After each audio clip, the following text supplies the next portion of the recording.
The first thing that Dalian saw after opening his eyes was the floor. The second was a blue glowing rectangle floating in a small empty room. Confusion surged, twisting his forehead until a series of wavy lines appeared. This doesn't make sense, Dalian thought. The last thing he remembered was returning to his dorm and stumbling into bed. There had been a wild party, wilder than he would have liked. Arriving at college was considered a big deal, making it impossible for Dalian to refuse. It wasn't that the party had been bad. Dalian was sure it had been great if only he could remember more than fragments of it. There had been dancing, drinking less than Dalian would admit, since his alcohol tolerance was limited to a can and a half of beer and atop of a table while wearing plush antlers. Maybe it's all a dream. Dalian closed his eyes, then opened them up again. The empty room was still there, as was the floating rectangle. Hello, Dalian turned around. Rough gray stones covered the walls, floor, and ceiling, lit up only by the cyan glow of the rectangle. There was no furniture, no paintings, statues, windows, or even a door. It was as if someone had dragged him here and sealed off the entrance behind him. Am I in an escape room? Dalian took a step towards the center of the room. The moment he did, a message appeared within the rectangle. You are level 1, Dalian asked out loud. On cue, the window spun around, revealing additional text instructions. You are in a small dark room. Smash the window to choose your destiny. A sensible person would have taken a moment to think things through. As a visiting tech giant had said during a lecture, life was a series of carefully considered risk-reward situations. The more knowledge and information one had, the easier they would obtain great rewards for little risk. This newly occurred situation, though unusual, was no different. Using his past life experience and picking up on any clues around him, Dalian had every chance of coming to the correct conclusion. Unfortunately, Dalian wasn't a sensible person. Without a moment's thought, the boy took a step forward and struck the rectangle dead center with his fist. Crack, the rectangle split into 4 equal parts. The pieces made a quick whirl in the air, then moved next to each other, forming a perfect row. 3 of the smaller rectangles changed color, turning red, white, and orange. A new blue rectangle appeared above the row. Reckless, decisive reactions, though little thought. Choose the focus you value most so you can continue into the halls of judgment. Despite the uncertainty of the whole situation, Dalian had to admit feeling a sense of intrigue. It was as if the breaking of the blue rectangle had filled him with euphoria. At this point, the only thing he could do was continue with the instruction and see where they led him. Each of the smaller rectangles had a word written on them with a number beside. The words were body, mind, reaction, and perception, probably the focus mentioned in the message. All had a value of 3, with the exception of reaction, which was at a rounded 5. Dalian was tempted to choose mind with the aim that might help him figure out what was going on. Body was also a good choice, potentially granting him what weeks of going to the gym couldn't. Ultimately, though, he decided to build on his advantage and go with reaction. The instant his knuckles touched the rectangle, it melted away in the air along with all the rest. A doorway appeared in the wall in front of him, filling the room with dim yellow light. Was that it? Dalian asked. Hello? Anyone out there? No answer came. Maybe I should have chosen body. He thought as he cautiously made his way outside of the room and into a torch-lit corridor. At first glance, there was nothing special in the corridor. It was yet another example of medieval architecture for several dozen steps forward up to a T-junction. Lit torches covered both walls, providing a reasonable degree of flickering light. Upon reaching the junction, a blue rectangle appeared. You are at a crossroads. Choose the item that will serve you best. Looking to his right, a small round shield was placed on the wall. Dalian had never seen armor of any type in his life, but somehow knew that the object to be a buckler. To be honest, it resembled more a metal frisbee disc than anything else. The left corridor, in turn, had a metal short sword pinned to the wall. Can I choose both? Dalian asked. The blue rectangle didn't answer. That would have been too easy. Dalian allowed himself a smile. Attack or defense? Choice was obvious, and still he found himself hesitating. What if picked the wrong item? Or worse, what if he had chosen the wrong skills? There was no indication he'd be able to change his choice. Dalian looked at the shield, then at the sword, then at the shield again. The sword was the obvious choice, great for attack and possibly marginal defense as well. The buckler, on the other hand, seemed useless for both. Or was it? The rectangle only said the item should serve him best. There was no mention of fighting. The hell with it, Dalian went to the buckler and took it off the wall. Guard skills obtained. You've broken through your first barrier. A green rectangle popped up in front of his eyes. His choice had been made. Before Dalian could turn around in an attempt to get the sword, everything went black. Instinct forced the boy to recoil in an attempt to escape the darkness. To his great surprise, he succeeded, thrusting into the light and then into something hard and painful. Brother. A child's voice pierced his ears. When he came back to his senses, Dalian was no longer in the dark corridor. Instead, he was sitting on a field, next to a rather large wooden statue. A small group of people had gathered around him, dressed in clothes that would be found unacceptable anywhere except in fantasy movies and really high-end cosplays. Most of the people were adults the age of his parents or older, although there were a few children as well. Carefully looking at them, Dalian could say with absolute certainty that he had never seen them before in his life.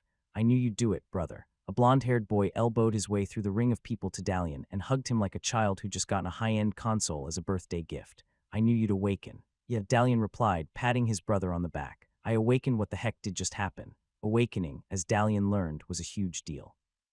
The village his family was from had less than a dozen awakened, half of which were well beyond their 60s.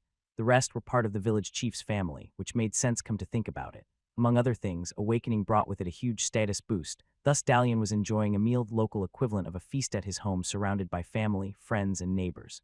The food was on the plain side, but he had an inside notion that it cost well more than his family could afford. "I always said the boy would achieve great things," Vanessa Dull said with a nod. She was some distant relative once, married to a trading merchant, who only visited during major holidays or when she had favors to ask. Dalian remembered that she never liked him much, to the point that she had suggested the boy would be better off joining a monastery of the 7 moons. Now that Dalian had proved useful, she couldn't stop voicing her support.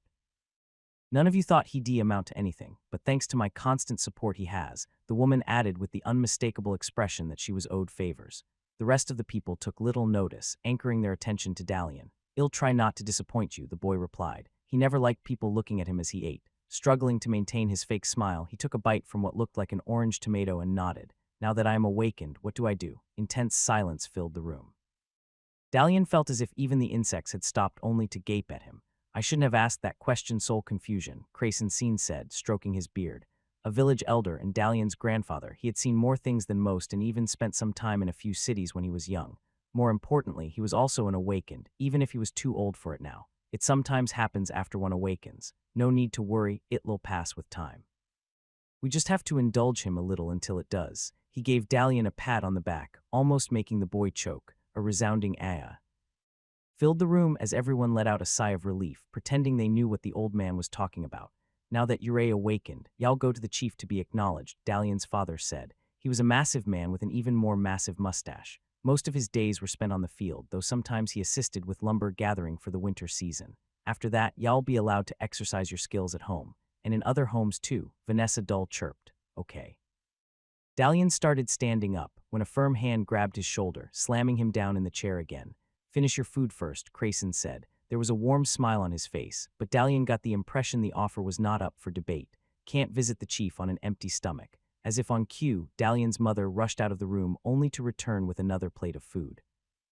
Back in college, Dalian would have considered that a snack, but by the way the people around him swallowed at the sight of it, he suspected he was being served a delicacy. It took half an hour for Dalian to finish everything that was served to him. Normally, he'd have been faster, but having to engage in polite and useless conversation every 3 mouthfuls prolonged the process.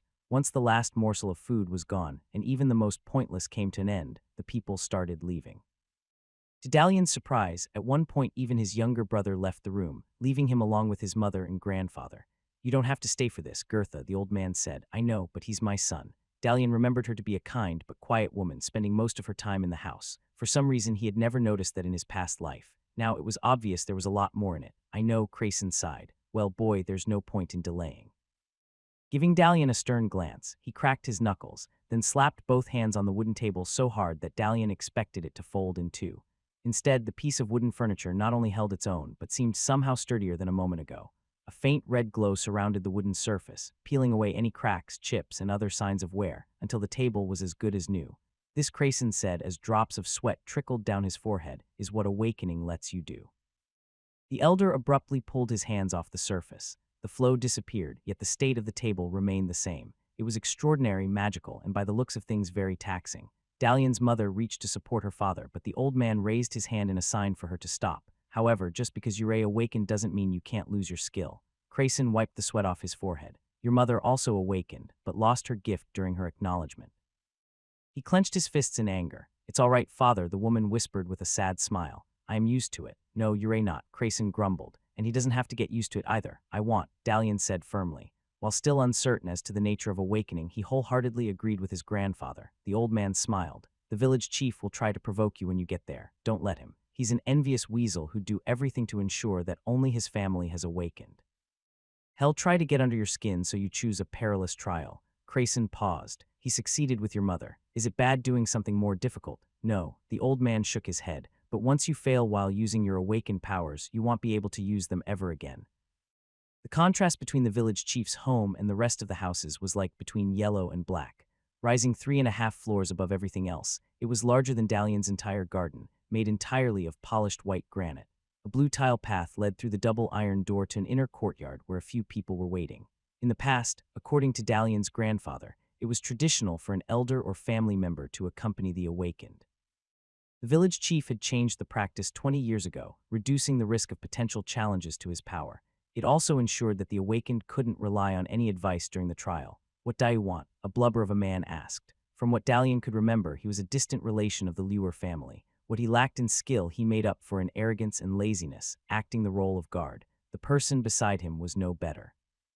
Tall and skinny as a twig, he had attempted awakening 5 times so far, each of them unsuccessful.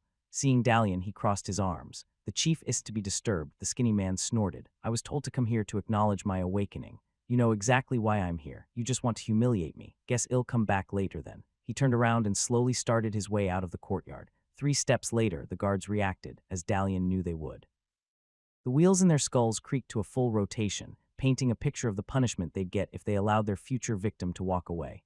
Wait, the skinny one shouted. The chief's waiting for you. You sure? Dalian asked with a smirk. I thought you said he was busy. Yeah, he is. Quick thinking isn't your forte, is it? That's what happened when someone became reliant on the power of others, tended to become lax. Walk this way, the fat guard grunted, leading Dalian into the house proper. The interior was even more lavish than the exterior. While there weren't any gold or silver ornaments, the number of tapestries and marble statues was overwhelming. The floor was made of jade tiles, polished to a shine. Dalian was led through a corridor into a large hall where the entire family of the village chief had gathered round a large table. The moment he entered, all eyes turned his direction, staring at him as if he were a lamb walking to its slaughter. Dalian seen. The chief, Aspian Liuer himself, leaned forward. He seemed the approximate age of Dalian's grandfather, dressed in furs and fine cotton clothes. Copper rings covered his fingers, an elaborate display of wealth aimed at intimidating anyone poorer than him. I heard you managed to awaken on your 3rd attempt. A few chairs away, a blond boy chuckled. He was roughly the same age as Dalian, and the only male grandchild the chief had.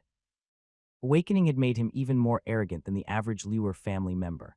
4 of the other 5 grandchildren were also there, leaning back in their chairs, faces covered in a mixture of boredom and disgust.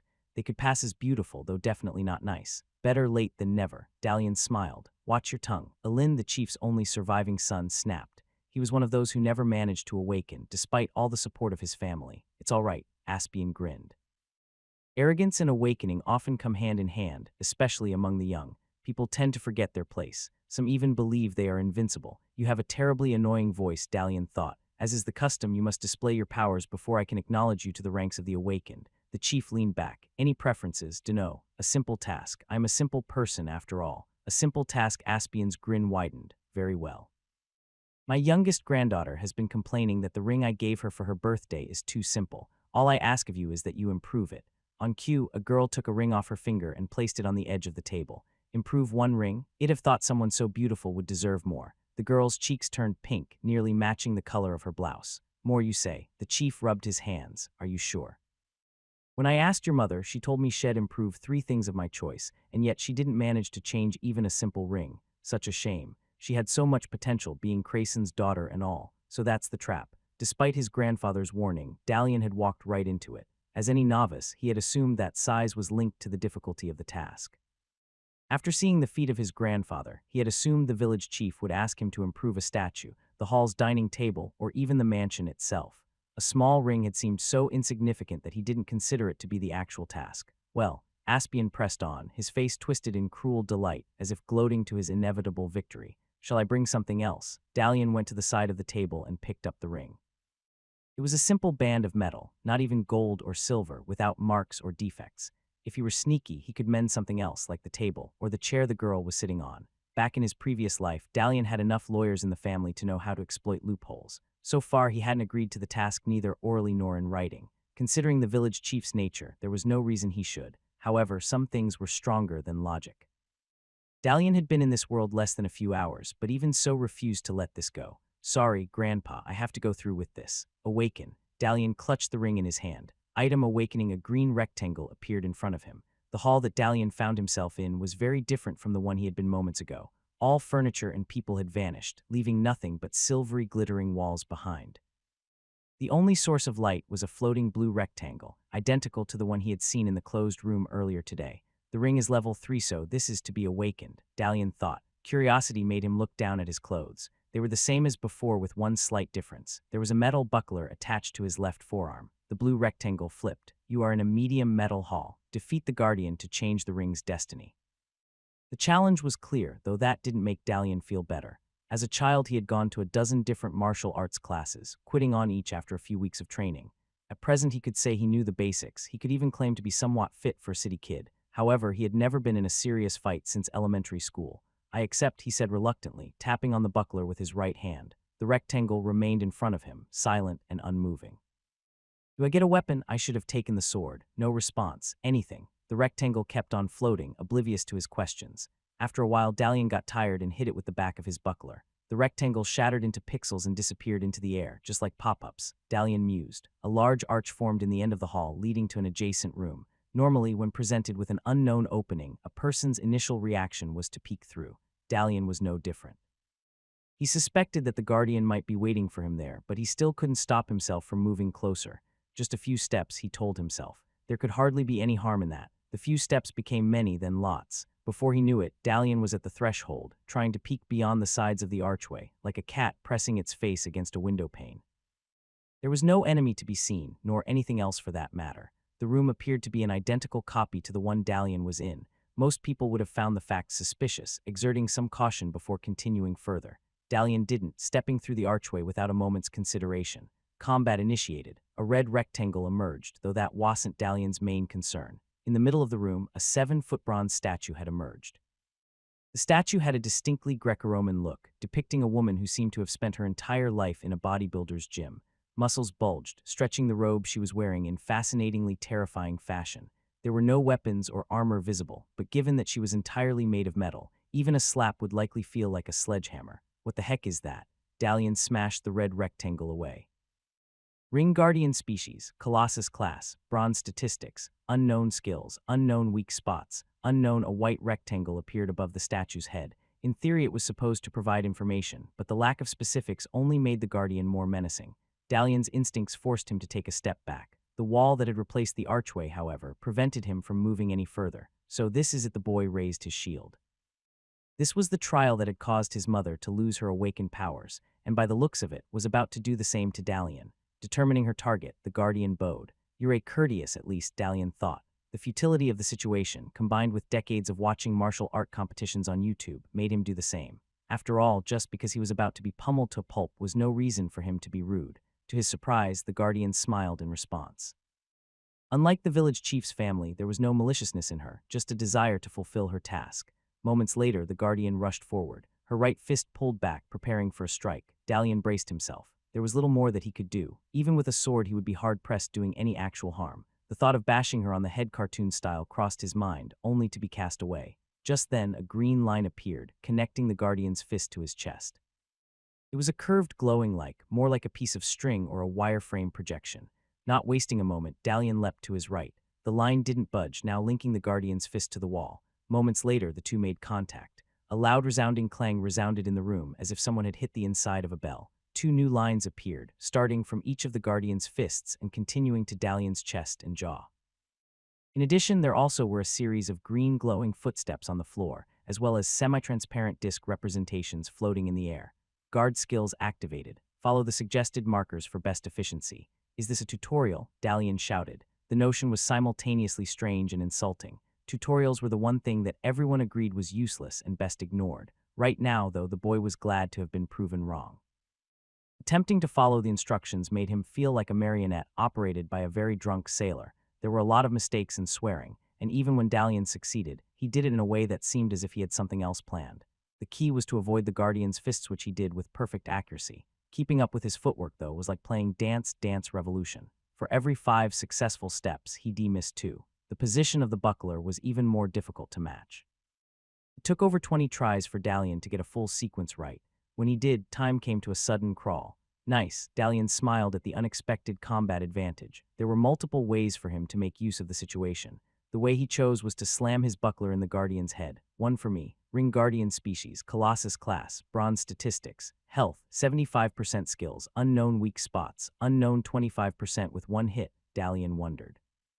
It felt suspiciously easy, to the point he feared it might be a lie. There was no way his mother could lose to a 4-hit enemy. The Guardian paused. With time returning to normal, she passed a hand over the area of her head that was hit. Her cold gray eyes stared at the boy, after which she smiled. Oh, Dalian felt the pressure like two fat cats resting on his shoulders. The whole stats and floating panels thing had given him the impression that the battle would be a long and arduous experience in which he'd keep continuously evading attacks while chipping away at the enemy's health. The opponent's smile sent shivers down his spine. It meant that the Guardian wasn't a brainless automaton following a predefined set of actions. Taking a step back, the Guardian brushed her metallic hair with a flare, then entered a low combat pose. The green lines Dalian was seeing changed into cones. Considering everything so far, it was safe to assume that any part touching his body risked receiving serious damage. Given the damage on the walls and floor, one good hit from the Guardian could well be enough to knock him out, or worse. What was more, a second pair of cones emerged, starting from the Guardian's feet. Hands and feet, Dalian wanted to shout. At the same time, he was also impressed and somewhat envious. If martial arts training had been like that when he was younger, he would never have skipped a lesson. The Guardian lunged forward. Dalian barely managed to evade her strike when a green cone formed an arc through him. High sweep kick, Dalian thought. There was no time for him to move out of reach, so he did the only thing left, dropping down. Tendons and muscles screamed in agony, reminding the boy how much he had been neglecting them the last few years. Dalian pushed through the pain, instants before the metal leg sliced the air above him. If that had made contact, it wouldn't have just made a mark, it would have thrown him across the room like a rag doll. Green footprints appeared on the ground, visible from the corner of his eye. Yet instead of following them, Dalian did the unthinkable, attacked. Squeezing what remaining strength he had, he jumped to his feet. As the Guardian was finishing her action, Dalian swung his left arm, hitting her neck with the edge of the buckler. A resounding clang filled the air as metal struck metal. Critical strike, weak spot found. Dealt damage was increased by 150%. A white rectangle appeared inches from Dalian's face. It was precisely in that moment of euphoria that he realized that he was in serious trouble. His gamble had rewarded him with a critical strike, more than doubling his damage, yet it proved insufficient to kill the Colossus. 4 green circles as large as flying pans covered his body. Playtime was over. Damn it, damn it, damn it. There was no time for thought or elegance. Dalian jumped back, scrambling to avoid attacks in the process and possibly get a guard step right. Both hands and buckler were placed on the back of his head in an attempt to shield him. It was a sloppy tactic, unlikely to offer any real defense. Thankfully, he didn't get to find out. The Guardian's arm missed him by a hair, scratching the surface of the shield in the process. Wait, Dalian shouted, still scampering forward. Wait, all green markers disappeared. Glancing over his shoulder, the boy saw that the Colossus had remained still, a puzzled expression on her face. Ring Guardian species, Colossus class, bronze statistics, health, 12% skills, unknown weak spots. Neck eye, the boy turned around, gasping for breath. I have a proposal. Attempting to reason with an overpowered enemy after a sneak attack was usually a bad idea. At best, the underpowered party would lose the element of surprise. At worst, they might suffer significantly more pain just for being sneaky. To Dalian's astonishment, the Guardian entered a neutral stance and gestured for him to continue. Dalian thought. He hadn't expected this to actually work, so hadn't thought that far ahead. We're both at 1-hit health, he began. So instead of dragging it out, why not finish it? The Guardian put her hand on her chin. One final charge me against you. You know my skills and I know yours, at least some of them. We both give it all we got. That way neither of us will have any regrets. And just to be on the safe side, the boy bowed once more. The seconds dragged like hours. After a while, Dalian could take it no longer and peeked up. The Guardian had crossed arms and had the sincerest expression of amusement he had seen in his life. Before he could say a word, she winked at him, then made her way to the opposite part of the room. Thanks, Dalian whispered. The final battle more like a duel, the Guardian's attack versus his defense skills. His increased reflexes gave him some advantage, although now much was yet to be determined. The boy looked at the floor. There were no guiding footsteps, despite the saying attack wasn't the best form of defense. In order for his guard ability to help him, he had to be under attack first. Ready. He shouted across the room. The Guardian nodded. Well, here we go. Both darted forward almost simultaneously. The Guardian's speed was twice that of Dalian, her steps resounding as she approached. The boy's mind raced. It all went to a single-second instant before the Colossus could perform her attack. If the guard's skill markers were something, he could achieve all would be well if not 1 second passed. Then 2, then 3. Another and the Guardian would have reached him, and still there were no indications. Maybe it was a bad idea to take this approach after all. Just then the green footsteps appeared, only this time not all of them were on the floor. 3 steps away they suddenly shot up, continuing in almost vertical fashion. For anyone familiar with physics, such an action was unachievable. People could float in the air as much as bricks. However, there was also a point at which one had to have faith. Letting go of all fears, Dalian followed the first few steps. Just as he was to do the next, the Guardian started with her attack. Her left knee bent down, while her right arm moved back, ready for a side hook. At that point, Dalian made contact with the footprint marker. No longer in the air, it was on the Guardian's knee, then her hip, her hand similar to a mountain goat. The boy climbed up the metal body, avoiding all attacks until there was no place to go. Time froze, just like a statue, he thought. Somehow, despite everything, he had managed to avoid her charge and trigger the guard skill's effect. He had done what the village chief thought he couldn't. Now there was one thing left to do. Sorry. Dalian slammed his buckler on the Guardian's head with full strength. Ring level increased. The ring has been improved to bronze. Your guard skills have increased to 2. You have impressed the Ring Guardian with your behavior. The Colossus has granted you a future boon. In the blink of an eye, Dalian found himself back in the hall of the village chief. The ring was still in his hand, only it was no longer ordinary metal. The surface had become the color of warm bronze, and that wasn't the only change. Looking at it, Dalian could swear that it had become thinner, more refined, better suited for jewelry than it was before. I hope this pleases you. Dalian placed the ring in the blonde girl's hand. As he did, the redness on her cheeks deepened. That's for you, Mom and Granddad, Dalian thought. Is there anything else you wish of me? He asked. The sense of euphoria filling the boy's very being was so great that Dalian felt as if it were pulsing through his veins. In his mind, he could easily take on the village chief and his entire family right there and then. However, his grandfather's warning echoed in the back of his mind. All it took was a single excuse for the Aspian to have the guards and everyone else charge, and some of them were probably stronger than the Ring Guardian. Village chief, Dalian asked again. You're a Crason's grandson, no doubt about it. It took only a moment for the chief to regain his composure. Well done. The old man offered a slow clap. At least now my granddaughter will stop nagging me. Judging by most of the people's expressions, they were anything but pleased. The face of Aspian's son was purple with anger that there was genuine fear his head might pop. A few seats away, the chief's grandson was staring in disbelief, uncertain whether he should give in to anger or fear. Even most of the granddaughters were giving Dalian the stink eye, annoyed that he was keeping them up in the room longer than they had to be. Did your grandfather teach you that? The chief leaned further forward, the tips of his fingers tapping against each other. I wouldn't know if he had, village chief, Dalian replied, but I don't believe so. Either way, you did well. Say hello to him and your mother. The man's face twisted back into a grin. Thank you, village chief. Stay calm, I will do so. I'm sure they will be glad. The final provocation failed. Aspian dismissed the boy with a wave of his hand. The 2 guards, dumbstruck up to now, rushed to escort him out of the hall. Unlike before, none of them dared be too close or make any offensive remarks. Once Dalian left the mansion, the massive doors almost slammed behind him. Damn it, that was close. The boy let out an internal sigh of relief. By this time, the euphoria had worn off, making him realize how fortunate he had been. The Guardian had been a trap, that much was obvious, just as it was obvious that he would have been beaten to pulp if he had tried to use his newfound skills. If nothing else, the chief had made his rings copper. In Dalian's old life, bronze had been considered more valuable than copper, but the way things worked here, copper was likely the next level of awakening bronze alloy minus the impurities. With one last look at the mansion, Dalian decided not to think of it too much and just go home. The awakening had worked up a delayed appetite. No soul was visible as he walked through the village. Had it been harvest season, that wouldn't have been considered strange. Even now, there was nothing to cause any suspicion. After several minutes, when there weren't even any sounds of human activity to be heard, Dalian began to wonder. The house he and his family lived was on the village outskirts, furthest away from the chief's mansion. Originally, Dalian's grandfather had his own abode, neighboring the chief's, but that had been knocked down decades ago. The pain of having an unawakened daughter had driven the family away. The house had been destroyed soon after opening space for Aspians to grow. Several others had followed, ensuring that only one family had awakened of the younger generation. Well, now there were 2. Hello, Dalian said as he neared the door of his house. There was no answer. Hello. He creaked the door open and peeked inside. His immediate family was all there, sitting at the table, somber expressions on their faces.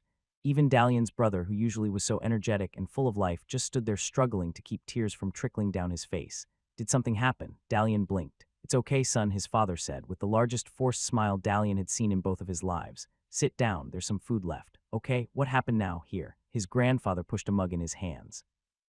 The alcohol fumes were so strong that the boy thought he might get alcohol poisoning just by inhaling them. Drink up. It'll do you good. Can I not? Dalian wanted to say, but obediently took a sip. The drink was definitely strong and as bitter as burned licorice. Was it the ring trial? His mother asked in a whisper. Dalian nodded, wondering what to do with the drink. It's always the ring trial curse that family. I had hoped that he'd have shown mercy given the state of the village, and still she looked away. I'm sorry you had to go through that. It was tough all right, but everything worked out in the end. Dalian's words had the effect of a lightning bolt on a cloudless day. The surrounding people froze, then stared, then looked at each other, so as to confirm they hadn't misheard. You completed the trial, Dalian's grandfather asked, his hands shaking. It wasn't easy, but I did it. The boy smiled. It was mostly luck, but you completed the trial. The old man grabbed Dalian, lifting him from the chair in a massive bear hug. Have you any idea what that means? The village finally has an awakened that isn't from the Liuer family, and that awakened is my grandson. Not for long if you don't let me go. It was at that moment that Dalian discovered that victory also has its cost. The more Dalian learned about awakening in this new world, the more its limitations became clear. For starters, it was not possible to use the ability at will. Although invisible, the stress on the body was extreme, and a day of light activity, or better yet rest, was highly recommended. Dalian had discovered that the hard way when he had attempted to improve a broken chair shortly after the chief's trial. Not only was he unable to enter the chair's state, but he had fainted immediately after. Upon waking up, the first thing he received was a sharp slap from his mother. The second was a long and detailed explanation of what to and not to do as far as awakening powers were concerned. She might have lost the ability to use her power, but as a daughter of an awakened, had studied the theory for years before breaking through her barrier. Apparently, awakening was divided into levels. Being level 1 allowed a person to use the ability once per day without suffering harm. As a general rule, it was also sensible to focus on items that were on the same level in order to avoid harm. That explained why the village chief hadn't followed up the trial by another task given. He couldn't break the rules in such an obvious way. Skills and statistics were also an important part of a person's life. The statistics were the representations of one's being, namely body, mind, perception, and reflexes. Body represented a person's strength and ability to heal, mind their wit. Perception was the degree to which one perceived sights, sounds, smells, tastes, and touch, and finally reflexes were the reaction speed of the individual. Normally one started with 3 points on each, and was allowed to increase the value of one of them with each breakthrough. Dalian didn't mention he had received a bonus of 2 reflexes points. He did, however, thank his good fortune for it. If he had fought the Guardian with a reflex of 3, the outcome might have been very different. The boy's mother also spoke of 2 lost statistics, magic and one other, the name of which had been forgotten with time. From her words, Dalian understood that incredibly few awakened with magic, and those who did went on to quickly become nobles of vast import in the large cities or even the imperial capital itself. Skills, on the other hand, were much fuzzier. For one thing, there was no clear consensus as to their type and number. Some of them, such as guard and attack, were obvious. Most people were offered one among them, occasionally given the option to pick between both. Every now and again, less common skills would appear. I was offered music, Dalian's mother said with a sad smile. It allowed me to see and create emotions for people. I could have brought cheer to the entire village, maybe beyond, but it was no combat skill. Dalian felt a lump in his throat. To be given such a rare gift, only to have it snuffed out by a jealous village chief, that was beyond cruel. Do you miss it? The boy wanted to ask, but knew he shouldn't. The answer was obvious. I better go help Dad in the field. Dalian moved to stand up from his bed. No, his mother placed her hand firmly on his shoulder. You're an awakened now, you don't have to work. That doesn't sound fair. That explains why everyone in the Liuer family is so spoilt. Besides, I don't mind helping a bit. What you must do is train. The soft tone of the woman's voice had become as hard as steel. As an awakened, you're given a week to get used to your power. After that, the village chief will call you to perform another task. She clenched her fists. Let me guess. Another tradition for the good of the city. Now that Aspian has seen what you're capable of, hell, think of something more difficult to break you. Your only chance is to be ready. 7 days to prepare. With 1 gone, only 6 remained. 6 chances to improve items and develop his skills. How do I increase my awakened state? Dalian asked. You're not ready for that. His mother shook her head. It takes months to reach the point of a breakthrough. The only thing you can do until then is improve the skills you have. She took out a bone pin from her hair and held it in front of him. And it'll help you do that. Use your skill as much as you can. It's not about defeating your opponent, it's about learning what you have, learning what I have. Dalian reached out and grabbed the tip of the hairpin. The hairpin is level 1. The boy was in a small room again, this one smooth and white as if made of pearl. His buckler was placed on his arm, same as last time. Unfortunately, the clothes were his pajamas. This is awkward. You are in a small bone room. Defeat the Guardian to change the hairpin's destiny. I know. Dalian gently tapped on the rectangle. As it vanished, a doorway emerged. If nothing else, that confirmed the notion that nothing bad could happen in the initial room. It was also apparent that the room depended on the material the item was made of. Going by that, the room size had to be linked to the item's level. Guard skills, activate. He said out loud, raising his buckler. Nothing happened. Okay, so they don't appear on command. He lowered his shield. At least there was no one to see him. Taking a deep breath, he walked through the doorway. Going by his experience, Dalian expected to enter a room with an opponent. Instead, he found himself in a very short and twisty corridor branching off in 3 directions. You are in a labyrinth of damage. Reach the center of the labyrinth to repair the hairpin. Well, Dalian swallowed. This is new. Labyrinths came in different shapes and sizes. The oldest was said to have been built in Egypt, and so complicated that no one at the time could complete it without the key. Dalian had completed a lot of labyrinth puzzles as a child. It was his passion, earning him several rewards, including second place at the regional's labyrinth-solving tournament. This labyrinth was different from any Dalian had seen in a number of ways. For starters, its shape was highly irregular. There were no set straight lines, but also no defined curves either. It was as if the labyrinth varied between the two based on its own free will. Several times the boy would start down a straight corridor only to have it twist and curve the moment he backtracked. Others, he'd spend minutes walking in zigzag fashion only to find he had made 5 steps from the starting point. All that wasn't the most confusing element, though. Unlike what the floating rectangle had said, his goal was to reach the center of the labyrinth, at least not the only one. He also had to repair it as he wanted. Repairing, as he also found out, came in different forms as well. There were the standard cracked walls with pieces missing and scattered elsewhere in the labyrinth. Those could be repaired by placing the piece in place. The real trick, however, was fixing the overall shape. As it turned out, walking along a corridor not only got him from point A to point B, it also allowed him to stretch, straighten, curve, or squeeze the path he was walking on. Like trying to make a wall out of jelly bricks, Dalian thought. The concept was simple. Executing it took some skill, a bit of luck, and a whole lot of persistence. Each time Dalian would repair a wall or lock a path in place, the same rectangle would appear. Labyrinth section mended. Overall completion 96%. The first time Dalian had returned a bone brick to its spot, his completion was 37%. He had painstakingly achieved a lot since then. Even so, or maybe because of it, the missing 4% infuriated him. In theory, nothing stopped him from stepping through the archway at the labyrinth's center. The completionist in him, though, kept nagging him to keep on searching. Where are you? Dalian grumbled. The first thing he'd improve given the chance was his perception. Maybe then he'd be able to see hints that would help him mend things better. Now he understood why his grandfather had been so tired after mending the table. It's not the walls, the boy said out loud, in the hopes that doing so would give him an idea. It has to be the paths. He had spent what felt like hours walking up and down, checking if any corridor could be changed. All of them appeared firm.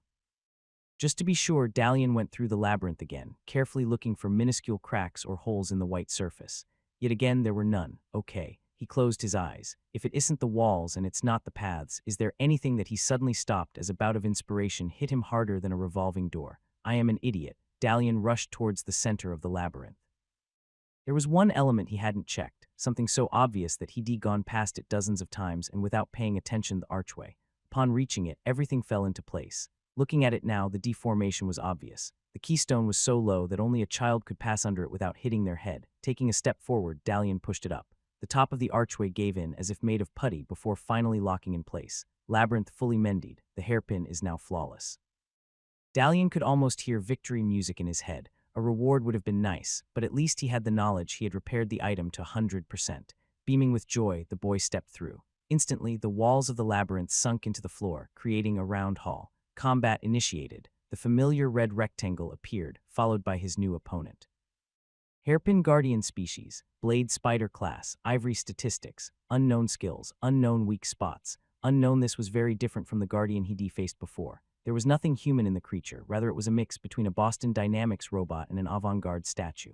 The spider, for lack of a better term, was entirely white, as if made of plastic, the size of a desk, with 8 blade-tipped legs, 6 eyes the size of golf balls, and a roundish body. I didn't know that hairpins look like that on the inside, Dalian thought. Before he could say or do a thing, green strings filled the air, starting at the creature's legs and ending all over the boy's body. A split second later, green footprints and shield markers appeared. Damn it, Dalian started running. The spider leapt forward, faster and far more aggressive than the colossus. It attacked the boy with a series of jabs while simultaneously jumping around him. Deep in his heart, Dalian knew that his mother wouldn't give him a challenge he couldn't beat. He also remembers her words that it wasn't about achieving victory, but learning what he knew. Right now, though, his only thought was how to get as far away from the bladed menace. Follow the steps, the boy said to himself, twisting as if he were walking on a tightrope. Follow the steps and it'll be okay. Two of the spider's legs hit Dalian in the thigh. The pain was far less than the boy expected, the annoying sensation of a pinprick or an ant bite he did get as younger. To Dalian's relief, the attacks didn't cause any noticeable damage, though they were still something he preferred to avoid.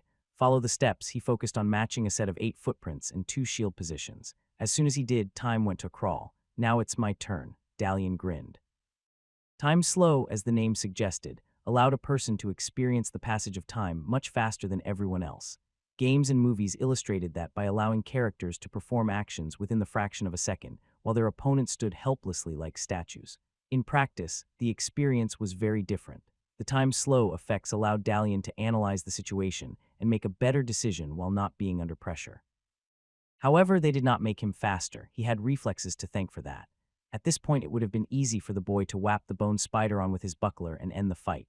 Doing so, though, would gain him little. So that's what you were aiming for, Mom? Dalian smiled. The bone blade spider was perfect for him to perfect his guard skills. The creature was fast, agile, and dealt virtually no damage. Defeating it was simple, learning to consistently evade it, though that was the real trick. Here you go, little buddy. Dalian gently shoved the creature to the side with his shield, as if he were shooing away a small kitten from the kitchen table. Time resumed. The spider paused, visibly confused as to what had happened. Its eyes moved in all directions before focusing on Dalian again. Come on, the boy invited. Let's have another go. The spider tapped its legs, then charged forward. The fighting continued for hours. Letting go of his fear, Dalian lost track of time. Everything had become an enjoyable experience, almost a dance in which each side tried to outperform the other. Following the step and shield indicators had become remarkably easy. Out of 4 sequences, Dalian would mess up one at most. It was while performing them that some additional advantages became apparent. Completing 1 sequence flawlessly caused time to slow. Completing 2 in a row without attacking in between made it stop completely, also allowing him to move a short distance away without stopping the time flow. The only rule was that Dalian could only move to the flashing footprints that appeared. Every subsequent sequence increased the distance. Despite Dalian's attempts, however, he still couldn't complete 5 guard sequences in a row. At that point, it was no longer an issue of skill, it was that his body couldn't keep up. Being limited to a body value of 3, 4 seemed to be his limit. How about we call it a day? Dalian asked, brushing the sweat off his forehead. The spider stopped its attack, paused for a few moments, legs tapping against the bone floor, then took a few steps back. I don't suppose you can forfeit the fight, Dalian smiled. The spider lifted 2 legs in the equivalent of a shrug. Didn't think so, the boy sighed. Well, let's do this. On cue, the spider dashed forward. The creature, so fast and scary before, now looked like a snail slowly crawling towards him. 1 smack later, it was all over. Hairpin level increased. The hairpin has been improved to ivory. Your guard skills have increased to 3. Dalian found himself back in his bed, holding onto the hairpin his mother had given him. His pajamas were drenched with sweat, careful not to overdo it. The boy's mother pulled the pin back, inspecting it. The object was far more refined, polished and sharp with an almost pearl-like shine. Awakening numbs fatigue, but the body still needs rest. I suggest you stay in bed for a while. Before that, get changed. I'll bring some fresh sheets. The Guardians, Damien started. As he did, he noticed he was gasping for air. The Guardians, are they sentient? The woman smiled. Only for the awakened. That's one of the curses we have to live with. Once you're awakened, you can never look at objects in the same way. She placed the hairpin back in her hair. Those that are too soft-hearted, you'll hear their screams no matter where you look. Those that are too cruel will find joy in breaking things only to imagine their guardians in pain. It was no mystery in which category the village chief's family fell. Rest a bit. I'll bring you some food as well. Taking a few more moments to catch his breath, Dalian got up and went to the well for a wash. The state of the well tempted him to use his awakened skills on it, but reason prevailed, only once per day. Besides, there was no telling whether he could even handle something as large as a well. So far, he had only improved objects that could fit within the palm of a hand. Given there was so little he knew about the rules of awakening, it was safer to follow his mother's and grandfather's instructions.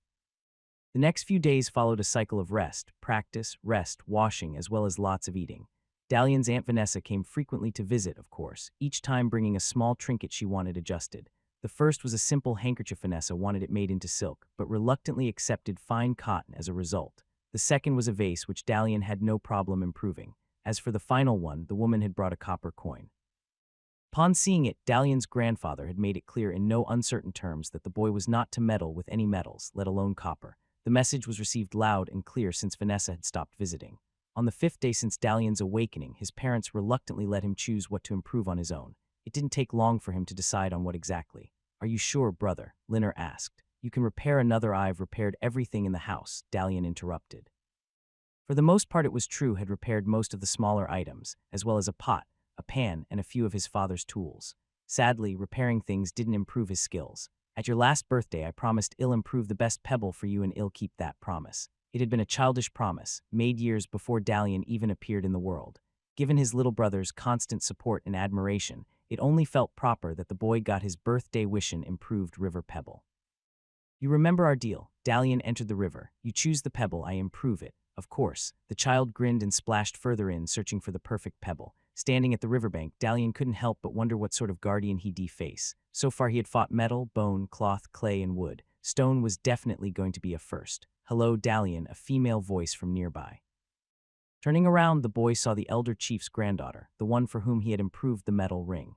Let's have a word. Seeing the village chief's granddaughter wasn't on the top of Dalian's list. In fact, after what they had subjected him and his mother to, he didn't want to have anything to do with the entire Lure family. His previous self might have accepted the cruelty and arrogance as a sad fact of life, but the Dalian who had come from Earth didn't. The ring suits you well, the boy said. It was the first snarky comment he could make, only then noticing that the girl was actually wearing it. Oh, she paused. Possibly it was a trick of the light, but Dalian was almost certain he saw her face change color. I'm not here for that. The girl hid her hands behind her back. Like all the Lure family, she was straw blonde, hair neatly combed in a braid over her shoulder. Her clothes were simple, yet elegant, improved at least twice and frequently mended. They were better suited on the pages of a fashion catalog. As much as he disliked her, Dalian had to admit they stood well on her. Gloria Lure, as distant memory suggested, was the chief's second youngest grandchild. And awakened, like her brother, she was granted a special status in the village. Rarely lifting a finger to help anyone, she spent most of her time at her mansion. According to the local gossip, Aspir had actively been searching for eligible suitors for her hand, with the aim of increasing his influence. Is everything all right, brother? Linner asked from the river. It's fine, Lin, Gloria answered in Dalian's stead. I am just here to thank your brother for the ring he improved for me. Concern remained written on the child's face. It's fine. Dalian nodded with a smile. You just find that perfect pebble, okay? Okay, Linner wasn't entirely convinced, but still went back to what he was doing. Even so, he still shot a curious glance at the two every now and again. I used to be like him once, Gloria whispered as she moved closer to Dalian. Poor and afraid, Dalian couldn't resist, carefree and happy. Yeah, it must be difficult living in luxury. Getting everything you wish for. He shook his head in faux pity. Must be really tough. I make my own clothes, the girl said with an icy hardness to her voice. It's expected from me, but what do you know, you've only been awakened for 5 days. Well, it's been a breeze so far, Dalian lied. Maybe this awakened thing isn't as difficult as your family makes it out to be. You think it's easy. Gloria crossed her arms. You were lucky with the ring. I don't know what skill you were given, but it's not going to be enough. Dalian opened his mouth to say something, but the girl continued before a sound could leave his throat. In 2 days, you'll be called to grandfather's house to help the village, Gloria went on. You'll be given a task impossible to complete at your current awakened level. And even if you miraculously manage that, in a week you'll be called on again and again until you fail. There were no two ways about it, the girl was right. As much as Dalian trained, there was no way he could get out of this, not after attracting so much attention. He had been lucky once, he could be lucky a few more times as well, but at some point that luck would run out and then fall would be all the greater both for him and his family. What's it to you? The boy asked. Does it matter? Gloria gave him a smug look. Can you afford to refuse any help at this point? No doubt it was a risk, but so was doing nothing. Nothing stopped Dalian from ignoring her, or even playing along with no intention of keeping any promise he made. In the back of his mind, though, a small voice whispered that this was an opportunity he might never again have. Your awakened level is 1, right? The girl persisted. Dalian didn't reply. As long as it's 1, you can only have 1 skill, and whatever the skill, it won't be enough for the upcoming task. Trust me, it takes months of practice to reach a breakthrough point. Dalian recited what his mother had told him. Years, Gloria corrected, and there's no guarantee you'll succeed from the first time. However, there's also another way. What? This was the first time Dalian heard of this. Given that he'd only been in this world for a week, it shouldn't have been that big of a surprise. Given the nature of awakening, though, hearing that there was a way to bypass years of training felt like a pretty substantial cheat. There's a way for you to break through to your second level of awakening, and do it tomorrow, the girl whispered. However, y'all have to decide now. The last time Dalian had been forced to make an instant decision was when applying for college. At the time, he hadn't been too thrilled by the prospect, wanting to enjoy another year of freedom before. His father, though, had given him an ultimatum: apply immediately or say goodbye to any associated financial support. Now, like then, the boy was presented with one option. How difficult will it be? Dalian asked. Nothing you can't handle, and I suppose I mustn't tell anyone else about this. That would be best. Guess I don't have a choice, Dalian sighed theatrically. His performance seemed to have an effect, for the girl looked down, partial guilt appearing on her expression. What do I have to do? Meet me here at midnight tonight. Make sure no one finds out about this. That sounded like a trap if Dalian had ever heard one. Okay, then again there were ways to spring a trap. Anything else? No. Gloria turned around. Oh, and thanks for the ring, she whispered before hastily walking away. Midnight tonight, Dalian thought. Things were getting interesting, possibly too interesting. Brother, Linner splashed through the water running towards him. I found it. I found the perfect pebble. That's great. Dalian rushed to meet him. Give it here and let me do my magic. And I found the perfect plan for tonight. Meeting sneaking out of home, as Dalian found out, was the most difficult challenge he had faced so far. Finding himself in a strange new world with weird magic abilities, one would have expected fending off monsters or exploring dungeons to be the most challenging. Trying to sneak out unnoticed of a two-room house with a squeaky floor proved to be an even greater feat. Back in his previous life, this wouldn't have been an issue.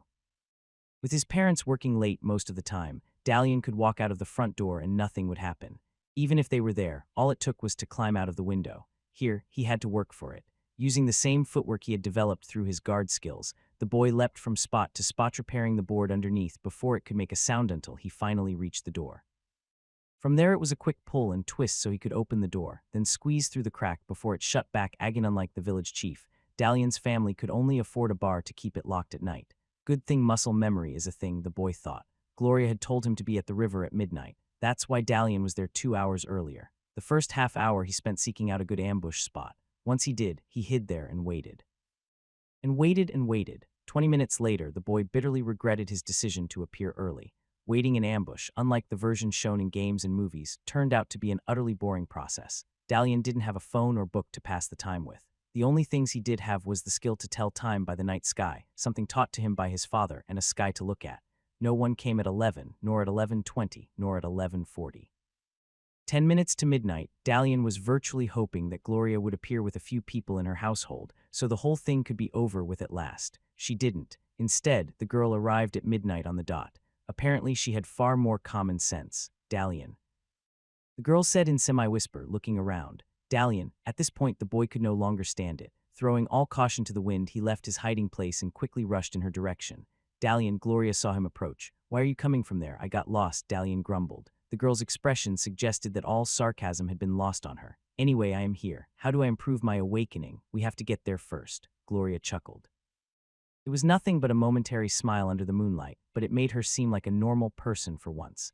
For a few seconds, one could almost forget she was related to the village chief. Where's there exactly? There was a long pause. This is stupid, Dalian thought. Y'all be taking me there, right? To a cave a short way off, the girl said reluctantly. Why didn't we meet there directly? It's secret, all right. Only my grandfather's supposed to know about it. Once per year, he takes one person from the family there to awaken them. Everyone is blindfolded so that only he knows the exact location. That sounded very much like the village chief. Even the members of his family were considered a threat. It was natural for him to monopolize a cheat that would grant him awakened powers much faster than the normal way, then use it to build up his family. That's how you awakened. Yes, the girl nodded. It's not something I'm proud of. But that doesn't matter anymore. She clenched her fists. What matters is the future, and there isn't much time. For the next hour, the two continued downstream along the river until they reached a rocky area. Large boulders emerged from the ground without rhyme or reason. Dalian vaguely remembered the place to be called Ogre Gorge. Ages ago, it was said, there had been a massive battle between two tribes of ogres the size of mountains. The fight had lasted for years until all ogres killed each other, only their bones and shattered skulls remaining on the battlefield. The boulders visible now were said to be scattered teeth sticking out from the ground. It was a charming story, if utterly unbelievable. It's not long now, Gloria said, walking through the clusters of rocks. You can almost see it from here. No problem. Dalian smiled back. One question, though. If you were blindfolded when you got here, how did you find it, my awakening? When I was given the option, I chose to improve my perception. I remembered the sounds and smells on the way back. Neat trick. The cave emerged shortly later, delving in a boulder like a cavity in a tooth. Pitch dark and barely large enough to let a person pass, it continued on for a few dozen steps, ending in a large underground chamber. The entire time Dalian was forced to hold on to Gloria. After all, she was the one with the high perception. The only thing he could do in the situation was make sure he didn't fall or bump into anything. Upon reaching the chamber, a warm golden glow emerged, covering everything in light. You can let go now, the girl said, as she continued to the center of the area where a small altar was located. There were no words to describe the sight. The altar was dazzling with its simplicity. Unlike anything Dalian had seen in this or his previous life, It was perfectly monolithic, shaped like a simplified hex grid. 6 pillars of hex-shaped crystal rose from the floor, surrounding a seventh. Gray light, a notion Dalian never thought could exist, shone through them, giving off a faint but unmistakable sensation of power, like a holy artifact low on batteries. "What's that?" Dalian asked. "An altar of the 7 moons," the girl replied. "It must have been a shrine once, long forgotten and abandoned. Its power remains, though, its power. The 7 moons are what gave humanity the power of awakening. They can also help us grow. When you improve their altar, you actually improve yourself." Gloria put her left hand on top of the central pillar, then turned around and extended her right in Dalian's direction. "This is how you'll gain your second skill. Shrine, you are in a small awakening shrine. Complete the trial to improve your destiny." Unlike the awakened rooms in the past, this one was open. In fact, it wasn't so much a room than an open space surrounded by 6 columns. Bluish-white sky continued to the horizon above a ground of gray rock. There was no sun that could be seen, although Dalian could swear he almost saw the outlines of several moons in the whiteness above. "I was like that the first time I came here as well," Gloria said a few steps away. "I spent hours looking at the sky. How are you here?" This was the first time he had seen a living person in an awakening realm. Unusually, it had always been empty rooms, mazes, and item guardians. Having Gloria here, equipped with a long saber, was beyond unexpected. "Shrines are different," she sighed like a teacher who had to repeat an explanation in class. "By improving them, you improve yourself." Dalian kept staring at her, as his mind tried to make sense of it all. On their own, each of the concepts was clear, simple, and understandable, but when jumbled together, nothing seemed to make any sense. "The shrine is like you," the girl said, deliberately slow. "If you complete a challenge here, it's the same as if you complete a challenge for yourself. After that happens, you can claim the reward that it offers you as if it's 'I got that.'" Dalian's pride kicked in, forcing him to interrupt. "But why are there 2 of us? That's not supposed to happen, even upon reaching a breakthrough." "The shrine allows other awakened to be invited for support." Finally, things started to make sense. It wasn't so much that the girl wanted to help Dalian, rather she had come to him for help.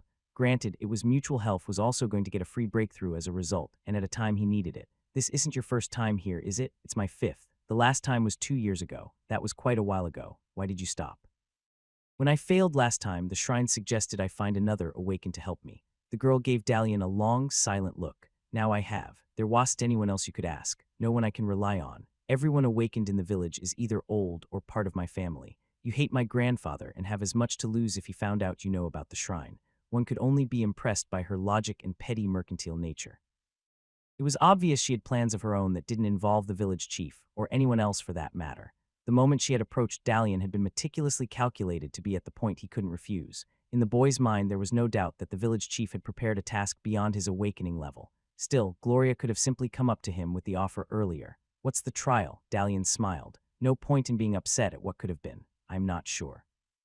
The previous tasks were combat, so probably the next will be as well." She turned to her left and took a step forward. An arch formed between the columns in front of her, marked by the glowing number 4. "4th trial?" Dalian wondered. If so, that meant that the shrine was limited to 6 trials. "Remember, we'll need to work together on this," Gloria said in a bossy fashion. "I'll focus on attacking the monster while you guard me." "How come I do the guarding?" Dalian grumbled. "You have the guard skills." She pointed at his buckler with her saber. "With a perception of 6, I could tell the moment you improved my ring. When people wanted to brag, they would often slip in a piece of useless information to attract the listener's focus." Gloria was no different, mentioning her perception skills again, then stressing on the level in an attempt to impress. Dalian, in contrast, remained silent. He could easily have mentioned that he had reflexes at 6, despite only being a level 1 awakened. There was still the option that he did, though, maybe after the trial was complete. Shrine Trial 4 chosen. Prepare for combat. The moment the 2 walked through the archway, all remaining columns melted away. A strong gust of wind appeared out of nowhere, sending a wave of dust at them. Instantly, Dalian jumped in front of the girl, protecting his own face with his buckler. The sandstorm kept building up for a while until suddenly it stopped. Dalian, however, took no chances, keeping the buckler in front. "Are you all right?" he asked, glancing about. The landscape had changed completely. No longer the endless barren plain, it was now a desert. Bright orange rays scorched on dunes of rusty sand for as far as the eye could see. "I'm fine. Did this happen last time?" Sort of, the girl, her lip hesitating. "There still was a desert, but no storm. I guess this happens when you invite someone over. Any other surprises I should know about? Can we just get this over?" Gloria snapped. "Yes, Your Highness." Dalian smirked, lowering his shield. "I'll get right to defeating." His words trailed off. Shrine Guardian species, Dragon class, Sand statistics, unknown skills, Sandstorm unknown weak spots. Eyes the size of a small commercial airplane, a massive beast towered above Dalian, glaring at him with glowing amber eyes. It was everything one would imagine an Eastern dragon to be, long, scaly, snake-like, with a massive head that could gobble up Dalian's house for breakfast. Upon seeing the two minuscule humans, the creature snorted, releasing streams of sand into the air from its nostrils. Gloria," Dalian asked in his quietest and most polite tone. "Was this the guardian you faced before?" Speechless, the girl slowly shook her head. "I didn't think so." Combat initiated. Sandstorm Dragon Darude, Dalian shouted as he rushed forward, pushing Gloria to the side. He had already seen the giant green cone, covering them both as well as the footprints telling him how to evade it. This time he had also seen a series of orange footprints. Diverging from the others, the orange markers went to Gloria, suggesting that would protect her as well. Either that, or meant that the path was more dangerous. Either way, Dalian decided to act. The days of training had allowed him to execute the guard action flawlessly. The series of 8 steps was matched without an issue. As before, time froze. Only now a second series of yellow steps emerged along with hand positions. So guard skills can be used on others as well, Dalian thought. Taking advantage of the adrenaline rushing through his veins, he grabbed Gloria in the air following the instructions, then ran on outside of the green cone's range. Moments later, he found that he had failed to do so in time. A cone of sand emerged from the dragon's mouth, blasting everything in its path. Dalian felt it brush against the sole of his foot, scraping off the lower part of his shoe, then continuing to the peel-off part of his skin. The pain, thankfully, wasn't significant, but it was a noticeable warning not to take the challenge lightly. "What are you doing?" Gloria pulled away. The not thank you that Dalian expected, but not a reaction he was surprised with either. "You're welcome," he grumbled. "I was about to attack." She hissed. "All you had to do was get back," Dalian shouted. A green circle appeared in the sand in front of them. As Dalian spoke, the dragon crashed down, disappearing from view. This time Gloria reacted, doing a spinning back somersault from her spot. Her technique was flawless, capable of putting Olympic medalists to shame. Dalian had never been a fan of gymnastics, but he knew excellence when he saw it. There was no way such a feat could be achieved through training. It had to be a skill. "Ouch, I have to get back too." The boy pulled back just in the nick of time, saved by his high reflexes. The green circle burst in a waterrise of sand as the dragon emerged. Dalian's fear was that the creature would attack in some elaborate fashion, possibly swipe its tail. However, no green markings appeared. "It's not going to attack."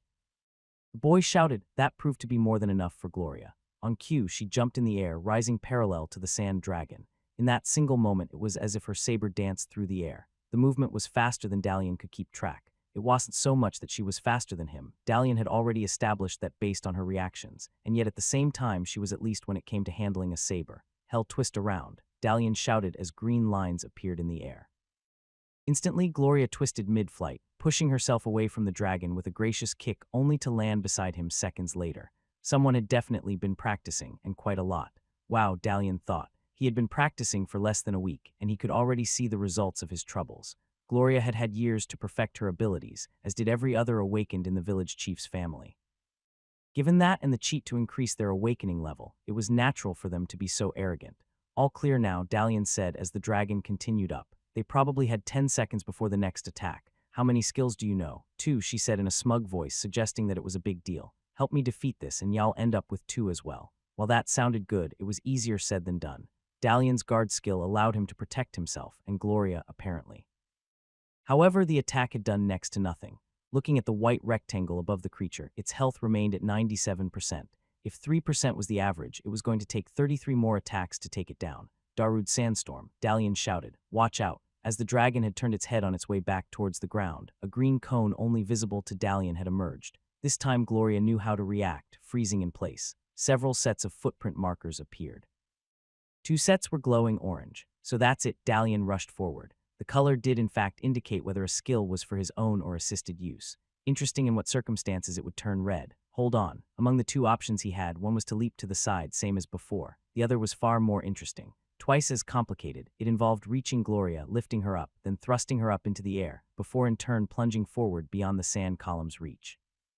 2 steps, 1 turn, 3 more steps, and a semi-twist with the last. The moment Dalian completed the sequence, time froze as he expected. "Gloria, I'll boost you up." He could only hope she was capable of hearing him if nothing else. "Jump up from there and try to attack it. The weak spot is the eyes." The moment he added the last, Dalian instinctively felt silly. Of course, she'd know where the weak spots where she had a perception far better than his own.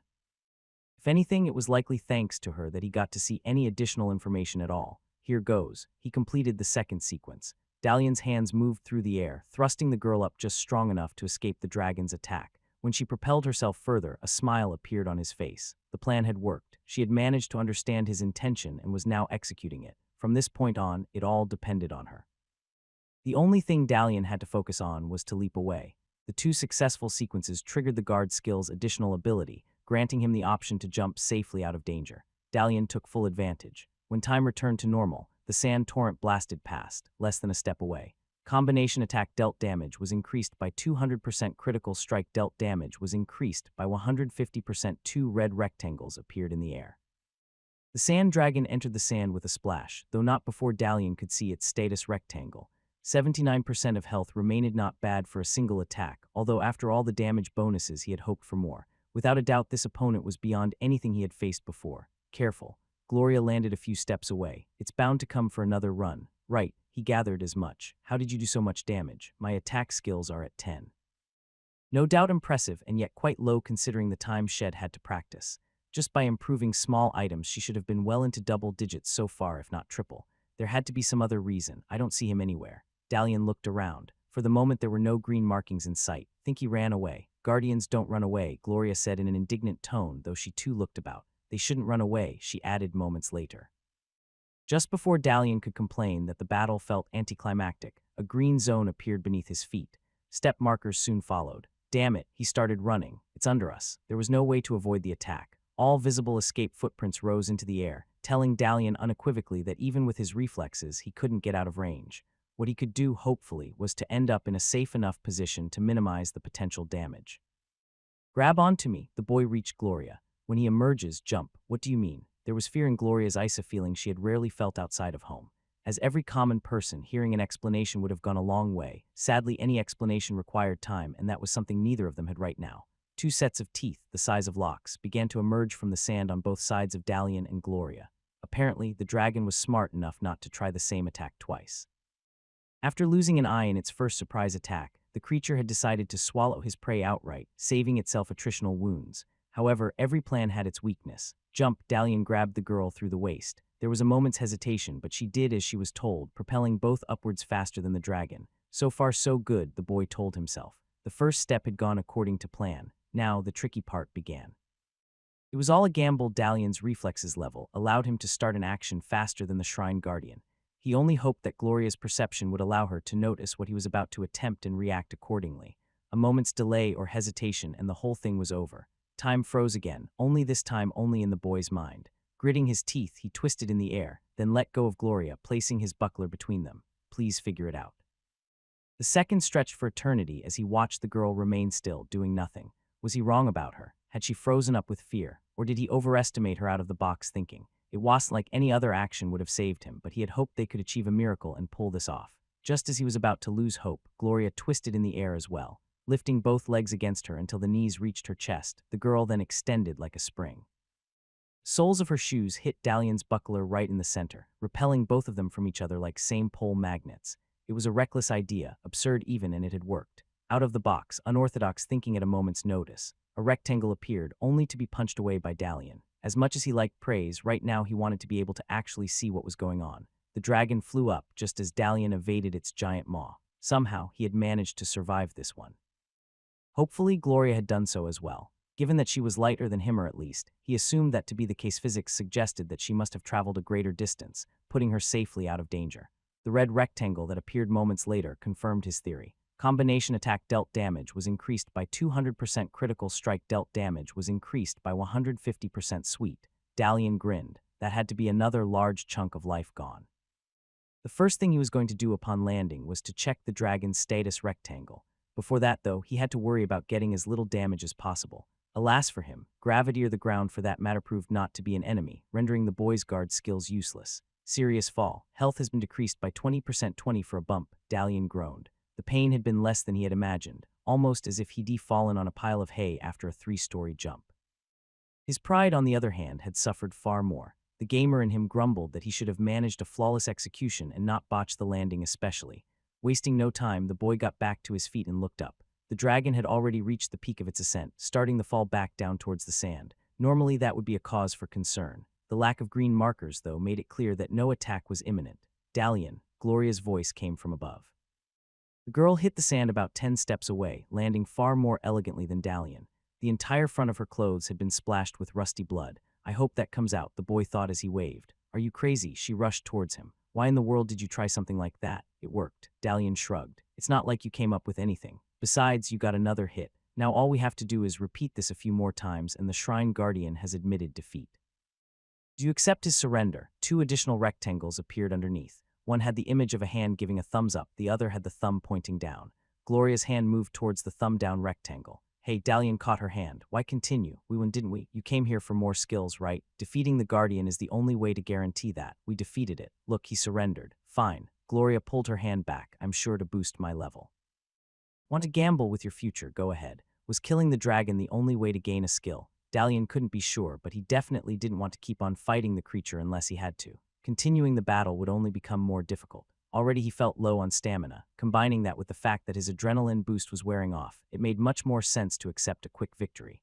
After a few more moments of hesitation, the boy tapped on the thumbs up rectangle. A new series of rectangles appeared. Damn it, Dalian whimpered. You are at a crossroads. Choose the item that will serve you best. 2 rectangles floated in front of Dalian. One had a realistic picture of a short sword, the same the boy had seen upon waking up in this world. The other had a blacksmith's anvil. From what Dalian's grandfather had said, crafting skills were quite rare and among the most valued. Getting one would set up a person for life. They opened the path to apprenticeship in any of the service guilds that inevitably lead to any of the big cities. The chances of getting crafting skills were 1 in a dozen, maybe more. Unfortunately, they wouldn't serve him in battle. Why? Dalian clenched his fists. What's wrong? Gloria moved closer to him, concern in her voice. Didn't you get a skill? I got a skill, Dalian said through his teeth. There was no point in sharing the entire picture. I got attack. Attack was without doubt the most common of all skills. From what Dalian's mother and grandfather had said, half of all awakened started with that skill, and now he was forced to take it in the place of something valuable. Dalian tapped on the sword rectangle. Attack skills obtained. You have broken through your second barrier. You jerk. Gloria frowned. I was scared you hadn't got anything. Attack's just what you need. A bit of practice and you should be able to pass grandfather's trial. After all, it can't be as difficult as this. Yes. Dalian struggled to hide his disappointment. His entire being was shaking on the inside. It can't be as difficult as this. You are level 2. Choose the focus you value the most so you can leave the awakening shrine. As before, the boy was given 4 statistics to choose from: body, mind, reaction, and perception. Interestingly enough, his mind had increased by 2 without Dalian doing anything. Dalian felt an urge to increase it to 6, or even increase his reaction further. Thinking about it for a few moments, he decided to go improve his perception. As Gloria had shown, the skill could be quite useful. You have assisted Gloria Luor in her trial. Gloria Luor's level has increased to 4. The desert disappeared in the blink of the eye, returning Dalian and Gloria back to the shrine cave. As if sensing their return, the altar faded out, plunging them into darkness. This time, Dalian found that he could see. It wasn't much, barely the outlines of the cave entrance, but it was far more than he could before. Come on. Gloria grabbed him by the hand. We're done, sure. Dalian took a step forward. The sole of his foot was still burning, causing him to limp slightly. The two walked in silence. Every now and again, Gloria would stop for a few moments so her companion could rest a bit, then continue on without a word. Various thoughts kept spinning in Dalian's mind. It was as if 3 different realities were fighting for space in his skull, trying to impose his dominance. A lot had happened in the last few days, but also nothing at all. Until a moment ago, the boy thought he had grasped the basics of awakenedness, along with all relative theories. His later experience had shown him how insignificant his knowledge was, not so much in terms of specific skills, but in terms of life in this world in general. This body's past existence, for lack of a better word, had come with a set of vague memories, giving him the illusion he knew a little about everything. That might have been well true, but only for an uninquisitive mind. Thinking back, Dalian knew quite a lot about the village, the people in it, especially his own family and precious little else. Try as he might, he couldn't even come up with the name of the village, let alone anything beyond. He knew there were cities in the country, he waspy, all indications a kingdom, or empire of sorts filled with guilds and nobles. He knew there was a capital. There were indications that the country was, or had been, at war. So many questions Dalian had been comfortable not asking. Before his awakening, there hadn't been any point was going to live and likely die in the village, never knowing what lay in the world beyond. Gloria, Dalian began once they left the cave. Have you thought of leaving the village? Get free of my grandfather. The girl let out a sad laugh. All the time, but I know it's impossible. Dalian arched a brow. Even if he'd let me, what's the point? Life always seems better out there, but is it? My father tried it once when he was young. He didn't last a month. There was a deep sigh. Is it so dangerous outside? I don't know. Maybe. However, it's harsh to anyone with doubts. Look at my grandfather. He has skills, money, even connections with traveling merchants, and he has still chosen to remain here. At most he'd go to one of the nearby villages to discuss arranged marriages, then return. There was a long pause. The girl looked up at the night sky. Dalian noticed the minuscule signs of sadness on her face turned down corners of her mouth, slight wincing of the eyes, and her breathing becoming slower and deeper than a moment ago. Had these indications always been there? Or was it his recently improved perception that had given him an edge? Grandfather went to city once. It was long ago, before my father was born. He doesn't talk about it, but when he has nightmares, he screams about it in his sleep. The others pretend it doesn't happen. They can't make out the screams, though. I could. Gloria looked back at the boy. The city changed him. I don't know why or how, but it turned him into what he is now. One has to be crazy to go there. I know I want, and unless you want to become like him, or join the Order of the Seven Moons, you mustn't either. Sneaking back in proved much easier than sneaking out. The first thing that Dalian did was curse himself for closing the door in such a way so that the bar would bolt it from the inside. The second was to knock directly on it and wait for someone to open. Dalian's parents turned out to be sound sleepers, so it came to his younger brother to do the honors. The naivete with which the boy opened the door without even asking who was knocking was borderline surreal. Back in his previous world, the first thing children were told was not to trust strangers and definitely not answer the door when alone. The worst part was that according to Dalian's memories, he had been no less trusting than his brother. What are you doing up so early? Linner asked with a yawn, then rubbed his eyes. I wanted to practice a bit. Strictly speaking, that wasn't a lie. Of course, he added nothing about Gloria, the shrine, or the fact that he had gained a second skill. Thinking about it still made Dalian slightly annoyed. If it wasn't for the village chief's insecure pettiness, he could have had a rare crafting skill. Then again, if it hadn't been for that pettiness, he wouldn't have learned about the shrine in the first place. I'm going back to sleep, Linner grumbled half asleep, then zombie off back in the house. Dalian followed, closing the door behind him. The bed felt scratchier than before. The cloth was rough, every wrinkle felt like a sliver of fabric biting into his skin, and the grains of dust felt like pebbles. I've become like the princess with the 100 mattresses, the boy said to himself, then shivered thinking what Gloria had been going through. No wonder she upgraded all her clothes. With the perception she had, normal clothes probably felt like wearing barbed wire. Morning came at the worst possible time. Just as Dalian was starting to doze off, the sound of his family walking about the house made the task impossible. With a yawn and a sigh, he got up and went to get washed. Breakfast was the first moment of dread that the boy faced. Fortunately, it turned out that his mother's cooking had become tastier than before. As the morning progressed, more people came to the house. A few neighbors were the first to drop by. Cracking jokes as usual, they grabbed Dalian's father for the start of their workday on the field. Usual gaggle of children soon followed. Too young to be given any real chores and too old to remain in the house, they spent several minutes staring at Dalian or the newly awakened. Very much to Linner's pride, they rushed out to play with Dalian's brother.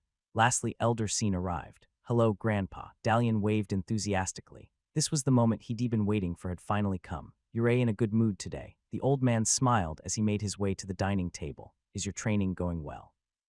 I've been keeping an eye on him, Dalian's mother said, bringing a mug of steaming tea to the elder. The aroma was pleasant, although almost overwhelming. He's been doing fine. If the seven are willing, he'll be ready for tomorrow. That's all we can hope for. The elder put up a brave front, but Dalian could clearly see he was worried. Grandpa, there's something I want to ask you. The boy leaned forward. Can you tell me something about the cities? The cities? Yeah. You mentioned that awakened with rare skills got to go there. I'm just curious what they are like. This is quite sudden. His features moved into a deep frown. You've never been interested in that before. I wasn't awakened before. Right, for a moment it almost seemed that the question saddened Scene. Well, the cities are very different from everything you know. A lot of people are either awakened or related to one, and everything is made to reflect it. Are awakened a ruling class there? Ruling class. The elder laughed, yes and no. The noble running the city is always awakened, as are many of the nobles and guild masters. However, awakened also keep the city in order. Blacksmiths, carpenters, masons, even tailors can be awakened. In the cities, even the gift isn't always a guarantee for success. So you've been in one? Oh yes, many times. When I was young, I was much more reckless than I am now. I thought that I could make a name for myself there. His days drifted away, looking at something Dalian couldn't see. You're thinking of going there, aren't you? It would have been easy to say yes. Dalian wanted very much to go there. If the city was even a fraction the way his grandfather described it, it would be much closer to the boy's old home than this village. Although, why was everyone so terrified when given the prospect? I am considering it. Dalian chose the diplomatic reply. Considering is good. Just be sure that's what you really want to do. Sometimes people go to the cities and find they don't really want to be there. A miserable life awaits those. Everything suggested there was more to the story. The elder, however, chose not to continue. Finishing his drink, he stood up, gave Dalian a hearty tap on the shoulder, then left. It was almost as if he had guessed the boy's next question and chosen to leave before he was asked to answer it. That created something of a problem for Dalian since he had exhausted all his options. He could possibly try to ask the remaining village elders or even people from the Lure family, yet something told him the result would likely be the same. Why doesn't anyone leave this village? Dalian wondered. Why didn't I want to leave it? It was said that an overabundance of coincidences always led to a hidden pattern. All one had to do was keep track, and eventually the truth would be uncovered. Until then, Dalian had another day of training before him. Trial increasing one's awakening status, as it turned out, had a considerable number of advantages. Apart from the improvements in the new skill Dalian had gained, he found that he could use his powers twice per day. Quite the welcome surprise, since it avoided him to explain what he had done that night. It also allowed him to improve things he wanted in secret. The attack skill turned out to be exactly the way Dalian imagined it would be. Instead of green markers, he was presented with a series of red ones, suggesting where and how he would attack. More curious, the slightly heightened perception had caused weak spots and vulnerabilities to become visible on his enemy. Targeting one had resulted in instant defeat of the first guardian Dalian had faced. Only on the next and final day before the trial did he consciously try to avoid taking advantage of his skills in order to get some degree in training. The whole experience had made the boy much more aware of how weak he actually was. Gloria, with her high perception and attack, would probably turn him into Swiss cheese, then start playing whack-a-mole with his inner organs afterwards. Guard skills and reflexes were a good counter, but at his low stamina, they were a limited resource. An encounter with a cooking pot guardian had left Dalian drained to the extreme. Granted, he had received much praise and thanks from his entire family, and could rest assured the food quality would increase even more, but it didn't help change the fact he could barely crawl to his bed. Another obvious change was that mending had become far easier and efficient. Labyrinth flaws had now become, for the most part, apparent, allowing the boy to fix several in one pass. In under 2 days he had managed to achieve more than he had in the previous 5, not to mention he had returned to a few pesky items to complete the missing 3% that kept bugging him. If this were a game platform, he would have received a number of achievements by now. Secretly, he was still hoping he would. After all, actions in the Awakened realm had provided him bonuses before. 3 hours before the day of his new trial, Dalian snuck out of his house once more. Being level 2 was nice, but if he managed to reach level 3, it would be better. It wasn't difficult to find the shrine cave. Gloria had done a good job getting him there along a series of landmarks. Looking back, she had probably done so deliberately, knowing Dalian would sneak in again. Beneath her somewhat arrogant and undeniably pretty exterior, she was actually quite nice. A pity she had explained so little about the shrines. As Dalian put his hand on the altar, he closed his eyes, wishing that he'd be offered the forging skills once more. When he opened them, he was back in the plane of the shrine. You are in a small awakening shrine. Complete the trial to improve your destiny. So far, everything had been the same, from the sky to the endless bare wasteland. At the same time, there were a few subtle details Dalian hadn't noticed before. The moons above were much brighter, faintly glowing in the sky. There were 7 of them in total, all of various colors and sizes. The blue one was the largest, shining with an intensity equal to the one the boy remembered from Earth. Most of the rest were pale blotches of color, and 2 were little more than a circle outline in a sky of white. The columns also seemed more detailed, if identical. As Dalian took a step forward, an arch appeared. 2 things instantly became apparent. The Roman numeral one was clearly visible, carved into the capstone. Also, the entire arch was filled up with a brick wall. What's this? Dalian approached and slid his fingers along the wall. It was very real and very solid. Hitting it with his buckler yielded no results, forcing the boy to move toward the column to the right.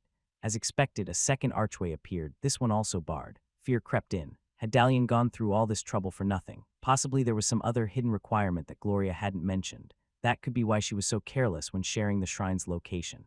Anxious, Dalian stepped to the right again. The moment he did, a wave of relief passed through him. The archway was there, unblocked, along with the number 3 Roman numeral on top. Phew. The boy whipped the seat off his forehead. There was a way to progress, after all. Curious, he walked around the rest of the columns until all 6 archways appeared. There were 6 of them, each with a Roman numeral. The first 2 were blocked, leaving Dalian to choose from 3 onwards. After his recent experience, he chose the third, Shrine Trial 3 chosen. Prepare for combat. Yeah. Dalian dismissed the rectangle. Once the novelty of awakening had worn off, the rectangles had become really old, really fast, just like pop-ups. Unlike last time, Darian found himself on the beach of a tropical island. Blue sky and sea continued for as far as the eye could see. Behind him, a modest cluster of palm trees formed a jungle the same way they did in elementary school drawings. It was clear that the fighting would take place in water, which wasn't that good. Dalian loved to swim, but never was particularly good at it. Even when he'd gone to the pool as a teen, he always made sure to gravitate towards the shallow end. "I am here," Dalian shouted, still on the beach. He had no intention of stepping in. "I am ready." The guardian's reaction was immediate. A fountain of water emerged from the endless sea. Dalian braced himself, buckler and short sword at the ready. "Hey." A cheerful voice said, "Shrine Guardian Species, Slime Class, Water Statistics, Unknown Skills, Squirt Water Shield Bounce Weak Spots, None." Fighting a creature with no weaknesses turned out less difficult than Dalian expected.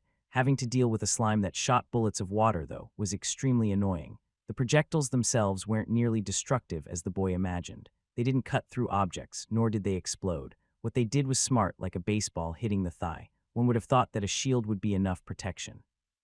While that was true at first, with each minute the impact pressure grew to the point that Dalian now felt pain in his arm each time something splashed on the shield. His physical weakness was starting to show. After defeating this guardian, he was definitely going to improve his body. Red and green markers appeared and shifted constantly, like a dance revolution on difficult mode. Following them for the most part wasn't an issue, but doing so on water often does. Logically, there was no reason the boy shouldn't, but his aversion to water made him stop each time, breaking the sequence. Several times he tried to bait the guardian further in the island, only to get bombarded by a volley of water projectiles as a result. "You really are annoying, you know that," Dalian grumbled under his breath. Simple tricks weren't going to help him win this encounter, so he resorted to the next best thing: brute force combinatorics. If there was one thing the arcane point-and-click adventure games had taught him, was that every puzzle could be solved by combining every item with every other. The trick was not to get hit too many times as he did it. Forcing himself to walk into the water, Dalian completed a full guard sequence. When time slowed to a crawl, he didn't attack as he usually did, but waited for it to return to normal, then continued with a second sequence and a third. Only when that bonus effect triggered did he go on the offensive. Jumping to a perfect counterattack spot, a few series of markers appeared. Unlike the ones before, they were half green, half red. Both shield and sword markers were visible in the air, allowing him to perform several strikes on the slime. This was precisely the boost he needed. "How about this?" Dalian attacked, slamming the guardian simultaneously with his buckler and the flat side of his sword. Combination attack dealt damage increased by 200%. Metal splashed against water, which, unfortunately, had the consistency of wet concrete, causing the entire slime to jiggle. The temptation to do another squish attack was enormous, but Dalian chose to continue as the markers suggested, twisting around the guardian and doing another slice attack. It was a good thing that he did. The attack didn't end, instead creating a new set of green-red markers, more elaborate than the last. When Dalian completed it with quite a bit of difficulty, the same happened again. Endless combo, the boy thought. The third sequence proved too much, causing him to fumble halfway through. Not wanting to waste any of the time freeze, Dalian performed another dual attack. To his relief, it proved enough. The slime lost form, pouring back into the endless sea. Moments later, a rectangle appeared. "You have broken through your third barrier. No skill options." Regret twisted his stomach like a football during practice. It was too much to expect he'd be offered forging skills a second time, but he had hoped to receive something new. "You are level 3. Choose the focus you value the most so you can leave the awakening shrine." The choices were all too familiar. Maybe for that reason, Dalian found himself unable to make one. It was tempting to increase his perception, especially now that he knew how it helped him in real life. Mind was something he didn't think about. If there were any apparent benefits, he didn't feel them. Reaction, on the other hand, was something that would give him a definite edge. If anything, with a value of 6 was seen as impressive, having a stat on 7 would be phenomenal. And then there was body. Strictly speaking, it was the last thing Dalian wanted to improve. Being strong and muscular, while tempting, was something he thought he could achieve on his own. After all, he had managed to melt quite a lot of fat through item mending alone, not to mention that it also added a bit of muscle mass in a few areas. Was there really a need to invest in body? What is the proper choice? Dalian's father used to say that proper choice is the educated comparison of known results. The boy knew what all other statistics provided him. He only assumed that body would grant him more stamina. Here goes. Dalian tapped the body rectangle with his finger. Some things required decisiveness. Awakening increased. Your attack skills have increased to 5. The tropical island had vanished, replaced by the dark surroundings of the cave. Dalian remained there for a few minutes thinking. Had he made the right choice? As far as he could tell, nothing had changed. He didn't feel stronger, nor if his clothes were any indication had he become particularly more muscular. He could hope that the effects of the new increase would become apparent when facing a guardian. Or maybe there was another way. For that, though, he had to get back home. The way back went unnoticeably fast. The only thing Dalian had to be careful of was not to be seen by anyone, a surprisingly difficult task once he entered the village proper. While most of the people remained in their homes after dark, an alarming number would peek out of their windows at the least of noises. Lacking internet, television, or even books, there was little else to do to fight boredom. No doubt Dalian's previous sneak-outs had been seen and discussed already. Since everyone was secretly backing him against the village chief, they had probably kept the secret. Dalian looked at the sky. As far as he could tell, about an hour remained till midnight perfect for his small test. Bending down, the boy took a chipped stone from the ground and used his awakening powers on it. A split-second later, half an hour, and the awakened Stadeth stone had turned into flawlessly polished granite. Cool. Dalian looked at the stone, then put it gently on the ground. The improvement hadn't been a mistake after all. Everyone from the village had gathered to witness Dalian's walk to the chief's mansion. The atmosphere was noticeably different from last time. Then everyone had accepted the fact that he'd lose his gift and had remained in their homes. Now there was hope he could actually stand up to the Liuer family, something that no one had done in decades. Even the other village elders, awakened in their own right, some of which were in good relations with the chief, had appeared to witness the spectacle. The mansion guards, in contrast, were somber and silent. The duo from last time hurriedly escorted him through the inner courtyard, making sure to shut the door as quickly as possible behind him. Once inside, they were joined by another pair of distant Liuer relations, who took him directly to the main hall. "Any idea what it'll be like?" Dalian asked casually. It was a slightly cruel thing to do given the fear written on everyone else's face, but he couldn't resist. After all, it was a small payback for the way they had treated him and his family in the past. The guards mumbled something beneath their noses. Most likely this is new to them as well. In the past, awakened outside of the Liuer family had only visited the mansion once. The hall was as Dalian remembered it, though the people weren't. The chief's son and two oldest granddaughters weren't present. In their place, there was a dry, skinny man in his 50s, some woman in her 30s covered with a mask of makeup that Dalian vaguely recalled to be the chief's niece, and a child of 5. So these are the Liuer awakened, Dalian thought. There were no visible indications that they had the gift, but for those who knew where to look, the signs were everywhere. Apart from the aura of extreme confidence emanating from the people, none of their clothes were torn or dirty. The same could be said for every trinket, weapon, or piece of jewelry they had on them. Looking closer, Dalian noticed that Gloria's clothes, while identical in design, were now made of silk. "You increased your perception again, didn't you?" He smiled. "Well met again, Dalian the Awakened." The chief smiled, leaning forward from his seat. "You've caused quite a stir. It's not often that one gifted is," so the old man rubbed his chin, enthusiastic. "One might say my horizon's been cleared in the past week." "Indeed, one might," the chief hissed, maintaining his smile. "Which is why it is your duty to help the village. As you know, it's an awakened's task to help others. Without that help, the village will crumble to dust and be swallowed by the wilderness." Wait, what? No one had told Dalian about this. Rather, everyone had been telling him since birth, and yet his former self had never once thought about it seriously. Everyone in the village knew that to be fact, a truth so simple that even the children accepted. Everything broke down and decayed. It was only awakened that could reverse the process. A village without awakened wasn't going to last long. Maybe it would survive a few generations, more if it was a trading hub or had a valuable resource to sell. Ultimately, though, it was fated to disappear. This village was no different. The chief's mansion was an obvious example, but now that Dalian thought about it, there were other vital buildings in perfect order. Although not flashy, the village mill was in good shape, as were the barns, the kennels, the single bridge over the river, so many things constantly maintained that Dalian had taken for granted. "You want me to repair a house?" Dalian's face turned 2 shades paler. "A well," the old man let out a dry laugh. "The square well. It has been a decade before anyone did. Your father was one of the people that repaired it a few years ago, but that won't be enough." "A well? How do I repair a well?" Even at his current level, he could repair 3 stones at most. The well must have been composed of thousands. Attempting anything of the sort would take years. "Something wrong?" The old man rubbed his hands. Several members of his family were grinning.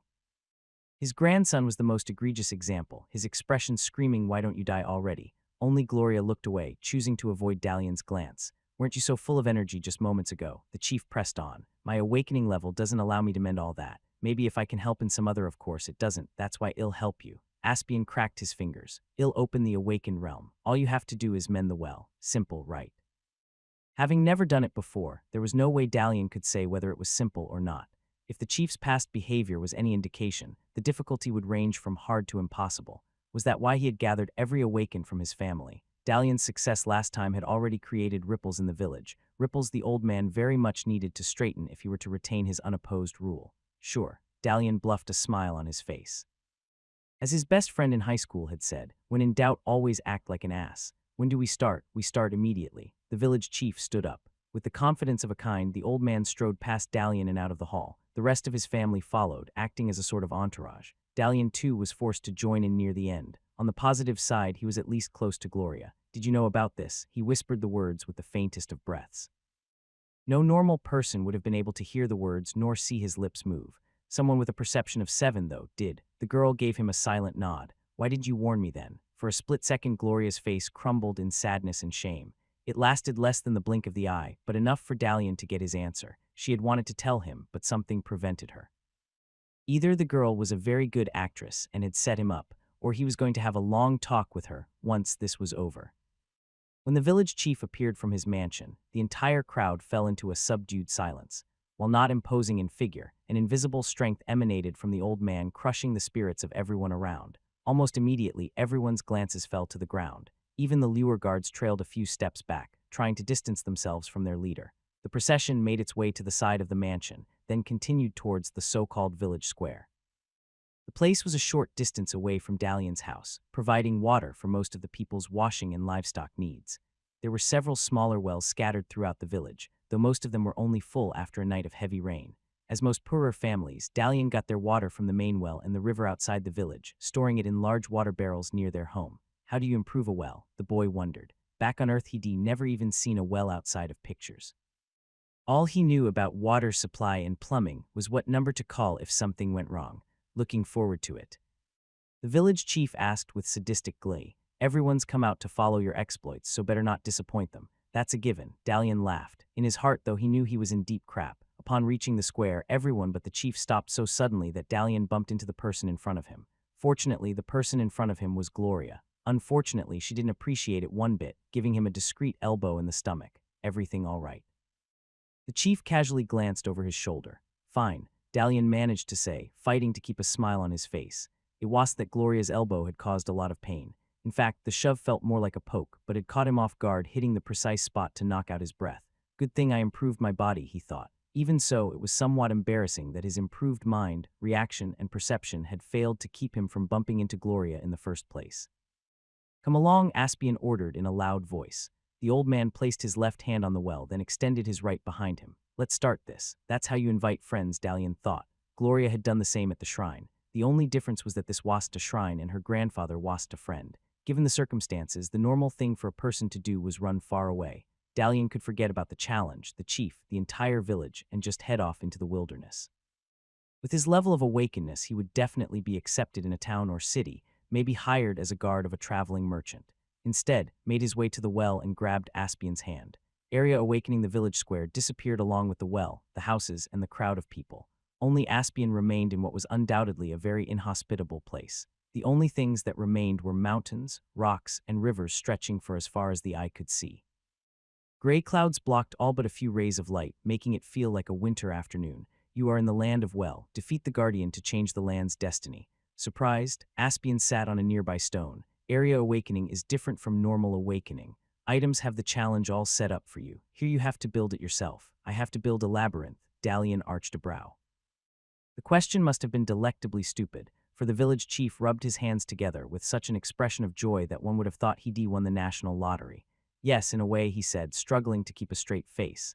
Actually, it was your grandfather who did that ages ago when we were both young. Since then, all awakened have only maintained the well. But of course, nothing is stopping you to improve it to the next level. The same old trap. In the future, maybe it would be a good idea if Dalian figured that out before stepping in. What do I need to do? He looked in the distance. It didn't take long for him to notice that the large mountains formed a wall in the Distancian unbreachable ring that surrounded everything with a smaller mountain as its center. To mend the well, kill all the creatures that have infested it. To improve it, defeat the guardian on top of the mountain. It sounded simple enough, which meant it probably wasn't. There had to be more. Of course, asking directly would either result in an outright lie or a hint so vague that it might as well be false. What about you, respected chief? Dalian added as much sarcasm in his words as he could muster. The reaction on the old man's face, however, suggested it had come out as flattery. Me? Aspian scratched his nose. I'll be waiting for you outside. He stood up. Oh, and don't worry, take your time. After all, time only flows on the outside. With a snap of his finger, the village chief disappeared. The moment he did, a green rectangle appeared in his place. Aspironluor has granted you the power to change the land's destiny. Defeat the guardian to leave the land of well. The boy stared blankly. The chief's action was utterly despicable and so predictable that Dalian was amazed. He expected anything less. Of course, the old man would leave him alone in this prison to fend for himself. The really scary part was that no one was going to notice unless Dalian completed the trial or was defeated and lost his awakening. He could stay here for months, even years, and not a second would pass for the village. As far as the crowd was concerned, he had just grabbed hold of the chief's hand. The land of Well, Dalian crossed his arms. I hope you're ready. Not only was he going to defeat all creatures and vanquish the guardian, but if it was in his power, he was also going to add the in front of Well. The realm of the well turned out to be quite real and very, very large. Dalian spent hours walking in the direction of the large mountains before it became obvious that it would take weeks, if not months, to reach them. If there was a way to escape this place, that wasn't it. Apparently, the village chief hadn't lied when he had said that the only way to exit was to defeat the guardian or fail trying. Kill the monsters, defeat the guardian, Dalian said. His football coach in high school had said that shouting your goals out loud was already half a victory. The only thing that Dalian felt right now was stupid. Even so, there was a sense of wonder in the air. Being in a new world gave off a sense of adventure, just like the first time he'd gone to a mall or a retro arcade. There was something magical about the newness of everything. It was as if the reality hadn't had a chance to age yet. Reaching down, Dalian picked up a stone and tried to awaken it. Nothing happened. It seemed that only one awakening was possible at a time. Kill the monsters, the boy thought. Despite his heightened perception, he wasn't able to see any of the creatures the village elder had mentioned. At the same time, he could sense that they were there, hiding out of view. Kill the monsters, defeat the guardian, the boy said again. How hard could it be? Adjusting his buckler, the boy started the long trip to the central mountain. The time he had wasted searching a way out had its effect. By the time he had reached the foot of the mountain, the sun had already set. With night came cold and a sense of fear. So far there hadn't been either sight or sign of any creature. From what little Dalian knew about wildlife, that suggested the creatures to be nocturnal, which meant he needed to set up a fire for the night. The only problem was that other than stone and water, there was nothing else in this world, not even a piece of moss. Undoubtedly, there probably was a chapter in some old scout's book describing how to ensure shelter in similar circumstances. Since Dalian didn't know it, he did the only thing he could come up with: huddle up against a solid wall of rock, sword in one hand, buckler covering up as much of his body as possible. Fear gave way to cold, which gave way to calm, and finally drowsiness. After what seemed like an eternity, Dalian dozed off. As he did, the sound of running water slowly changed into a rhythmic dripping.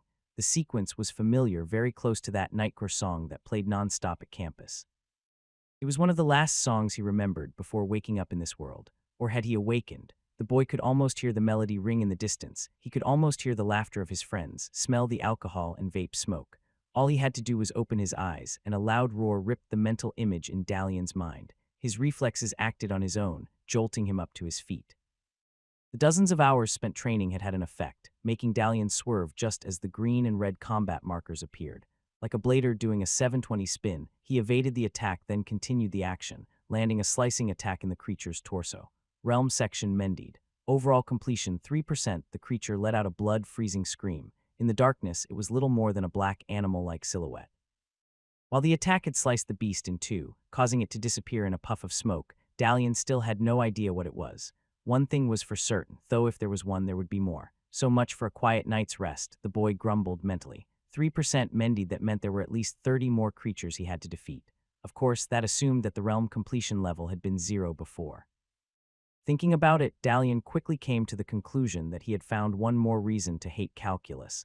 As they say, when life gives you lemons, he shouted to give himself a boost of courage. Squeeze them in life's eyes. Time to do some mending. He charged out of his shelter and into the open. The clouds had broken just enough to let the blue moon's rays cover most of the mountain. Normally, Dalian would consider the view inspiring, maybe even suitable for a date.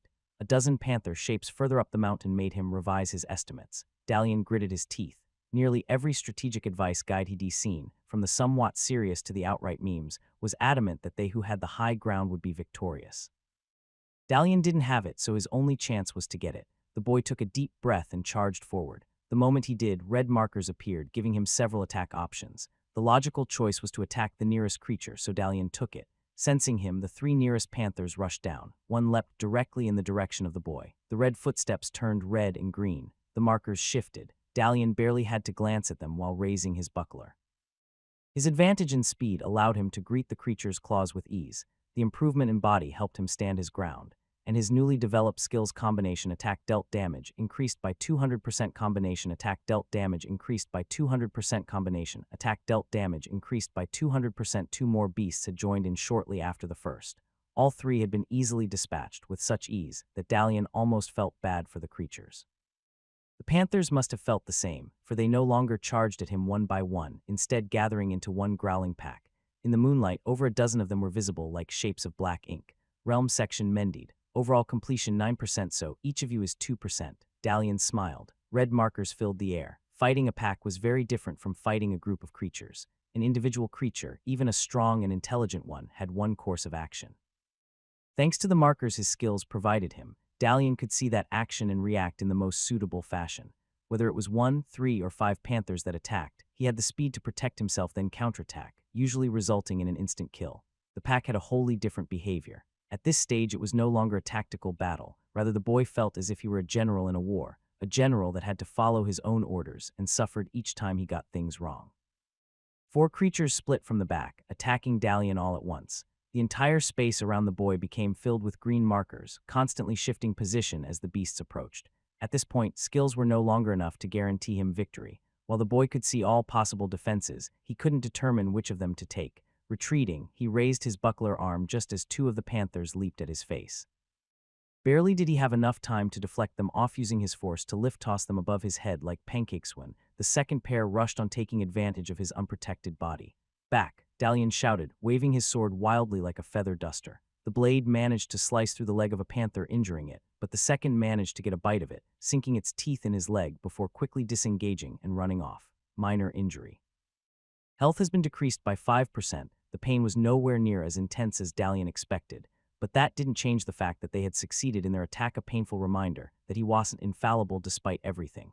Dalian took one last swing at the wounded panther, slicing it in 2. The ease with which the creature died only annoyed him further. Defeated by a swarm of ants, the fear popped in his mind. For a split second, he imagined himself lying on the ground and defeated by cracks. Definitely not a very heroic way to lose his awakening, and almost as bad as losing a major battle because of a tooth cavity. The boy's senses quickly caught the sound of claws on stone. The 2 creatures that he'd thrown off with his shield were now charging towards him from behind.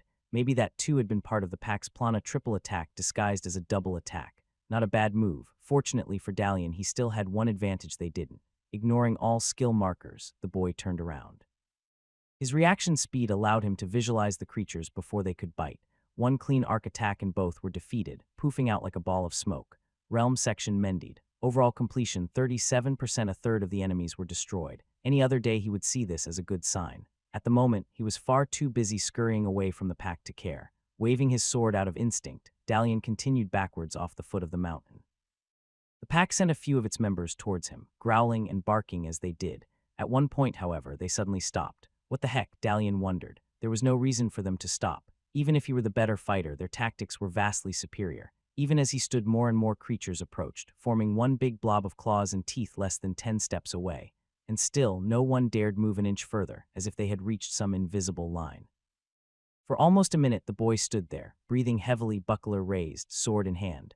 Only then did it dawn on him. The creatures were part of the mountain. Like the cracks in the mending labyrinths he had gone through during his week of training, the beasts were part of the well. They couldn't go beyond it, just as a crack couldn't leave the object it had formed on. The central mountain, along with its multitude of streams and rivers, represented the well, and the panther-like creatures were the cracks. As long as Dalian didn't venture into their domain, they wouldn't attack him, and that meant he could get some rest without fear of being devoured. Just to be on the safe side, though, the boy spent 10 minutes walking away from the mountain, all the time keeping his guard up. Fortunately for him, no one followed. Exhaustion kicked in. The pain in his leg, along with the lack of the adrenaline rush that had kept him going during the fight, hit him like a foam pillow, slowly bringing him to the ground. "I'll just close my eyes for a moment," Dalian said, suppressing a yawn. Next thing he knew, it was already morning. The clouds had cleared out, letting warm rays of light cover the entire ground. Looking at the perfect azure sky above him through the cracks of his eyes, Dalian did what anyone in his place would, grumble and cover his face with the buckler. 10 minutes later even, that proved incapable of saving his sleep, so he stood up with a deep sigh and stretched. Faint stinging still emanated from his leg. When he rolled up his trouser leg to check, though, he found that the wound had largely healed, leaving only a purplish red spot where the creature had bitten him. That meant that bites, at least from these creatures, weren't overly harmful in small quantities, not that he would want to attack on the pack head-on again. To win against such an enemy, he'd need a plan, and one that did more than rely on skill markers. As Sun Tzu famously wrote, "If you know the enemy and know yourself, you need not fear the result of 100 battles." Translated in the language of first-person shooter maps, That meant check out the terrain and search for good camping and ambush spots. Hunting adequate light made Dalian appreciate the realm of the well a whole lot more. Maybe it was due to him killing off or mending as the awakened term went a lot of the area's creatures, or maybe it was the effects of mourning, but the unwelcoming feelings of fear and dread that hung in the air the previous day were gone. If it wasn't for the complete lack of plants or forest animals, this would easily pass for a perfect hiking trip in Nature Regain, minus the actual nature. The air felt fresh, the water from the streams. Once Dalian brought the courage to try some tasted sweet, and the central mountain was a rock climber's dream. Dalian wasn't a rock climber, but he had watched enough YouTube videos to assume himself an online connoisseur. The increase of his statistics made him believe he could climb up the face of a cliff. Reality quickly smacked him on the head, showing him how little had changed in this aspect. Even after everything that had happened so far, a rock climber Dalian was not. By midday the fascination had started to wane. Despite spending hours exploring the foot of the mountain, including venturing in several of the many caves that drilled it, Dalian hadn't found anything of interest. Worse, he hadn't found anything remotely edible, which as his stomach kept reminding him was starting to be something of a problem. There was no sign of the panther creatures, as if the light had made them hide away somewhere. On the one hand, that was a good thing. It meant Dalian could enjoy some calm before sunset. However, the nagging feeling that something was wrong reared its ugly head. The Guardian, Dalian thought. All I need to do is to defeat the Guardian. I don't have to mend everything to 100%. No matter what he told himself, though, the gamer in him cried out in pain. The higher the boy got, the warmer the weather became. More and more caves appeared, making Dalian lose interest in further exploration. The assumption was that the Guardian would be on the peak of the mountain where the final fight would take place. When Dalian reached the halfway point, two things became clear. There was no way he could climb to the top in one day, and once it got dark, the pack of cracks would attack again. Logically, there were two options. He could spend several nights fighting at the foot in the mountain, killing a few of the creatures, then retreating to safety. It was a long but certain method of success. Sadly, the lack of food would make each day progressively more difficult. Another option was to follow the everything-or-nothing philosophy and face the pack on the mountain itself. As long as he picked a good enough spot, there was a chance that he would thin the pack enough for the creatures to scatter, then kill them off one by one. Finally, there was the seek-out approach. Find the cracks' lairs, provided such existed, and take them one at a time. Being the logical sort of person, Dalian decided to pick the last choice. That way he could always face the pack in the event he failed to find any lairs before nightfall. After another few thousand feet up the mountain, Dalian stopped to take a rest. The sun had started its descent, giving the realm several hours of light left. In a part of the sky, 3 of the 7 moons were visible as pale circles, patiently waiting to shine. Find a beast's lair, Dalian said out loud. If I were a crack in a well, where would I hide? The obvious answer was beneath the stones. The boy had often heard of people talking that it's the hidden cracks that were the most dangerous of all. Likely that was true, but in a world of awakened that wouldn't hold true, especially when talking about a well. Given the level of technology, Dalian doubted the well underwent yearly inspections. Based on the percentage, the last time it had been mended was during its last improvement, if even then. No one would go through the trouble of covering up surface cracks, which meant they had to be visible. The boy stood up, carefully inspecting his surroundings. Initially, there wasn't anything out of the ordinary, but soon he started to see certain small discrepancies. Thank you, improved perception. The boy smiled. While the overall state of the realm had vastly improved since the previous day, that wasn't always the case. Here and there, large chunks of rock were darker and in a crumblier state. Not only that, but a few of the small springs Dalian could see were far murkier than the neighboring ones. The boy must have seen dozens like them while going up, but thought nothing of it. If his theory was right, a beast lair was affecting both the rocks and water, showing him where the beasts were hiding. It took Dalian about an hour to find a cave in decrepit condition. The moment he entered, the smell of stale air hit him, making the boy instantly cover his nose. This had to be the place. Dalian drew his sword and cautiously continued on. The inside of the cave was pitch black. Normally, Dalian wouldn't be able to make anything out, but his awakening helped him see vague outlines. Combined with his heightened sense of sound, smell, and touch, that was enough for him not to trip or walk face into a wall.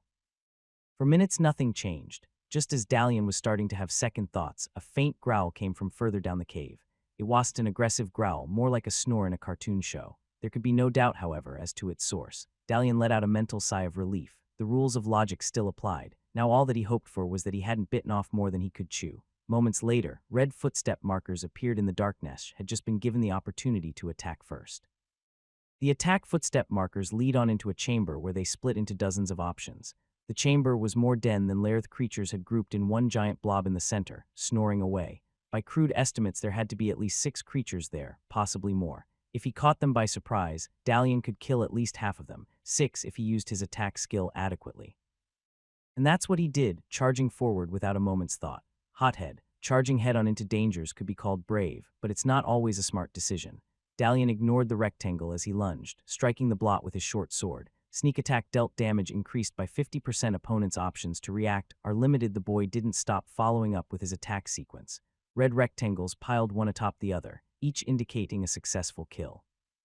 3 creatures had gone before the blob began to budge. 2 more perished after it did, thanks to the skill's time-stop effects. Only then did green markers appear. Let's see how well you do this time. Dalian followed the green footsteps to safety. The blob burst apart like a water balloon meeting a needle. Silhouette creatures scattered throughout the chamber, quickly becoming invisible in the darkness. Even so, Dalian's other senses gave a rough estimate of where they were, along with his shield markers.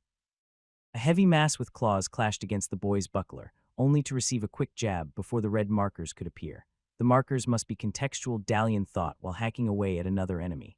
The lack of contact told him that the creature had successfully evaded all attacks and had retreated to elsewhere in the chamber. The more Dalian thought, the more he became certain that in this world there was no such thing as a tilted build. While his reactions had given him an incredible initial boost when fighting enemies, that quickly vanished as he fought stronger enemies.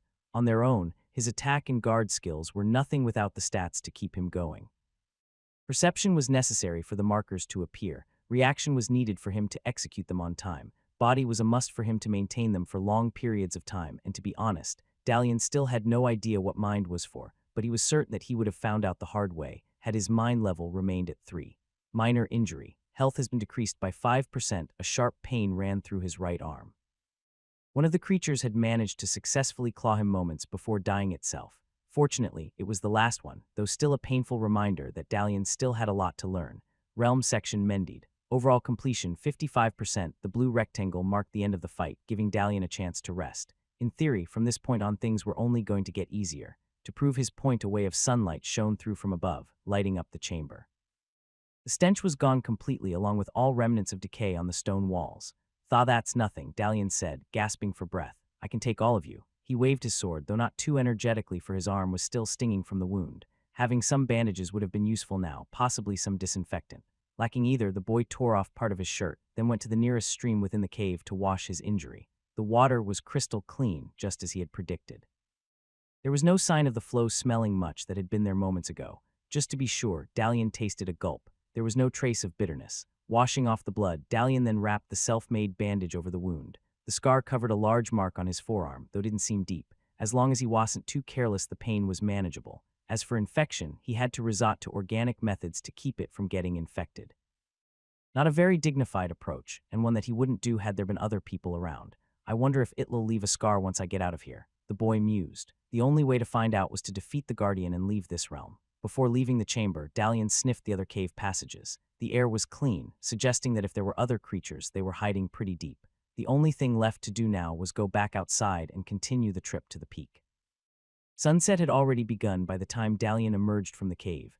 Warm orange light fell on the mountainside, contrasting with the dark blue cast by the shadows. All in all, it was a nice place if one wasn't hunted by a pack of cracks. Lying on the ground, Dalian closed his eyes. He didn't feel sleepy just yet, though a break felt good. His stomach gurgled, issuing its hourly complaint. Later, the boy told his stomach, at least there was enough water.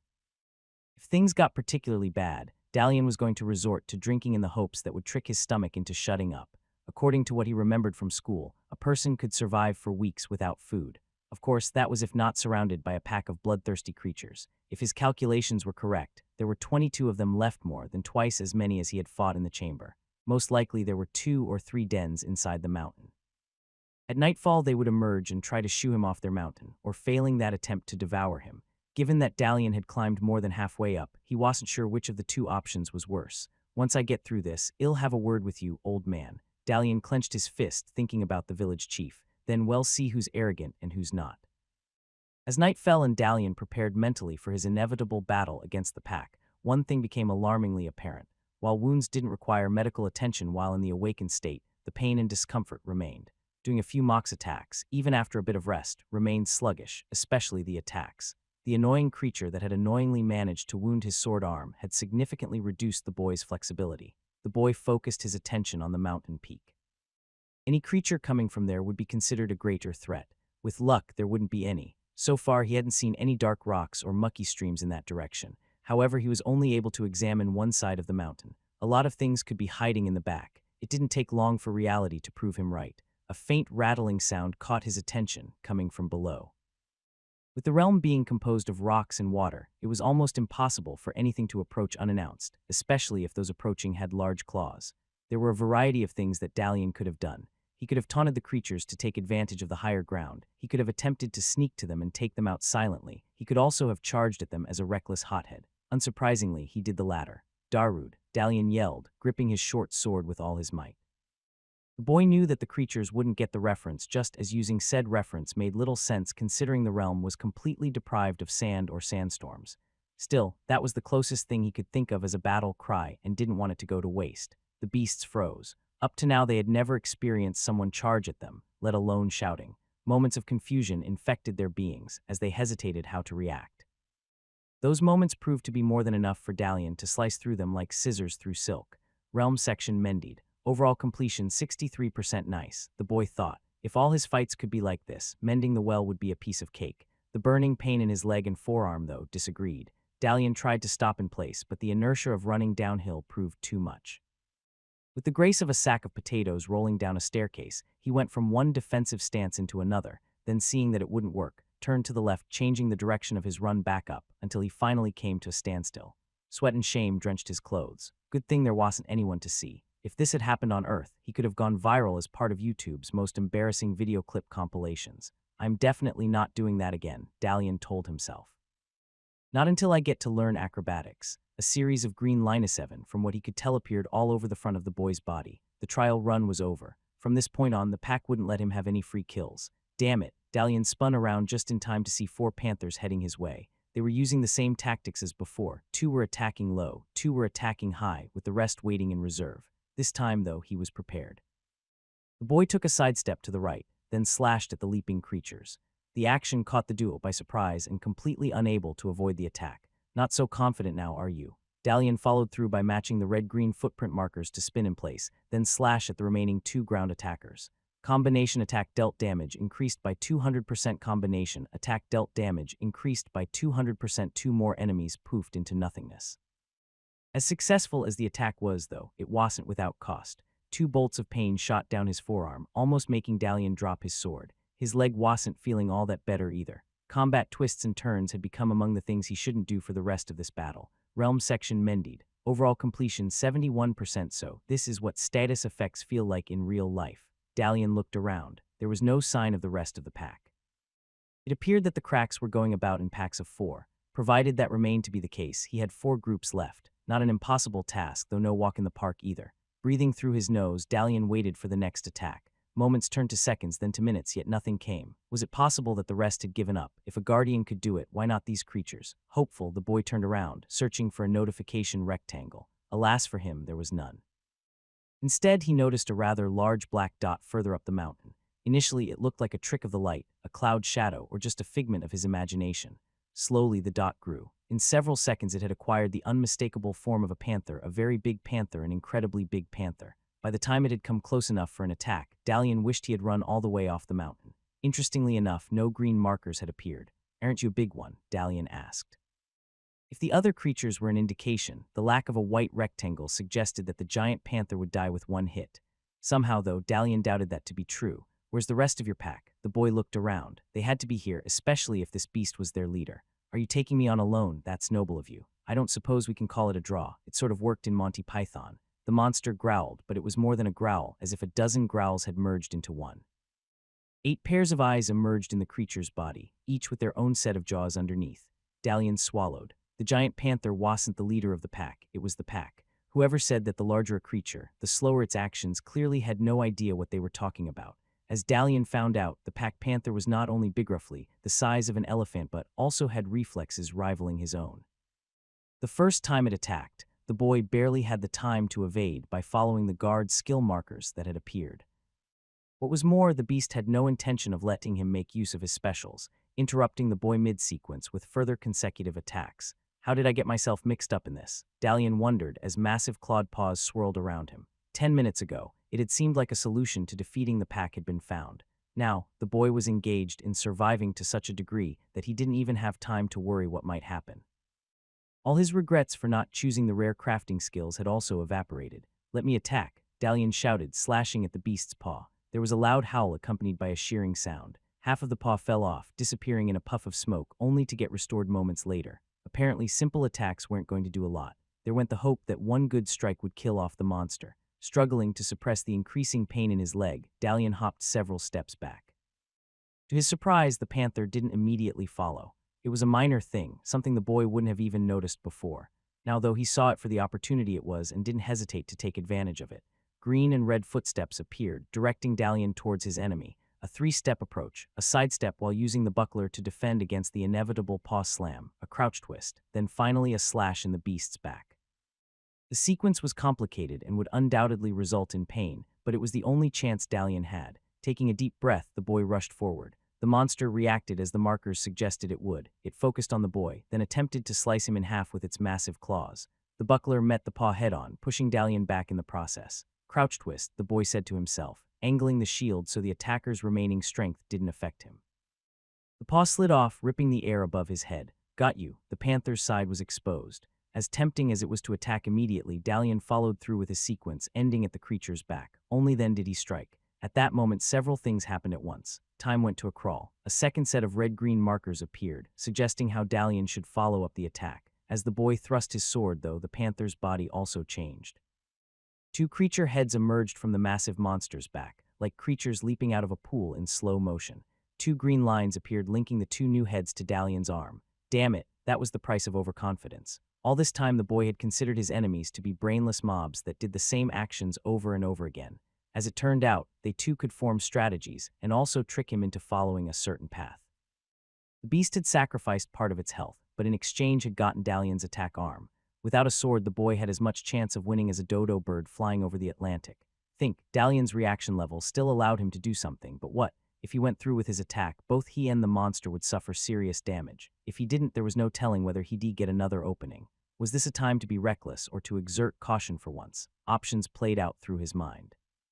There was no way he could twist his arm to achieve both goals. It was either mutual damage or no damage at all. Crap, if only he had a better weapon, or even two weapons, he wouldn't be facing such a dilemma. It was said that only incompetent players blamed their gear, but in this case Dalian had a reason to. There was only so much he could do with a short sword. Also, it was not like he could pick the weapon up with his left hand and keep on fighting. Awakening had granted him a lot of abilities, but ambidexterity wasn't one of them. As things stood now, he only had one sword arm and one shield arm, which for some reason he hadn't been using to attack. That's it. Mustering all his remaining strength, Dalian swung his buckler at the two heads while continuing with his sword attack. Timing was key. The tip of the sword sunk in the panther's path. The creature heads opened their jaws, aiming to bite into his wrist. Before they could, though, the edge of the buckler hit the leftmost one on the side. Combination attack dealt damage increased by 200%. Both heads disappeared in a puff of smoke as Dalian's continued on until the entire blade was buried in the monster. An ear-popping howl shattered the air, forcing Dalian to jump back. The panther did the same, doubling the distance between them. "Thank goodness," Dalian managed to say, breathing heavily. The pain in his body had subsided, replaced by numbness. By the looks of it, the panther wasn't doing much better. The constantly attacking monster had taken a defensive stance, glaring at Dalian with such ferocity that it could drill a hole through concrete with its gaze alone. Also, the creature appeared to have shrunk in size by roughly a third. It was still quite large, but not even close to the monster it had been at the start of the battle. Of course, Dalian smiled. Everything was clear now. The creature was the embodiment of the pack, and as such shared all of its characteristics. Each successful strike corresponded to the death of a pack member, and as the pack members diminished, so did the overall size of the enemy. Good attempt, but it'll take more than that to defeat me. Dalian smirked. Finally, he'd got to use some cheese in real life without being judged. Darude, he charged forward. Until now, Dalian had never realized how much he missed them. Not the few pale dots he saw from the city real stars, covering the sky like salt on a black napkin. Even the moons had lit up, emanating a crisp-colored glow. Lying on his back, Dalian raised his hand up, as if stretching to grab hold of one. It was childish, but right now he wanted to be a child, at least for a little longer. The fight against the pack had exhausted him more physically than mentally to the point of collapse. He had suffered a few more bites, each costing the boy between 5 and 10% health, and seen things he wished he hadn't, but in the end he had won. After the fight, the realm of the well had become much brighter, not only the rocks and streams, but the air itself. Dalian could smell freshness and the unmistakable sensation of joy with every breath. There was nothing like this on Earth or even back in the village. Despite the freshness of the air, there was a lingering sensation of unease, probably because everyone was so afraid of the village chief so much. The 7 moons, Dalian whispered out loud. What did they really represent? Representations of deities, sources of awakened abilities. Both. Dalian had often come across them mentioned in everyday talk, and still that's all they were, parts of phrases. Everyone knew that there was some order or religion based on them, just as everyone knew that their monasteries were willing to accept anyone, even social pariahs, but that was all. It wasn't only that people didn't have answers, they didn't have questions either. Dalian himself had the faintest of interest, everything considered. All his efforts were entirely focused on getting him to level up and improve his skills, almost to the point of obsession. I really need to live more and level less, don't I? He asked the moons. To his slight disappointment, the moons didn't reply. Unfortunately, something else did, the nagging voice that reminded the boy that the realm was only 99% repaired. With a bit of effort, Dalian could easily track down the final creature and end it to get the coveted 100%. Maybe tomorrow, the boy closed his eyes. The night passed quickly and painlessly. In the morning, Dalian felt completely refreshed. The pain had all but subsided along with the hunger. It was almost surprising how comfortable sleeping on rocks could be after a fight. Either that or mending the realm had changed its properties. After a stretch, Dalian went to the nearest stream for a drink and quick wash. Once done, he set off up the mountain once more. The nagging reminder of the missing 1% kept pestering him a bit longer, but soon gave way to his determination to get done with the challenge and return to the real world. If I come across it, I come across it, Dalian told himself and persisted on. The higher he got, the steeper the mountain became. The easy path soon disappeared, forcing him to do some rudimentary climbing. Thankfully, he could still avoid the vertical sections. By the early afternoon, he had halved the distance yet again. By his rough estimations, about 24 miles separated him from the top. Normally, Dalian would pass such a distance in a few hours. Considering he was climbing, he hoped he could manage by nightfall. Alas, he didn't. When the sun touched the horizon, several hundred feet remained, most difficult yet. Sharp cliffs, half of them vertical, lead on, forcing the boy to make full use of his perception and reflexes to move from one ledge to the next. The boy was lucky enough to reach a small recess in the rocks, just large enough for him to curl up for the night. Dalian's recklessness urged the boy to keep going for the top. His common sense told him that it would be a terrible idea trying to climb in the dark. Tomorrow, he told himself. He'll get there tomorrow. The following morning, he continued again. Despite his initial enthusiasm, though progress was incredibly slow. Lacking glorious skills, he had to fight for every inch, at times taking hours to climb a few dozen feet. It was only in the evening that he managed, after a few slips and several dozen near falls, to pull himself onto the top. Once there, Dalian plopped on the hard surface like a steak in a frying pan. This whole endeavor felt more difficult than besting the panther pack. Now he understood why people held Awakened in such high regard. Awakened skills made difficult things easy. Without them, a person would have to undergo years or decades of rigorous training in order to partially achieve what skills provided. If Dalian had climbing skills, the whole trip up here might have taken him less than a day, and even be enjoyable. No pain, no gain, the boy thought, remembering the phrase his mother back on Earth used to say, "At least I am here now." Although that could pass as a huge achievement, it was not why he was here. There was still the minor matter of facing the Well's Guardian in order to escape this realm. Given how difficult the fight with the pack was, it was safe to assume that the Guardian would be no pushover. Come to think about it, there was no telling what exactly the Guardian would be like. In the past, each had characteristics of the item they were in. But what were the characteristics of a well? I guess there'll be lots of rocks and water.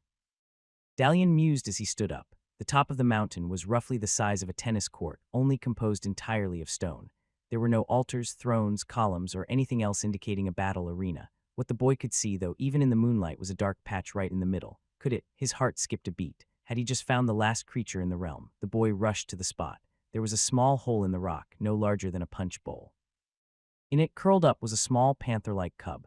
Sensing Dalian, the cub opened a lazy eye, then suddenly jumped up, hissing with the ferocity of a YouTube kitten. "You're the last beast," the boy blinked. He knew that the creatures were but a representation of the cracks and decay in the well's surface. Killing it would be a good thing, not to mention earn him a 100% mending rate. Even so, he had mixed feelings about this. Hey, little guy." He extended his left hand. As expected, the panther cub bit a finger. Also as expected, the pain was so insignificant that it made the creature's efforts to fight cute.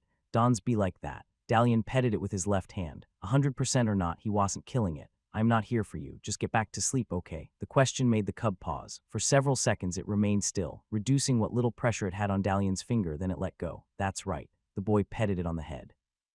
Just curl back up, it'll be gone soon and you can get back to whatever you want. Faint purring came from the creature. Yeah, Dalian laughed. I don't suppose you know where the guardian's at. The cub tilted its head, then curled back in its spot, still looking at the boy. Guess not, that would have been too easy. Anyway, get back to sleep.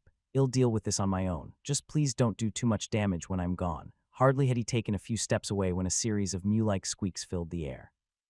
Are you serious? Dalian looked over his shoulder. The cub increased the intensity of its mewing, clearly indicating it wanted him to return.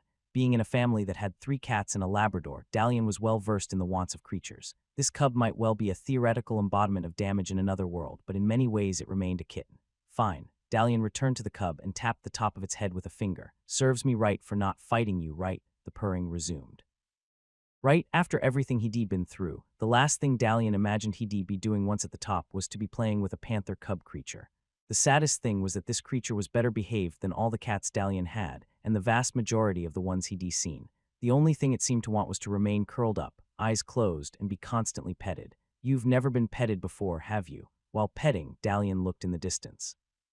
The ring of surrounding mountains was perfectly visible, marking the end of the world. They rose just as high as before. Even with all the skills in the world, Dalian doubted he could reach their peaks, and even if he did, there was no telling what he might see beyond. This is one crazy place, and to think it's just a well. Out there you're probably a crack in a stone, and here Dalian's words trailed off. The cub had reduced in size. Still purring, parts of it would vanish into the night each time Dalian's hand passed over it. A short while later it was all gone. Realm fully mended, the well is now flawless. The rectangle came with a large dose of bittersweetness. Dalian had fully mended the realm, which means that the village wouldn't worry about their water source. It also meant that the cub had gone. Alternative approach. Finding an alternative way to a problem always leads to choice, though choice sometimes comes with danger. A philosopher or someone with a lot of time would have come up with a lot of questions on the topic. Were cracks alive? Or were they merely a representation of the well's inner pain and fears? Was getting an alternative approach a good thing or not? What was the meaning of it all? As it turned out, Dalian was neither. With the disappearance of the last creature, the dark patch beneath it vanished as well, but that was not all. The rock surface also started to go. A small hole emerged, continuously growing larger, pulverizing everything around. Combat initiated. Dalian jumped back and drew his sword. In the second he'd done so, the hole had grown to the size of a dining table. Perfectly round, it kept growing until it reached half the diameter of the mountaintop. For over a minute, Dalian stood there, anxiously waiting for something to happen. Some guardians waited to be challenged. Others, like the sand dragon, made a grand entrance. After another minute, curiosity and lack of patience shoved him to the edge of the hole. Hello, Dalian peeked down. Surprisingly, the core of the mountain wasn't dark or empty. Blue shimmering water shone from the bottom. A well, the boy laughed. The arena is a well. Why did it have to be the inside of a well? As if in answer, the water rippled, then burst up. Green markers emerged, indicating how the boy should hold his shield in order to protect himself from the torrent of water. Dalian followed them on instinct, taking a few steps back. The jet of water burst on by him, reaching up to the sky like a truck of Mentos falling into a cola lake. Dalian could swear that the blue moon was almost hit.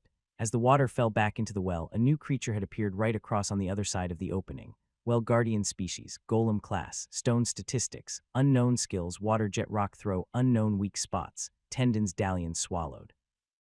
Golem wasn't terribly large. In fact, it was about the same size as the colossus he had faced a week ago.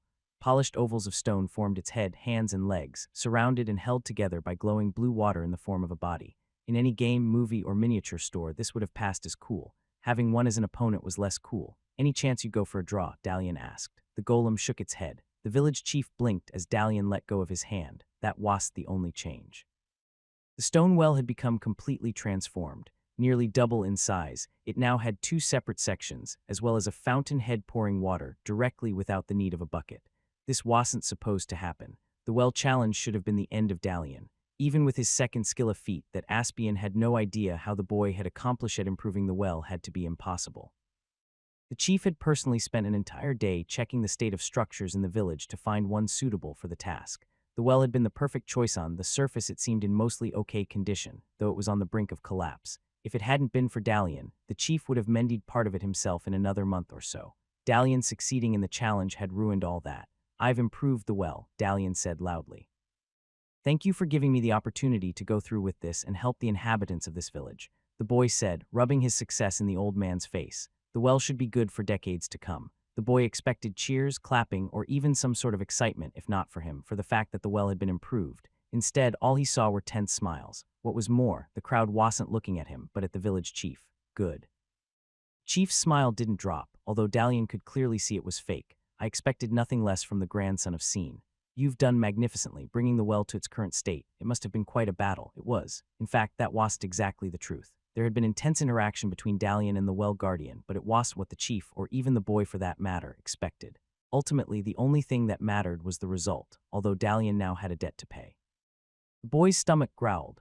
Sorry about that. Dalian swallowed. Days of hunger had accumulated despite only a second passing in the real world. You're hungry, to be expected after such a task. Come, this is a day of celebration. There will be a feast in your honor. I'll make sure that I wouldn't want to inconvenience the village chief. Dalian interrupted, doing the exact opposite. You've already shown me so much kindness. I just want to spend some time with my family and get some rest.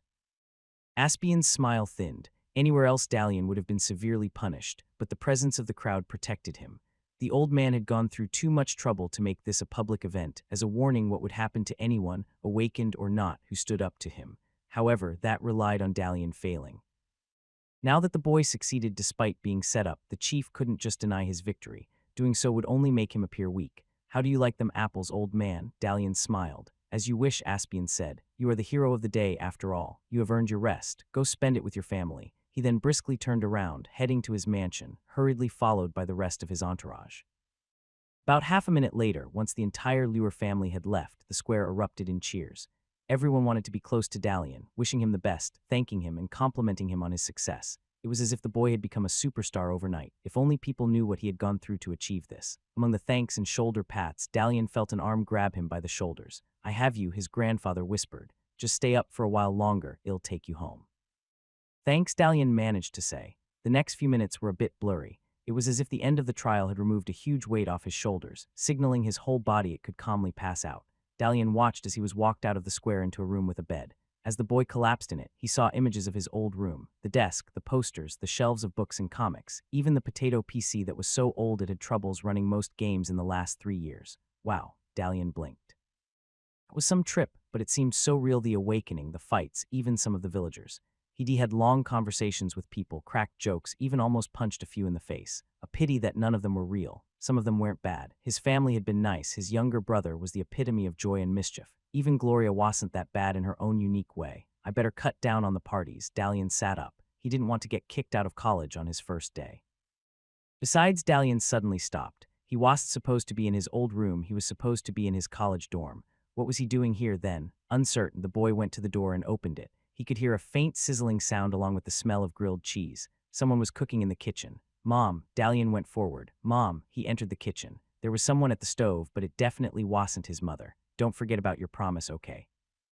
A waterstone golem said, then flipped a cheese pancake. One must always keep a promise. Okay, Dalian nodded. Have you fully awakened? I'm not sure, had he? It was difficult to say. He felt that he had, but he also felt there was something missing. Better hurry up then, I don't want to be stuck in the kitchen all day. Sure, no problem. Can I have one of those? He pointed at the pile of cheese pancakes on the kitchen table. No, they're for after you awaken. Okay, then I'll awaken.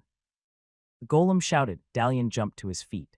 His body was drenched in sweat. Breathing heavily, he looked around. He was in a simple room, one he hadn't seen before. Through the window, he could see the sun set over the village chief's mansion. So it was a dream. He was still in the village. Strange that he would think of his life on Earth. Or rather, strange that he was only thinking about it now. Glad you're up, a voice said behind him. It was his grandfather. It's time I told you a few things.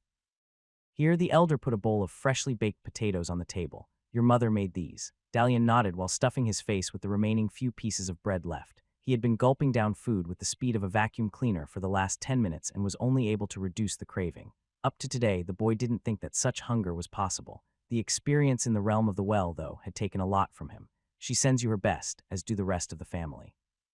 The elder smiled. Try to chew better. Even awakened can choke.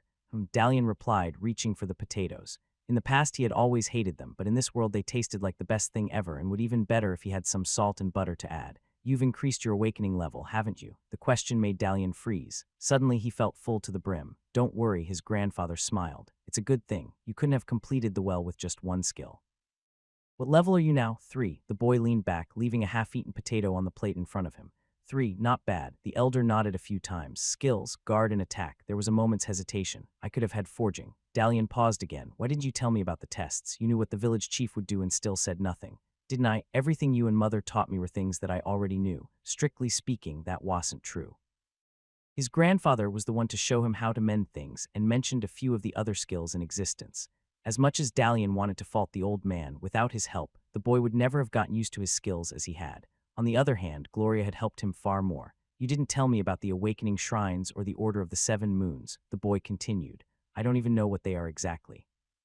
Just that Aunt Vanessa wanted my parents to send me off in a monastery of theirs. I can tell you now. The old man reached forward and took a potato from the bowl. Want to hear about the 5 basic types of awakening? Yeah, right. Dalian crossed his arms. Sure, go ahead, don't let me stop you. The first type of awakening is personal awakening. No one knows exactly why it takes place, but it is said that through luck, genetics, or intense training, one could achieve their first level. That is the key to unlocking your power's first step to your inner room. The more you improve, the larger your inner realm becomes. That was where you were offered your first skill. 2, Dalian corrected. I was offered 2. I was offered 3, the elder grunted. Doesn't matter because you can only choose one. Through that choice, you're allowed to do other things like awakening and mend items, preferably small ones. That is the second type of awakening. I am still waiting to hear something new. Each time you awaken an item, the level of one skill increases. Also, if you're lucky, you can achieve unexpected feats, boosting your other stats. Have you done any of those? A few. So that's something rare. What about the shrines? The shrines are a shortcut. They allow you to undergo a personal awakening without actually doing it. Depending on the shrine, you can boost your awakening level to 5, 10, or 20, provided you complete their trials. Dalian leaned forward.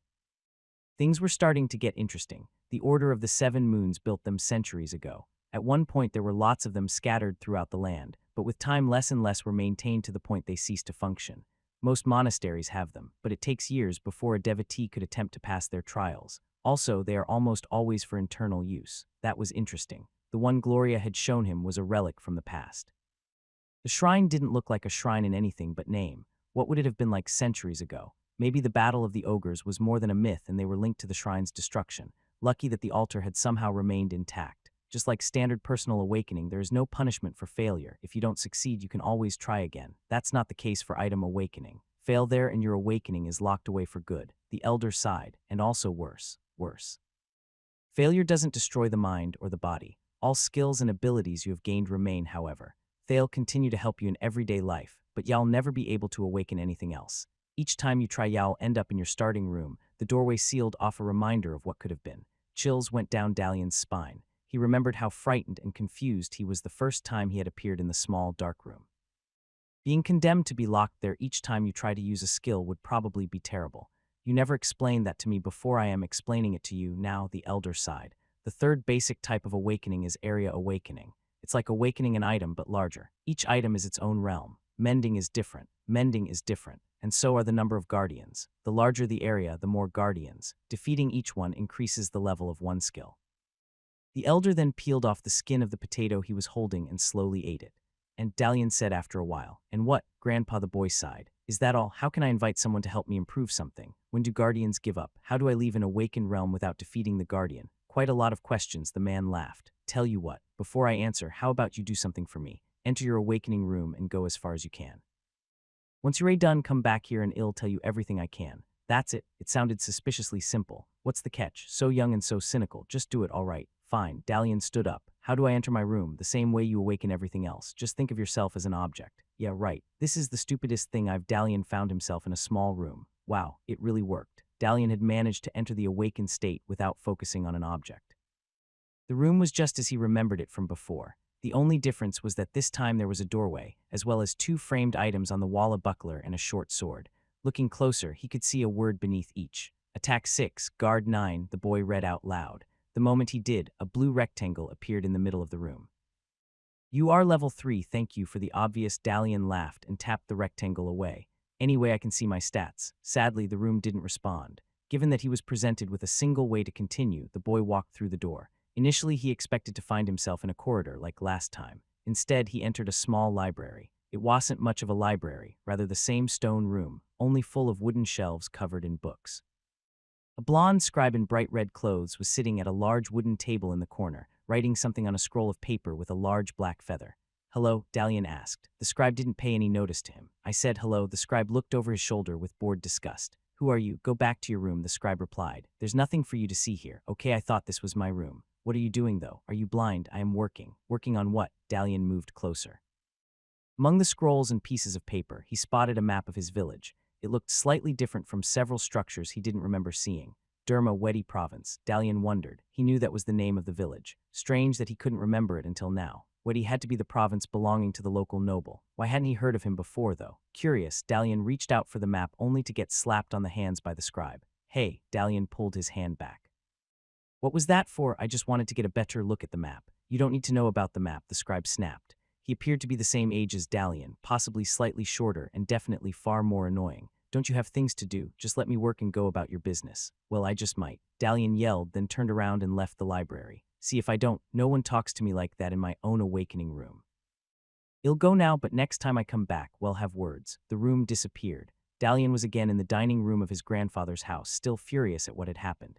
He was just about to vent his frustration to the elder when he suddenly noticed the old man was smiling. How did it go? The elder asked. Well, I found a library. Most likely that had to be a development linked to his awakened level. It stood to reason that as his level increased, so would his personal realm.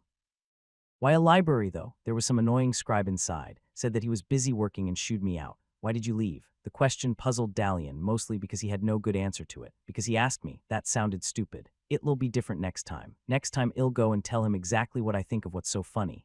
I didn't expect your first experience with a limitation echo would be a scribe in a library. You must like books a lot. Nah. Dalian wanted to say that he preferred to look things up online. However, that would make little sense to anyone in this world. For all intents and purposes, a library was as good a representation as any. Not that much, it's different for everyone. There's one constant limitation echo. Limitation echo, what's that? Have some more to eat. The old man stood up. I need to take care of something. I'll be back in a bit.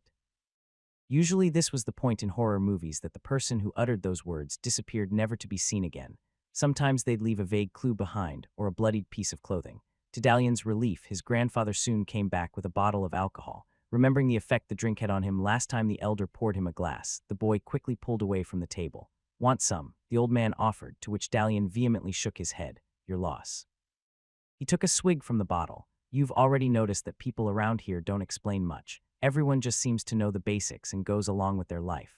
The boy nodded. The only reason you've started to notice is because you've reached level 3. The greater your awakened level, the more y'all start to notice, the more y'all start to question. Didn't it seem strange that up to a week ago you had so little questions? Stranger than you think, the boy thought. If he tried to explain that a week ago he was to be a college freshman in a world full of technology that would appear 10 times as magical as the whole awakening thing, people would think him insane. That's because everyone has an echo limiter. Think of it as something that keeps you from asking questions and offering answers, and also keeping things you know hidden from you until you actually need to use that knowledge. In what way? What's the name of this village? Derma, Dalian replied instantly. Who's the name of the lord whose domain we're part of? The boy couldn't reply. The name was on the tip of his tongue. He had used it dozens of times, everyone had, but for some reason he couldn't just remember right now. That's what a limiter does, it limits your knowledge. Those who are awakened get a chance to see bits and pieces. They can even trick the echo in their awakening room and glimpse some of their knowledge. However, until the echo is defeated, they'll never get the whole picture. And just as the average person won't talk about things, I can't tell you much more than you already know. That was it, the mini eureka moment Dalian was hoping for. On the surface, his grandfather hadn't told him much, just a few scraps of information that he could have potentially figured out on his own. However, he had given him the key to unlocking everything. That's why he kept repeating that you can tell me things now. Who created the echo? Dalian asked. Who do you think? The old man smirked. The village chief. Apparently that also was something that his grandfather couldn't share openly. How do I get rid of it? To get rid of an echo, you must defeat it like any unwanted creature in an awakened realm. Y'all have to get a bit stronger than you are now, though. The elder took another gulp of his bottle. To destroy all the echoes, though, you need to defeat their creator. And for that, y'all need to break your first major threshold. Life slowly returned to normal after Dalian's first village task. It was outright astonishing how quickly everything around the events left the villagers' consciousness. After just one day, the only people who referred to the improvement of the well were the boy's parents. After one more even, they hardly mentioned it anymore, carrying on as if that had always been the case. The village chief and his family also ended all interactions, remaining in their mansion. On a few occasions, Dalian would see Gloria venture outside the walls of the chief's house, only to go back inside. If there was such a thing as the perfect status quo, this was it except for Dalian. The conversation with his grandfather had opened the boy's eyes, and now he couldn't stop seeing the weirdness in behavior of everyone around. Often he'd deliberately ask questions that interested him, the order of the 7 moons, what was beyond the village, the state of the world, only to watch the conversation slowly drag on to the usual nothingness that people spoke about. It seemed that from the entire village, only he had retained his spark of curiosity.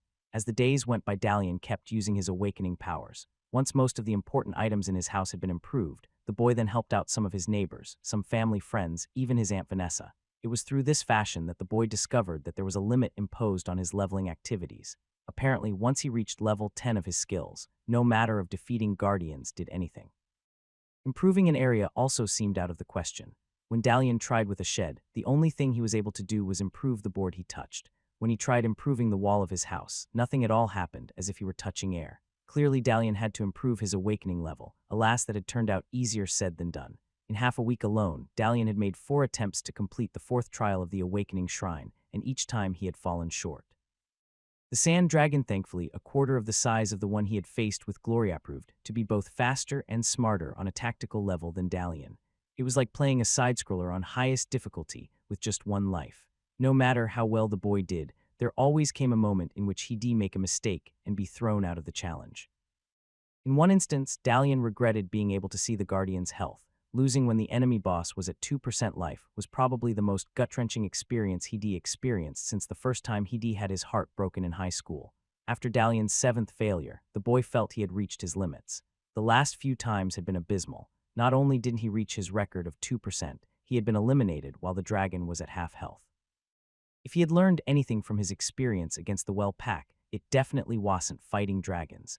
The boy's awakening level allowed him to make a few more attempts. The recent failures, though, made him reluctant to try. Instead, he went back to the riverbank next to the village and lay on the ground. The stars shined above him, forming constellations he knew nothing about. No doubt there was a story behind each, possibly a local zodiac linked with the world's myths and legends. Until the echoes were removed, it was unlikely Dalian would learn about them. It's not easy reaching level 4, is it? A familiar voice asked. Gloria's bent down above the boy, her face blocking most of the stars. Hey, Dalian said, not budging. Yeah, it's tougher than I thought. Of course it is. The girl carefully cleaned the ground next to Dalian and sat down. If it wasn't, it'd have done it years ago. Did you reach your skill limit? Yes, I reached my skill limit. Part of Dalian was annoyed that she was talking to him, though another was glad that she had come here. How did you know I've been going to the shrine? I started going there the moment I learned about it. Why wouldn't you? That stood to reason. Also, you left a lot of tracks. Don't worry, grandfather doesn't believe in perception. He thinks it's a useless skill. I guess that's why he finds me such a disappointment unless it comes to negotiations. Surprise, surprise, the old man likes having his own lie detector when bargaining, Dalian thought. So what happens now? Know any shortcut to help me pass the 4th trial? Nope, Gloria shook her head. You have to do it by yourself. No help, that's a bit mercantile of you. Even in the moonlight, Dalian saw her cheeks change color. It's not like that. It already reached level 4, the challenge is blocked for me, and there's no way you can handle the 5th one. Dalian hadn't thought of that, despite experiencing it himself. Sorry, I completely forgot about that. Any chance it'd convince any of your relatives to help out?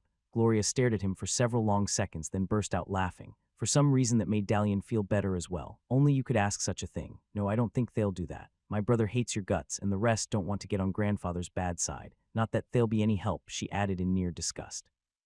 They're happy to stay at level 2 and spend their lives improving trinkets and bossing people around. Your brother's level 3. He's a natural, so grandfather doesn't want to get him to get too strong.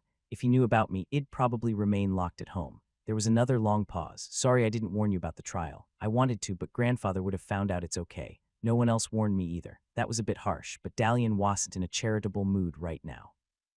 I didn't get what I wanted either, Gloria said. Experience back on Earth had taught Dalian 2 valuable lessons: to know when someone changed the topic to something regarding their problems, and to be smart enough not to interrupt when they did. Grandfather is marrying me off in a month. He said he found a suitable traveling merchant with a son. When I improved my clothes for the 3rd time, I hoped he'd think of keeping me here and let me have my own choice, but the girl looked at the stars. Seems like that never was an option. I'm not even sure the event will take place here. You don't have a say in the matter. No one has. Grandfather has already found 2 candidates for my brother's wife as well. At least he'll get to stay here. The girl clenched her fists. I am the 4th highest awakened in the village, and I still can't. Abruptly she stopped. As far as Dalian was aware, less than a second had passed, yet his keen perception noticed that a stone on the ground next to the girl's fists had become far more polished than the rest. Sorry about that. I just needed to talk to someone. Sure, you did more than talk, didn't you? Don't worry. There's still a month. Well, figure out something. By that time, Dalian was going to do everything possible to find a way to defeat the village elder and destroy all of his echoes. Brother, brother. Linner shouted loud enough for half the village to hear. Look what I got. The child never seemed to get tired, making Dalian wonder whether he was the only awakened in the family. If stamina was any indication, his younger brother definitely had him beat. Look, Linner rushed up to him, holding a small, scaly fish. Isn't it great? Wow, that's a winner. Dalian smiled. If he were to be honest, the fish wasn't anything special. It was barely large enough to fit in his hand. His brother, however, looked at it as if he'd caught the greatest treasure there ever was. That was the thing about children. They didn't only enjoy the simple things in life, they enjoyed virtually anything. I know, right? Dad helped me catch it. Translated, that probably means that his father had actually caught it, but let Linner hold the fish after he'd taken it out of the net. Come to think of it, Dalian didn't have any memories of fishing either in this world or Earth. Mom promised she'd let me help her cook it. Want to watch? Oh yeah, Dalian said with an indecisive smile. You go, I need to do something, I'll be right there. Promise. The child gave Dalian a serious look. Absolutely, do you doubt me? Internally he sighed. There was no escape. No, had condemned himself to a few hours sitting in the kitchen observing the cooking. Then again, maybe it wasn't all bad. He could use a break. Okay, don't take long. The child rushed away. The joys of youth, Dalian smiled. A moment later, he entered his awakening room. You are level 3, the blue rectangle greeted him. This is getting old, you know. He tapped it as he passed by. It felt as if the room was snickering at him, constantly reminding him that he had failed to increase his level despite all attempts. Well, today Dalian was going to take a different approach. His grandfather had told him that he'd remained defeated until he got rid of the village chief's echo. If so, this was a perfect time to get rid of it. Dalian walked into the library. The scribe was there, rearranging the books in the library. You again. The echo snapped the moment Dalian crossed the threshold. Go do something useful. I am busy. The boy felt an overburdening desire to do as he was told. A voice in the back of his mind reminded him that this was a library and any fighting that took place here would do more damage than the scribe himself. Clenching his fists, Dalian took a step forward despite the internal pressure. No. He said firmly, I'm not leaving. You are. The line felt so cheesy that Dalian was ashamed that he'd even spoken it. Thankfully, it had the desired effect. The scribe stepped away from the library and turned so as to face the boy. So you want to fight, eh? The scribe asked with a half-smile that only increased the smugness of his tone. Not if you leave. Dalian drew his sword. A sword? The scribe laughed. Don't you know that the quill is mightier than the sword? The click felt like chalk on a blackboard.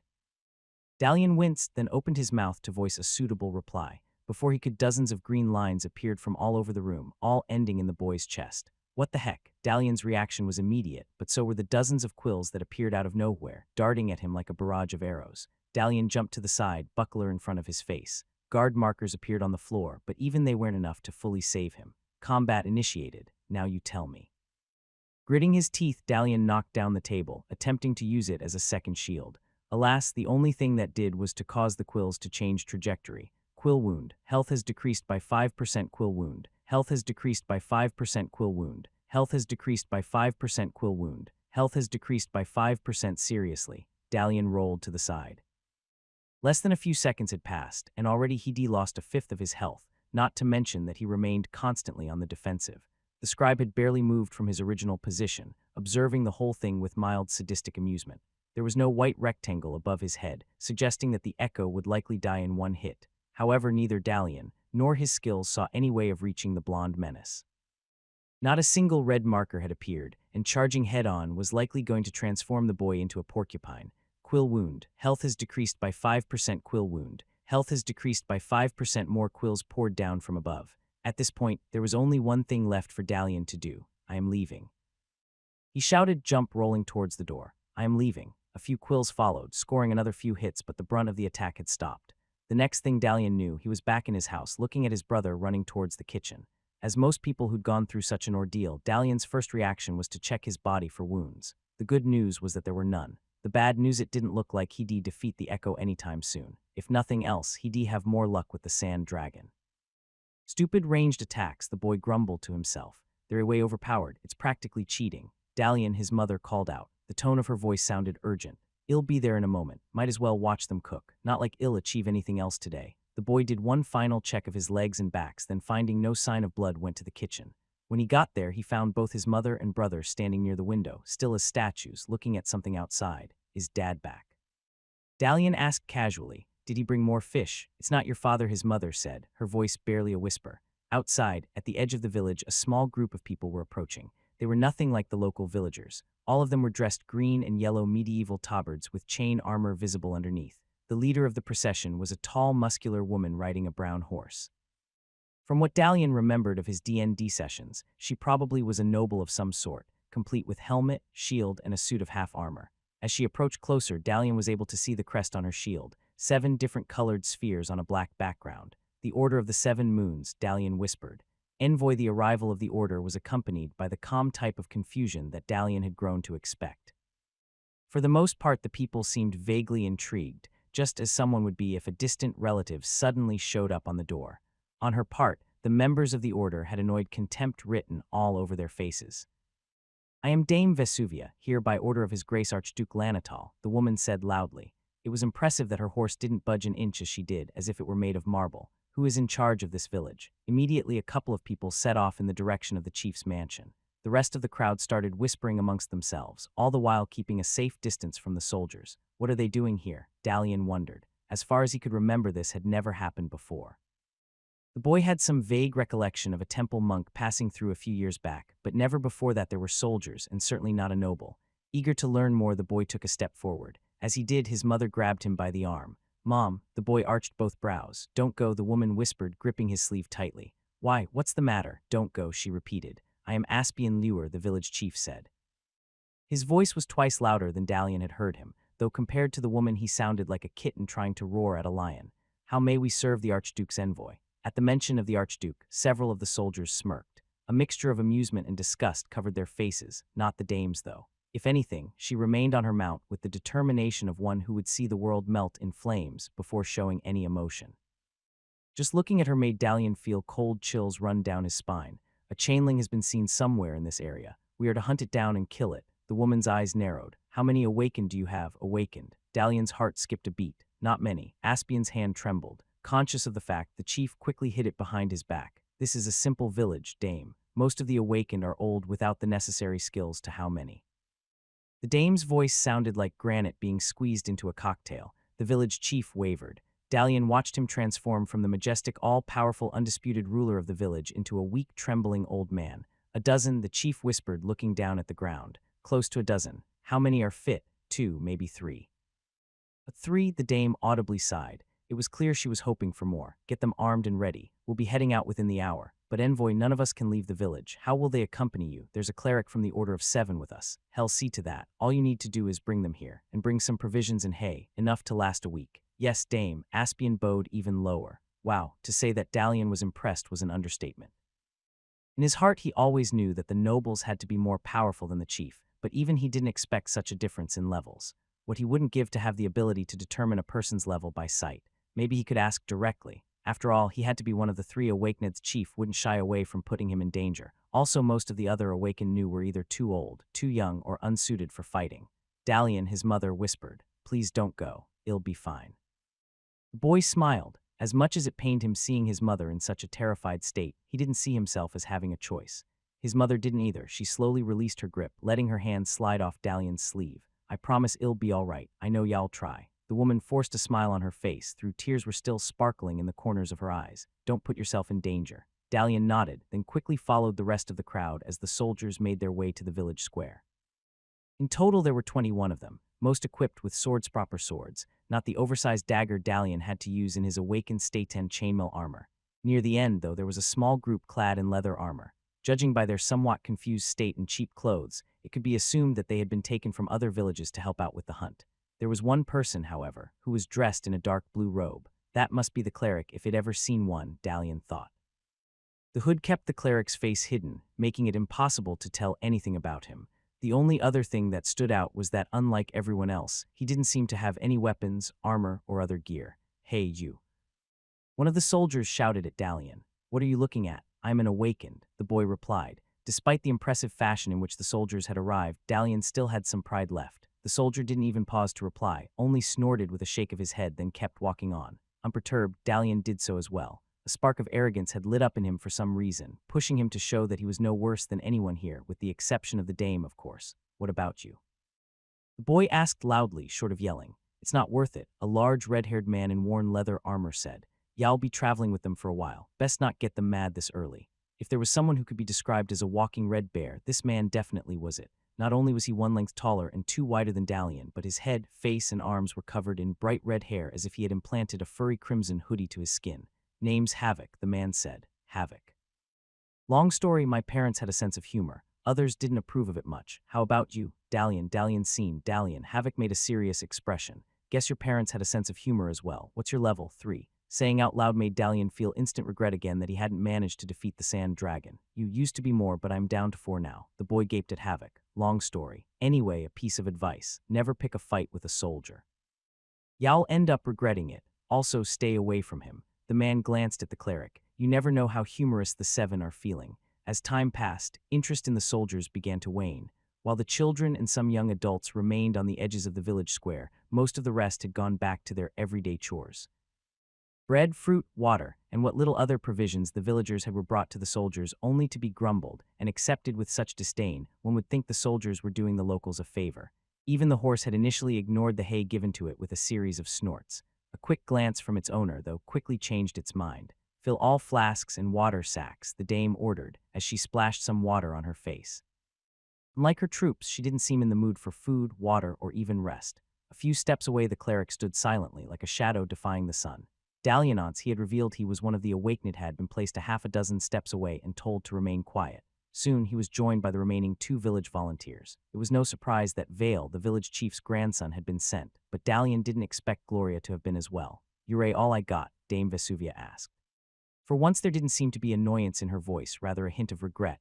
"Names?" Gloria Lewer, the girl, was first to reply. The chief's granddaughter, Vale Lewer. Her brother puffed up his chest in an effort to impress. Dalian seen. Dalian's added in the end. "My grandfather's one of the elders. Hereditary ones." The dame nodded, then moved closer. "Skills and levels." There was a moment of silence. Vale and Gloria had been brought up knowing not to share details of their abilities with anyone outside the family, and certainly not in public. On his end, Dalian didn't have any desire to have the village chief learn what he was capable of. 2 3s and a 4, the cleric said a short distance away. His voice was dry and scratchy to the ear. "Who's the 4? The cleric pointed to Gloria, earning her an impressed nod from the dame and a face of utter disbelief from her brother. "I've got attack skills and body at 10, Vale quickly said. As much as Dalian hated to admit it, that was outright impressive. Even with a single skill, that much power ensured he'd be able to fight nonstop for days. Back on Earth, he would have been an MMA champion at least. "And you?" Dame Vesuvia asked Gloria. "Attack and athletics at 10, the girl hesitated. "Perception at 5-7, the cleric corrected. His hood then turned to Dalian. "Attack and guard. Reaction at 8. "Thank you for letting me speak," Dalian grumbled internally. "Single focus bumpkins." The dame sighed, then went to take a seat on the edge of the well. "I guess that's all I could expect from a place like this. Could have been worse. At least they've reached their cap. Do any of you have experience fighting?" Vale crossed his arms with a confident smirk. Even Dalian felt somewhat insulted by the question. Of course they were experienced in fighting. The fact that each of them had increased their stats to such a level should have been enough.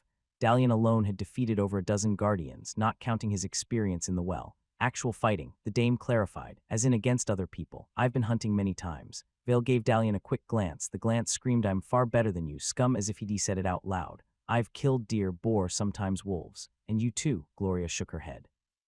"I caught a fish with my bare hands once," Dalian cracked a joke. The lack of response told him that it had been the wrong move. "So none of you have actually fought," the dame said firmly. "Not even between yourselves." "Grandfather doesn't allow fights between awakened," Vale said with a semi-grumble. "I could have, though. I can take on anyone here if you'd like. I don't have the time for games. We'll be fighting for real stakes. If you mess up there, y'all end up dead. If you don't mess up, maybe y'all be lucky enough to get away with a few scars and most of your body parts intact. Y'all be given an emblem and a dart bow. Guard both with your life, because if you lose it, you might as well be dead. Now join the others." The speech wasn't particularly invigorating, but it got its point across. If there had been any doubts that the 3 of them were in the weakling category, they were now gone. One glance at the soldiers' weapons was enough to show that their equipment had been improved multiple times and mended to perfection. The silvery gleam suggested that the level of each being well above 7, possibly more. "What level do you think they are?" Vale whispered as they made their way to the non-chain-mailed group of soldiers on the other end of the square. That was an unexpected shift in behavior on his part. For the first time Dalian could remember, the blonde's anger and arrogance had vanished. One would almost be tempted to say that he and Dalian had grown up together, if not outright friends. Being told there was a high chance of dying tended to do that to people. From this moment on, all 3 of them were members of the same village, nothing more, nothing less, and as such they had to stick together. 7, maybe 8, Dalian replied. 8, Vale whistled. "I can't even imagine what it's like to be 8. "Double digits," Gloria said. "They're all double digits." "Don't be stupid," her brother snorted. "There's no such level, that's what they are. Grandpa told us there's no level beyond 9. Are you calling him a liar?" "No," the girl snapped back. "That's what I see when looking at them." All of them are double digits just great. We've joined a group of monsters, Dalian thought. He too couldn't fathom what someone of that level was capable of. If what Gloria said was true, it was no wonder that the dame was so disappointed in their skills. We must stick together, Dalian whispered. During the hunt, we watch each other's backs. Hey, Dalian, Havoc waved to the trio. Welcome to the volunteers. Don't worry, it's not as bad as it sounds. Keep your heads low and everything will be fine. The large man smiled. So this hunt isn't as dangerous as the dame made it out to be. Oh, it's dangerous all right, but we won't be the ones on the front lines. As long as they don't pick you as a scout or lure, y'all be just fine. Yeah, Dalian laughed despite the sudden pain in his stomach. One stat was needed to make a good scout, and Gloria had it at level 7. Here's your emblem. The cleric handed Dalian a pendant on a silver chain. The pendant was composed of 6 gems placed on a circle of pale blue metal. Wear at all times, don't lose it. The materials alone were probably worth more than the entire village and everything in it. Dalian could see how a less scrupulous person would be tempted to grab a few pendants and run off to enjoy their ill-gotten gains. As the metal touched his skin, a sudden warmness enveloped him, feeling like a summer breeze. What does it do? The boy asked. It makes sure you don't get blocked if you lose an awakening fight. Here's your dart bow. He handed the boy what appeared to be a hand-sized metal crossbow. Don't lose it. Don't use it unless fighting or training. I'm not even sure how to use it. Dalian examined the weapon. It was comfortably light and smooth to touch. No string or springs were visible, just a metal frame, a simple trigger, and a small limb. It seemed impossible that the device would shoot anything, even if it had bolts. The craftsmanship, though, was exquisite compared to anything the boy had seen in the village. Y'all have your first training after nightfall. Until then, y'all just carry it. No, I don't know how to use ranged weapons. This response made the cleric pause. Moving a step closer, he removed his hood, revealing a very pale head completely deprived of body hair. Red eyes stared straight at Dalian, then at the group of people behind him. An albino, Dalian shivered. This was the first time he had seen one outside of games or movies, and it made him feel uneasy. You have guard and attack skills, the cleric said. That's right, but I've only been using a short sword during my awakening trials. I didn't even know you could get a crossbow. His voice slowly trailed off. The items don't matter. Hasn't anyone explained this? Well, funny story about that. I guess not. There was a lot to do, so items in the awakened state aren't real. They're only the reflection of the skills you've obtained. The sword becomes whatever weapon you take inside. Nope, it doesn't. I tried taking a pitchfork, and all I did was before Dalian could finish, the cleric grabbed his hand. The surroundings instantly disappeared, replaced by a stone courtyard stretching into the infinity. Personal awakening. What the heck? Dalian jumped back. Instinctively, he reached for his sword, but the weapon wasn't there. Instead, a dart gun was holstered on his side.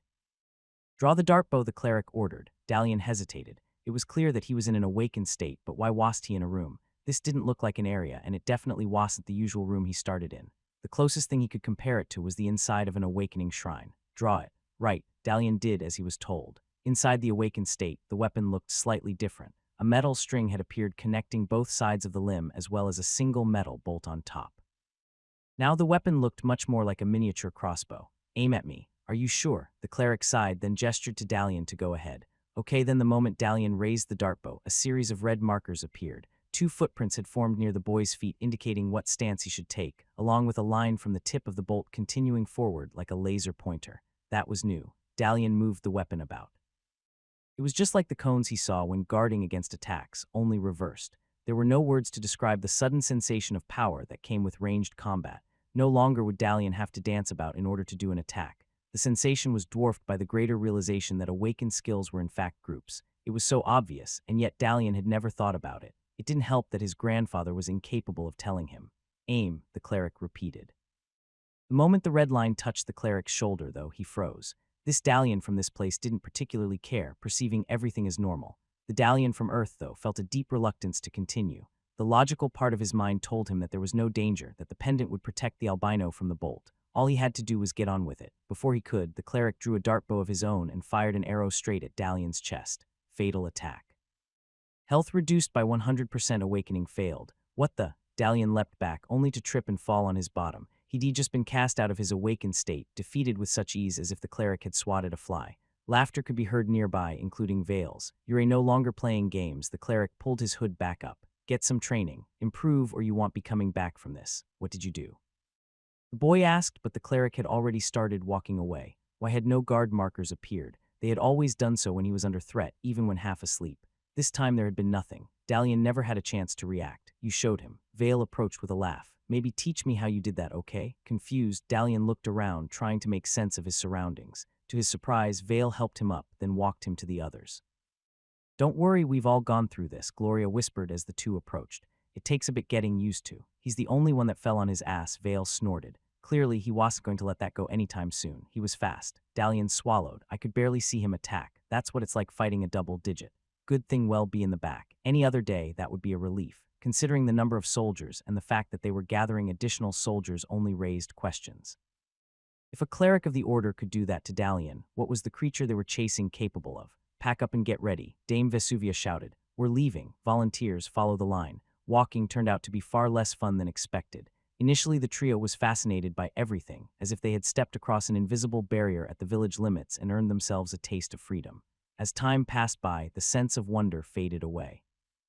The grass was just as green as in the village, the surroundings just as empty, and the roads mostly non-existent. The entire village began to look like a bubble of civilization in the wilderness.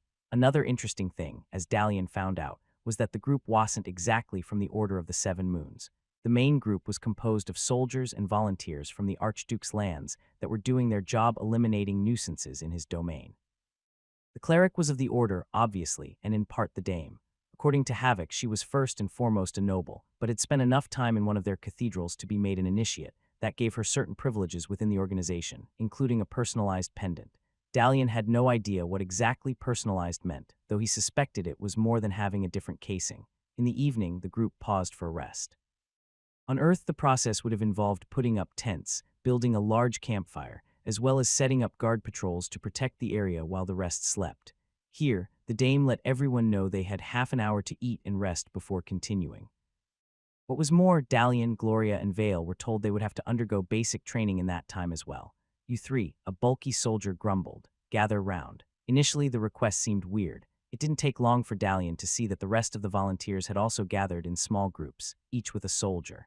If each group was composed of people from the same village, there had to be 4 in total, less than Dalian would have expected for the domain of an archduke. "Take hold," the man offered his hand. "Sorry, but what's your name?" Dalian asked. The soldier blinked, paused, then narrowed his eyes. "Why, since y'all be our trainer, I thought we should know how to address you." Several waves of emotions passed through the soldier's face. The only ones that Dalian was able to catch with his perception were surprise, wonder, and a split second of gratitude. "Collies," the man replied. Clearly no one had called him a trainer before. "It'll just be showing you the basics. Don't get your hopes up," he quickly added in a harsher voice. "Let's go." Personal awakening. Once more Dalian found himself in an unknown space. This time it was similar to a training room. Weapons and target dummies were scattered about almost in chaotic fashion. Collies was also present, as were Gloria and Vale. "It'll take us a few days to catch the chainlink," Collies began. "That gives you about 10 training sessions at most, so don't waste them." "Have any of you used a dart bow before?" Naturally. Vale said in a smug fashion, looking sideways to Dalian. "I really hate you, you know." Dalian gritted his teeth. "I haven't." Dalian raised his hand. "Other than when I got it, that had been a bit of an embarrassment. It's simple. Aim and squeeze the trigger. Your attack skills will handle the rest. Just keep one thing in mind. Out there you won't get to see any markers. Y'all have to rely on what you've learned." The soldier waved a finger at Vale's face, almost drilling a hole in the boy's nose. "No shortcuts, got it." In response, the blonde drew his weapon in one move and shot a bolt right in the head of a nearby training dummy. Like that. One had to admit, though, that Vale was quite good at that.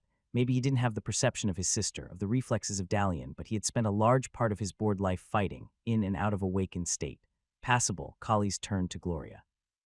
"Can you match that?" Calmly, the girl aimed and fired 2 shots. Both bolts hit the same target, burying themselves an inch of either side. Having good perception had its advantages. "Not bad. Where have you learned to use a dart bow like that?" "Family heirloom," Gloria replied. "Fair enough. How about you?" Collies asked Dalian. "Just try to hit the target, okay?" Deep breaths, Dalian told himself. There was no way he was letting himself be outdone.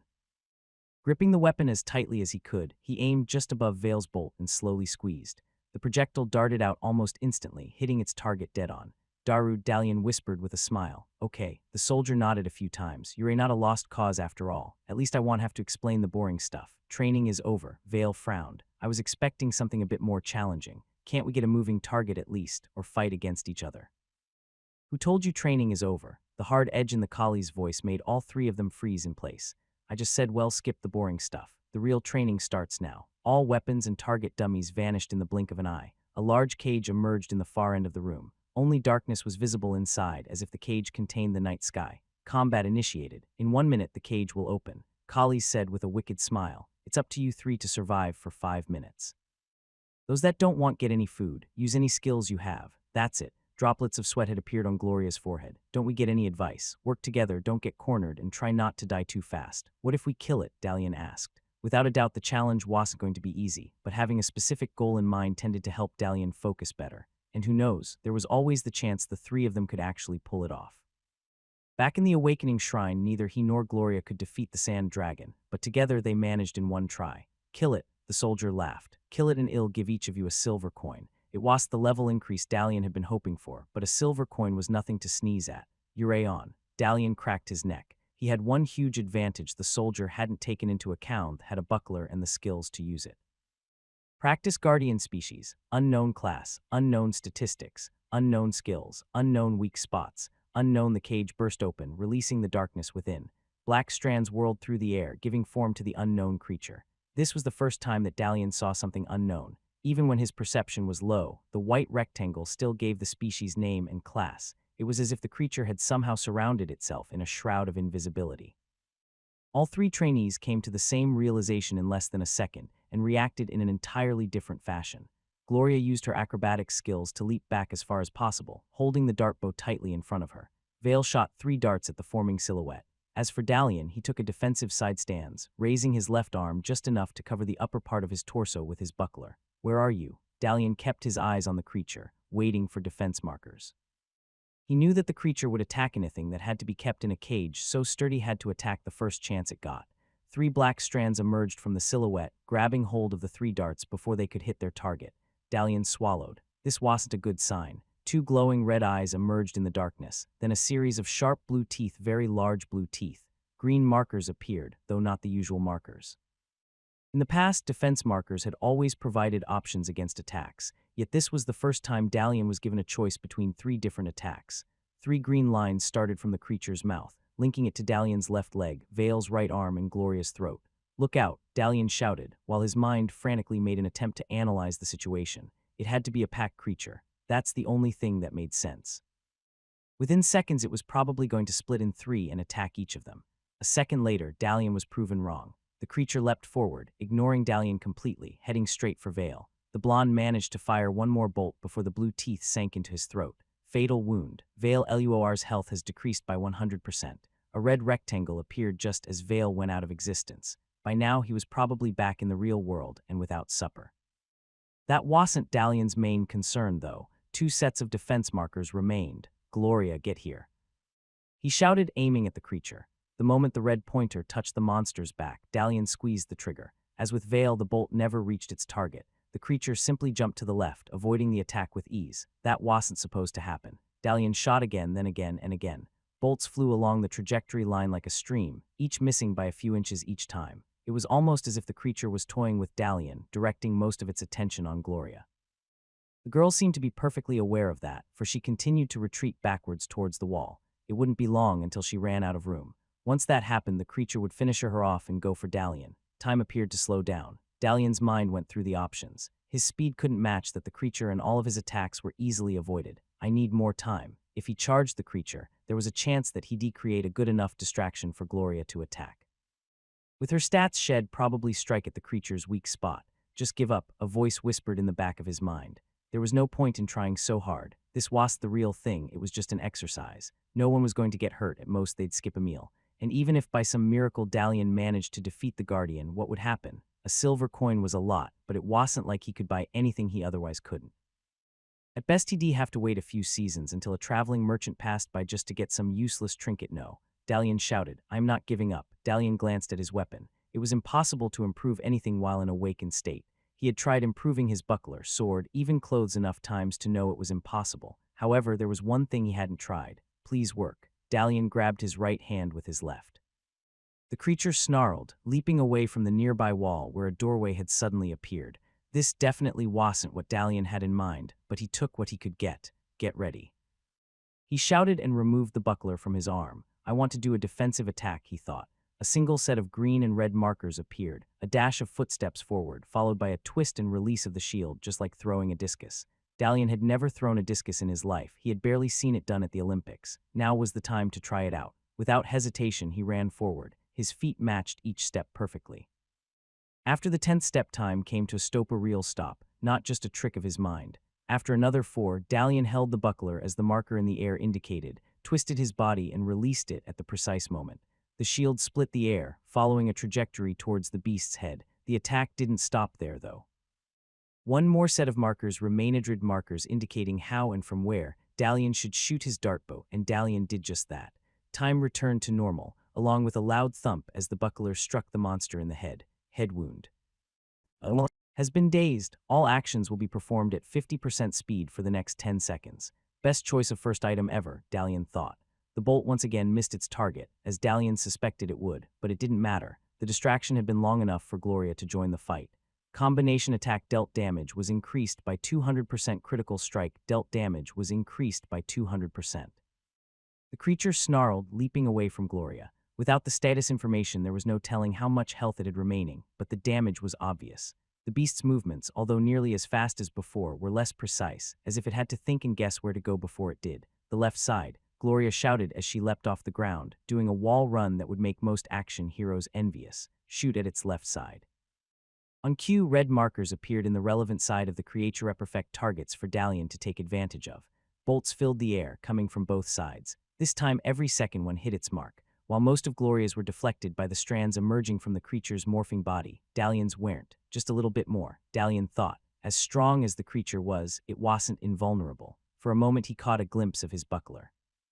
The small shield was less than a brief dash away. With a bit of effort, Dalian could run past the creature and grab it. A new set of green markers appeared. Only one option was given this time, rushing to the spot where Gloria would land back on the floor and shield her from an expected attack. It was interesting that the skill still functioned despite Dalian not having his shield. There were several pros and cons to the situation. If Dalian were to follow the markers, he'd likely be losing his supper to give Gloria a chance to defeat the beast. After all, her skills were better suited for this specific case, not to mention Shed had more practice with the dartbow. On the other hand, Dalian could reclaim his shield and then try to take on the creature on his own.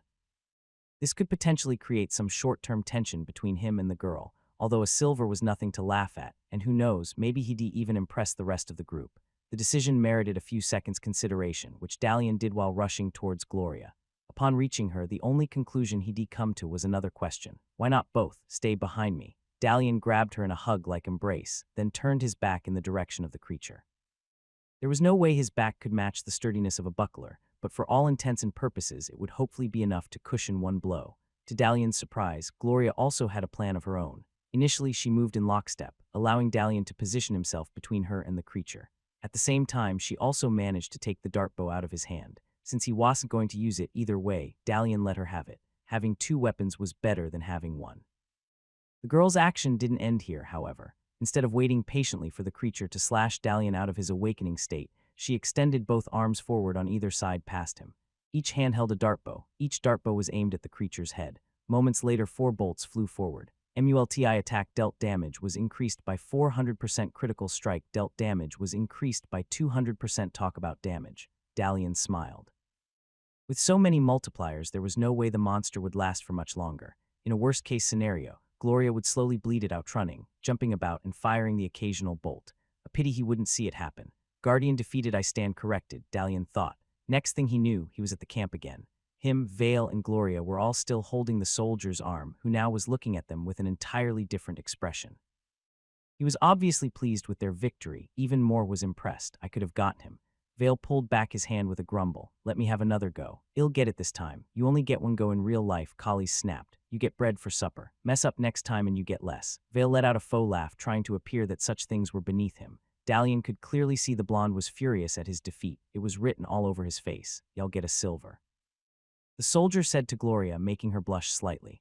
Good speed, good approach, keep it up. The girl nodded, and Eucalis pointed at Dalian. You get to eat your supper. What? Dalian blinked. The realization that he wouldn't get a reward felt like a sharp slap on his face. Why, I was alive when the creature was killed. Standard team victory, yo. Any multiplayer game would agree. Why don't I get a silver? Because you're a reckless and dumb as a brick in winter. Dalian raised a finger to say something, then suddenly stopped. A brick in winter. What did that even mean? You triggered your awakening, the soldier said. Yeah, we all did. No, you triggered your awakening and through that linked it to mine. Have you any idea how reckless that is? You're not even fully awakened. You've no idea how to protect your awakening room, and yet you open the door for anyone to go inside. What if I had made my echo go in there?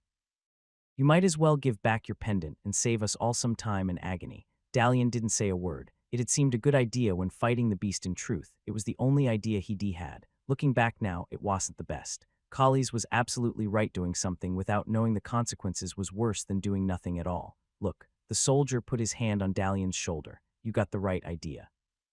As the only one with guard skills, creating opportunities for others is what you should do, but not to an expense of yourself. A guard who's dead isn't much of a guard. I understand. That's good. Enjoy your food, then get some rest. Typical soldier behavior. It was obvious even to Vale that Collies was somewhat proud of their achievement, yet he never voiced that sentiment. Instead, he turned around with a stern expression and started walking away. One question Dalian asked before Collies got too far away. How many killed the chainling echo on their first go? Chainling. The soldier looked over his shoulder. That wasn't a chainling. That was just a strandling's cub. A chainling is something it's better to see just once or even not at all. Meeting, walking, training, food, and risk, those were the activities associated with the hunting party, as the soldiers called the group. Looking at it logically, that much was a given. What made them different from troops on Earth was the ability to condense everything except the walking in 3 neat 30-minute segments. It turned out that sleep in an awakened realm was just as adequate as the real thing, provided one didn't do it for over a real-time week, as the cleric has explained. Dalian found the notion fascinating in its simplicity. Up to now, he had never thought of using his awakening powers in such a way. His mother and grandfather had insisted that the real world was for sleeping and the awakened state was for training. Of course, back in the village, everyone had time to spare. Here, time was a luxury the hunting party didn't have. They kept marching day and night. Every morning and evening, the cleric would point them to a new direction, and everyone else would follow without hesitation. There was no indication that any of them used a map, and even the few conversations Dalian had managed to overhear didn't reference any area names. Meanwhile, the training continued. 3 times per day, Karis would gather the group and have them face a new echo. There was no offer of rewards, just observations, instructions, and the occasional smack on the head. To Dalian's annoyance, he got smacked about as often as Vale did. Gloria, on the other hand, had yet to be punished. It was almost unbelievable that the spoilt girl whose leading focus was perception could be such a good fighter. Vale had also vastly improved. 2 training sessions were enough for him to find the monster's pattern and start using his force efficiently. What was more, he had started relying on Dalian for defense. The hatred between the two had slowly been put on pause, replaced by rivalry, with each trying to outdo the other. Initially, it was a foregone conclusion Dalian had 2 skills, not to mention that his speed gave him a vast advantage. On the 3rd day, things began to change. Word spread that the trail of the chainling had been found, indicating that they could catch up with the creature in the next day or so. This prompted a reorganization of the hunting party. The volunteers were moved from the back to the middle. Dame Vesuvia remained in front, with the cleric nearby. No one was allowed to venture far from the group, and all eating was to be done while walking. Rest and training was reduced to 10 real-time seconds. Hey, Vale approached Dalian as they walked. I want to ask you something. Dalian nodded. The blonde remained silent. Well, Dalian asked. Not here. That was all Dalian needed to know. Apart from the obvious training had taught him one other thing, how to invite or be invited in an awakened state. Not saying another word, he grabbed Vale's hand. You are in a small metal room. Complete the trial to improve the belt buckle's destiny. Seriously. Dalian gave Vale an amused look. A belt buckle. It's the first thing I thought of, okay? Vale snapped. Anyway, you heard about the chainling. Well, probably get to fight it soon. Maybe tonight, I doubt it. Havoc said it'll still be a few days. What does he know? Vale frowned. For some reason, he and the orange-haired giant hadn't gotten along very well. Also, that doesn't change the facts. The facts were trash, were worse than trash, were weak trash. Despite Vale's obsession with repetition, Dalian had to admit that he was right. In the entire hunting party, there was only one level 2. All the other volunteers were 3s, with a few notable exceptions. That was part of the reason Gloria got special treatment, but her food, more detailed training instructions, and on one occasion a chat with Dame Vesuvia herself. If we're to do anything, we need to get stronger. Vale, we're in the middle of nowhere. It's not like there are many people who'd be impressed with. I am not talking about impressing people. I'm talking about surviving. In a person's life, there were many instances in which their opinion about something was completely changed from one single event. In the case of Vale, this was that event. A simple clarification had made Dalian look upon him in a way he never had before. In the past, he had always thought of Vale as a bully, someone who looked at the weak with disdain and enjoyed humiliating them. Even the recent rivalry hadn't been enough to change Dalian's mind. However, there was another side to Vale as well. Wanted to protect people. Everything counts in large amounts. We might be useless trash shooting needles from the back lines, but every bit stronger we get will help. There was a long pause. I can't let Gloria do this alone, and I think you can't either. Wow, when you go deep. I'll try to break through to the next level, Vale continued. I think you should do the same. How? I've been trying to do that for days. Besides, it's not like there's an awakening shrine anywhere nearby. The cleric, he was able to tell our levels just by looking at us. Maybe he knows of a way I could become level 4 as well. Maybe why didn't I think of this? It'll probably be dangerous though. I don't know about you, but getting to level 3 was a pretty rough fight. Of course, it'll be difficult. That's what I'm telling you for. Weren't you supposed to be the smart one? The smart one. Local standards had to be quite low, especially given most of the good realizations Dalian had made were in hindsight. Anyway, I'll either get there or I won't. That's not the point. You need to find a way to get stronger as well. If not through the cleric, some other way. Got it. You better. Vale smiled. I'll kick your ass home and back if you don't. There was no way of telling whether Vale succeeded or not. In the course of the day, he approached the cleric, then walked back to the volunteer group without a word. Dalian suspected that a longer conversation had taken place, possibly accompanied with a trial as well, all in the awakened state. Results remained unknown, but based on Vale's expression, they can't have been too good. So much for getting to level 4, Dalian thought. That didn't change their previous conversation, though. Dalian did have to become stronger before they ran into the beast. The only question was how. Given the training regimen, there was no time for further awakenings, so Dalian couldn't improve objects for personal practice. Furthermore, thanks to Vale's blunder, Dalian didn't think asking the cleric was a good idea. Make matters worse, by order of the dame, Gloria, along with all other level 4s, was moved further to the front of the group. When Dalian tried to ask about the reason for this change, he was only told to shut up and keep walking. Not the most trust-inspiring reaction one could get. Don't worry, Havoc approached. She's in better hands than the lot of us. What do you mean, she's a 4? Parties tend to protect those. At least more than us losers, the large man laughed. Shouldn't complain too much, though. It'd have been worse, we could have been 2s. That didn't sound too encouraging either. What happens to 2s? Dalian asked. Nothing much. The soldiers won't go out of their way to save them if things get bad. Then again, you can't be sure about anything during hunts. What happens happens, so why waste time worrying about it, right? He gave Dalian a pat on the back, almost knocking him to the ground. A few steps away, Vale snorted, though didn't voice any comments. You know a lot about hunts, Dalian grumbled. You live a long life, you pick up a thing or two. Also, this isn't my first party. Oh, this sparked Dalian's interest, and not only his. Vale, along with another few people within earshot, casually moved closer, trying to listen in on the conversation. It's no big deal. Havoc shrugged. Every few years, some bad beastie starts causing problems, and one troop or other has to go and kill it. It's inevitable to happen, even in the middle of nowhere. I guess your age just been lucky so far. Does that mean on guard? Dame Vesuvia shouted. The hunting party reacted immediately. Like a well-oiled machine, the soldiers spread out, forming a circle. Collies, along with one other, went to the volunteers and started giving out bolts and strings. You've got 5 shots, he said, handing the bolt pack to Dalian. Make them count. What's going on? Dalian whispered. Collies looked him in the eyes for several seconds, then gave a pack to Vale. Don't get yourselves killed. Dalian felt shivers down his spine. The bolt pack was made to fit the dartbow perfectly. Dalian watched the people around him click it in place with one swift action, then place the string to the sides of the weapon's limb. Silently, he did the same. 5 shots, not nearly as many as he'd used in training. Both he and Vale had been generous at the number of shots, often using the weapon as a repeater gun. Only Gloria had tried to be more conservative, just shooting when she absolutely had to.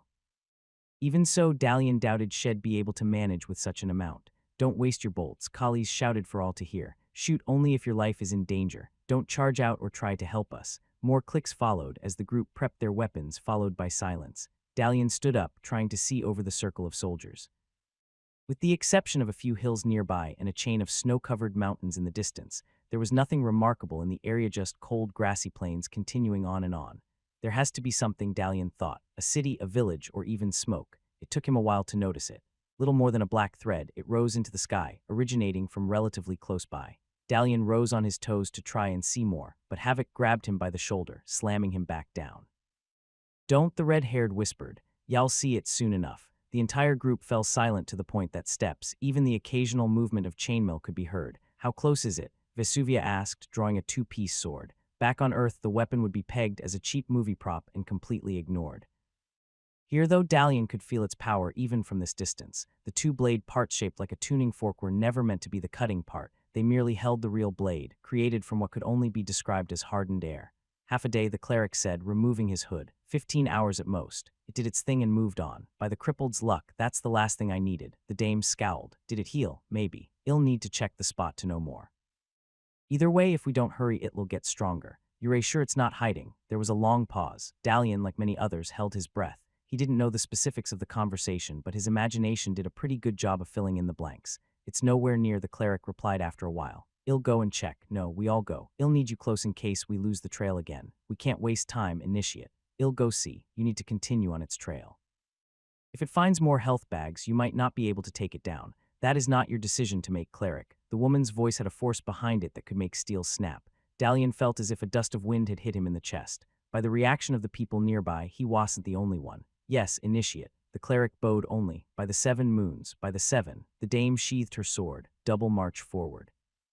She ordered, heavy troops in front, volunteers in the back. Keep your eyes peeled and don't stop until ordered. The source of the fire turned out to be the remains of several wooden wagons. As the hunting party approached, Dalian was able to see more details of the scene, and just as Havoc had predicted, he wished that he hadn't. People and beasts of burden were scattered on the ground, charred or ripped to pieces, sometimes both. The remains of 2 large wagons lay smoldering, most of their wheels bashed off. Whatever beast had done this, it had to be fast, strong, and extremely bloodthirsty, just like the practiced guardian Dalian had faced so many times in the last few days. "Any survivors?" Dalian whispered, turning to Havoc. The large man shook his head. Not too far away, Gloria vomited on the ground. The smell of living remains, tolerable for Dalian and the rest, proved too strong for her. "It's not here," the cleric said in a partially told-you-so voice. "I want lookouts." Dame Vesuvia shouted. "3 pairs, if you spot anything, come back here. The rest of you search the remains. I want to know exactly what happened here." Volunteers help in. 6 soldiers rushed off in 3 directions as ordered. The rest relaxed their guard and dispersed throughout the area. With less people in one spot, the degree of devastation was far more visible. Whatever the group had been, it was definitely large, by all accounts larger than the hunting party. Over a dozen bodies were in the vicinity alone, and several more were visible a short distance away. "You two," Collies pointed to Dalian and Vale. "Come here." Dalian's stomach churned, but he obeyed. Vale didn't seem to have such an issue, for not only did he go to the soldier without hesitation, but bent down over what was left of a half-burned corpse. "Soldiers?" Vale asked, taking the hold of a sword from the dead man's grip. "Mercenaries, more like," Collies replied, then bent down and removed the black rag that had once probably been a shirt of some sort. A glittering locket appeared hanging round the body's neck. Surprisingly, other than a bit of blood, it didn't seem damaged in any way. "Merchant emblem," he shouted, foreign. Fighting the discomfort in his stomach, Dalian moved closer to get a better look. The emblem seemed similar to the one he'd been given, but was also different. Instead of 6 gems, it was composed of 3 metal rings, one within another. The outmost one was made of bluish-silver metal, the middle one appeared to be gold, and the innermost seemed like red copper. "Where do you think they were going?" The dame asked. "There aren't any trading cities this far west. They don't need a city to trade, initiate," the cleric said, making Dalian look over his shoulder. "Especially if it saves them some coin. Black market trading." Vesuvia didn't seem convinced. "As you yourself said, there's nothing this far west. The chance of anyone stumbling on them by accident is next to none. A perfect place to exchange illicit goods or something more blasphemous, slaughtered by a chainling during a secret meeting. It would have been poetic if it wasn't so serious. The 7 only protect those who accept protection." "Hey, give me a hand," Vale said, bringing Dalian's attention back onto the corpse. "Grab his boots and help me turn over." "What's that for?" "I want to check something without having him break up in my hands." Imagining the colorful event made Dalian's stomach twitch. Even so, he had no intention of backing out. If he were to face the chainling, he'd see far worse. As the duo put the body on its stomach, a new series of wounds emerged, a dozen dagger incisions tearing through the dead man's clothes, each as if made by a dagger. "I knew it," Vale smiled. "You can let go." "What is it?" Dalian asked. "He wasn't bitten and then burned. He was burned because he was bitten. It's just like the thing we've been training against. I don't remember any of that. That's because you never got seriously bitten. When the creature bites deep, it's like fountains of flames passing through you." "I thought it was part of the training, but it looks like it's the real thing as well. A chainling does that." Things became much more complicated. Dalian looked around. Collies had gone off to show the merchant emblem to Dame Vesuvia and the cleric. Everyone else seemed to be a short distance away. "If the chainling does that, being in the back rows won't be very safe either, I guess." Vale didn't seem worried in the least. "It's not like there's much we can do. I'll go see if there's anything left in the wagons." "Will you lend a hand? How can you be so blind?" Dalian wanted to shout. Vale was behaving as if someone had removed his common-sense gland. Why couldn't he understand what Dalian was trying to say? If the chainling could turn people into a flamethrower, then standing behind one would make things more dangerous, not less. At least in front one could do something to evade. Being stuck in the back only doomed them to a terrified existence, waiting for the inevitable. It would be better if they deserted the hunting party and took their chances in the wilderness alone. Instead of Dalian didn't finish that thought. Rather, a new one had popped in his head. Why am I so terrified? He wondered. The danger was real, he could see that, but that couldn't be the reason he was getting more and more frightened by the day. Ever since the initial victory against the practice guardian, he had started acting more and more cautious to the point he was afraid to try and improve just because of the potential of failure. Afraid, Dalian said out loud. There's no reason for me to be so afraid unless I am not. Taking a deep breath, Dalian took his dart bow out of its holster. A moment later, the scene of carnage vanished. Personal awakening. Echo Dalian took a deep breath. Entering the library in his awakened realm became more difficult each time. When his grandfather had told him about it, he'd been curious. The second time had been cautious. Now, after the scribe Echo had tried to kill him with feathers, he was outright terrified. Clutching his emblem with his left hand, Dalian forced himself to cross the threshold. The instant he did, he felt the weight of 2 mountains on his shoulders. So you decided to come back. The scribe said, arms crossed, leaning against the edge of the desk. Didn't have enough last time. He raised a finger in the air. Dalian knew perfectly well what would follow. Dozens of voices filled his mind with yells to get out. No, he gritted his teeth. I have to get stronger. I have to be able to face a chainling. I have to still hear. The scribe sounded somewhat confused. Why, yes, Dalian managed to mutter. I think there's something why you should know. Is that so? The echo took a step closer. Tell me before I kick you out, and Dalian didn't let the scribe finish. Drenched in sweat, he raised his dartbow and took one shot right at the echo's chest. There was a single poof after which the scribe had vanished, along with the crushing atmosphere of the room. That was it. Dalian blinked. Now that it was over, it was so anticlimactic that it felt disappointing. Moments ago, Dalian had imagined an entirely different scenario involving quills darting at him from all sides and him rushing about in an effort to evade them. The initial shot had only been aimed to provoke the echo, not destroy it. Not that Dalian was complaining. Getting rid of the echo's burden made him feel like on the first day of spring break. That was not all. As fear left Dalian's mind, it was replaced by dozens of questions and a thirst for answers. The map. Dalian rushed to the desk. He remembered there was one hiding among the pages written by the echo. As he brushed them off, something caught Dalian's eye. You're never to leave the village. Going to the cities is bad. Y'all never survive there. Stay in the village where it's safe. That's what's been keeping me in the village. Dalian crumbled the sheet of paper. Morbid curiosity tempted him to read through all of the scribe's notes just to see how much damage the echo had done. Common sense made him focus on more important things, or at least leave the fun reading for later. Here we go. Dalian uncovered a large map. This likely represented all of the local Dalian's knowledge about the world. Not much, judging by the many blank spots, but at least it was a start. Apparently, the world was of a late medieval type, following an evolved feudal model. The Taman Empire, which Dalian's village was part of, was said to span half the world, although Dalian had serious doubts for that to be true. The hamlet of Derma, along with another handful of villages, was located in the southwest reaches of the empire, next to a whole lot of nothing. The province of Wedamore, a fiefdom by Earth, standards had been established by the imperial knight Sir Khan several generations ago during the empire's last wave of expansion. After his death, most of the local nobles had moved to larger, more prosperous regions, leaving their hereditary domain in neglect. Lacking an owner, the land eventually entered the domain of Countess Priscord, who had no interest in it whatsoever and let the villages fend for themselves.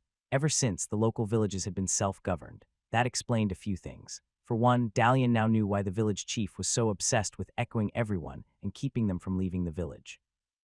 If the people learned what was out there, a lot of the younger generation would have left to seek their luck and fortune elsewhere, or work to build up the village so it would attract more merchants. Either option threatened the lure monopoly of power. Dalian looked at the library of books. There were quite a few of them knowledge of the world, knowledge how to live, even some interesting myths and folktales he'd heard as a child. All that knowledge was now his, along with the questions it brought. Time to go back. Dalian closed his eyes. When he opened them again, he was back in the real world. Only a second had passed. The soldiers were still examining the dead bodies, grouping them in piles. In nothing else, the dame had the intention of giving them a proper burial before continuing with the hunt for the chainling. Doll, Vale shouted from the remains of a wagon a short distance away. Look what I found. When did I become Doll? Be right there. As he walked, one thing caught his attention. The soldiers didn't seem to be interested in the weapons or valuables scattered about, but they were very eager to collect the merchant emblems. Collies, along with another soldier, were keeping count, making sure that the number of emblems matched the corpses. Look what I got. Vale pulled out a sword from the ground, from the wreckage. It was massive, at least 4 feet long, with a 2-hand hilt. The ease with which the blonde held it with one hand made the weapon look like a movie prop, but Dalian knew he couldn't lift it on his own. Awakened steel, Vale tapped on the side of the blade. I think I'll keep this. Sure, if they let you have it. Dalian shrugged. He was a tiny bit envious, but after experiencing the awesome power of ranged combat, he wasn't losing any sleep over a sword, especially one he couldn't lift at his present level. Battlefield Lawfender's Keepers. Vale swung the sword about, doing a perfect butterfly swing. Besides, it's not like they'll give me any of their weapons. Guess not. Dalian nodded. Anything else good in there? Nothing much. Check if you want. I'll do that. You better go have a word with Collies about your sword. If you tell him about it on your own, y'all have a better chance of keeping it. Right, Vale's smile vanished. That's actually smart. Yeah, Dalian laughed. At the same time, he also felt pity. If Vale had an echo, a lot of things would probably seem smart. Doll, you okay? Dalian looked over his shoulder. Yeah, why, I don't know. You seem different somehow. You were all shivering a moment ago, and now you're more like you were after your awakening. Well, I guess I am. Dalian smiled. I just decided to stop being afraid. The bodies were buried without much fanfare. Once they were gathered in one spot, the cleric did something, making the ground open up and swallowed them up. Seconds later, a clay tombstone emerged, marking the place and giving a very brief description etched on the surface. Merchant caravan killed by Chainling year of the 1205. Shortly later, the hunting party was on the march again. The group's formation changed again. Dame Vesuvia, along with the strongest soldiers of the group, were in front leading the way, while the cleric had joined the volunteers in the back. At first, Dalian thought the albino was sent here to be safe, but after a while he realized the obvious cleric was protecting them. With the limiter echo gone, Dalian could remember the details of the order, such as he had heard them. It was said that when the 7 moons granted the gift of awakening to the inhabitants of the world, the order was established to guide the chosen and protect the world from chaos and destruction. Since then, it had spread throughout the known world, helping people, advising rulers, taking care of those that no one else would. Their monasteries were open to all, granting them sanctuary from pursuit, food, and if they wished, knowledge and the ability to join their ranks. Everyone should have been happy that someone of that stature had joined the hunting party, yet what Dalian could see above all else was a reluctant fear of his presence. If anything, Vale was the only one who had dared get close to him. Even Havoc kept a safe distance. Just look at him, Gloria hissed under her breath. Just because he found a sword doesn't mean he's anything special. He should have given that thing away, not argued to keep it. He didn't exactly argue. More likely it was a stubborn pleading that had earned him the right to carry the weapon until things calmed down. Can he use it? Oh, I am sure he's already tried. Even back home he'd be the one trying out all sorts of weapons in his awakened state. Mother was proud, but father despised him for it. Of course he would, Dalian thought. The chief's son hadn't managed to awaken. Being the linking generation between two awakened, while not one himself, must have been quite shameful, especially for someone of the Lure family. How are you? Dalian asked. Soldiering on, I am fine. Gloria raised her chin. I'm a level 4. I have a better chance of surviving than all of you. That wasn't what Dalian asked, but he nodded nonetheless. Even with his meager perception, he could see her tenseness. What do you think of the chainling? He changed the subject. Definitely tougher than the thing we fought in practice. Gloria went silent. For half a minute she didn't say a word, walking on, eyes on the ground. There's no beating it. The dame could probably survive the fight, maybe the cleric, but none of the rest of us will. Each word was uttered in a whisper so faint that only Dalian could hear it. The rest of us are walking to our own slaughter. Gloria, there's no hope. The only reason I'm sticking to the group is because it'll be even worse if I run off. The soldiers know it. Even the other rejects know it. Gloria, we're not rejects, and how could it be any different? We're village-bound. We were never supposed to leave the village. Nothing protects us here. Nothing. It was obvious that Gloria still had an echo, and its grip over her was getting stronger. The emblem Dalian had received had initially reduced the echo's influence, but fear had somehow reactivated it. Now there was only one thing Dalian could do to help Gloria get stronger. Personal awakening. This was the first time Dalian had invited anyone in his awakening room. It was far easier than he had expected, though strange nonetheless. Thankfully, the blue rectangle displaying his level was nowhere around. Gloria blinked several times, then froze, then finally shook her head as if rinsing the fear off her hair. You've got an echo, don't you? Dalian asked. The blonde girl nodded. Everyone has. Usually I can negotiate with it about things, but the last few days, yeah. Dalian put his hand on her shoulder. Ever since the chainling got close, you don't have to put up with it. With the dart bow you can just shoot it, and I know you're trying to be a friend, but you're ignorant. For some reason the word stung. An echo guides and protects. If I destroy it, it'll be left on my own. You can't always rush at things head on. Sometimes you need to pause and think a little. It worked out so far. The worst part was that Dalian had no way of knowing whether Gloria was right, or was the echo weaving a web of lies to protect itself.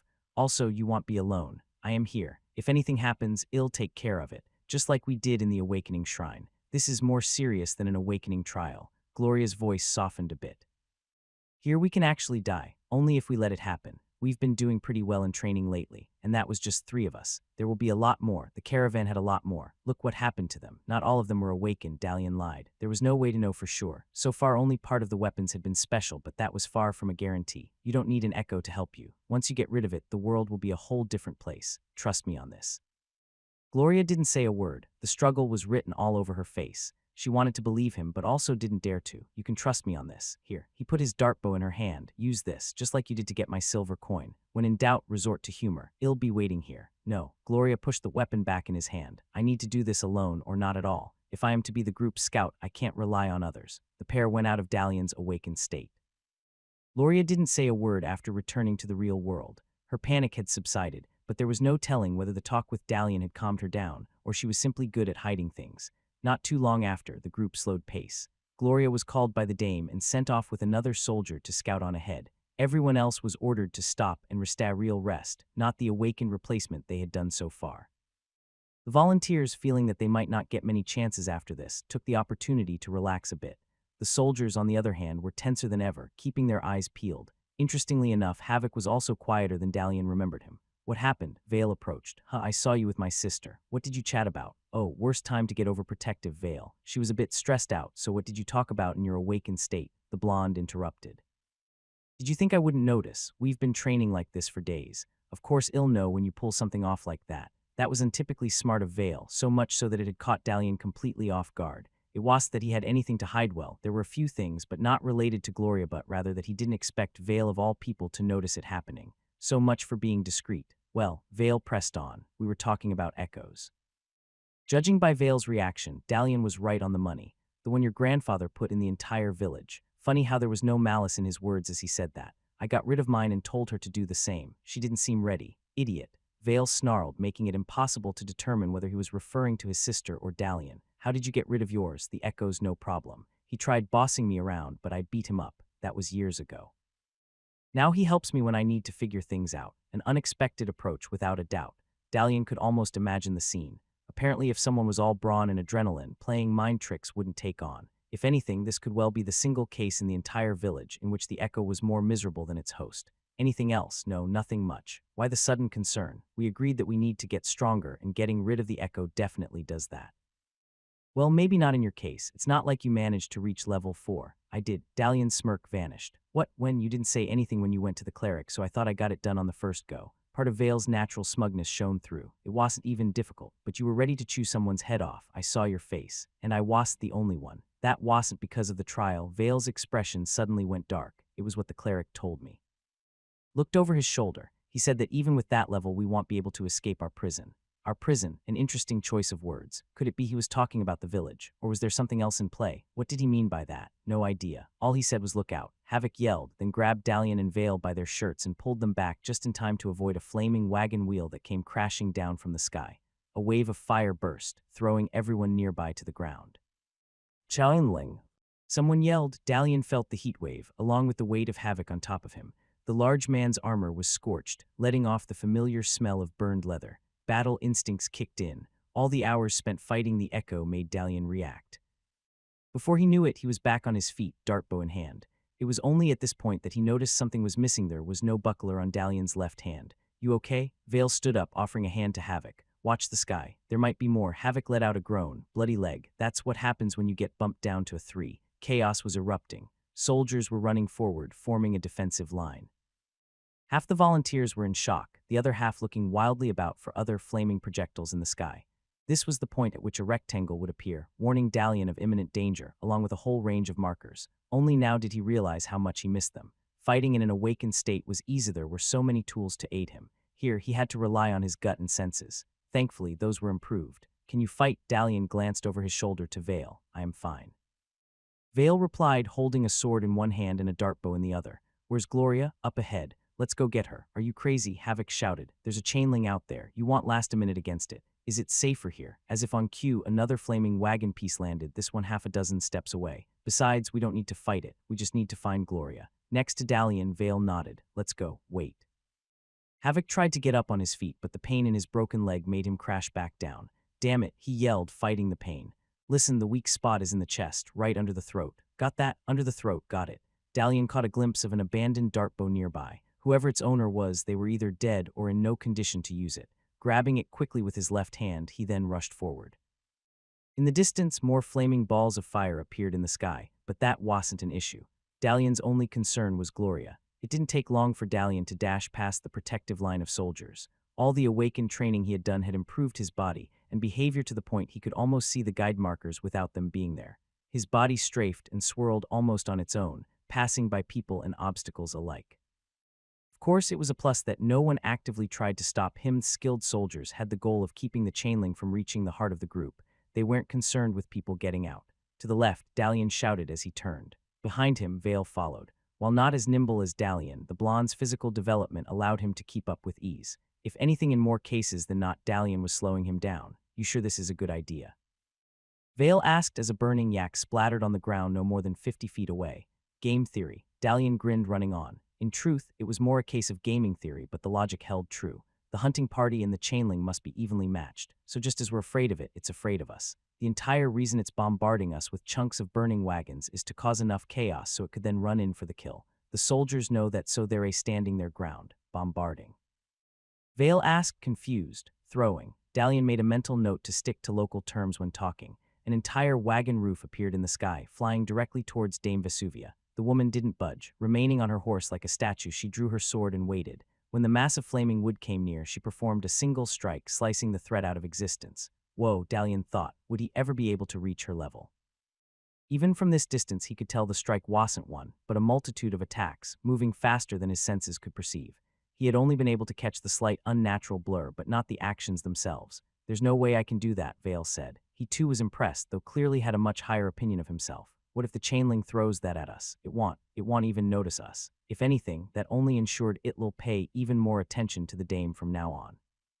Chainlings are monsters. There's no way they're that smart. Oh, it's smart. Dalian knew just as much about chainlings as Vale, which was to say only what he'd been told since joining the hunting party. Even so, the way the beast behaved made him come to certain conclusions. It saved a few of the caravan wagons to use against us. Also, it let us track it down so it could ambush us. How are you even getting all that? Think about it. It's been hunted for a week at least, and suddenly now it starts leaving tracks. The cleric said that it had regained strength by killing the caravan, so how come it's easier to track now? It's overconfident. Only something smart can be overconfident. Dalian grinned to himself. And if it was, wouldn't it take us head on instead of making it seem it's running? It's been waiting for us. It'd say that Gloria forced it to tip its hand. Seeing her, it knew the rest of the group was nearby, so it started throwing things at us sooner than it thought. That's why now's our chance to go find her and get her safely away before the beast and Dame Vesuvia start getting serious. All that was speculation on Dalian's part, but he felt it to be true. The last time he'd been so convinced was when facing a MMO dungeon boss with a guild. The guild master hadn't listened to him, despite being his best friend, resulting in a total wipe of the party. A few weeks later, Dalian had come across a YouTube video using his exact strategy.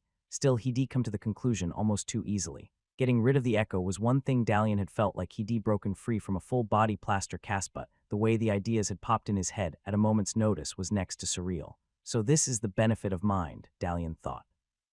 The ability to think on my feet and come up with ideas faster than the average person.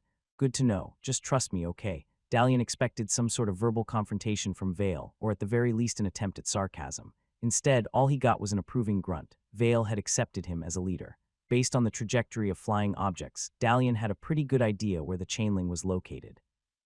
The precision in which it managed to target the dame specifically suggested that it had an unimpeded line of sight, or some other way to scope the area. In turn, that suggested that Gloria couldn't have gone too far ahead. We need a good vantage point, Dalian said, heading up the nearest hill. Since the caravan, Dame Vesuvian had opted to focus on speed rather than anything else, choosing the flat space between hills to catch up faster. The chainling had taken advantage of that to prepare its ambush. What about Gloria, though? Dalian felt a lump in his throat. Relying on her perception, the girl had probably come to a similar conclusion and gone in search of a high vantage point. If so, why wasn't he seeing her yet? The further up Dalian got, the more his concern grew. The game logic he had spouted a moment ago seemed all but hollow now. What if the chainling hadn't attacked the main group directly, but eliminated the scout first? Or even worse, what if the dame had no intention of using Gloria as a scout, but as a lure? A few hundred feet away, Dalian's heart sank. Upon nearing the top of the hill, a patch of charred grass became visible. The chainling had targeted this first. Why are you here? A dry voice asked. The cleric emerged out of nothing. One moment he wasn't there, the next the lines of his silhouette appeared, gradually getting filled like a paint-by-numbers picture. Without question, it was very impressive, not to mention very magic-related. From what Dalian had been told, the magic stat was one of those believed to have been lost to humanity. Those born with it should have been treated as national treasures. To be in the presence of such a person, one couldn't help to feel in awe. In Dalian's case, all was mixed with relief, for beside the cleric, Gloria had appeared as well, and by the looks of it, she wasn't remotely hurt. I asked you a question. The cleric didn't seem amused. We came to see what had happened with the scouting party. Dalian kept his cool, and to weaken the chainling so Dame Vesuvia could kill it, the last created enough interest for the cleric to remove his hood. Cold red eyes stared into Dalian's, making him feel like an ant under a magnifying glass on a hot summer day. You aren't lying, the albino cleric noted. You're also stupid. Forgive me, but didn't you come here for the same reason? Cleric busted. Dalian grinned on the inside. To be honest, he didn't expect for the albino to be here. If anything, his place was next to the dame. What's your plan? Dalian blinked. That was kind of sudden. In his mind, he had imagined a long and complicated oral argument with dozens of points and counterpoints. Then again, arguing on a battlefield close to a chainling wasn't the best idea. Every moment here came at a risk, which begged the question, why hadn't the cleric invited them to his awakening room? Oh crap, Dalian shivered at the realization. Out of all the possibilities, only one was likely doing so would put them at an even greater risk. Now it became absolutely clear why collies had freaked out to such an extent when Dalian had linked his awakening room during their first training session. Chainling had the ability to enter the rooms of others, which meant it was an awakened beast as well. The chainling is still wounded, Dalian began. If it wasn't, it wouldn't bother with long-range attacks. It's also fast enough to kill anything that's close, or so the state of the caravan suggested. However, it can't focus on two things at once. The cleric remained silent. I'm guessing it's next to impossible to flank the creature. Definitely impossible for you, so we don't try. Instead, we charge straight at it. Wah, Vale gasped. If stairs could drill holes, Dalian would have been Swiss cheese by now. It wasn't only the cleric who was skeptical of his plan. Gloria was as well. Dalian could see her frown of disapproval, along with a hint of embarrassment that she was acquainted with him. Only Vale was giving the idea some actual thought, wondering whether he could pull it off or not. We don't need to kill it, just wound it, Dalian quickly added. That would be enough for the dame to finish it off. There was a long moment of silence, only broken by the sound of another piece of burning wagon slamming a short distance away.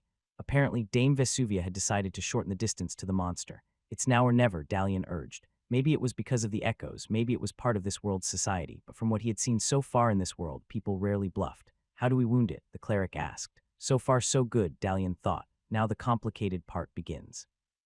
You can make us invisible, right? Dalian turned to the cleric. Don't rely on that. The chainling doesn't need eyes to see us coming. That's not to hide us. It's to give us a bit more time. Vale, you're good at throwing things, right? Maybe. The blonde said, suspicious of the question. When we get near, I want you to throw your sword at the chainling's head. Aim for the eye. Can you manage that? I can hit a target from 100 feet, Vale boasted. Remaining humble regardless of the circumstances remained alien to him. The chainling will easily deflect it, Gloria crossed her arms, just like the practice Guardian did in training. I know, Dalian smiled. I am counting on that. So everyone ready to go. There were a few silent nods. A plan had come together, a very risky plan, but even if half the things of the chainling were true, that remained the best option Dalian could think of. That as well as the dame taking it on her own. Either way, it was time to act. Follow me, Dalian rushed forward. The rest soon followed.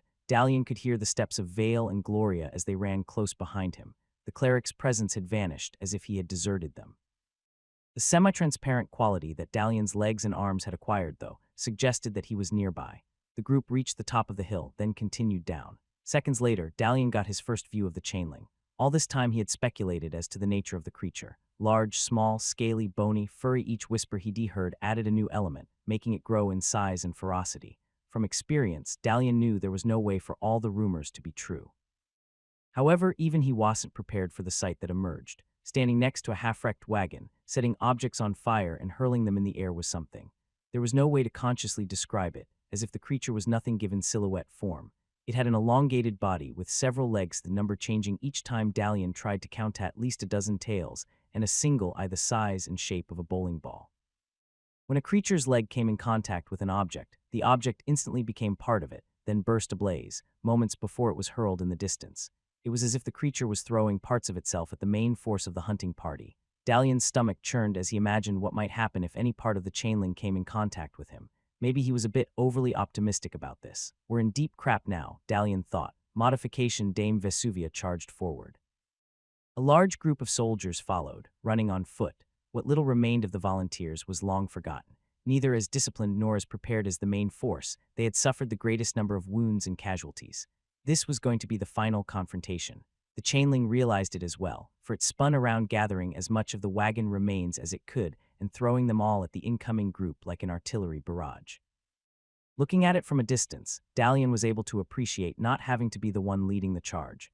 He was also relieved at the ease with which the dame pierced through the wall of flame. There was nothing flashy he could see, no glowing lights or materializing shields. The woman just passed through as if walking through a sheet of paper.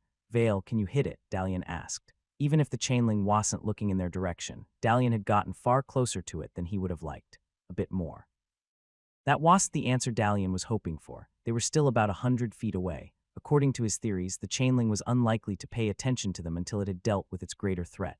The concern was that their involvement could quickly change its mind. "When Vale throws the sword, grab my hand," Dalian shouted. "You too, cleric." "Why, what are you thinking?" Gloria asked. "Later. When I tell you, I want you to aim for its throat. Don't shoot until I say so." "Okay, but why do you have your dart bow?" "Yes, I have it," but what before Gloria could finish, a loud pop filled the air. It was just like the pop of the balloon, sudden, sharp, though not overly loud. It was also accompanied by a radical change in the chainling's appearance. Spikes appeared all over its smooth silhouette, piercing it off, like a porcupine shedding the skin of a snake. The new form was larger than before, darker, sleeker, covered by what could be described as an external skeleton of metallic bones. Oh damn, Dalian didn't need to be versed in local biology to know exactly what had happened. He had done the exact same in the last week. The creature had increased its awakening level, and that was bad for everyone involved. "Vale, do it now. I can't be precise from this distance." "You don't have to be precise, just aim for the head." With a grunt, Vale leapt into the air. Letting go of his dart bow, he grabbed the sword with both hands and spun it around mid-flight, as if it were a throwing hammer. 2 revolutions later, he let it go. As the sword made its way towards the chainling, Dalian held his breath. The moment of truth had come. "Cleric, stop the invisibility," Dalian shouted. "Gloria, aim." The girl's arm appeared out of nothingness, holding a dart bow. With perfect precision, Dalian put his hand on top so his pinky finger barely touched the bolt, while still holding his own weapon. "Everyone, grab hold." Dalian extended his free hand. In normal circumstances, no one would have obeyed his command. The play was reckless to the point that even a 5-year-old would notice. After running for about a minute, pumped up on adrenaline though, instinct proved stronger than logic. Dalian felt 2 sets of fingers grab on, touching the flesh of his hand. To his surprise, a third hand grabbed hold of his neck. Someone was aware of his plan and was going ahead with it. "I hope I'm not wrong." At that point, the sword hit. There wasn't any blood or anything spectacular. The tip of the blade struck the side of the chainling's new skull, cracking the bone just before bouncing off. The creature semi-stumbled, pushed back to the side by the force of the blow, but quickly regained its footing. The head with the large single eye turned around to take a good look at its attacker. "Got you." Dalian smiled. "Shoot." He shouted the instant he felt that the bolt was released. Dalian did what he had planned all along. Item awakening, everything disappeared. Dalian found himself in a rather large hall. Gloria, Vale, and the cleric were all there. Thankfully, the chainling wasn't. "The bolt is level 15, what the heck?" What exactly had gone into the creation of this bolt? Dalian could barely improve an item up to level 5, and that was only if he started from utter junk. "You are in a large metal hall.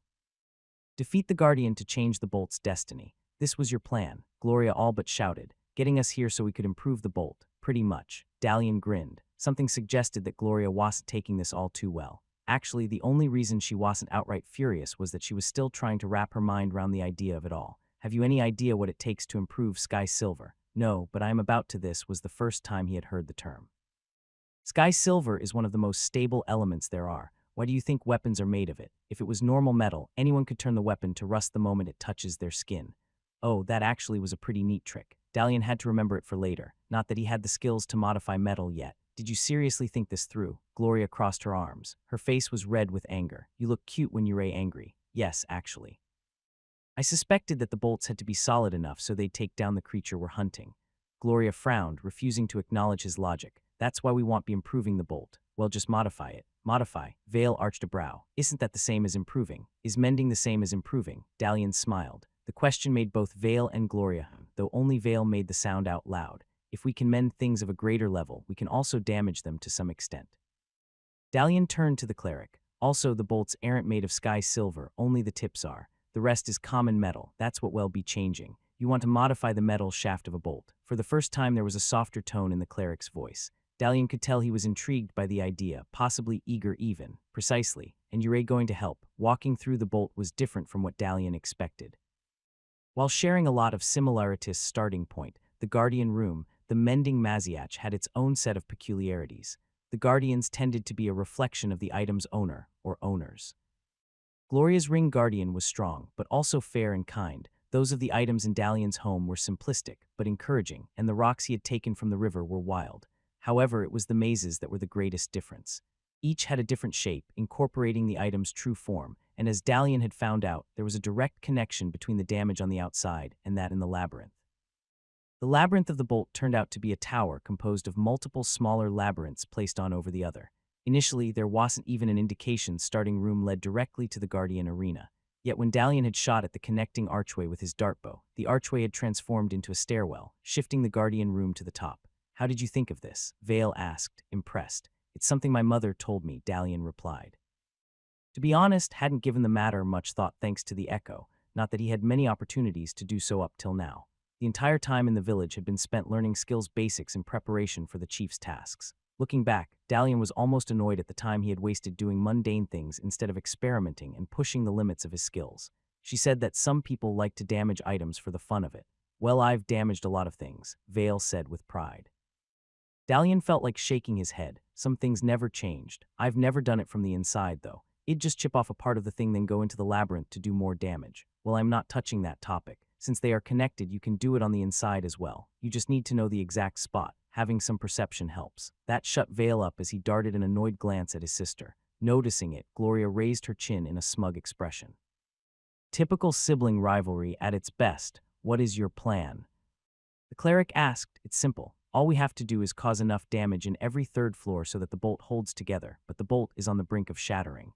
When the chainlink grabs the shaft of the bolt, the tip will continue on." The only reaction Dalian got were blank stares. For some reason, no one saw the significance of what he had just said, and yet it was so obvious. Dalian had seen that in lots of videos. It was the same principle with arrowheads more or less. Maybe he wasn't explaining it right. "Look, the bolt is already in flight. All we'll do is just break it up a bit so that the chainlink can't stop it. At worst, it'll get sprayed by metal fragments. At best, we can kill it on the spot." Dalian paused a moment. Maybe the last bit was pushing it too far. "At best, we can wound it for Dame Vesuvia to kill off quickly." That sounded much better. "So we need to bash up parts of the labyrinth." Vale was the first to break the silence. "Only some floors, and not all of them. Maybe this wasn't such a good idea after all. You and Gloria to the top. The cleric and I will start from the bottom." "I don't get it." Vale shrugged. "No prob in smashing things up, though." "Coming, sis." Gloria gave a Dalian a long stare, then just sighed. "I hope you know what you're doing," she said, then followed her brother. "There really is no downside," Dalian shouted as the siblings started their climb up. "Just don't break too much, okay?" Part 1 of his plan had started. Originally, the next part involved them doing the same at least twice more for each of the bolts he was about to fire, and if lucky for a few reloads. They weren't going to be happy about it, but better a few days of grumbling alive than a calm death. The cleric, though, was a huge unexpected bonus. Dalian didn't imagine he'd be there, or that hell have magic. Now the odds of this attack being a success had increased exponentially. Seconds passed. Dalian calmly waited for Vale and Gloria to climb up and get well out of earshot. Beside him, the cleric silently did the same. "Any reason we have to wait?" The albino asked. "SHH, Dalian rose a finger, still looking up. "I can stop sound just as I can stop light." Oh, now he felt stupid. "Right, I didn't think about that. Can you heat things up as well? Heat, freeze, harden, soften. What exactly do you know about magic?" "I know a bit. Most of it was through games, cartoons, and roleplay sessions." In Dalian's mind, it still had to count, though. After all, magic was nothing but a set of principless common principles. Even. Know any good spells? No. The word was said with such a lack of emotion that Dalian suspected something to be off. "While the Seven blessed me with the power of magic, I have proven unworthy to attain the skills to use it adequately. I can only effect change in items and areas. If I knew spells, you and I wouldn't be having the conversation, because you'd have killed the chainling on your own." Dalian felt the urge to take several steps back. Even with his perception of 4, he could spot bitterness in a person, and the cleric was definitely bitter. "Because I wouldn't have been sent on this mission at all. Who do you think improved the initiate's blade?" Dalian remained silent. "And now that you know how much I know about magic, what is it you want me to do?" Ouch. Bitter and passive-aggressive. Dalian said to himself, "Any chance you can make the bolt invisible? It wouldn't matter. The chainling would still see it.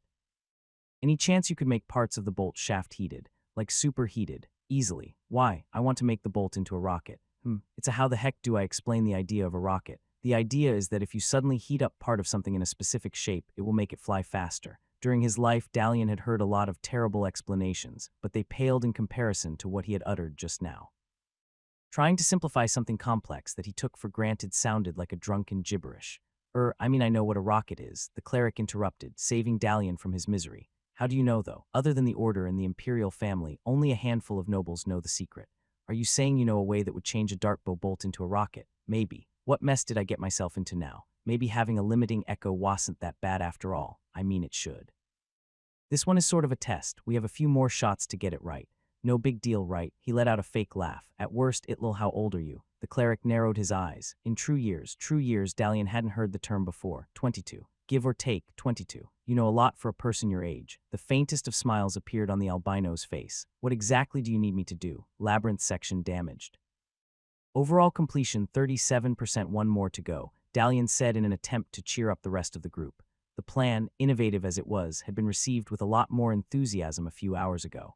At this point everyone, Dalian included, just wanted to get it over with. 15 floors, 5 of which had to be damaged in very specific fashion. If there was a definition of poor man's crafting, this was it.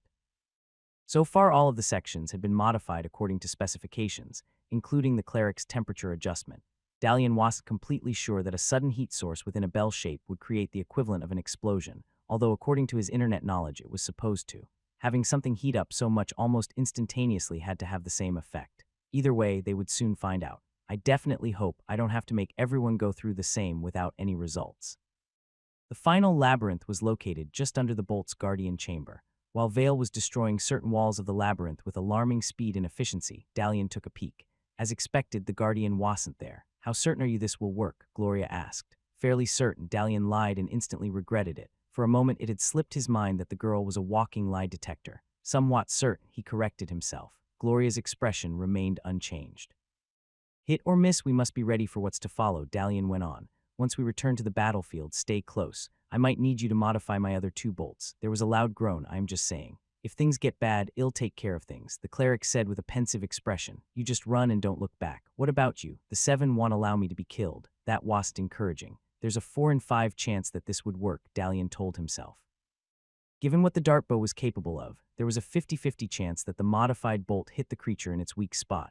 Even if it didn't, there was a 60% chance that fragments of molten metal were sprayed all over its body. In the end, all they had to do was distract the creature for long enough for Dame Vesuvia to engage it. Vale, how's it going? Dalian asked. Final punches, doll. A loud slapping sound echoed throughout the room. Dalian had no idea what Vale had done to be able to break metal, but he was glad for it. Ready, what do we do now? Now we exit. Dalian took a deep breath. This would be the first time he'd go from a calm state to an intense sprint. Everyone ready, all but the cleric nodded. Good enough, Dalian thought and left the bolt. Pain hit him like a sledgehammer as in his mind he accelerated from 0 to 15 miles per hour in 0 seconds flat. It would be funny that awakening was the only instance in which the phrase could be used properly if it wasn't for the shock he experienced. All plans of modifying 2 more bolts went out of the window as the shock made Dalian stop after several steps and empty his stomach contents. I feel like I'm dying. He wanted to shout if his body would let him.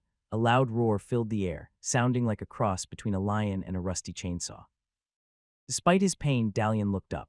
Against all odds, the bolt rocket operation had been a success. It would have been nice if he had seen the bolt in action, but seeing gushing black from the chainling's chest was the second best thing. It actually worked, Dalian smiled. It really actually worked. Combat initiated. This wasn't supposed to happen. Rectangles shouldn't appear in the real world, but it was right there, clear as day. Instinctively, Dalian looked at his left hand. There was no buckler there, just the second dart bow he was holding. As terrifying as this was, however, a realization soon kicked in, making Dalian's blood freeze in his veins. There was only one creature on the battlefield that would want to fight with him, the same creature that had awakened powers. Crap, Dalian jumped back, both dart bows raised in the air, though no marker lines appeared. At that point, the chainling reacted. In a second, it moved from its position to step away. Several of the chest bones were fractured, sticking to the body like pieces of broken porcelain. At this distance, the only course of action was for Dalian to shoot. As he squeezed the triggers, a paw emerged from the chainling's body, thrusting forward. That was fast, Dalian thought as he flew back. At this point, he could consider himself pretty much dead. There was nothing he could do anymore. He was out of tricks and options. Given what the creature could do, he couldn't even awaken in a piece of his clothing to hide. It was good fun, at least. Dalian had managed to distract the chainling. Heck, he had even wounded it. Now Vesuvia and the cleric would have a much easier time killing it. At least Gloria and Vale would get back safely to the village, and who knows, maybe they'd be able to change the chief's mind on a few things. The village chief, that was one of Dalian's main regrets. He had hoped to have a one-to-one with the old geezer. And just when I got rid of the echo, too, Dalian tried to laugh. You're a lucky old man. I would have taken you in a minute, 5 at most. The pain spread through Dalian's chest. There wasn't anything extraordinary about it. It felt very much as if he'd been hit with a pipe or club. If the caravan bodies were any indication, it was clear what would happen. No flames would burst through Dalian's body, burning him beyond recognition, after which, with a loud thump, Dalian crashed onto the ground. A few more seconds passed and he was still there, out of breath, in pain, but very much alive. Just then the combat rectangle vanished. The chainling jumped away from Dalian, just in time to avoid a series of glowing red knives that hit the ground. "I told you to run," the cleric said a short distance away, holding several throwing knives. That was both impressive and unexpected. If anything, Dalian thought of him more as a quarterstaff fighter. Barely had the cleric made his move than another party emerged. Appearing out of thin air, Dame Vesuvia swung her weapon at the chainling. Faster than the eye could follow, her sword struck the creature's skull, sinking in at least half an inch. A bit further and it could have split the chainling's head and eye in two. Sadly, the monster's bones rivaled the dame's sword in durability. The woman realized this and did another attack, this time from the side. Watching her, Dalian felt like a level 1 guardian of a cheap wooden bowl. Looking at her, Dalian recognized specifics of the attack skills he had used while improving items. Vesuvia, though, used them on a totally different level. Saying that she used attack skills was like comparing a condor to a butterfly. The instant leap, the multi-attack, the disappearing and reappearing act, those were all things that the markers had helped Dalian do in the awakened state. 3 arms with 3 swords appeared from Vesuvia's shoulder, a triple attack. Dalian had never seen one before, but the slight blur around the outlines of her hands told him that it was the extreme speed creating that illusion. Just witnessing it was incredible. More blades split the air, making their way to the target. The majority were evaded with ease, but this time a few managed to land a hit. Dalian blinked. A ranged attack had hit its target, and not a rocket-propelled ranged attack either. That could only mean one thing: chaining was weakened. "Shoot at it, you idiot," Gloria shouted from behind. Dalian was already ahead of her, reloading both of his dart bows, and he wasn't the only one. Several more darts flew the creature's way, followed by a charge of soldiers with swords. Considerably slower than the dame, they flashed in and out of existence, following the same movement technique awakened guard skills offered. Similar to a knot of frogs, only in the most positive sense, the main force of the hunting party surrounded the chainling. They were followed, at a distance, by the rest of the volunteers, who like Dalian were shooting bolts in their own attempt to contribute to the battle somewhat. Everything was moving so fast that Dalian couldn't keep up. The dame and the beast had evolved to a series of afterimage blurs, shifting from spot to spot in the nearby area. The speed was such that he could no longer follow the specifics of the fight, only able to catch an occasional frame of one side, landing a blow on the other's defense. "That's what a true awakened is. Keep your guard up," Dame Vesuvia shouted, her words slower than her actions. Several soldiers tried to pull back, but were too late to avoid the black paw that emerged from the creature's body and slashed right through them.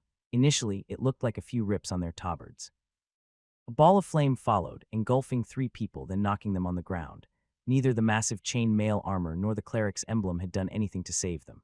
The single chainling attack had left 3 dead, and things were just getting started. "Keep the line," Vesuvia ordered. "Large spread." "I couldn't have stopped that." Dalian stood up. Both his dart bows were loaded now, but the chainling moved so fast that he couldn't target it. Glancing over his shoulder, Dalian got a glance of Gloria and Vale. They were moving in towards him, the least safe thing they could do. "Stay there." Dalian rushed towards them. As much as he wanted to be the hero, he knew he didn't stand a chance. It was a miracle he hadn't ended up dead along with the soldiers. "I owe you one, cleric. This is wild." Vale smiled, looking at the fight with absolute admiration. Only a noble can do that. It was impossible to disagree. For every 5 strikes that the chainling blocked, Dame Vesuvia managed to get one in. Slice by slice, it was being pushed back. Each jab, each feint cut weakened it, though not to the extent that it would give up and die. 4 more soldiers burst in flames. "She's weakening," Gloria said. "Come on," Vale snorted. "She's winning, just look." "I am looking," the girl hissed, "and I'm telling you she's getting weaker. Her hits aren't landing as well as they did at first, and the soldiers are incompetent." The words were harsh, but ultimately correct. Only the cleric was of any use. When he ran out of throwing knives, the albino took his staff and switched to melee combat. His actions were by far not as impressive, though he still managed to keep himself from getting hit and on occasion strike the chainling. "They're not that bad." Vale crossed his arms moments before another one burned up. This universe definitely had a wicked sense of humor. "Don't look at me, I didn't cause it." The blonde stepped back defensively. Think. Dalian focused on the fight. From what he was seeing, he agreed with Vale that the dame would most likely win, but could he leave it at that? If there was a chance of failure, he had to think of something. At this point, the more reckless the better. "The chainling can't change the weapons, right?" He turned to Gloria. "What? Sky Silver? Things made by it can't be changed through awakening, right? Well, it might be possible in theory, but it's extremely difficult. That's why they forged them, instead of trying to improve them much faster that way." "In that case, I have an idea." Without warning, Dalian rushed forward straight at the battle. Vesuvia and the chainling kept flashing in and out from spot to spot, slightly slower than before. Both were focused on their immediate opponent, pretty much ignoring everything else. Cleric, Dalian pointed his dart bows forward. Help me modify 2 more bolts. It has to work. It has to just 2 more hits and we can take the chainling down. Dalian yelled as loud as he could.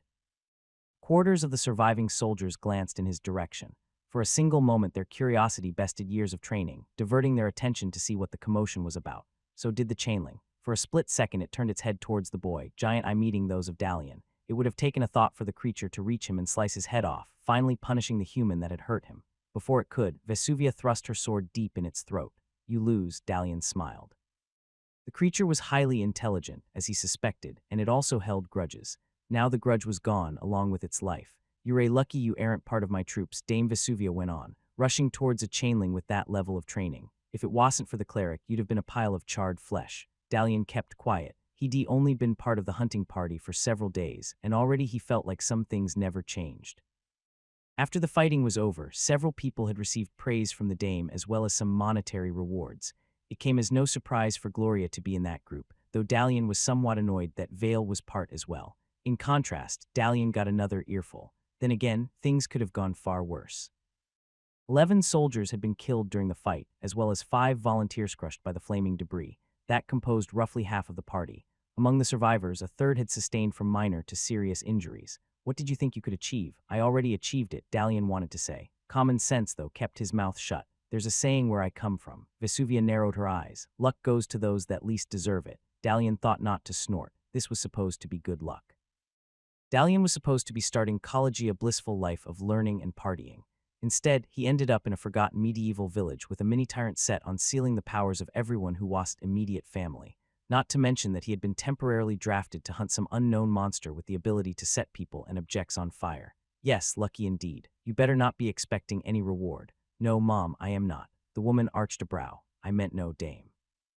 Nobility titles were also confusing. Good. Go get some rest. We're heading back in the morning. Real rest. Yes, Dame. Dalian bowed slightly, then stepped away. Real rest. Considering where they were, he wouldn't have minded sleeping in the awakened state. The only person who had anything close to a sleeping bag was the dame herself. The soldiers used their chainmail as a pillow and their tabard as a blanket. Just looking at them made Dalian feel uncomfortable. With a silent sigh, he made his way back to the nearest fire. With the task completed and half of the party dead, everyone had dispensed with the division. Only the wounded received special treatment, and given that Dalian didn't have any visible marks on his body, he wasn't considered in need of healing. Interestingly enough, Havoc wasn't either. The large man had recovered remarkably fast, considering what had happened. He seemed quite in good spirits that Dalian and his group had survived, though oddly not surprised by the fact. Dalian, Havoc shouted, "Come here, saved you some ale. Wasn't easy." He kneed the pile next to him that was Vale. He would have gulped all of it down if he could. Good thing he's such a lightweight. Given what strength of spirits in this world, it didn't come as a surprise. Where's Gloria? Dalian looked around as he sat, off to do her business somewhere. Havoc didn't elaborate, so how did it go? Is there anyone in the camp who didn't hear? It's not like it is far away. Oh, we heard. But that doesn't answer my question. How do you think it went? Not great, not terrible. Dalian shrugged. I'm starting to get used to the shouting. I don't see the reason for it, though. Oh boy, you really don't know anything about the world, do you? The large man shook his head. That's the good thing about living in a hamlet, keeps you safe from the bullshit going on. You probably think that being awakened is a big deal, right? That's what I've been told, repeatedly. Well, it isn't. It's just an ace in the sleeve, good to have, but it won't get you anywhere if not used properly. Havoc moves closer. You're a peasant, he whispered. The dame is a noble and a member of the order. Treating you as an equal for no reason is out of the question. Compliments can only be given through shouting and grumbling. The fact that you're being yelled at means they see potential in you, possibly enough to treat you as an equal one day. You think that's possible? 3 things can thrust you in the midst of nobility: money, skill, and lineage. You're not a merchant and you don't have the lineage, but after what I saw right now, you might have the skills. You've a long way to go, though. Before anything, you must fully awaken. Then you must make a name for yourself. After that, who knows, make a name for myself. That had a nice ring to it, way better than college. Only now did it dawn on Dalian that there was a whole world out there ready for the taking. He didn't have to go back to the village. He could ask the dame to become a soldier, or if not, accompany the group to some city. The village elder couldn't stop him, knoweth the echo destroyed he had no power. Keep in mind, though, the higher you climb, the more dangerous y'all get. See him? Havoc glanced at the cleric. Since the battle, the albino had been tending to the wounded. The insignificant amount of magic he had seemed to work pretty well on minor wounds. He was born with magic, so he thought he'd rise in the world. He got a lot of attention when he was 15, enough to get him a decade of prison and his name removed from existence. He was lucky that the order took him in. Others weren't. Damn, not for a moment had Dalian expected the cleric to have been in trouble. Havoc's sure bear-like man just screamed convict. His knowledge far exceeded his awakening level. The cleric, though he was forbidden to use his name, Dalian asked. No, his name doesn't exist anymore. It was taken out of every book and mind. No one could remember it, and even if they did, they'd never be able to utter it. Havoc's voice got darker. Anyway, enough dark thoughts. We're supposed to celebrate. He shoved a half-empty water skin in Dalian's hands. Drink up. There's no telling when y'all have the chance. Yeah, sure. A name of my own. Dalian took a sip. Is that the way to go? Back. The mood on the way back was very different from what it had been getting here. The further the party went, the happier and more relieved the volunteers became. People smiled more, joked about during food breaks, even started sharing things from their lives. The soldiers, in contrast, became more and more cranky. For them, each step was taking them closer to the crowded, smelly barracks of their garrison. Training had also changed focus. A day ago, the volunteers grumbled each time they had to face a personal guardian. Now they chased after soldiers, hoping to learn a few good tips that would set them apart from the people back in their villages. Vale was especially enthusiastic. There wasn't a day he wouldn't spend practicing in, and out of awakened state with the goal of achieving level 5. The cleric had made it publicly clear that Vale didn't have what it took yet, but that had only made the blonde double his efforts. As for Dalian, he still hadn't made up his mind. He would constantly think about it, putting off the decision for the next day. Collies had attempted to convince him to join a city guard. His prep talk was very different from Havoc'sly positive things were mentioned. Rights, salary, prestige, training, assurances that they wouldn't go hunting chainlings all the time. The offers were good, but Dalian felt unconvinced. On the third evening, Havoc and another of the volunteers were dropped off. Dame Vesuvia had decided to pass through the villages based on proximity. Derma was second on the list. Goodbyes were said, promises made. Even Vale had reluctantly muttered something that could pass as a compliment. Dalian barely knew Havoc, but the experience made him feel as if they'd been together for months. The same could be said for other people in the party. From experience, however, he knew that in a week everything would be forgotten. People would get back to their daily lives, as would Dalian. You're drifting again, Gloria said, joining Dalian a short distance away from the main camp. Sort of. Dalian kept looking at the stars. Don't you have anything to discuss with the dame? The dame prefers talking to her horse. Vale joined in as well. At least then there's an intelligent conversation going on. Idiot. Gloria sighed. So, what have you been up to, doll? Plotting some wild plan. No, Dalian opened his hand, revealing a smooth piece of marble. I was making a gift for my brother. It was an ordinary piece of rock, but it made Dalian think of simpler times. When he first awakened, a polished pebble was viewed as a treasure. The pride on his parents' faces could not be described. As for his brother, the child was on cloud 9, as if he'd received the local equivalent of a next-gen console. Shiny marble, Dalian thought. How far did you improve it? Vale asked. Level 5, 6. With a bit of effort, Dalian could have possibly get it to 7. The dart bow and the emblem gave him a tremendous advantage unavailable to him before. Not bad. Vale whistled. I'll have to up my game. What do you think? He nudged his sister. Can you get anything that high, other than clothes, that is? You should ask the cleric to reach level 4. Gloria changed the topic without warning. You have the skills for it. Yeah, you're the only one who's still a 3. Don't shame the village. I don't think your grandfather would approve. No explanations were necessary. Everyone went silent. Both Gloria and Vale felt the need to look away. The sad truth was that despite what they had gone through, things would return to normal once they returned to the village. Even if both of them had dealt with their echoes, no one else in the village had. You can run off, Vale said after a long silence. Well, think of something.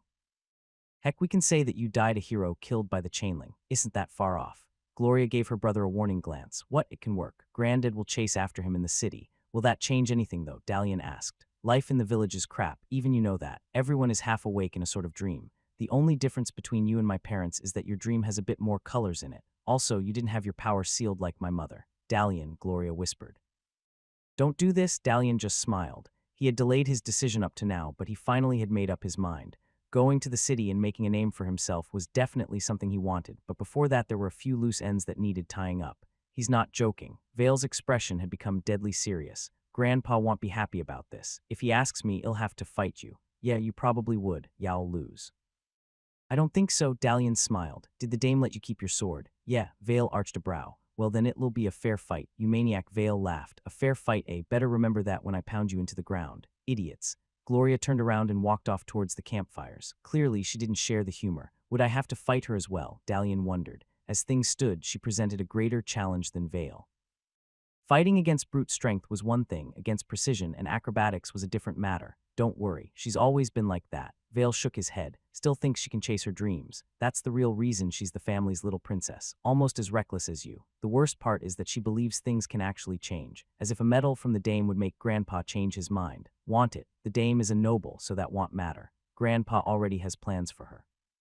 He has plans for me as well. I've learned since I was a kid the more you struggle, the more difficult it will become. Can't you leave the village? We aren't like you, doll. The moment you came for your acknowledgement, I knew. You became different after you went through your awakening. Grandpa saw it too. That's why hell never let you go. When we return to the village, we'll no longer be friends. Don't bet on it. I've become quite greedy, Vale. I'll settle things in the village and go to the cities, and I'll do it while keeping you and Gloria as friends.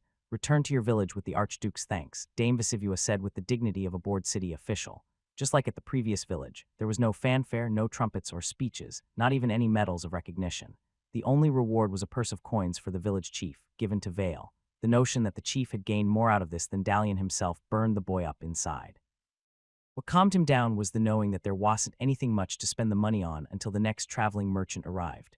Return the gear that was given to you and return with the Seven's blessings. The dame finished, then slowly rode off, followed by the majority of the group, leaving only the cleric behind. You could have at least waited a minute, Dalian grumbled internally.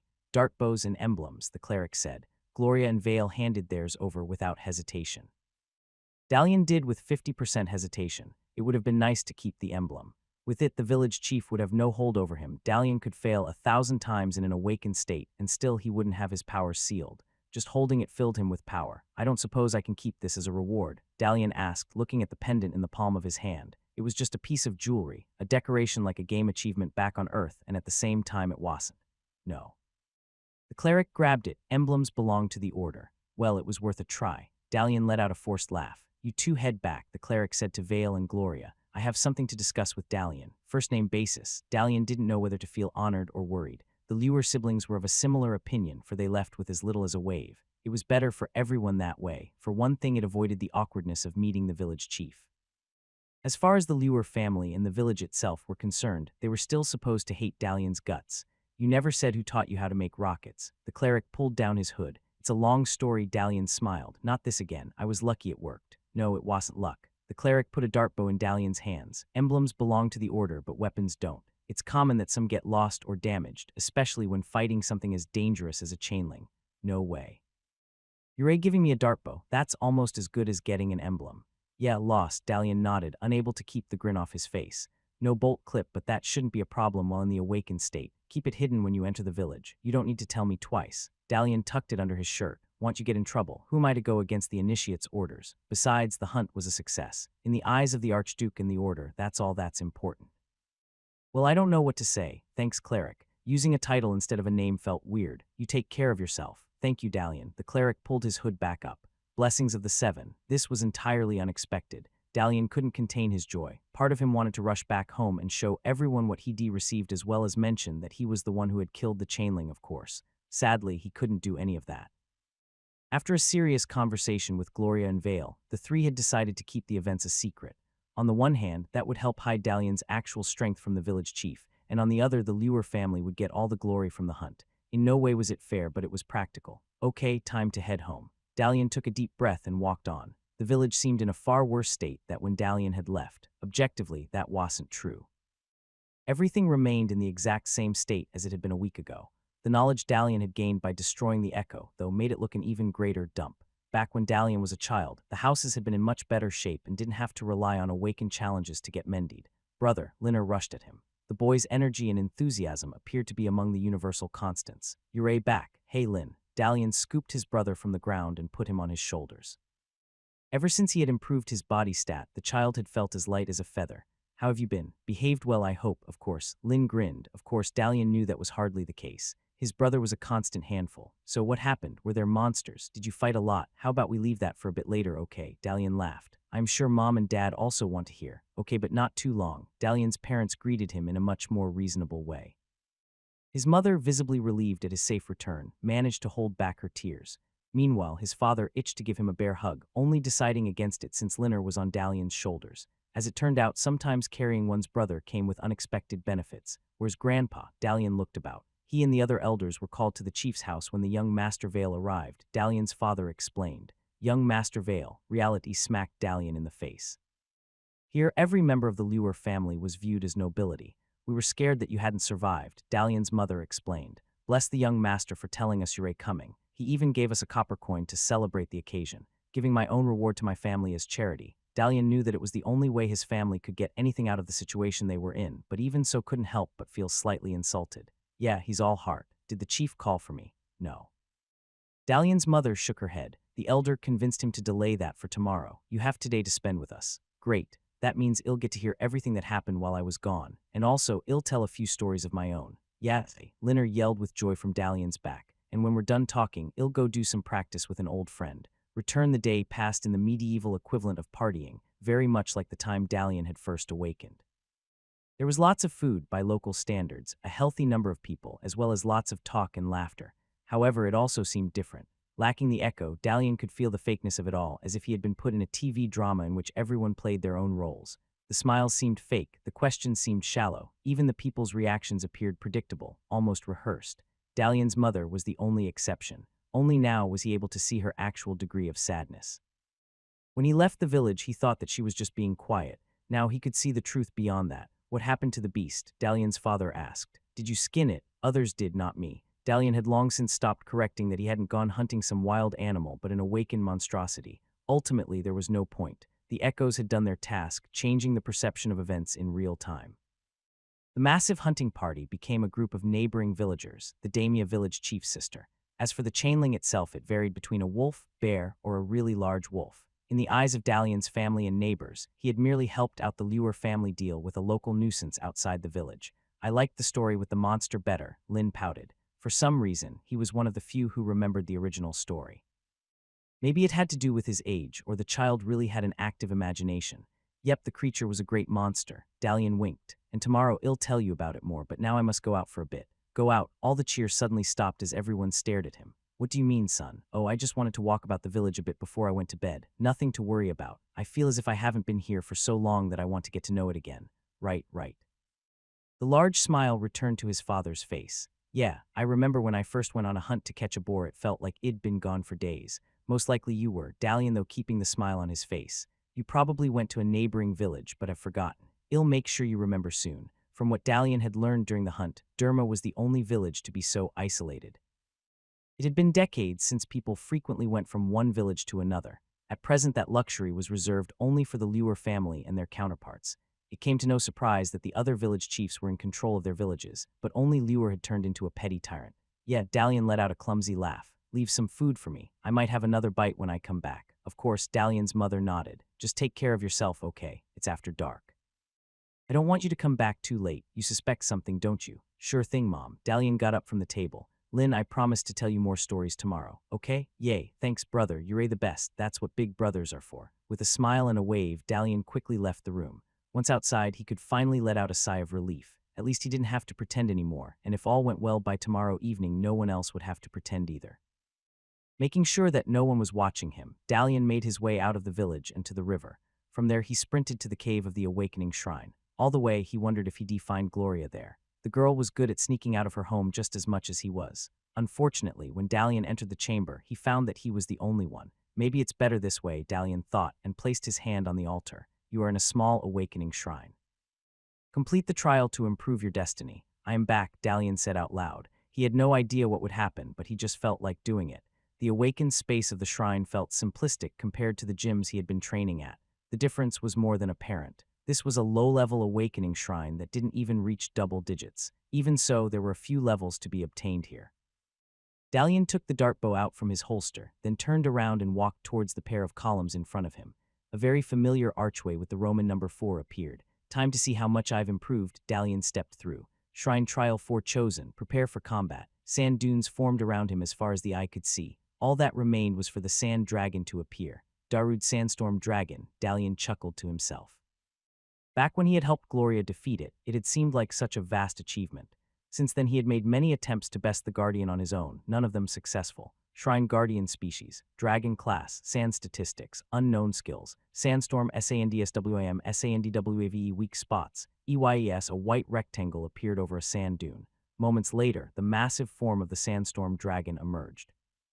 The monster glared at Dalian, massive eyes gleaming with the confidence of one who had remained undefeated. It's me again. Dalian smiled. Fancy another attempt. The sand dragon roared, filling the surrounding air with fine dust. Combat initiated. Dalian didn't waste time with poses. Following the ranged attack marker, he aimed at the dragon's eye and squeezed the trigger, then again and again. 3 bolts shot, hitting their target with deadly accuracy. Critical strike dealt damage was increased by 150%. Critical strike dealt damage was increased by 150%. Critical strike dealt damage was increased by 150%. You didn't block or evade. Dalian wondered. His initial shots were only meant to provoke the Guardian so that Dalian gained an advantage for his following attack. Instead, he had actually dealt damage. Well, he definitely wasn't going to put this to waste. Without hesitation, he aimed at the other eye and shot 3 times more. Critical strike dealt damage was increased by 150%. Critical strike dealt damage was increased by 150%. Critical strike dealt damage was increased by 150%. The dragon let out another roar. Dalian quickly shielded his upper torso with his buckler. Instead of attacking, however, the Guardian dropped to the ground like a giant sack of potatoes. You have broken through your 4th barrier. A blue rectangle appeared. Okay? This is ridiculous. The dragon that had seemed like a brick wall, the same that had stressed out Dalian for days, had been killed with 6 shots just like that. How could this happen? I guess this might take less time than I thought. Collected, being calm and dispassionate often helps in difficult situations, although there's such a thing as overthinking. The rectangle brought a smile to Dalian's face. For one thing, he knew every achievement rectangle to be associated with a stat boost, mind in this case, judging by the wording of the text. Also, described as both reckless and collected, created an interesting existential paradox. Would the 2 qualities cancel each other out? Or would they complement each other in some strange and peculiar way? Hopefully, time would tell. Dalian didn't have to wait for long. The moment he tapped away the rectangle, the standard leveling choice emerged before him. You are level 4, choose the focus you value the most. 4 options emerged before him. The numbers had significantly grown since the first time he had appeared in this world. Dalian's mind had grown to an astonishing 9. If he ever managed to get back home, he wouldn't have a problem with exams. Reaction, which was his prize, stat remained at 8, while body and perception were equal at 4 each. As tempting as it was to increase it to 9 as well, Dalian hit the white rectangle symbolizing perception. He had seen the advantage it could have in combat, especially paired with a ranged weapon. Once the choice was made, the Sea of Dunes vanished, replaced by the columns of the Shrine's awakening area. Becoming a level 4 was a cause for celebration in itself. Dalian had achieved in a few weeks what others in the village had spent years on. At this point, he could call himself equal to Gloria and Vale, but that wasn't enough. The village chief remained stronger. If Dalian was to successfully challenge him, he had to up his game as well. Dalian took a step to the right. A new archway formed, archway number 5. Dalian had no idea what he would find there. Before joining the hunting party, he had tried entering out of sheer curiosity, only to find an empty sky. Maybe the Awakening Shrine didn't consider him ready to present him with its next trial. If so, would it now? Let's see what you have for me. Dalian stepped through. Shrine Trial 5 chosen. Prepare for combat. Dalian's heart skipped a beat. This was it, the final level of the shrine, if his grandfather was to be believed. Given the jump in difficulty between the 3rd and 4th test, Dalian expected something terrifying, taking a defensive pose, bracing himself for what was to come. Unlike the previous locations, this one was hidden by a thick white mist. What could the trial be? Dalian wondered. The 3rd one was related to water, the 4th to fire, which meant that this one had to be oh crap. As the mist cleared up a bit, Dalian found himself standing on top of a large cliff. Also, the mist wasn't mist, it was a cloud. A strong breeze swept through the area, revealing more of the surroundings. The cliff turned out to be a chain of sharp mountain peaks connected to each other through a series of thin, windy paths. The ground wasn't visible. In fact, Dalian wasn't sure there was a ground, just an endlessness of sky and clouds above, below, and all around. Good thing I have a ranged weapon. Dalian went to the nearest edge and looked down. Fighting anything here with a sword and buckler would have been next to impossible, or maybe it was impossible. If attack was a group of skills, maybe the shrine was built to ensure that a person had experience in all kinds of attack skills, ranged included. A series of hawkish cries filled the air. Birds, Dalian thought. It has to be birds. Logically, that was the only thing that made sense. Every trial guardian so far was linked to the surrounding environment. In a wide open space, the obvious choice to have something that could fly, eagles, harpies, maybe even some type of winged dragon. Whatever it was, Dalian was ready for it. Taking a quick look around, Dalian went back, looking for a path up the mountain peak he was on. Given how high he was, he had no intention of attempting to climb, although if there was a safe route, getting access to the high ground was preferable. Combat initiated. A red rectangle emerged, marking the start of the trial. With no time to climb, Dalian directed his attention towards the vast space around him. Scattered clouds were still covering most of the sky, making it difficult to spot any enemies. or rather, they might have made it difficult if he hadn't improved his perception. It took less than a second for him to spot several black outlines beneath a cloud's surface. This was the first time in Dalian's life that he saw an actual flock of eagles emerge in the distance. Each eagle was the size of a man with a wingspan at least 8 feet long.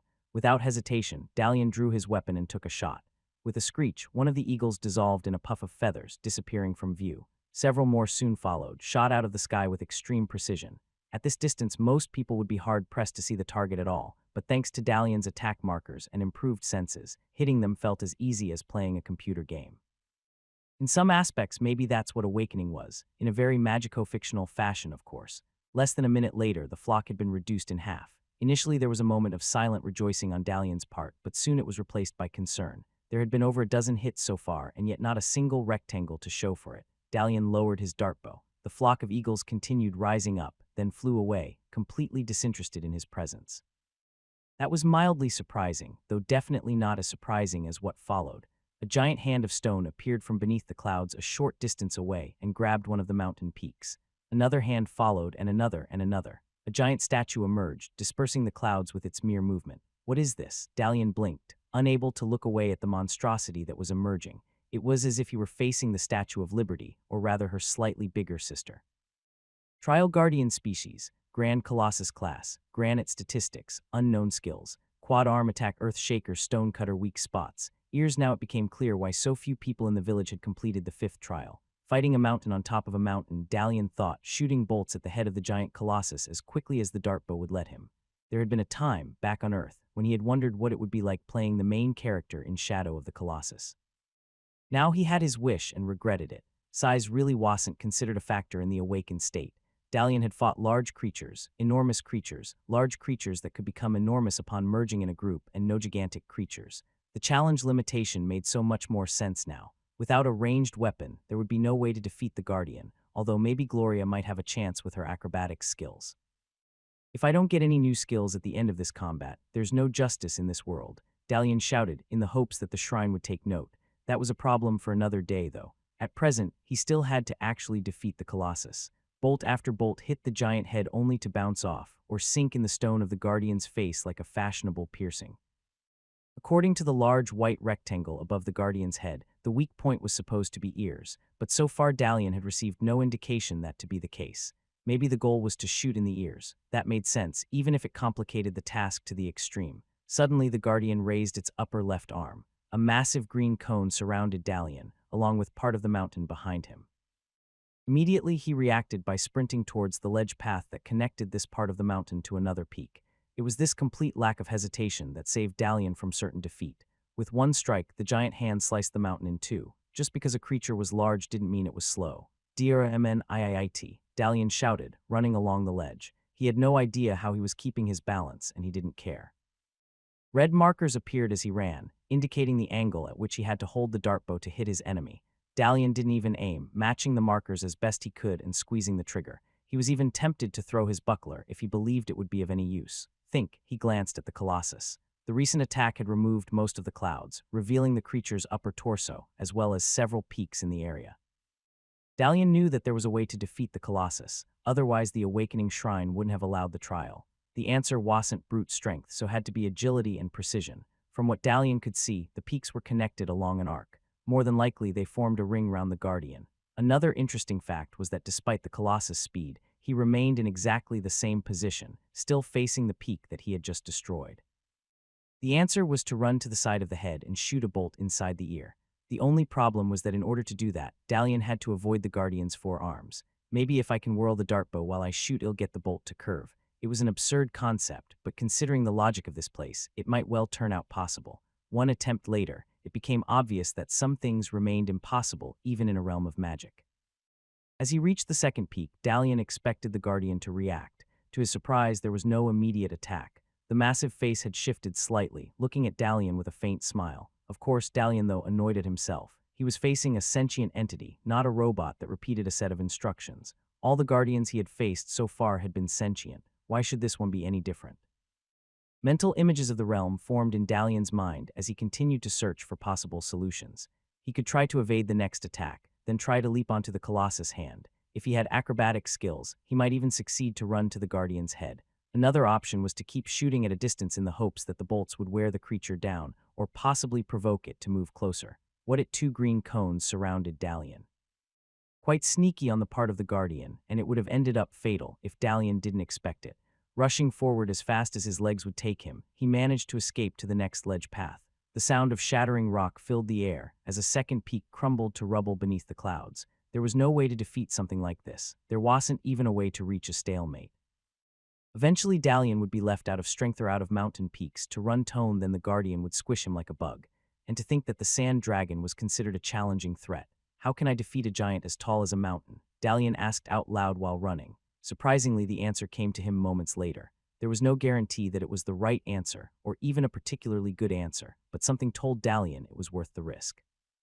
All he had to do was reach the next peak. "You're not fighting fair, you know," Dalian shouted. "How about some fair play? Take a handicap or something." Maybe it was the adrenaline rushing through his veins, or maybe it was his imagination, but Dalian could have sworn that he saw the Colossus shrug. Overpowered, cheating jerk. He grumbled as he kept on running. It didn't take him long to reach the next peak. The Guardian had politely allowed Dalian to get there safely, or maybe he was just toying with the boy. Either way, things were going to be different this time. Personal awakening, Dalian thought, and put his left hand over his mouth. A doorway emerged in the mountain's face just ahead. This was what Dalian was waiting for. Linking awakening states might be bad, but when in an awakening shrine, there was nothing to worry about. "How about this, you lump of rock?" Dalian shouted as he jumped into his awakening room. "Arena, you are level 4." The rectangle illuminated the room. Never had Dalian been so glad to be in this small, dark room. Finally, he could catch his breath without worrying that a 10-foot hand would slap him on the head along with the rest of the mountain. No wonder the soldiers treated all the volunteers differently. Compared to the fully awakened, they probably were like kittens in a tiger's den. Thinking back, maybe Dalian could have been a tad overconfident in his abilities. The limiting echo created by the village chief had made him think he was incapable of anything. Destroying it had created the notion that Dalian could do no wrong. The current challenge had quickly rectified his opinion of himself, displaying the adequate level of his abilities. "I can't believe I charged at a chainlink," Dalian said, lying on the floor. Dame Vesuvia was right, had been incredibly lucky.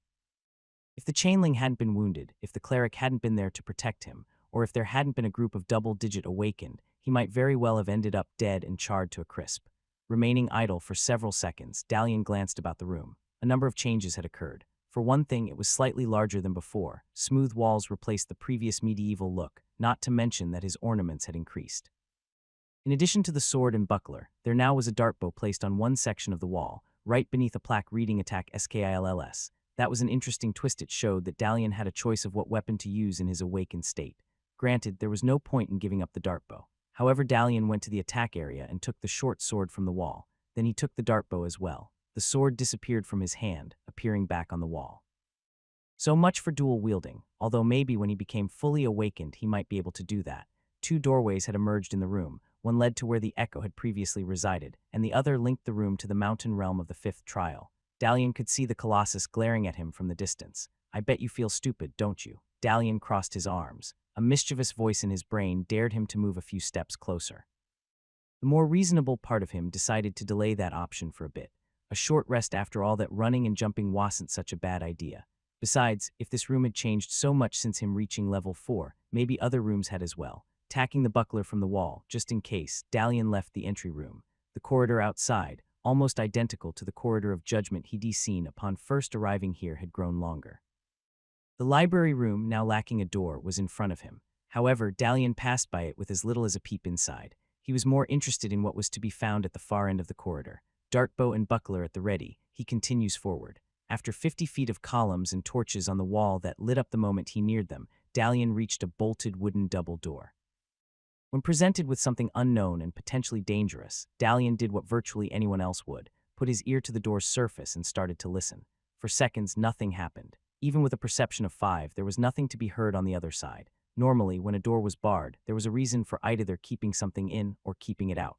Dalian knew that he wasn't the one being kept in, but he also knew that this was a shrine trial.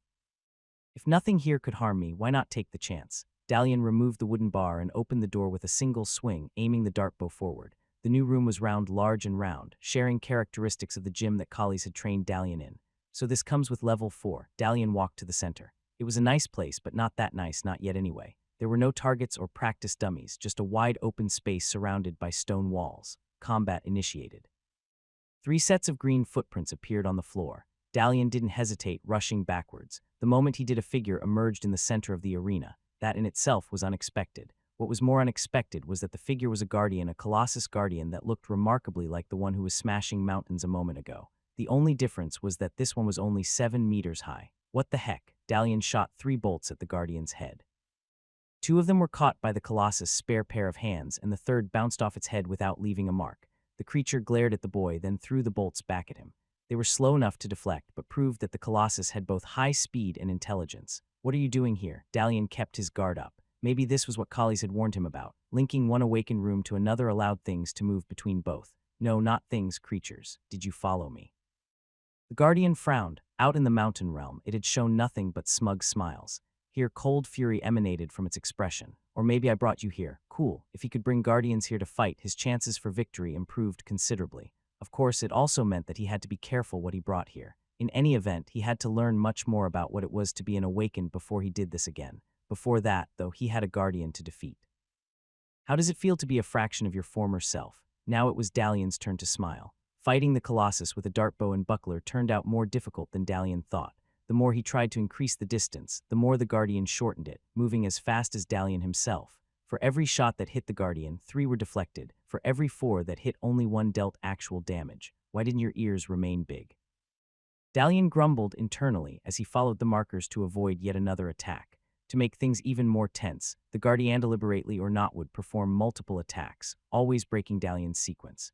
Minutes in, the boy decided to resort to the good old methods of dealing with Colossus as a buckler to the head. Initially, Dalian thought that the guardian would block this as well, but to his surprise, the shield hit the stone head with a loud, resounding clang. Surprise attack dealt damage increased by 50%. Opponents' options to react are limited. There was no way that could pass as a surprise attack, but Dalian had no intention of arguing. Taking advantage of the Colossus' momentary daze, he rushed along the defense markers. Good thing too, for just as he finished the first set, the guardian began its next attack. Too late, Dalian whispered. The advantage gained from the first attack easily helped him avoid the next, allowing him to complete another full defense set, then another and another. By the 4th, pressure had started to creep in. Thanks to his body improvement, though, Dalian was nowhere near exhaustion. Already he could teleport a significant distance away, even put himself in a good enough position to shoot at the Colossus' ear. However, he decided to push on. The evasion sequence was much more complicated than before, following a pattern that Dalian hadn't seen before. Step, step, jump, whirl, bend, twist. Left. Colossus' arms struck left and right, each missing by inches. A moment of hesitation appeared in Dalian's mind, quickly ignored as he gritted his teeth to match the final green footprints. The moment he did, time completely froze. Escape triggered if you wish to escape combat. Smash the window, there's an escape option. Dalian gasped.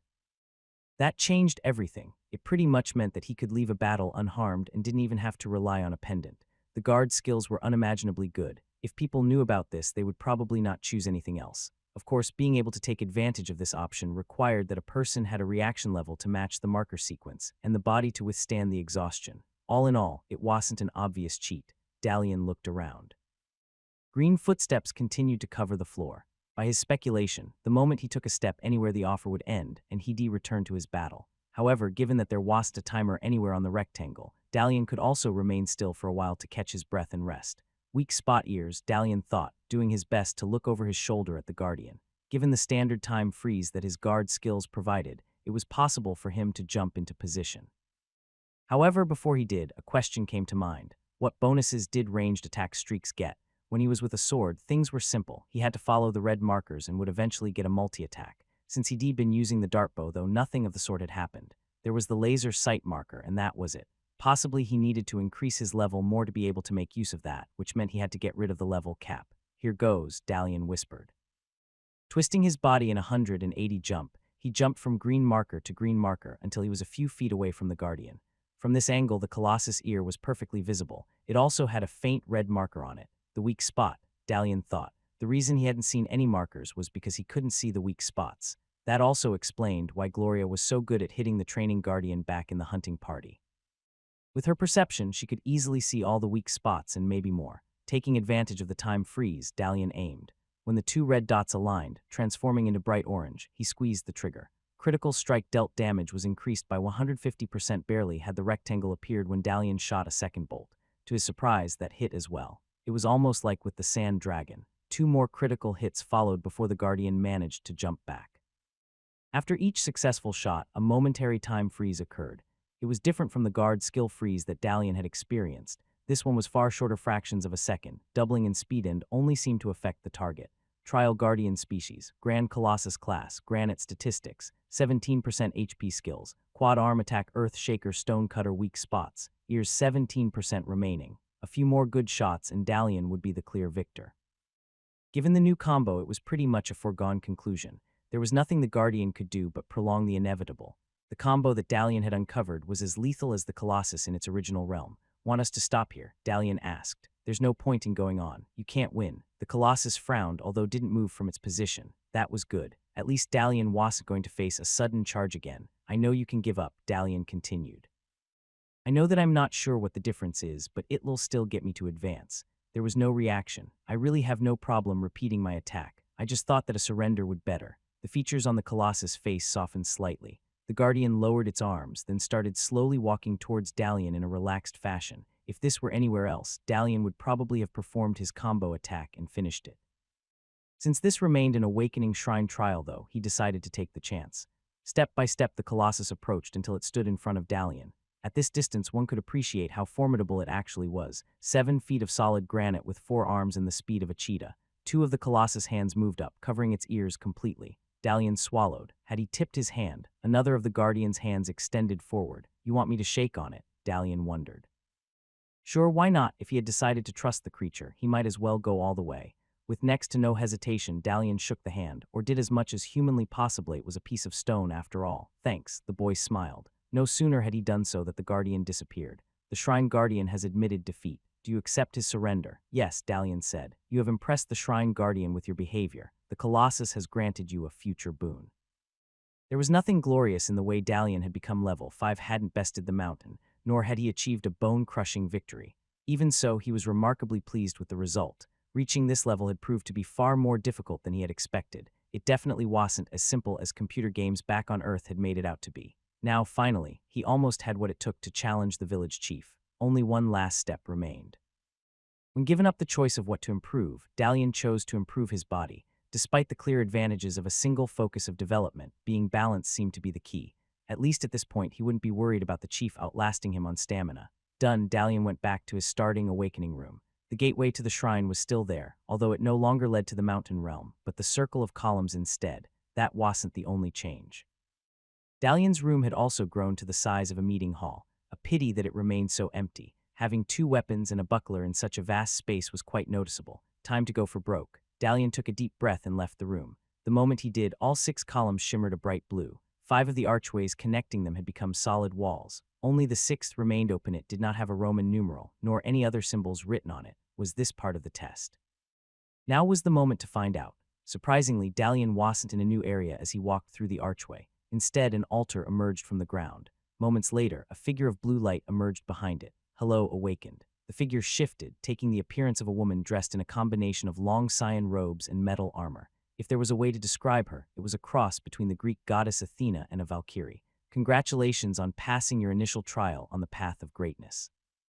"Thank you, it was nothing much," Dalian smiled. "One last task remains before your full awakening," the woman continued. "Bring it on, I am ready." Dalian puffed his chest, then mentally froze, realizing he had become like Vale. The realization sent cold chills down his spine. Some things were too horrible to imagine. The woman narrowed her eyes. "This task is unlike the ones you've done till now. There will be no enemy to best, no beast to capture, no puzzle to solve.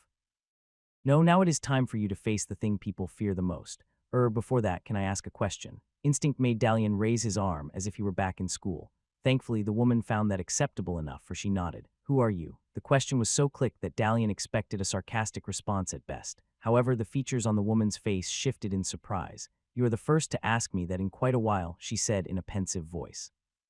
"Sadly, that is not an answer that I can give you yet. Instead, I shall tell you what y'all gain should you complete this test." Strictly speaking, that was a clear bait and switch. Dalian didn't seem to mind, though. There was something about the woman that made him feel at ease, a sense of shelter, calm, and hope. Just looking at her made all his questions seem insignificant. "If you complete this test, y'all become a full awakened and gain the power to awaken areas, as well as create echoes of yourself." The spark of curiosity flashed, burning through the sensation of calm that surrounded him. I can make echoes of myself. Does that mean that I can place them in the heads of others? The woman's expression suddenly changed. Thanks to his perception level, Dalian was able to see the scorn written all over her. That is not what they are meant to be. The woman's voice had become as sharp as glass. No more questions. Good luck in your test. With that, the woman disappeared, transforming into blue mist that scattered in the air. Whoever she was, she definitely didn't appreciate the question. Still, Dalian couldn't help but wonder about her relation to the shrine. Could she be a goddess, a guide meant to help the awakened achieve their full potential, or at least become fully awakened? Or maybe just the magic equivalent of a hologram inbuilt in any awakening shrine? Either way, it was clear that the village chief was doing something that he wasn't supposed to. That old man really is a jerk, an oddly familiar voice said. Without warning, a new person had appeared across Dalian on the other side of the altar. The concerning part was that the new person also was Dalian. The first Dalian blinked. What? The other Dalian shrugged. We're both thinking it. It won't matter much after I challenge him. Everything will return to normal when that happens. Yeah, but who are you? I am Dalian. The second Dalian laughed. I am Dalian. The original Dalian said, in a way, yes, you're my echo, your echo. There was no way that could be possible. Dalian was the real one. He remembered fighting through the sand dragon and the grand colossus to get here. Surely he was the real one and the other him was the echo. In that case, why was the echo so confident? Dalian took a step back and carefully examined his other self. The clothes, the weapons, the buckler, everything was a perfect copy down to the scrapes he had received in his last fight. Was this the test? Was he meant to defeat his echo? You are the echo, the second Dalian sighed, as if reading his mind. This new power definitely will take a while to get used to. What? Aren't you the echo? Okay, let's play this game. The other Dalian crossed his arms. If you're not the echo, how come I can read your thoughts and you can't read mine? That was a good question, a very, very good question. As much as Dalian struggled, he wasn't able to come up with an answer.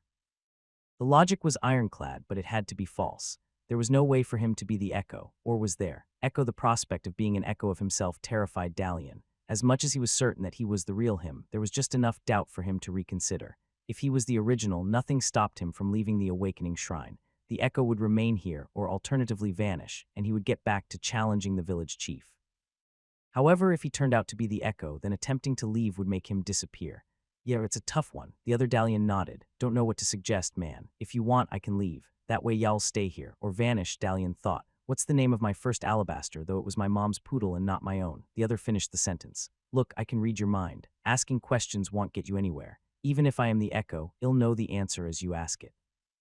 That was hardly fair. If there was mind reading, it had to go both ways. Dalian moved to the altar. It was a solid piece of multicolored crystal, identical to the one in the cave chamber, save for the wear and tear. Poking it revealed nothing useful. It would have been far too easy if that had revealed the truth. So must we fight each other? Dalian asked. I guess, the other shrugged. She didn't tell us much. Maybe we just have to prove who is who. How about a truce? I thought about that, but would that help? I don't know, maybe if we shake hands, something will appear or well merge in one or something. It was a strange idea, but given everything not the worst Dalian had come up with. The other him apparently agreed, for he went to the altar and offered his hand. Taking a deep breath, Dalian shook the hand and nothing happened. Both of them were there just as before. There was no glowing rectangle, nor any spectacular light effects. So what's plan B? The other Dalian asked. Don't you have any ideas?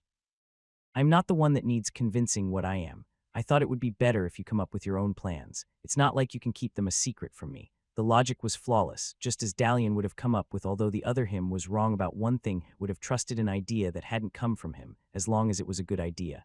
How to prove that he was someone. This sounded very much like a paradox puzzle. Strictly speaking, there was no way to prove that a person was who they thought they were. Dalian had watched enough movies on the subject to be sure of that. If he were back on Earth, maybe the wonders of technology could compare his genes with that of the other Dalian and come to a conclusion. Lacking that, though, what if we both leave at the same time? Dalian asked. That way no one would know what to expect until it was over, the other said. Dalian appreciated the other him approving of the idea, although he didn't like the air quotes his counterpart made when saying no one. How do you plan on defeating the village chief? Dalian asked all of a sudden. Same way you're thinking of doing it. Just say it, please. I can't read your mind, remember. Fine, fine, the other Dalian sighed. He'll do it in the morning when everyone is out there to see. It has to be public, otherwise he might try to chicken out. Probably he'll have me fight Vale first. Not Gloria, though, and if you have to fight her, all depends on what happens, I guess. I won't hurt her, but I won't let her win either. That's a really bad plan. Hey, the other Dalian laughed. It's your plan as well. It's not like we've got many options here. This isn't a medieval duel or something. The old man tried to kill us half a dozen times. He waved his hand. Okay, not kill us, he only tried to seal our awakened power. You know that if he manages that, it'll be back to having an echo. Dalian shivered at the prospect. Now that he knew exactly what the scribe was and what he could do, having to bear one again was slightly terrifying. Anything else I missed? The other Dalian asked. Guess not. Drat, let's go then. Dalian waited a few more moments, then slowly made his way towards the arch he had come from. Every step his fears increased. He felt that he was the real one, and he definitely didn't want to disappear. What if refusing to find the other him resulted in Dalian being trapped in the shrine for all eternity? Reaching the threshold, he stopped. Somehow the dartbow had found itself in his hand. The other Dalian was only a step away. It would be so easy for him to ensure that he would be the one getting out. A single shot and hold a sec. Dalian shouted, taking a step back. I have it. You're going to shoot me, the other said in a cold voice, buckler raised high. That's really low, you know. No, it's not. Before the other him could react, Dalian squeezed the trigger. Bolt wound health reduced by 50%. Sharp pain came from Dalian's leg, however he didn't mind it. Rather the opposite, he felt relieved. Putting the dartbow back in its holster, he looked at the other him, a smile shining through his pain. I never said I'd be shooting at you, Dalian said, but you knew that, given that you can read my thoughts and all. Yeah, I knew, the other smiled, all part of the test. He walked back to the altar. Good thinking, an echo can only survive one shot. Good thing that you upped your body. Dartbow bolts are serious business. Next time you're in doubt, just bang your head in the buckler safer that way. Right, at least now he knew exactly how much damage a bolt did. Were you in on it from the start? Duh. I might be your echo, but I wasn't made by you. How else could I guide you? Besides, breaking the fourth wall would have been weird. Now that you know what an echo is, it's okay. No hard feelings, right? He sat on the altar, waiting for Dalian to leave. Oh right, the echo laughed, the thing about mind reading. Echoes always read the thoughts of their creators, not the other way around. We have to know what we're supposed to be after all. The shrine altar remained dim after the test. Dalian made several attempts to get back inside, to no avail. At one point he even tried to mend the shrine, hoping to trick it into letting him in, but was still unsuccessful. As far as the awakening shrine was concerned, he had become a persona non grata. While some more explanations would have been nice, the experience had made Dalian reach certain conclusions. For one thing, the shrines were only the first steps to awakening. They provided a little help, even more hints and references, but few concrete specifics. It was like trying to operate a second-hand television set without a user manual. It was tempting to assume that the village chief had hoarded the manualer, whatever the local equivalent was to himself, but judging by the overall state of things, it was more likely that it had been lost ages ago. At some point in the past, the Order of the Seven Moons must have had a monastery here, aimed at helping the awakened in this part of the world. Something had made them abandon it. Dalian strongly suspected that the ogre battle in the area was more than a legend. Awakened fighting giant mountains, the notion was scary as it was fantastic. It definitely was more than Dalian could handle right now. Thanks for all the help, 7, Dalian said up to the ceiling. I promise to make good use of what you've taught me. By kicking the village chief's ass, he added in his mind. Adjusting the dartbow under his clothes, Dalian left the cave. The stars were much brighter when he came out in the open. The single perception level that he had increased made him feel as if he'd entered a whole new world. Sadly, it also came with a strong dose of itchiness. Stupid clothes, Dalian grumbled to himself. At his current level, improving them would be easy, though not recommended. He couldn't risk running out of awakening potential, even if he now could improve 5 items per day. To think that initially he could only do that once per day. Looking back, Dalian couldn't imagine how he had survived with such limitations. The closer he got to the village, the more insistently his stomach rumbled. Going through 2 level-ups, even if the first could hardly be called difficult, had left its toll. Dalian felt like he could eat an entire feast along with the table it was on. Hopefully there would be some scraps waiting for him. There was no one in the village streets when Dalian approached his house. All the people had returned to their homes, likely under the influence of the chief's echoes. Dalian spent a while looking around just to be sure, then quietly sneaked into his house. The door had been left unbarred, eliminating the need for him to consider alternative means of entry. What was more, he found that the table had already been set up with food. Sweet. Dalian sat down and started eating. The food tasted better than ever. It was just lettuce, soup, fresh bread, and baked potatoes, but to Dalian it felt like a feast. As he started eating, a door creaked open. Glancing over his shoulder, he saw his mother at the doorway to his parents' bedroom. Does it taste well? The woman asked. Definitely. Dalian smiled. I really don't know how you do it, Mom. It helps having high perception. Dalian's mother made her way to the table and sat across him. Dalian blinked. This wasn't a topic his mother spoke about often. It's all right, the woman smiled. Even echoes have their limits. Maternal instincts have a way of convincing them to loosen their hold. She took a piece of bread from the table. Also, the village chief has a lot to feel guilty of. What do you mean? The things your grandfather told you, not all of them are true. I know you've suspected as much, but it isn't his thought. There are things preventing him from helping you. Even the things he did came at a cost. I know. Dalian had already had the long talk with his grandfather. He would have continued it now if the village chief hadn't called all the elders to his mansion under a fake pretext. The story you heard about me losing my powers also wasn't exactly true.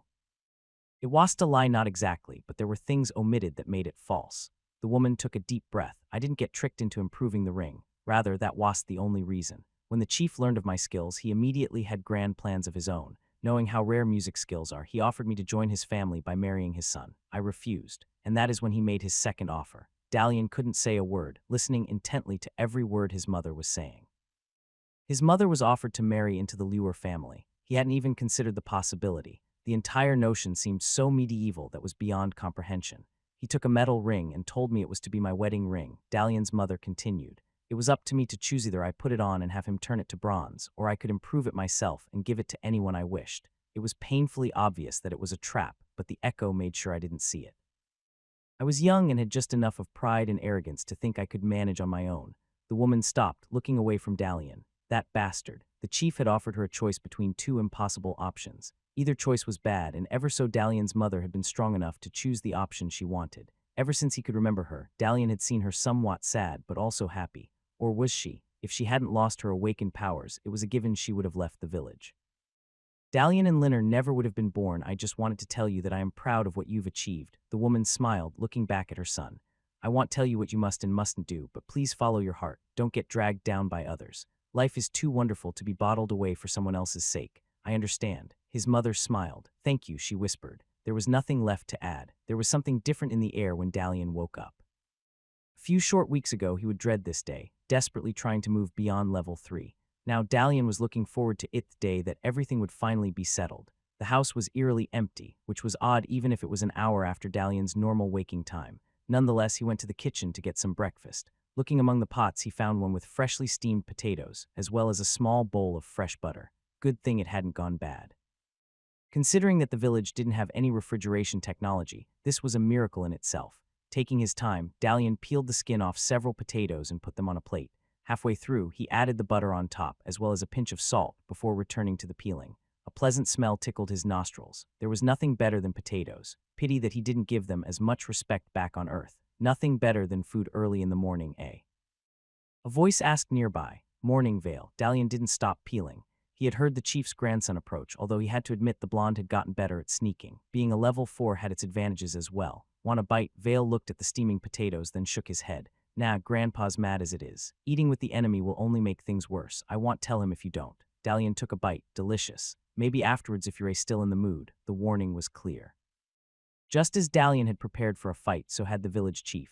After the hunting party, he had little choice even with all the echoes. People still considered the boy a hero. While none of them remembered the nature of the monster he had faced, the bore of their stories became more and more vicious with every story. It was a matter of time before it became as ferocious and dangerous as the chainling itself.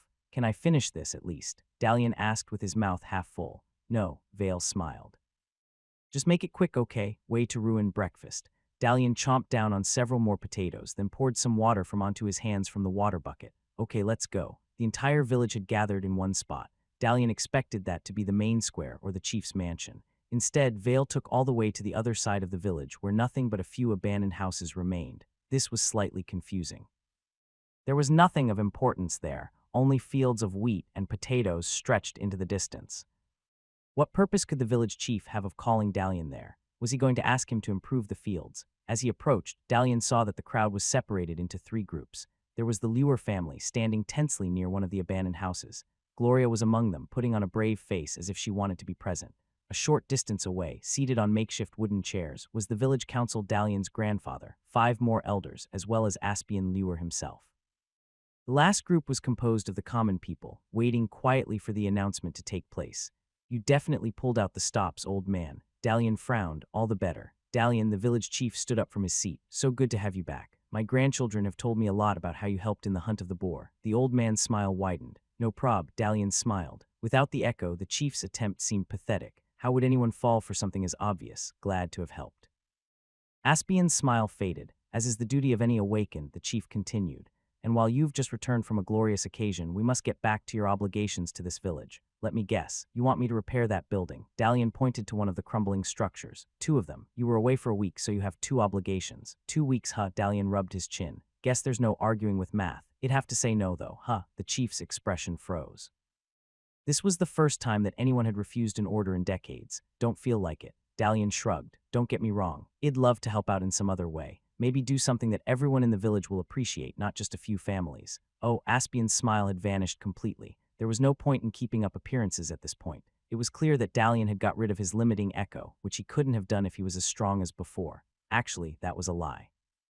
It's something that everyone except you will appreciate. Dalian narrowed his eyes. I'm taking you down, old man. Dalian dashed forward. His speech and actions had caused enough confusion for everyone present to zone out for a moment.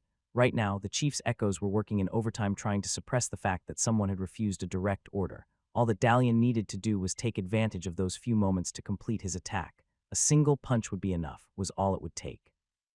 Regardless of the chief's level, his skills were capped. At best, he'd be as strong as Vale. Step, step, twist, twist, slam. Dalian thought. It was just like hitting someone with a buckler on the head after a guard sequence, only without the actual buckler. Time seemed to freeze. With every step, Dalian saw potential attacks. A frontal approach would be the most expected, so he chose to go with something else.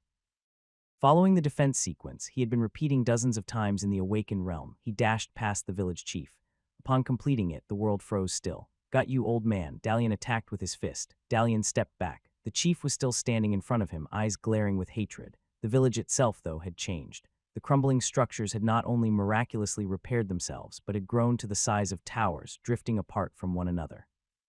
You are in the land of Dherma village. Defeat the guardian to change the land's destiny, the realm of the village. Dalian wondered. He suspected that there might be an awakened area that encompassed the entire village, but he didn't expect it to be like this. In many aspects, the realm resembled the world. If Dalian didn't know better, he'd think he was in some neighboring province of the world. There were vast fields, forests, mountains, even a large lake visible. Interestingly, there also were a number of massive structures, ranging from small stone and wooden forts to what could only be described as a palace several miles in the distance. You think you have the guts to challenge me? The village chief asked. He had also changed slightly. A scabbard with a large sword was hanging from his waist. Anto Dalian's horror, a double-sized buckler was visible on his left arm. It's your funeral. I only wanted for you to know your place. The man continued through clenched teeth. All you had to do was to accept my authority and do as I asked, and you would have kept your powers. I would have even let you marry into the family, but no, you had to make a scene. Marry into your family. Dalian frowned. Like my mother did, she could have if she knew what was best. Aspian narrowed his eyes. But no, she had to be selfish to the end, just like you. That's the problem with your family, selfish, every last one of you. And selfish people need to learn that the good of the many outweighs the good of the few. Wow, that's rich coming from you. Dalian wanted to take out his dart bow and shoot the village chief on the spot, but managed to keep his calm. There would be time for that later. For the moment, there was no point in showing his trump card until he saw what the old man had up his sleeve. Your grandfather said that once, and look at him now. Do you see this? The village chief opened his arms as if showing the realm around him. This is the village, my village. Looks a little run down if you ask me. As if on cue, a guttural roaring sound came from the nearby structure. Thanks to his perception, Dalian managed to catch a glance of a group of ink-like creatures hidden inside. The creatures were very much different from the beings that were in items, or even in the well. They looked more sophisticated, even if barely, equipped with rough loincloths and crude weapons. It was almost as if Dalian had stumbled on a lair of real-life goblins hiding in an abandoned building. It takes dedication to keep the village from crumbling. Aspian ignored the creatures altogether, something you would have noticed if you had looked. Do you think that buildings remain upright on their own? Have you seen anyone repairing them? Actually, I have, Dalian thought. There had been several instances when his father had to repair the roof on his own after a particularly fierce storm. There had been no assistance from the elders or the Luer family, no awakening magic, just a lot of effort and elbow grease. Of course, as a result, part of the roof still leaked to this very day. I am the one who maintains everything. I am the one who keeps you all safe. I am the one you should be thankful to. Getting a bit upset there, old man, Dalian smirked. Normally, he was against such behavior, but the village chief deserved it. The only reason you've remained in power is thanks to your echoes. Without them and your family, you're a nothing. Oh, a wicked smile reappeared on Aspian's face. The moment he saw it, Dalian knew he was in trouble. He had tried to be too cool for his own good, and now there would be consequences. He could only hope that he would be stronger than them. You're just a child, Aspian laughed. For a moment I was worried that you might actually cause trouble, but now I just realized. You know nothing. He took a step back, then drew his sword. You've no idea how I got to control the village, do you? You think the title was passed down just like that? The ground began to rumble, slightly at first, but with every moment it became more and more noticeable, as if an invisible giant was making his way towards Dalian. A village realm is different from a building realm. Yes, you've destroyed my echo, improved the well, and even gone up a level or two. You're not in control of a realm, though, and do you know why? Dalian didn't like the sound of that. Tense, he kept looking around for the source of the rumbling. His senses screamed that it had to be nearby, yet he still was unable to see it. In order to improve the wider realm, you must defeat all guardians in the area. As Aspian spoke, the ground behind him began to rise. Village has 5 guardians in total, each corresponding to a vital part. To gain control of the realm, though more is required, you need sacrifice, dedication, and the commitment that you'll be here when the realm needs you. A few steps away, the ground had changed into a small hill. Massive arms of dirt emerged from both sides, giving the hill humanoid features. Being an avid gamer, Dalian had heard that the hills have eyes, but in this realm they also had arms, legs, and a massive spiked club as well. But most important of all, the chief's expression lost any trace of humor. From here on, he was about to take Dalian's challenge seriously. To gain control of a realm, you must defeat the key guardian and make him accept you as his master. Combat initiated. HERMA Village Guardian Species, Golem Class, Earth Statistics, Unknown Skills, Earth Shield Skin Weak Spots. None. The Guardian was definitely not what Dalian had expected. It was an interesting coincidence that he also was a golem, similar to the Guardian of the Well. The similarities, however, ended there. This guardian was far larger and, by the looks of it, less sophisticated than the stone golem, not to mention remarkably quiet. While the village chief had done all the talking, the golem had remained surprisingly silent, as if waiting to be given orders. Just my luck, Dalian thought. He had to face the chief and his pet golem. It's hardly a fair fight. Dalian took a step back. Maybe I should get a golem of my own. There's no such thing as a fair fight. Aspian laughed. A winner must know what to use in order to win. The village chief adjusted his buckler, then without warning charged forward. Green markers appeared around Dalian. 3 sets of defense markers, 3 attacks paths the old man could use. It was almost like fighting the practice guardian. "You're right," Dalian whispered. "I want to defend and attack." The color of the markers changed. Dalian drew his dartbow as he rushed forward. Calmly, he fired 3 shots in the directions of the chief's attack paths, while continuing towards the third. It was a tactic he had developed in the hunting group with Vale and Gloria. Ironic that it would be the one he'd end up using against their grandfather. Moments later, he fired several more shots for good measure. The purpose of the attack was to earn Dalian the win, but to see how the village elder would react, and the old man didn't disappoint. With a twist of his buckler, Aspian deflected the bolts with ease. That much was to be expected. He had decades to practice his guard skills compared to Dalian's weeks. That wasn't a concern, though. During Dalian's practice with Gloria, he had quickly found the buckler's limitations. No matter what he did, the right foot always remained unprotected. A smile appeared on Dalian's face. Holding his breath, he aimed at the spot the attack marker said the chief's right foot would be, then squeezed the trigger. The bolt flew through the air, as if in slow motion, focusing on its target. "Got you." In his mind, Dalian could already see the red rectangle appear, informing him of the hit. Just a few more moments, and the village chief would be severely injured, not to mention have his mobility significantly impaired. Just as the tip of the bot was about to pierce the foot, however, the old man disappeared. "Huh," Dalian blinked. The arrow continued on its path, drilling into the soft ground. Before Dalian could figure out what was going on, a green shield marker appeared inches from his left shoulder. Instinct and pure luck made him react without thought, twisting his body so to position his buckler in the position suggested right on time to save him from the sword blow that pushed him several steps back. "You've got some skills after all," the village chief said, breaking his attack. Somehow he had appeared a few steps away. City guard standards must have gone to the crippled if they're freely handing out dartbows. Guard jumped, Dalian thought. It had to be. There was no other explanation for this. Now the boy finally understood what all his opponents had felt in the past. The skill was extremely beneficial to use. He had done so quite often. When the shoe was on the other foot, though, it seemed painfully unfair. "You probably thought you were such a big shot knowing 2 skills. Aspian waited in place. "That's one more than most people I've seen so far," Dalian lied, all the time keeping an eye on the earth golem. Guard and attack, the 2 most common skills. They won't make you a noble's guard with just that. There was unmistakable bitterness in Aspian's voice. "Your grandfather had mastered 3 in the first month alone, and he wasn't the only one. Did you think that the title elder was just for show? It's not the skills, it's how you use them."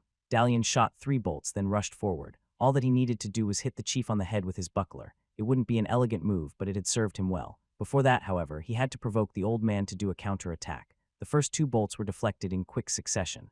The village chief then avoided the third, preparing to meet Dalian with an attack of his own. Green and red markers appeared. "Got you," Dalian thought. This time he didn't go on with a counterattack. Instead, he followed through, following the series of defense footprints until the jump ability was triggered.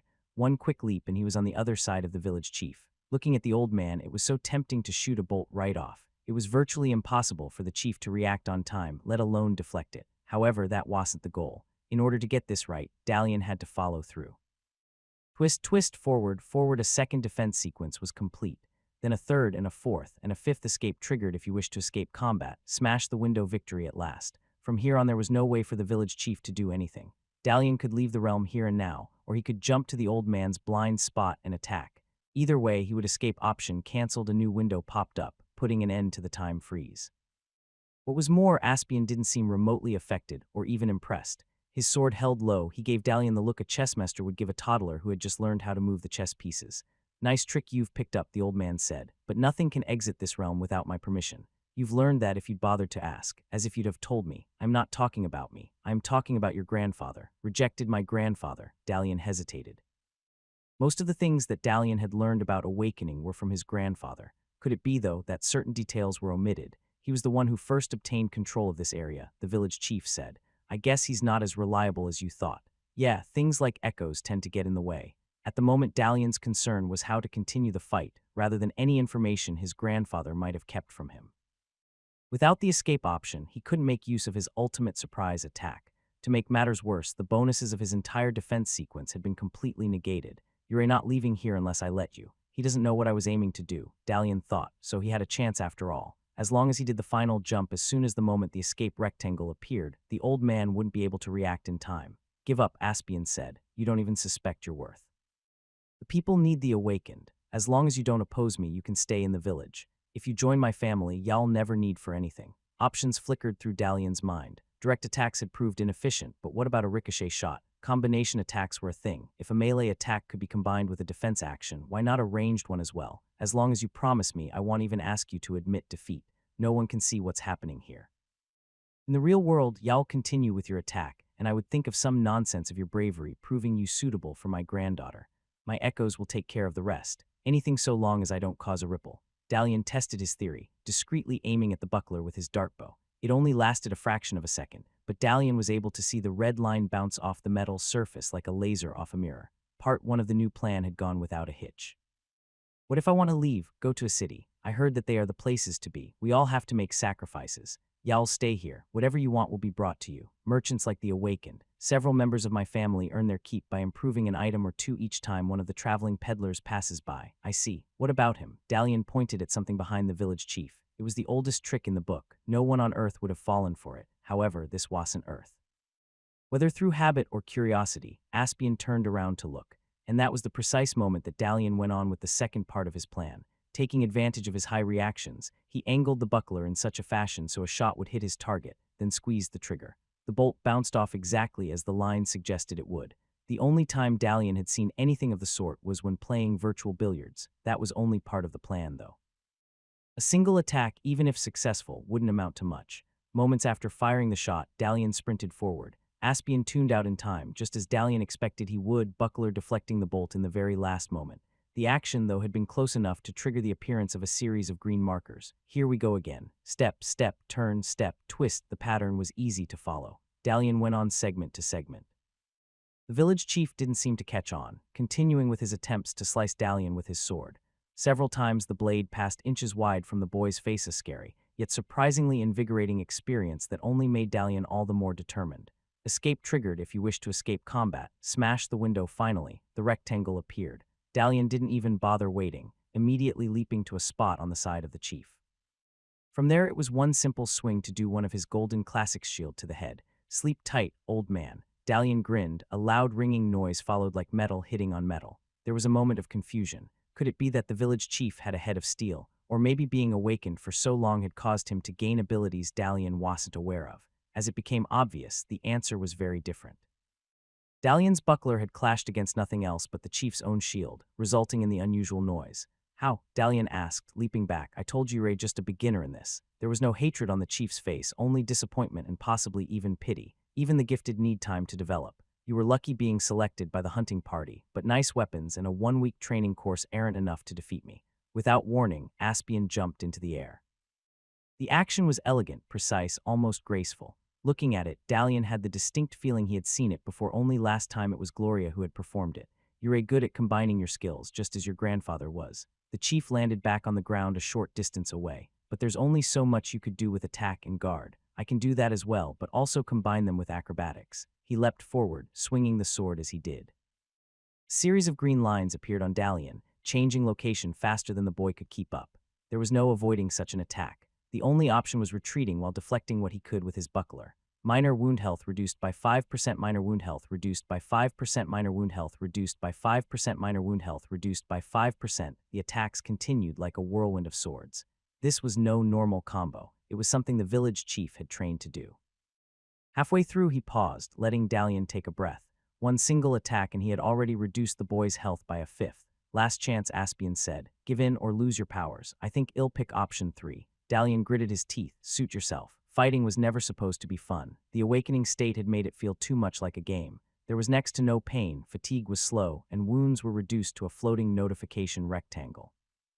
And still the more rectangles piled up, the more scared Dalian became. He always knew that the chief wasn't only for show. Being able to keep every other awakened in check took some doing, however. Even he didn't think things would be this bad. The village chief's skills were a match for Dalian's. In addition, he also had Gloria's level of acrobatics and a variety of ways to combine them. Mixing acrobatics with swordsmanship was impressive enough. Adding buckler moves was astonishing. Spin attacks, defense push jumps, corkscrew slashes. Dalian had to defend against each of them, and not always successfully. When the amount of health reached 50, he started thinking of alternatives. Escape was obviously out of the question. However, running away in the realm itself was the only option. Deflecting the latest series of attacks, Dalian shot 2 bolts at the village chief, then dashed away through the fields. The new body level had done wonders on his speed, but just to be on the safe side, the boy took a few more shouts over his shoulder. Don't look back, he told himself. Looking back was only going to slow him down. He had other senses to rely on that. From what he could make out, Aspian was way back, not engaging in the chase. That in itself was both strange and alarming. If Dalian was in the chief's place, he'd take full advantage of the momentum swooping down after him like a hawk. Either that or send the earth golem. Why hadn't he, though? Come to think of it, the golem had been a silent observer this entire time. Dalian was pretty convinced that the chief was telling the truth about him being in control of the realm as well as its guardian. It shouldn't have been an issue for the old man to bark a few orders and have this whole fight over with. After all, he himself had said that there was nothing fair in war. If provided with such an overwhelming advantage, why wasn't he using it? You can't use it, can you? Dalian thought. Rather, the chief couldn't use the guardian against its will. Most likely he could use it to put up a show, or even for defense, but the guardian had a mind of its own and had decided not to take part in all of this. However, that didn't mean Dalian couldn't. Feeling tired, old man, Dalian shouted, changing direction towards the lake. Better not strain yourself. Would be embarrassing to pull out your back at your age. A series of distant footsteps suggested that the village chief had taken the bait and was chasing after him. For someone who spent a lifetime provoking people into making bad decisions, he was surprisingly thin-skinned. If only Dalian had acrobatic skills, he could have jumped and fired a few bolts at his pursuer Matrix style. On the positive side, at least the village chief hadn't watched those movies, or Dalian would have been in serious trouble. Running won't save you, Aspian shouted from behind. No matter where you go, I can tell where you're hiding. I'm not trying to hide. I just want to see how good you are at swimming, Dalian bluffed. He could only hope that the chief didn't know about his fear of water. If I swim across the lake, will you be able to catch me then? Dalian slowed down slightly, then turned around and took a few more shots. The bolts were easily evaded, but it was a relief to know that the old man wasn't particularly fast. If anything, he was only pretty much at the level Dalian had been when joining the hunting party. That was interesting. For someone who ridiculed perception and mind as useless skills, the chief certainly hadn't invested a lot in body. By rough estimations, the lake was about 15 minutes away, too far to run in one go. The better solution was to a wall of green appeared around Dalian. Faced with this, he instinctively jumped back, protecting his upper torso with the buckler while also shooting a bolt. The green disappeared just as the village chief appeared in the air, less than a few feet away. The sneaky old man had just taken advantage of the previous 2 bolts to make use of the guard skill bonus jump. He had also added something new. The sword clashed against Dalian buckler, shoving him to the ground. A series of other strikes followed. This time, it was Dalian's turn to evade. It was pure luck that he was able to complete a full sequence, allowing him to jump away to safety. Not bad, the chief smiled. A pity your grandfather couldn't see you now, or maybe it's better this way. He would have been so disappointed with how things turned out. Yurei wanted to talk. Dalian was breathing heavily. Even with a body level of 5, fatigue had started to creep in. Seems to me like Yurei projecting. You know nothing. Yurei just like all the rest once they awaken. You get a bit of power and think everything is possible. I'm here to show you that it isn't. The village chief removed the buckler from his arm. The shield burst into dust and disappeared. An archway appeared behind him. There was no mystery about what had happened as chief linked to his own room. The unusual part came later as a new buckler appeared, this one with a sharp serrated edge. That wasn't good. Dalian's own buckler had done considerable damage when used in battle. An improved version was likely to finish him in 3 hits or less. I should try shooting his right foot again, Dalian considered frantically, or maybe go for the left shoulder. Either was an option, either seemed futile. Still, it was better than nothing. Before a second had passed, Dalian raised his dart bow and sent out a bolt. Critical shot, weak spot found. Dealt damage was increased by 150%. Dalian blinked. The village chief had raised his shield to protect his shoulder, while the bolt had hit his foot. Apparently he was vulnerable after all. Surprise appeared both on Dalian's and the chief's face. Neither expected the attack to work. If anything, the village chief was surprised more. Freezing up, he glanced down at his foot, refusing to believe that he'd been wounded. The bolt was there, sticking from his foot, even if there was no blood. The confusion lasted for several seconds. During that time, Dalian took his chance to act. Up to now, his plan had been to reach the lake and make use of the well guardian. If this realm was a representation of the village, the lake was supposed to be the well, and if that were true, the water golem could potentially help him. The elder's action presented a new opportunity. In his anger, he had linked his awakening room to that of the realm so as to get a better weapon. Doing so, though, had given Dalian the option to enter it. You've no idea how to protect your awakening room, and yet you open the door for anyone to go inside. Dalian remembered Kali's words. The soldier had been furious when Dalian had used that method during the practice rounds. Of course, back then Dalian hadn't fully awakened. Now that he was, he might as well take the battle into the chief. Without hesitation, Dalian rushed towards the archway. The village chief didn't even try to stop him, still mesmerized by his wound. Deciding not to put all his eggs in one basket, Dalian sent out another shot as he leaped into the opening. The bolt split the air, aimed at the chief's shoulder. Before reaching his target, though, the old man twisted his body to the side. Dalian shot 2 more bolts. Before he could see the results, the surrounding realm changed. With a loud thump, Dalian landed on a hard stone floor. Damn it. He whispered. He had been so close. If the chief hadn't snapped out of it, the battle could already have been won. On the other hand, he was fortunate to have landed a shot at all. Based on his experience in the Awakening Shrine, the bolt should have reduced the chief's health by half. Considering the weak spot bonus, the old man likely had 25% left. Another hit, or even a smack with the buckler, and Dalian could well be the victor. Where are you? He looked around. There was no sign of the chief. Following the rules of this place, only enemies appeared at the arena. The realm owner was likely to be waiting in the starting room. That gave him a home advantage, but at least Dalian could rest assured that there would be no golem to face. The arena itself was much more elaborate than Dalian's. While the floor was completely of stone, the walls had a number of decorations on them, sets of decorative armor, paintings depicting fight scenes, even a few portraits of what looked like the village chief in his youth. The general facial features were clearly identifiable, although there was no doubt that the years hadn't treated the man well. Come to think of it, the portrait looked far closer to the Echo Dalian had defeated. Nice crib. Dalian went to one of the armor sets.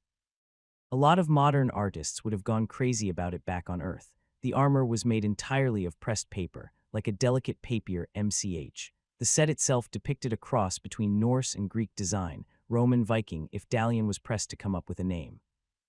Interestingly enough, the only weapons were those in the paintings. Makes sense, Dalian thought. It wouldn't be very smart to give weapons and armor to anyone who just came here. The display was meant just to glorify the chief. Talk about self-centered. Since the entrance from the village realm had vanished, Dalian made his way to the only door in the hall. It was as large and ornate as everything else here. Dalian expected it to be barred from the other side. However, after a quick try, it turned out not to be. That was somewhat careless on the chief's part, or maybe the setup of a trap. The corridor leading on from the arena was very different from Dalian's. It was wide, well-lit, and covered with a long, if somewhat crude, carpet. A few hundred steps further, doors on the walls became visible. All of them were set in pairs facing each other, and all seemed to be chained shut. Dalian tried cracking one open just to peek inside, but the large metal chains were too tight. The most he was able to do was to move a door half an inch before giving up. Okay, so maybe this isn't the nicest place, he thought. After 3 sets of doors, finally a pair of normal ones appeared. Left or right, that was the question. Dalian had spent hundreds of hours pondering that question when playing video games. Experience had taught him that when in doubt, turn right, which was exactly what he did. The room he entered turned out to be the chief's awakening room. It was considerably larger than Dalian's, with several sections covered with weapons and armor. Just looking at it suggested that the chief had to be at a level 9 at least. Dalian swallowed. He hadn't expected such a vast difference. Based on the conversations he'd had with Gloria and Vale, the chief wasn't supposed to be more than a level 5. Had he been hiding his strength all this time? Slowly, Dalian moved to the attack section of the room. 12 weapons were framed on the wall, including a dart bow similar to the one Dalian had. In addition, there were 5 swords of various shapes and sizes, 2 sets of daggers placed one over the other in an X-cross manner, 3 clubs, and morning star flail. It would almost have been impressive if all but 2 swords weren't chained to the wall. "You're not supposed to touch those," a deep metallic voice said from behind. Dalian briskly turned around, shooting a bolt at the source of the voice. The bolt bounced off a massive iron breastplate and flew on to a different part of the room, where it pierced the wall like a pin. The person wasn't like anything Dalian had expected. For one thing, he wasn't even certain one could call him a person. Rather, a full set of armor was standing there, looking at Dalian with its hollow helmet. "Those are not to be used," a hollow voice came from the inside of the armor. "You cannot put an end to the punishment." Punishment? Dalian paused. The entity before him was an echo. He could tell that much there was no rectangle above it, but not an echo he had seen before. It didn't resemble a person, instead it was just air and steel. The thought of firing a bolt inside through the hollow opening beneath the helmet came to mind, though Dalian decided against it. This was one case in which he didn't want to recklessly charge forward. "You're not the chief," Dalian lowered his weapon. "You aren't either." Amusing that little Aspian would allow someone in his awakened room to help him. "You don't look like you have the skill to do so. I'm not here to help him. I'm also not that weak, you know. Wasp being a full awakened supposed to be a big deal. You're not." The suit of armor tilted its helmet. "Are you a child of his, or a rival?" "Nope and nope." Apparently, whoever created the Guardian wasn't particularly good at hereditary traits, someone who's about to kick his ass. Not the best phrase to drop, but suitable given everything else. "An enemy." The voice sounded amused, although it was difficult to tell since the armor completely lacked a face. "In that case, you're welcome. I'm not allowed to help you against him, but I'll make sure he doesn't go beyond the imposed limitations." "Okay, what are his imposed limitations?" "Awakening level restriction, skills use restriction, skills focus restriction, ability focus restriction, realm limitation," the suit of armor enumerated. "That's all I can tell you. You're welcome to look around, just don't touch anything that's been restricted." The suit of armor left the room. Definitely an unexpected turn of events. To think that the person who had subdued an entire village with his echoes would in turn be limited by an even more powerful one. Yet, who had created it?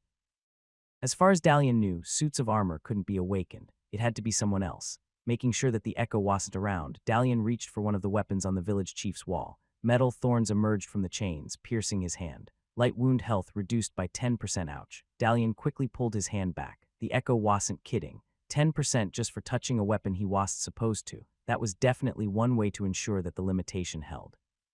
Good thing that the chains on the doors outside weren't as harsh. Unpleasant, but that didn't excuse the chief. As the saying went, there always was a bigger asshole to deal with. Aspian's arrogance had made him meddle with the wrong person, and this was the result. Although the awakening level restriction sounded very much like what Havoc had gone through, the large man had mentioned that he used to be a higher level but was reduced to a level 3. "Old man," Dalian shouted. There was no response. That was odd.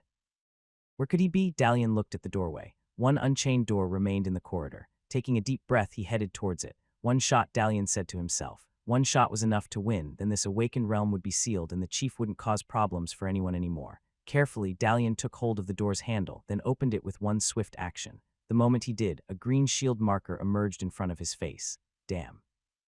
Dalian raised his buckler right in the nick of time. A loud cling followed as another buckler pushed him 5 steps back. Shock attack movement limited by 10% for 2 minutes, attacks effectiveness reduced by 50% for 2 minutes. Seriously. Dalian shot a series of bolts while retreating back into the awakening room. Even in such circumstances, the old man kept on being a nuisance. "You pest," Aspian shouted. "I won't let you ruin everything." Minor wound health reduced by 5%. Minor wound health reduced by 5%. The attacks were remarkably fierce, even in the tight space of the corridor. The effects of the shock attack had made Dalian's actions sluggish. Despite the guard markers and his best efforts, defending himself was becoming more and more difficult. The only option was to move further and further back into the chief's awakening room. "You dare enter my awakening room," Aspian shouted while pressing on with his attacks. "You shouldn't have seen this. It'd only have sealed your power, but now he suddenly froze. Yes, the armor appeared out of nowhere. "What would you do now, Aspian?" "Well played, Echo," Dalian thought. Whoever had placed it in the chief's awakening room must have hated him a lot to have their echo interfere in such a way. Dalian had just been given one last chance. It was up to him now to use it. Closing his eyes for a second, Dalian went through the possible attack options. So many attack options, and so many of them useless. Direct attacks were risky, would come with guard marker warnings allowing the chief to block or evade them easily. Even a ricochet would be risky, or maybe it wouldn't be. That's it, Dalian opened his eyes. "Watch out." The boy shouted, then twisted around and shot at the armor's helmet. The suit of armor didn't try to evade the bolt, remaining perfectly static as the projectile ricochet inside of it. The village chief's eyes widened with surprise, astonished by what had just happened. However, his astonishment didn't last long, for Dalian didn't stop.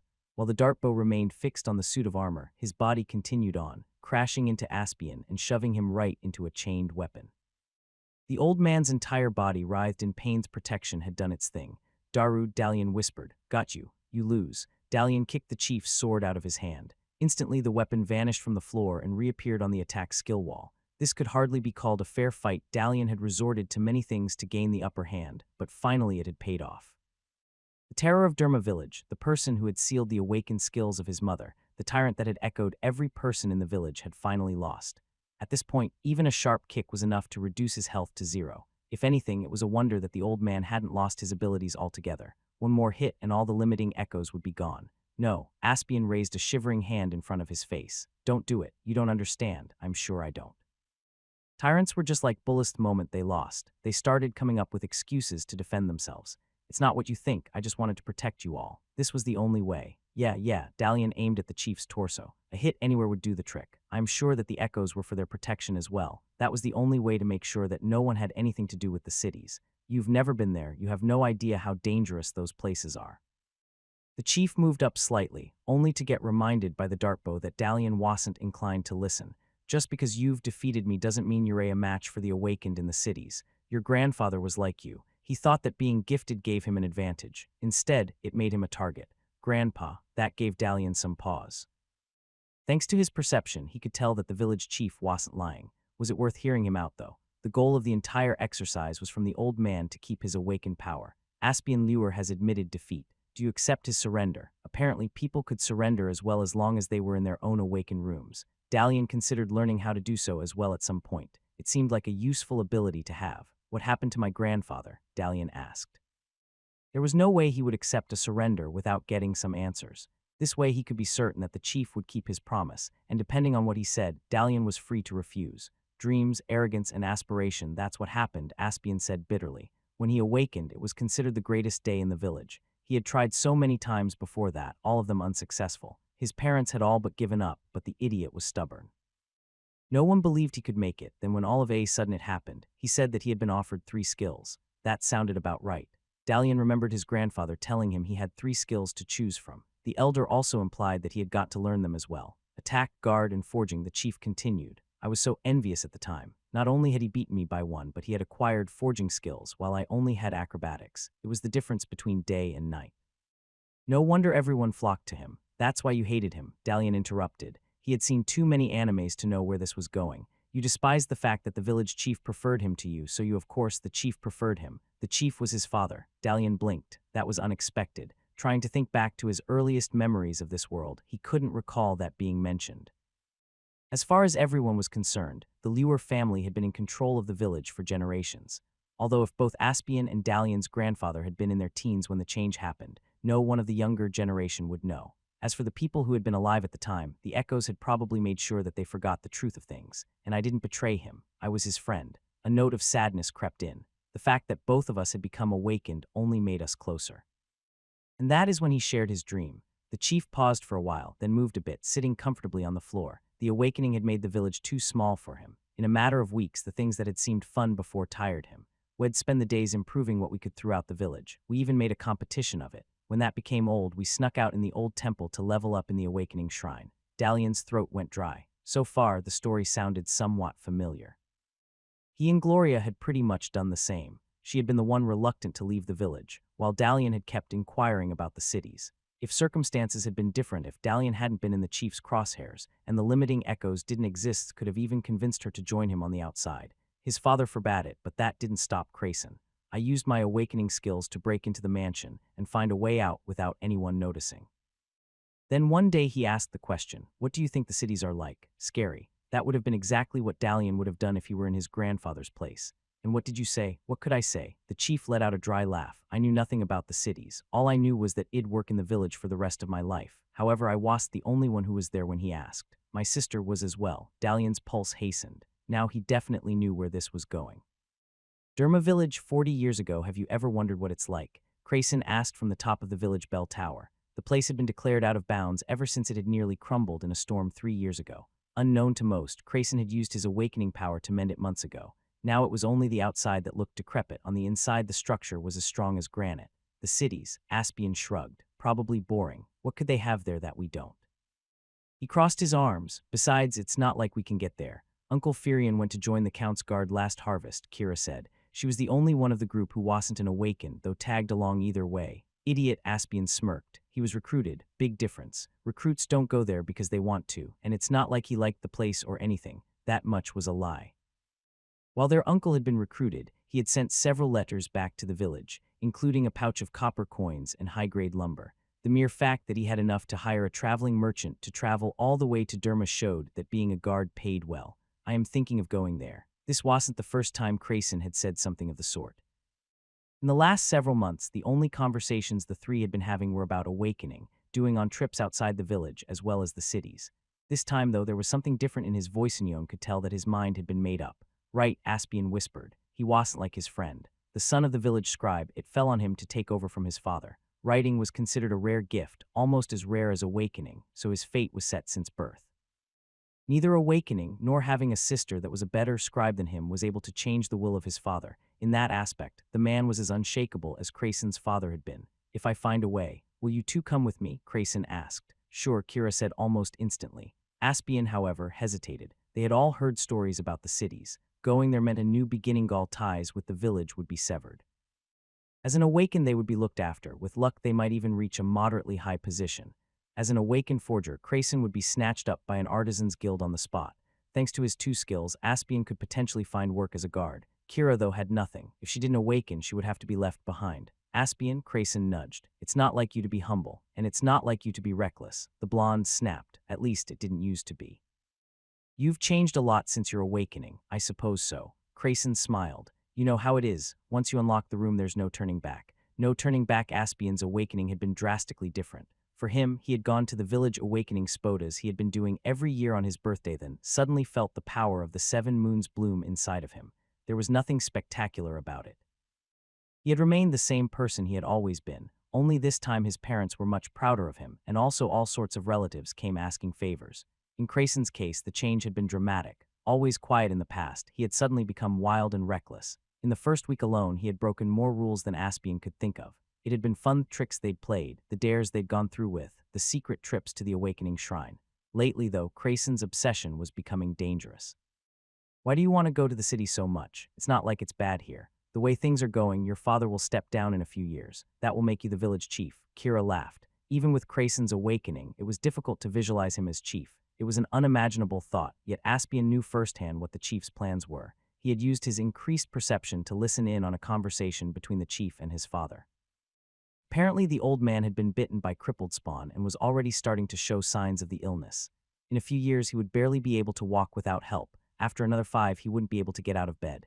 It's not a few years, Crayson whispered. My father told me he'll make the announcement on my birthday. Aspian and Kira stared. That was far too soon. So what are you going to do? Aspian asked the question. Run for it. No, there's another way. The question is, will you join me? Of course he will, Kira said before Aspian could reply. You're a friends after all. Sis Aspian wanted to tell her that she wasn't included in the invitation, but couldn't. He wasn't certain if there was anything going between her and Crayston. The two hadn't been particularly close in the past, but lately he had started seeing things. Maybe it was all in his imagination, or maybe it wasn't. Don't speak instead of me, I can give my own answer. Well, of course we will, Aspian sighed. I didn't want to be a scribe anyway. Good, in that case level up as much as you can. I'll need you at full strength by the end of the week. After that, we'll walk out of the village. Crayson smiled, all of us. With that, the conversation ended. With a nod and a wave, Crayson climbed down the tower, starting his way back to the village chief's mansion. Kira followed shortly after. You coming? Kira looked back as she started climbing down the bell tower. Go ahead, I need to think about something. Okay, see you home. Aspian closed his eyes for a moment. When he opened them again, the bracelet on his left arm had changed from bronze to copper. Anywhere this would have been seen as a great feat. However, he still couldn't catch up to Crayson. What are you planning? Aspian wondered. Whatever it was, it had the blonde worried. Derma village, it didn't take long for the plan to be revealed. The very next day, the village chief made an announcement, or rather it was more of a challenge. Should his son manage to improve the state of the village, he would be allowed to leave and head for the cities in the Count's domain whenever he wanted. The idea had surprised nearly everyone, though not Aspian. He had been the one who had told Crayson of the significance of improving a living area. With settlements being rare, especially on the frontier, Every advancement was regarded as a service to the local noble, and required him to offer a boon as repayment. If Crayson were to improve the village awakened area, the Count had no choice but to invite him to the city and offer a reward. Without a doubt, it was a good plan, though Aspian didn't think that his friends would be as reckless to try it. By noon, the entire town had gathered in front of the chief's mansion, waiting to witness the miracle. Kiro was also there. Wow, didn't expect so many people to gather, Crayson said from the roof of the building. What did you expect? Aspian laughed. A level 3 settlement is practically a town. I thought you told me that towns started at 5. 3 is halfway there, Aspian shrugged. It'll be more than most of the dumps in the area. From what my father says, most of them are 2s. Improving will put us on the map. That's the plan. How are you going to do it anyway? Leveling up an area isn't a joke. It takes more than just being a level 5. I know, Crayson smiled. That's why I have you. Area Awakening, you are in the land of Dherma village. Defeat the Guardian to change the land's destiny. This was the first time that Aspian had been in an area realm. It seemed very much different from he expected. It was much larger than an items awakening room, larger even than the realms in which the awakening shrine trials had taken place. Also, there was a lot more color in it, not only the muddy brown that seemed to compose everything in the real-world village. So this is it from the inside. Crayson crossed his arms. Looks better than the real thing. A large keep-like structure was beneath them. It was the realm's representation of the chief's mansion. While definitely larger, it was much less well kept. Goblin creatures were visible behind walls and edges, peeking at the duo with fear and aggression in their eyes. Cracks, Aspian said, drawing his short sword. We don't need to fight them. If we defeat them, well, just mend your place. Not fight them. Crayson drew his own sword. Where's the fun in that? The single fight improvement they were supposed to have quickly turned into a dozen, then into 100. As soon as the pair cut up a pack of goblins, Crayson would lead them to another keep nearby where they would do the same. It wasn't that fighting the goblins was easy after their initial shock was gone. They had started fighting back with both viciousness and imagination. It was only due to their teamwork and the awakening markers that Aspian and Crayson had managed to emerge victorious. Days quickly turned to weeks. Aspian would use his knowledge to find something that could pass as edible in the realm, while Crayson used his forging skills to use the iron at hand to make superior weapons. In a way, it was almost as if they had already left the village and gone on an adventure, with one giant difference. In the awakened state, health never restored back. The wounds they would receive slowly piled up, making them weaker and weaker. By the time they had mended 3/4 of the village buildings, Aspian's health had been reduced to 60%. As for Crayson, he had fallen to less than 50. I think it's time to stop, Aspian said one evening as they sat round the campfire. We can't mend the entire village. 3/4 isn't all bad. It's not all of it, Crayson replied, lying on the ground, eyes closed. Well, finish the rest tomorrow. You've been saying that for days. It doesn't make it less false. Aspian grumbled. The goblins are getting smarter. If we keep wasting our health on them, we won't have enough to challenge the Guardian. And you happen to know where the Guardian is? Yes, Aspian lied. Well, no, but that's not the point. We have to focus on finding him and keeping our health high until we do. What's the point in reaching him at 20% health? We'll be fine. You worry too much. We've got better weapons, good armor, plus the element of surprise. Well, mop up the rest of the goblins, then find the Guardian. To Aspian's surprise, everything happened just as Crayson said it would. The next few days were spent cleaning out the remaining keep, something they had done with relative ease, while only receiving one additional minor wound.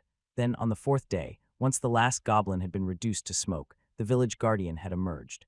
Aspian's prediction had turned out to be correct. A Guardian was an earth golem, though neither he nor Crayson had expected to face anything this huge. The monster towered 30 feet above them, holding a club of petrified wood as big as the bell tower they'd hang out at in the real world. For once, even Crayson had to admit his friend had been right. Saving up more health would have been the wiser move.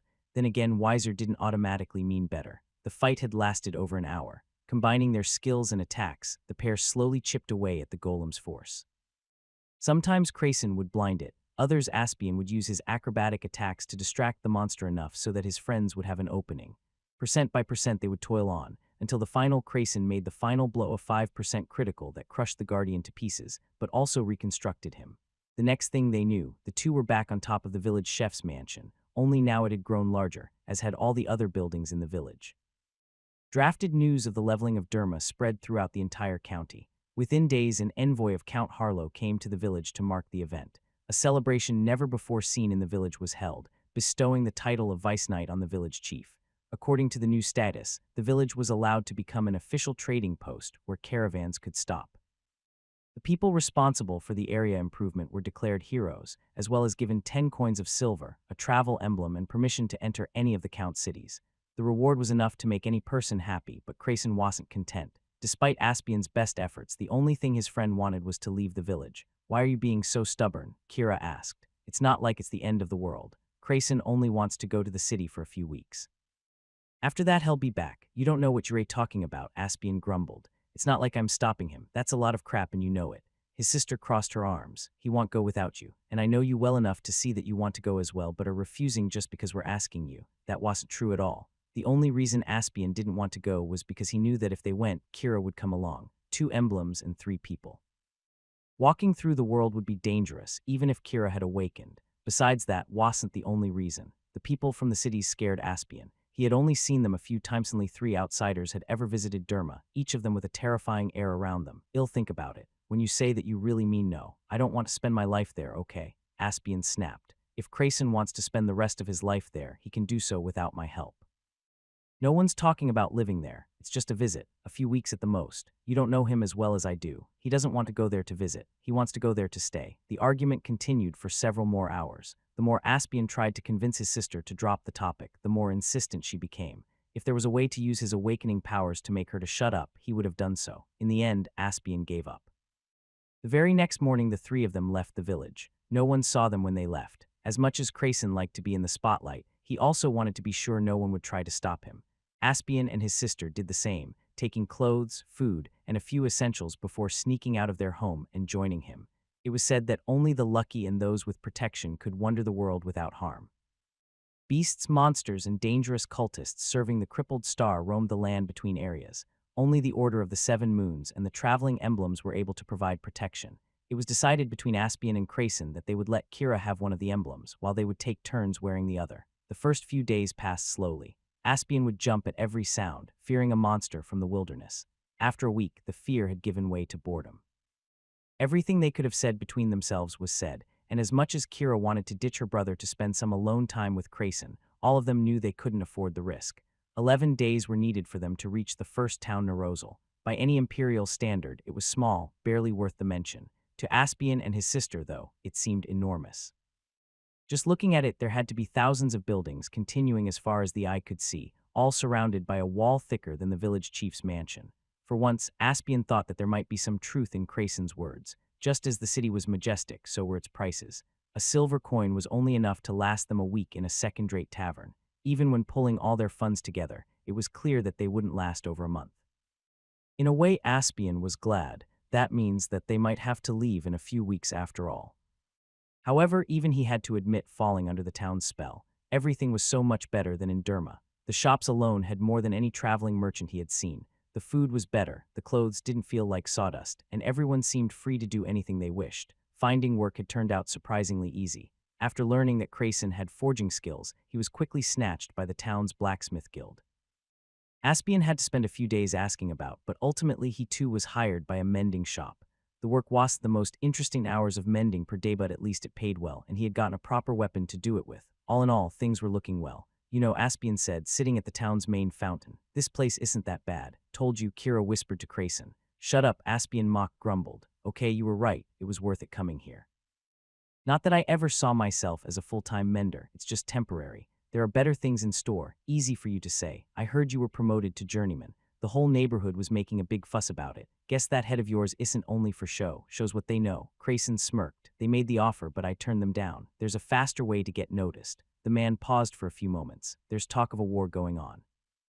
Count Harlow has joined Count Priscord in supporting the claim of the Archduke's second son. If they are successful, they'll become the most important nobles in the realm. The war won't bother us. Nerozal is far too insignificant to get involved. Thank the 7. Yeah, Crayson paused. Thing is, I went to the local barracks and asked to join the Count's army, and they accepted. Recollections, it was said that joining the army was the fastest way to a noble title. All it took was to be noticed by the right people, and soon miracles could happen. The catch was that the chances of promotion were directly proportional to the danger involved. Joining the city guard in peacetime was a pretty decent gig. The only things one had to worry about were local riffraff and the occasional hunt. Normally, it would take years to advance in rank. Joining in wartime was an entirely different matter. Under normal conditions, Aspian wouldn't have even considered such a course of action, but the chance of earning a noble rank attracted him like a moth to a flame. What was more, from what Crayson had found, Count Harlow wanted to be certain of his victory, so all soldiers recruits included would be granted access to a 10-level awakening shrine. The offer seemed too good to be true, and sadly it was. Joining had been the first mistake. In less than a week, Crayson and Aspian had improved from an awakened 5 to an awakened 10, while Kira had managed to join the ranks of the awakened and risen to a level 5. For a brief period of time life seemed good. Everything was exactly as Crayson had said it would until the fighting began. When the second son of the Archduke announced his claim to his father's title, Harlow and Priscord's troops launched an attack on the non-loyal counts in the region. However, as the soldiers soon found out, their enemies had been expecting them. A war that they had been assured would be over in weeks dragged for months. Seasons changed, as did orders, but the fighting went on. Each day seemed worse than the last, though not for Crayson. The man had proved to be a military genius, winning battles that were considered hopeless.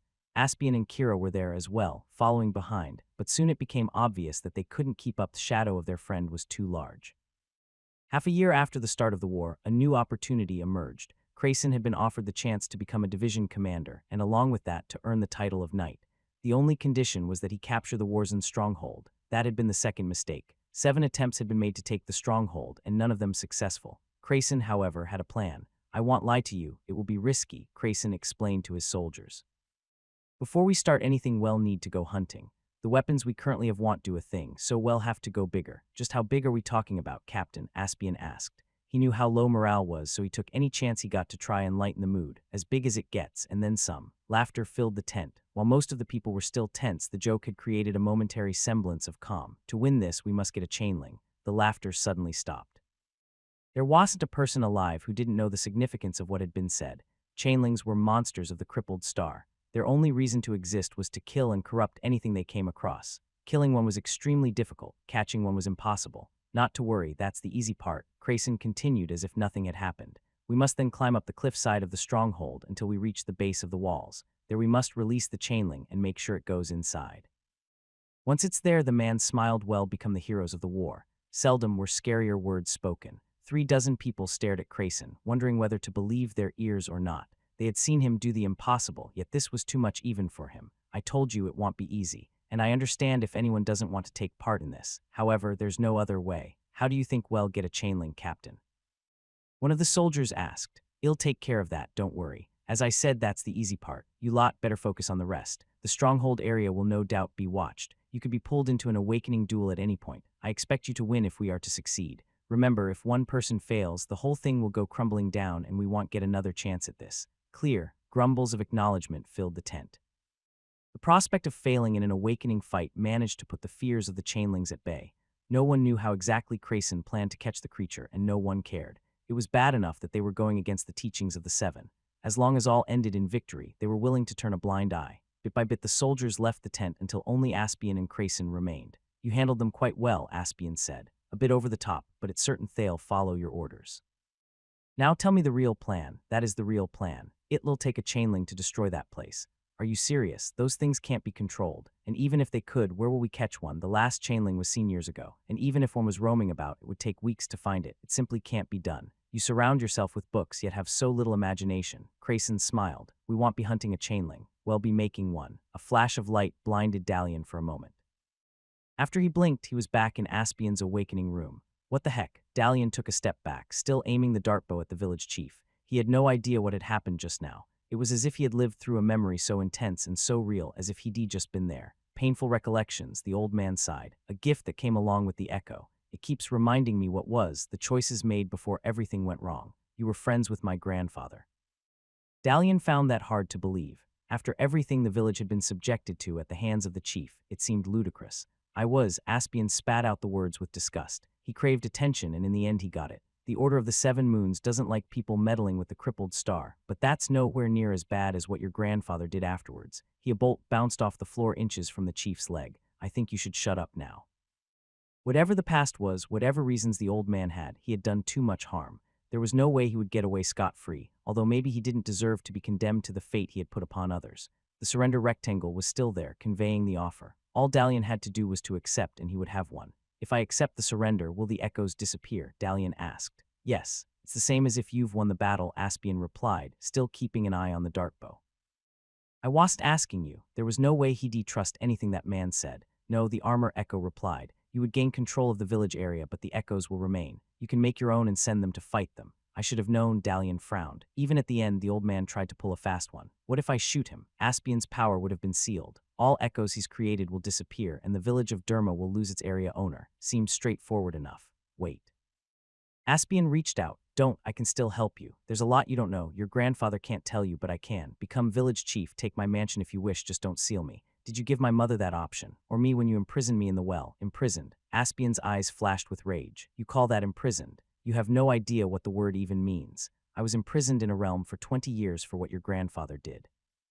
No food, no water, nothing but mist, fear, and hunger. I won't allow anyone to go through that, even if I have to create 1,000 limiting echoes. Dalian pulled the trigger. The surrender rectangle evaporated into the air, disappearing in a cloud of glowing blue smoke. Other parts of the room soon followed small things at first. Weapon frames, room corners, the occasional spot on the wall. As the seconds went on, more and more sections turned into smoke. So this was how an awakening room was sealed.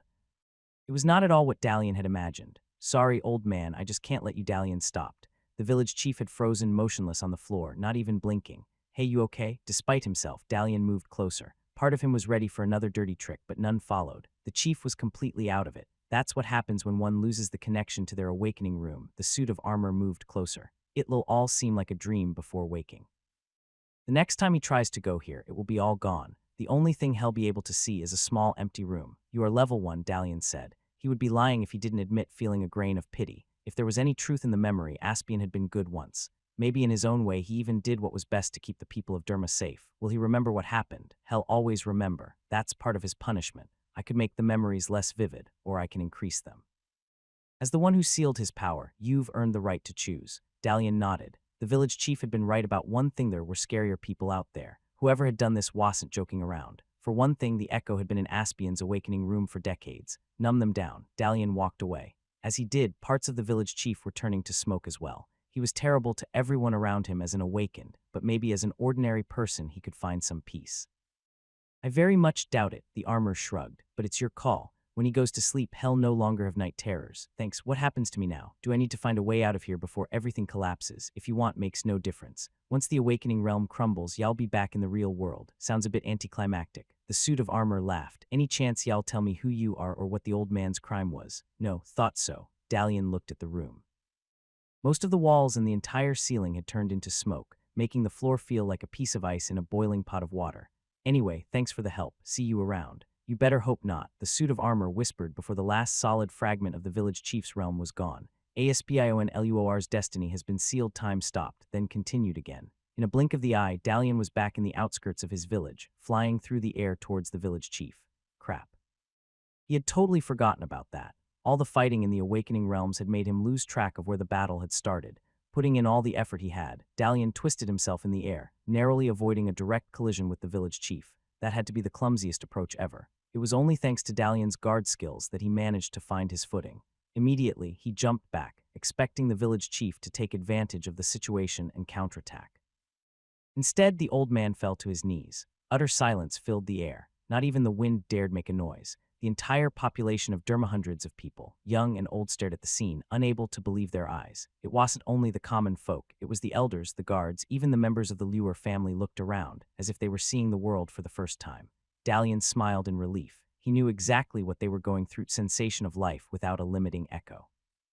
Ever since the first week he had been in this world, Dalian had imagined defeating the village chief and freeing Derma from his tyranny. Of course, back then he couldn't even remember the name of the village, or pretty much anything else of significance. If he hadn't been from Earth, he might not have remembered anything at all. Now that the deed was done, he didn't know how to feel. That was the problem with real life: it was never straightforward. Dalian looked at the village chief beside him.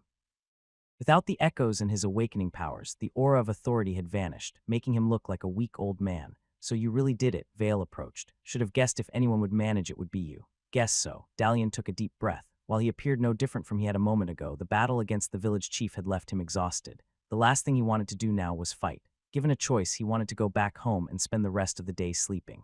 Do we have to do it now?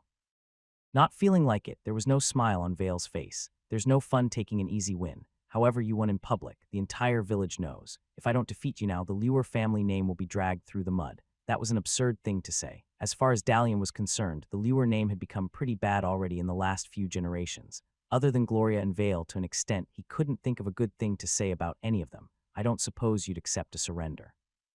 Dalian asked. His only advantage was that Vale didn't know about the dart bow. With that, he had a chance, although that would mean Vale would lose his powers. Vale shook his head. Damn you, Aspian. Even in defeat you make a mess of things. Dalian didn't want to lose against Vale, but he didn't want to win either. If he was this damn tired, maybe he'd be able to think of a way to think of something. Give me a minute to rest a bit. Dalian took a few steps and leaned to the nearby building. He always could enter the awakening realm of an item he was carrying and sleep there, though that wasn't going to solve much. Sleeping was only good to rest between awakening battles, not immediately after. You don't have a minute. Vale leaned on the wall as well. This must be settled once and for all. I was afraid you might say that. Can I at least suddenly a building nearby changed form? Moments ago, it had been a decrepit building about to crumble under its own weight. In the blink of the eye, all the cracks and holes were miraculously fixed. Not only that, the entire structure had become much more solid than before. There was no doubt about it, the building had been improved. A moment later, the same thing happened again. As everyone can see, the task set up by the village chief has been completed, Gloria said in a loud voice. 2 buildings that were in no shape to survive the winter are now ready to become the home of anyone who wants. All thanks to Dalian. What? Dalian blinked. He hadn't expected this in the least. Looking closely, he could see Gloria standing suspiciously close to the improved structure. The girl's breathing had become irregular, although only a person with awakened senses would be able to tell. You improved the building, didn't you? Dalian thought. That was so typical of Gloria, always taking things in her own hands when it suited her. And of course, she'd only done so after Dalian had done the heavy lifting, or so he liked to believe. That wasn't all. The building Dalian was leaning on had also gone through a major transformation. The boy was just about to ask how that had happened when he saw Vale's hand on the wall. Her idea, Vale whispered, stepping away from the wall. I helped. Yeah, Dalian laughed. What if I had lost? Oh, then we would have ridiculed you, the blonde replied without hesitation. Mercilessly, that was my part of the plan, just a little something to give you a bit of incentive. Incentive doesn't work that way, Dalian wanted to say. Thanks, Vale, and thanks, Gloria. And this is just the beginning, Gloria continued. Today marks a new day for Derma. For years, Grandpa thought he could protect us from the dangers of the world by keeping us inside and taking the entire burden on himself. As the chainling hunt showed us, there are always dangers lurking about, and it should not be up to a single awakened to face them for us. That definitely wasn't the way Dalian would have described the situation. When Vale had said that things had to be settled once and for all, this is what he meant, quite sneaky. After hearing what he had been through with the Archduke's envoy, my grandfather has agreed that everyone should be helping the village out, Gloria continued. And to start, my brother and I will help improve more buildings around here, and we won't be the only ones to do so. Several members of the Luer family turned pale. Decades of comfort and easy life had made them avoid work like the plague.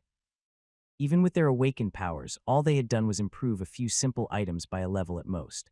Getting accustomed to actual work was going to be painful. Quite a good show, without a doubt. Dalian had to admire the performance, but it wasn't over yet. The final touch remained. Mustering all his strength, he went to the village elder and helped him up. The old man gave him a confused look, still unsure what had happened. In his mind, everything remained a dream, possibly with a little help from the armor Echo. Thank you for your wisdom, old man, Dalian said. For it's thanks to you that I now know what's really important, and so does everyone else. Now it's finally time to put Derma back on the map. It was impressive how much things could change after because of one simple action. Not that Dalian would have called defeating the village chief simple. It had taken him a full day of sleep to recover from the battle. Apparently fighting in someone else's awakening room was more exhausting than 2 all-nighters in a row. Upon waking up, though, Dalian had found himself in an entirely different village. It was as a mythical entity had come by and cranked up the color saturation of everything to 100. People moved about energetically through the streets, doing chores that had been neglected for years. Crumbling walls were being fixed, doors mended. Dalian even saw his father rearranging the clay tiles on the roof. And all that was done with so much joy and enthusiasm, one would have thought it was a holiday. Brother Linner rushed from somewhere in typically energetic fashion. He was the only one who appeared the same. Then again, if he had become more cheerful than before, he could well have blinded the sun. Did you hear? We're going back to our old house. Oh, Dalian smiled. Yeah, Grandpa said there's plenty of room. Also, Vale improved it, so it's all nice and shiny right now, just like the pebble you gave me. Just like the pebble, Dalian thought. He had to admit that Vale had taken the whole restoring the Luer name quite seriously. From what Dalian could tell, several more houses had been improved in the last day alone, and several more repaired. That was a good start, although considering Vale's father, there would still be problems in that household. At least that was not Dalian's problem. Vale and Gloria could take care of themselves. Besides, since the chief had lost his power, they were the highest level awakened in Derma after Dalian, of course. Let's go there. Linner grabbed Dalian by the hand and started pulling him towards the village center. Hey, wait a bit. Dalian played along, finding his brother's actions amusing. Do you want to live there? You bet. Linner grinned. What's wrong with our old house? The child stopped. This was a question that he couldn't answer right away. Dalian could see it written on his face. Linner liked their old home, but he also liked the prospect of living in a new bigger place as well. Can't we have both? Linner asked, just like someone his age would. Why not both, eh? Dalian crossed his arms. Well, it's not like Grandpa has anything against. Besides, that house is small, and Dad snores a lot and you want to show off to all your friends, Dalian thought. Snores? Dalian laughed. His brother had no idea how right he was. After Dalian had improved his perception, the noise was worse than a sawmill. Tell you what, you get all your things ready and I'll help you carry them to Grandpa's house. Yay, just be sure to get Mom and Dad to agree to it. Boo, Linner crossed his arms. That's not fair. That's what big brothers are. Dalian winked. We're very unfair, but who knows? Maybe y'all be able to convince them to let you spend some time there, right? That wasn't what the child wanted. He glanced at Dalian, then at their father on the roof.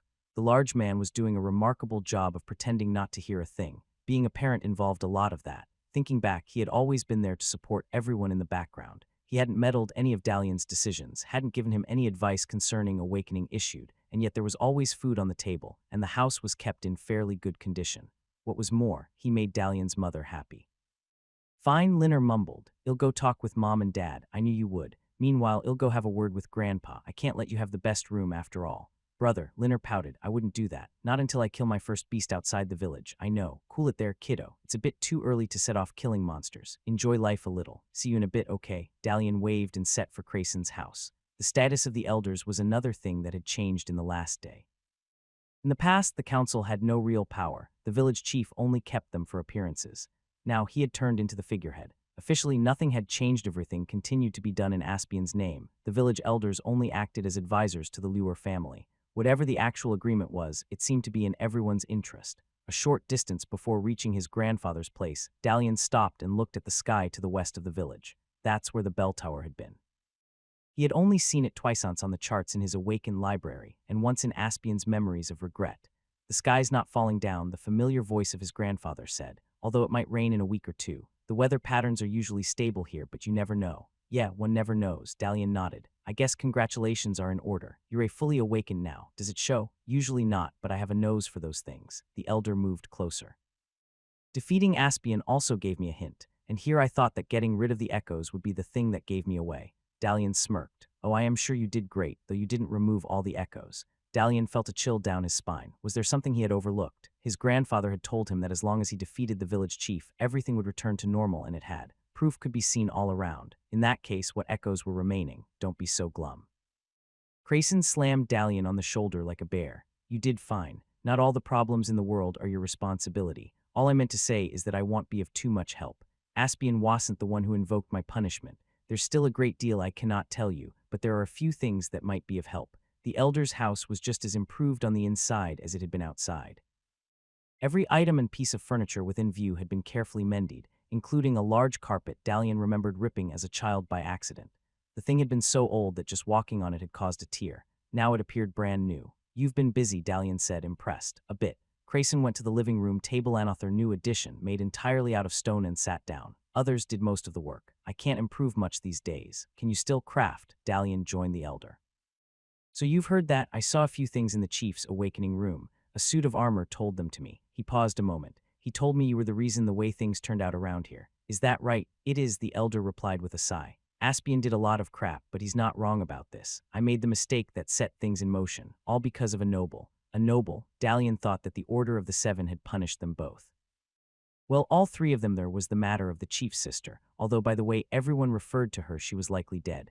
But that's not what I wanted to talk to you about. Tell me, grandson, how's Earth these days? Earth, the only reason Dalian didn't choke was because there wasn't enough saliva in his mouth. Had the old man just said Earth, you didn't think you were the only one who suddenly awakened here, did you? Crayson laughed.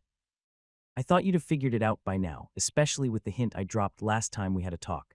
Dalian thought back. The last time was after improving the well. It seemed like ages ago. What hint had his grandfather given him? Genetics. Dalian shook his head. Luck, genetics, or intense training, he recited the phrase. How hadn't he caught on until now? It was so obvious. Of course, there was no way anyone in this realm had heard the term.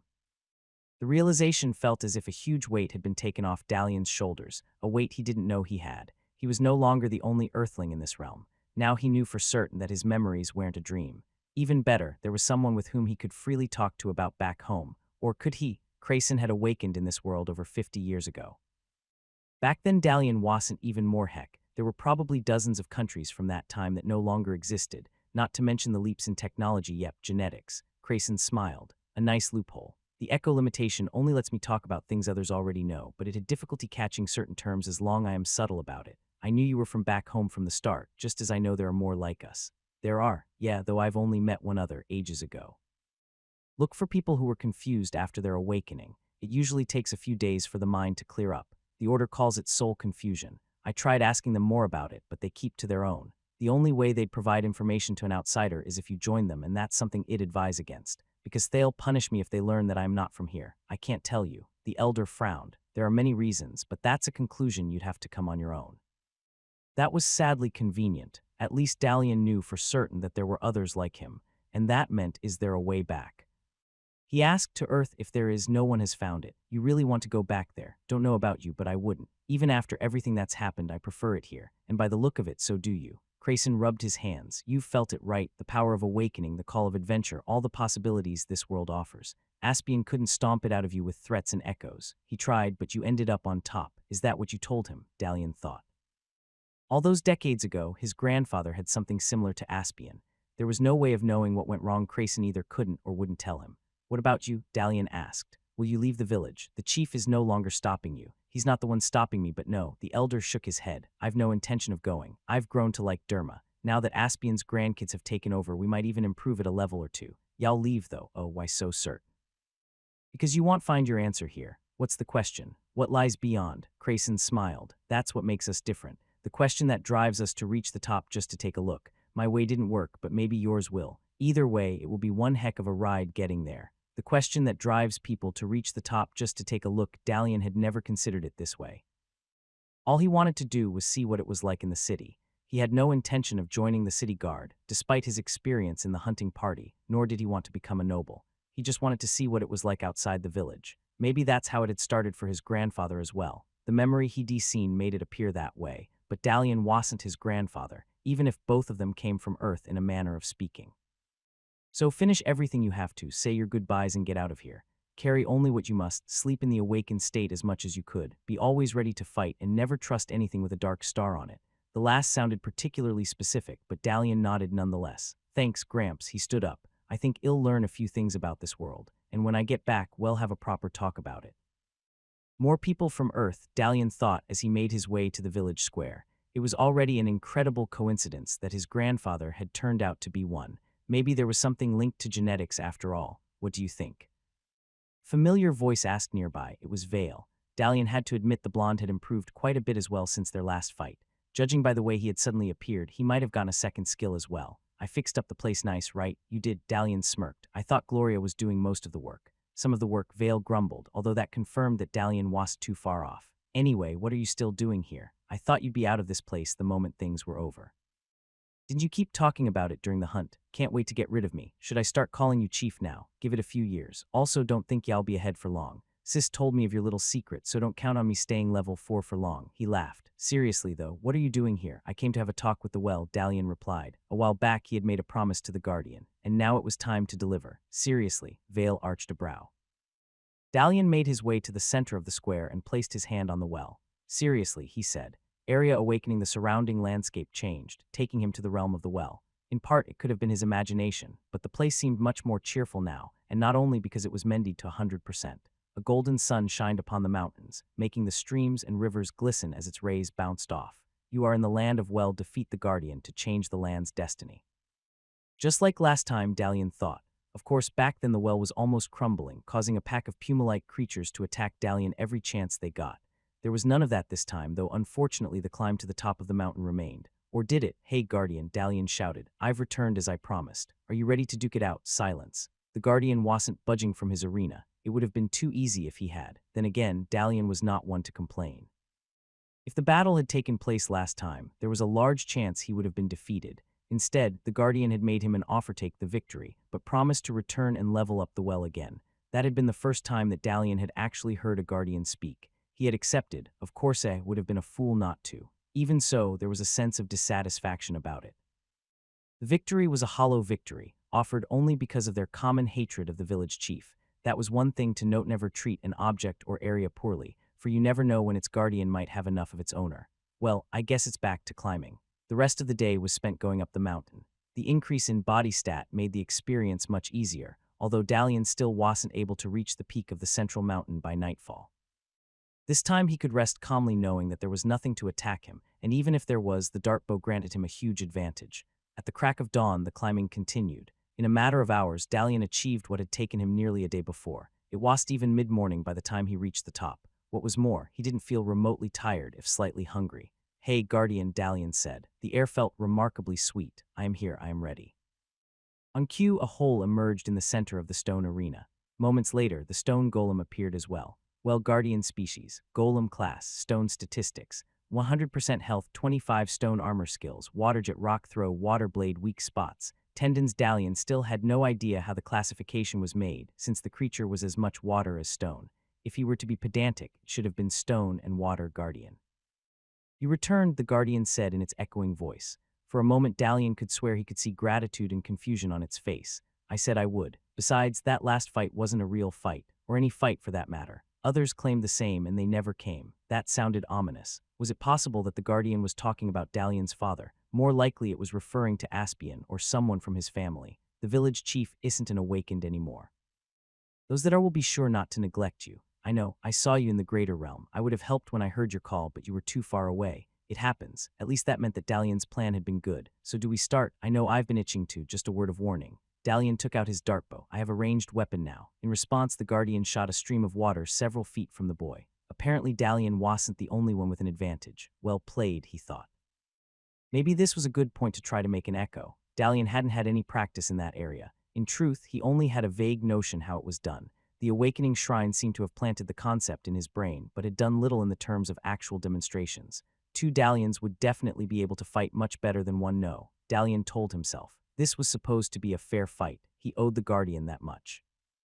Besides, if he couldn't defeat such a challenge without cheating, he wasn't fit to venture outside of the village. Combat initiated. A week ago, Dalian would have charged directly at the guardian. Both of them had ranged attacks now. Also, the boy had matured quite a bit since their last encounter. There was more in fighting than the actual battle.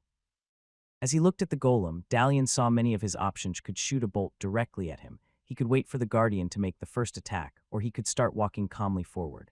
For a split second, images of each action appeared in Dalian's mind, showing him the results. In two of the cases, the resulting counterattack dealt Dalian a minor injury. Walking it is, then, he thought, making his way around the large hole that separated the two. For several steps nothing happened, then green footprints appeared along with a shield marker in the air. Dalian didn't think, following the guard's skill's suggestion without even looking. No sooner had he done so than a stream of water splashed into his buckler. The force of the attack was significant. Before, it would have even knocked Dalian easily to the ground. Now it only pushed him a step back. Leveling up his body stat was useful after all. "My turn," Dalian said.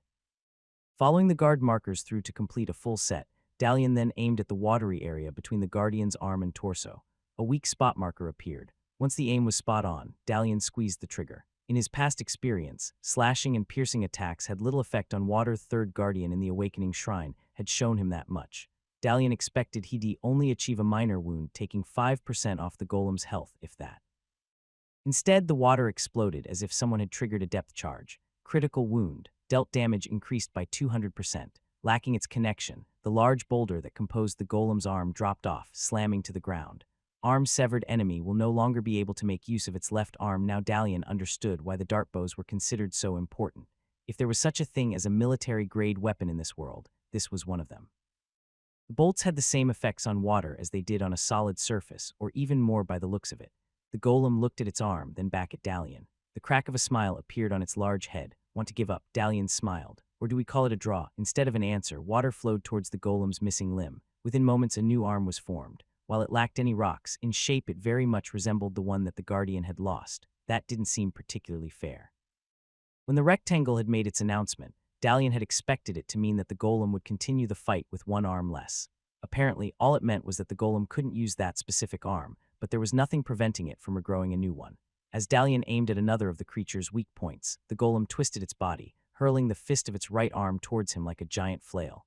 The green cone marking the impact zone was enormous larger than Dalian could evade. To make matters worse, there were half a dozen shield marker positions, each facing a different direction.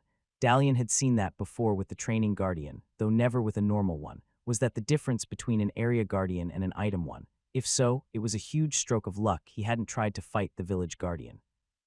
Being controlling an area that large, even if it not commanded by Aspian, would definitely have proved too much. Attack is the best defense, Dalian shouted as he launched another bolt at a weak spot in the guardian's left leg. His gamble was that a single guardian hit wouldn't be enough to exhaust his entire health. Two of the shield markers disappeared. Apparently, the closer the golem's fist got, the less attack paths it presented. Dalian could wait slightly more in the hopes that only one option would be left, or he could gamble and choose one now. The difference was that there was no guarantee he had the reaction speed necessary to react later. When in doubt, go for the right, he told himself and raised his shield to match the rightmost marker. Critical wound. Dealt damage increased by 200%. Leg severed enemy will no longer be able to make use of its left leg moderate wound. Health has been decreased by 25%. Dalian's back felt like a pin hit by a bowling ball. The force of the blow brought him to his knees. Simultaneously, the golem's leg dropped off as well, only to be replaced by a second one. Crap, Dalian said, gasping for breath. The pain had almost entirely disappeared, although he still felt short of breath. No pushover. Area guardians really were on an entirely different level. And to think that both Vale and Gloria had managed to defeat a few. Granted, they had faced level 1 guardians, but it was still damned impressive. There's no way I am falling behind. Dalian stood up. Enough warm-up. Time for the real deal. The distance between Dalian and the guardian was a few hundred feet. Dalian could continue trading long-ranged attacks and rely that his enemy would be out of damage before he was. So far, the odds were in his favor. Critical attacks had reduced the golem's health to 60%. 3 more hits and he would be victorious. Of course, the same could be said for the guardian. This battle has already cost you an arm and a leg. Dalian assessed his options. Water jet attacks wouldn't be an issue, but while the golem had a functional arm, the rock-hurling option would be a pain. Despite the obvious, the solution was to decrease the distance. Darude. Dalian dashed forward, taking aim at the guardian's other leg. The instant Dalian squeezed the trigger, the guardian shifted to the side. The creature was fast, not the clunky motion that Dalian had expected. The bolt flew wide by half a foot, but that didn't matter. While it would have been nice if the golem had taken another hit, Dalian's main goal was to get closer. 3 green shield markers appeared. Instinct made Dalian choose to place his buckler in the one to the back. This time he was lucky. The guardian's fist smashed against the small shield, pushing him to the side. Follow through, Dalian thought. Forcing his body to remain standing, he followed the set of green steps to completion. A second series of steps appeared. Apparently, the guardian wasn't planning on a single attack either. Dalian could see lines emerge from the golem's body, spreading in all directions like a pincushion. Each of those was a jet of water, and each would take considerable effort to avoid. At this point, it would be much safer to take advantage of the time slow and shoot off the golem's arm. Dalian, though, continued with the next set of green markers. Just a little more, he spun and stretched as if following an obscure 90s breakdance. Jets of water flew past him like spears, none of them making contact. Another time slow occurred, bring with it a new set of green footprints. 2 more and Dalian would be able to use his escape attack cheat. It had worked against a level 5 guardian. Certainly it would against a level 3. Dalian, however, had already decided not to use it. Not only wasn't it fair, but also it wouldn't do more damage in the long term. The village chief had already shown that there were ways to negate it. As Dalian's father back on Earth had said, if you can rely on something, don't. The third set complete, Dalian took advantage of the guard skill's bonus to leap closer to the guardian. Then he fired 2 bolts at its arm.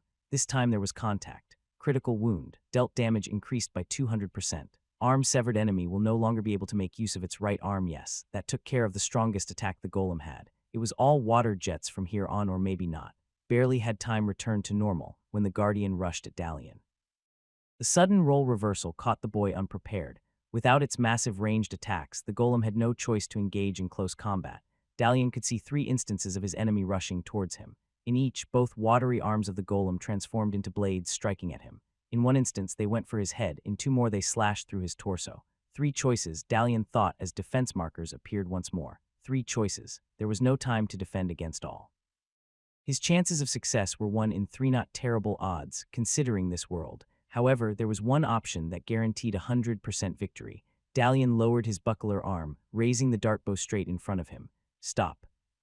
He shouted. The golem did, freezing in place less than 2 steps from the boy. Even so, an exchange of blows continued in Dalian's mind. He could see the golem try to attack him in a multitude of ways. Direct pierce, evade and strike, point-blank range water jet attack, even a rock attack with its last remaining rock limb. In some cases, wound rectangles emerged, in others not, but in all Dalian ended being the winner.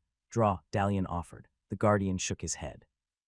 The well guardian has admitted defeat. Do you accept his surrender? I'm fine with a draw, Dalian said. You won the previous battle, after all. Now we're even. Not to mention Dalian had a new weapon and some new prediction ability. That certainly hadn't been there before. Maybe it had something to do with his full awakening. The well guardian has admitted defeat. Do you accept his surrender? You're stubborn, aren't you? Dalian smiled. You're sure about this? The guardian nodded. As during their last meeting, Dalian accepted the offer. The rectangle burst into dust. Along with it, the golem did the same. There was a bright flash of light, blinding Dalian for a while. When he regained his senses, the guardian was in front of him again, only now it was a new guardian. Well level increased. The well has been improved to fountain well, a whole fountain. Beat that, Gloria and Vale. There was no indication of a skill increase, sadly. Seemed like the level 10 cap held even now. Oathkeeper keeping a promise brings its own reward. Sometimes it might be from your future, sometimes from your past. That was an unexpected achievement. Dalian had gotten the gist of them, but in the past all achievements had increased some of his stats. In this case, the description was vaguer than usual, or rather the promised reward was, good thing I came back. To be honest, when Dalian had returned, he hadn't expected a reward. A few seconds later, he saw that wasn't the only thing he didn't expect. Embryo, a black puma cub, poofed into existence before him. Slightly larger than a cat, it was the same creature he had petted out of existence when he had mended the well. Of all the well cracks, that had been the only creature that hadn't attacked him. Companion crackling cub, you have gained a level 1 companion. While still young, the crackling is loyal and will always follow you both in the real and in any awakened world. The crackling will guard your awakening room or attack any enemy you command in an awakening realm. In addition, it can create cracks on objects in the real world. The size of the crack depends on the crackling's level. You gotta be kidding. Dalian laughed. I just got a kitten. The creature's appearance was the same as he had remembered it, a black silhouette of a feline with eyes, teeth, and claws. There was no denying that it looked cute, though. Recognizing Dalian as its master, the creature leapt up, landing on his shoulder. Hey there, Dalian reacted. While he could feel the crackling's paws, it didn't have any weight, as if a shadow was sitting on him. Oh boy, this will take a bit of getting used to. A cub of destruction of all the things Dalian could have gotten, he expected that the least. It wasn't as good as a skill, but definitely better than a stat improvement. According to what the rectangle had stated, it had the power to create cracks on objects, something which Dalian was definitely going to test out. To his amusement, the first thought that came to mind was that old YouTube from a Charles Chaplin movie. With Dalian's awakening skills in the cub, he could earn infinite money by breaking items and repairing them. Then again, he could do that without the cub. Returning to the square, Dalian looked at the well. It had improved once more. While the size had remained the same, the stone had turned to marble, and there was a statue in the middle acting as a fountain. All was good and well, except the statue was a depiction of Dalian himself in a heroic pose. You could have warned me this would happen, Golem, Dalian thought. He would have been against it, or at least requested a less embarrassing pose. You just couldn't stop yourself, Vale said in jest as he glanced at the statue. At this point, it was difficult to say whether he was impressed or about to burst out laughing. I think you got your bad side, he snickered. Dalian clenched his fist. Last time he was going to improve this fountain. Yeah, something for you to remember me by, Dalian grumbled. Also, to remind you that I got to level 5 first. The phrase had the desired effect. Within seconds, Vale's smile vanished. Competition was one thing he took very seriously. Dalian had no doubt that the blonde would spend weeks improving every structure in the village, then have a go at reclaiming the village area itself. As petty as that was, it was also a good thing. This was Derma might get back to what Dalian had seen it be decades ago. Can you say something to Gloria for me? Dalian asked. Ask her to see me at the river. I'll pass through there before leaving the village. Why don't you tell her yourself? Vale crossed his arms. I'm not your messenger boy, I know. I also know how mad that makes you. At times, Dalian could be petty too. She'll understand. When in doubt, it was always good to say something vague to make it sound deep. Oh, and you better get strong. Next time we meet, I'd expect you've caught up somewhat. Next time I'll be twice your level. So easy to manipulate, Dalian smiled. But that wasn't the reason he was happy. In the end, he had proven true to his word, had defeated the village chief, and not lost any friends in the process. Not bad for a month's work. With a wave, Dalian walked away, leaving Vale at the village square behind him. He had kept his promise to the well guardian, and now there was one last thing he needed to do before leaving. Well, actually two, but the second thing depended on Gloria. It didn't take a genius to realize that she had been avoiding him since the defeat of her grandfather. Dalian knew from experience that in such cases it was better to give her some space. The roof of Dalian's house was still half complete by the time he got back. Strangely enough, neither his father nor Linner were there. Hello, Dalian said as he went inside. They weren't there either. Maybe they had been called to help out with something in the village. Dad, Mom, he went to the kitchen. It was empty too, not a trace of food to be seen. At that point, he heard approaching steps followed by a heavy cloth-like object hitting the floor. Turning around, Dalian saw his mother standing a short distance away in the main room of the house. "I've packed this for you," the woman said in a weak voice. Anyone could see she had been crying, for when you leave for the city. "Mom," his mother raised her hand, pleading with him to stop talking. This was difficult for her, more difficult than he could imagine. Thanks to his improved perception, though, he had an idea. "It's okay." She forced a smile, holding her tears back. "After everything you've done, it's normal that you leave. You've been asking for the cities ever since your awakening. And it's not a bad choice, it's just Dalian didn't think. There were many things he could have said, but he chose to say nothing. Instead, he went up to her and hugged her. He had known the woman for less than a month, but he had also known her since he had been born. In this world, she was his mother and had always loved and cared for him, despite the pain and sadness she had been carrying all this time. Dalian's mother back on Earth had also reacted in similar fashion when he had set off for college. "I'll take care," he whispered. "I promise, I know you will. You're an awakened, a full awakened. Just don't rely on your powers too much. Don't overuse them and be sure to eat and rest well. Awakened need a lot of food, even if they don't feel it immediately. I promise. I've gathered all your good clothes as well as some money. It's not much, but Mom, you really shouldn't have. I could ask Vale and Gloria for a pouch or two if I need to. Just a small gift for the start of your journey. You might have awakened, but Yuray's still my little boy." That was the reason Dalian's father and brother weren't at the house. His mother had asked them not to be. She had known what he'd do ever since the day he had awakened in this realm. If that was so, there was one gift that Dalian could give in return: personal awakening. "You are in a small, sealed room. Girthasin's destiny has been sealed." There was something ominous and sad about the rectangle. Dalian felt a chill just looking at it. So that's what happened to someone who lost their powers. He had heard the explanation several times, but this was the first time he saw it in person. "How?" Dalian's mother asked. It had been decades since she had last entered this place. The memories had been so painful that at one point she had stopped trying. Eventually, years later, she had almost forgotten how to enter at all. "The Guardian told me," Dalian replied. That had been another valuable gift he had received from the Guardian of the Well, along with the cub. Apparently, upon defeating Aspian, the village area had lost its owner. However, since Dalian was the last and only person to have defeated a structure guardian of major significance, he had been granted certain powers. In the past, Aspian had abused those powers to put echoes in all the villagers. Dalian had no intention of doing anything of the sort, but he was one thing he was definitely going to seal his mother's awakening powers. "This is your room?" Dalian asked. While still a level 1, the place was far more elegant than his own room. Clean and tidy, it had no door, just a single object placed on one of the small walls, a golden lyre. "This was my room," the woman sighed. "I haven't been here in so long." She made her way to the lyre and reached for it. The moment her fingers touched it, the golden surface of the instrument turned to stone. "You tried to defeat a guardian with that." Dalian was more than impressed. "I was young and reckless," Gertha whispered, her fingers sliding along the lyre but not touching it. "Fighting isn't the only way to win a battle. But you are right, the lyre wasn't a good match. I tried and failed, and now my skills will be nothing more than a sculpture. Not if I have anything to say about it." Dalian smiled. "Nox, come out." Several seconds passed. Dalian's mother looked at him with uncertainty and concern. Realizing that, Dalian couldn't help but feel embarrassed, all because the stupid cub didn't respond to its name. "Come out," crackling, he sighed. On cue, the creature appeared on his shoulder like a black silhouette. So much for making a good impression. Now, the only thing he could do was complete the task he had come here for and hope that it would be impressive enough for his mother to forget about this minor hiccup. "Mom, where did the door used to be? You want to unseal my awakening power." A glimmer of hope resonated in her words, along with fear of disappointment. "I thank you, but it's not possible. Your grandfather told me a long time ago. It's not possible for him." Dalian smiled. There was no point telling her the real reason. Thankfully, that was what the crackling was for, but it is for me. Before Dalian's mother could speak, the cub leapt off of Dalian's shoulder and ran to one of the plank walls. There it paused for a few moments, sniffed the stone surface, and without effort walked into it, forming a thin outline of a door.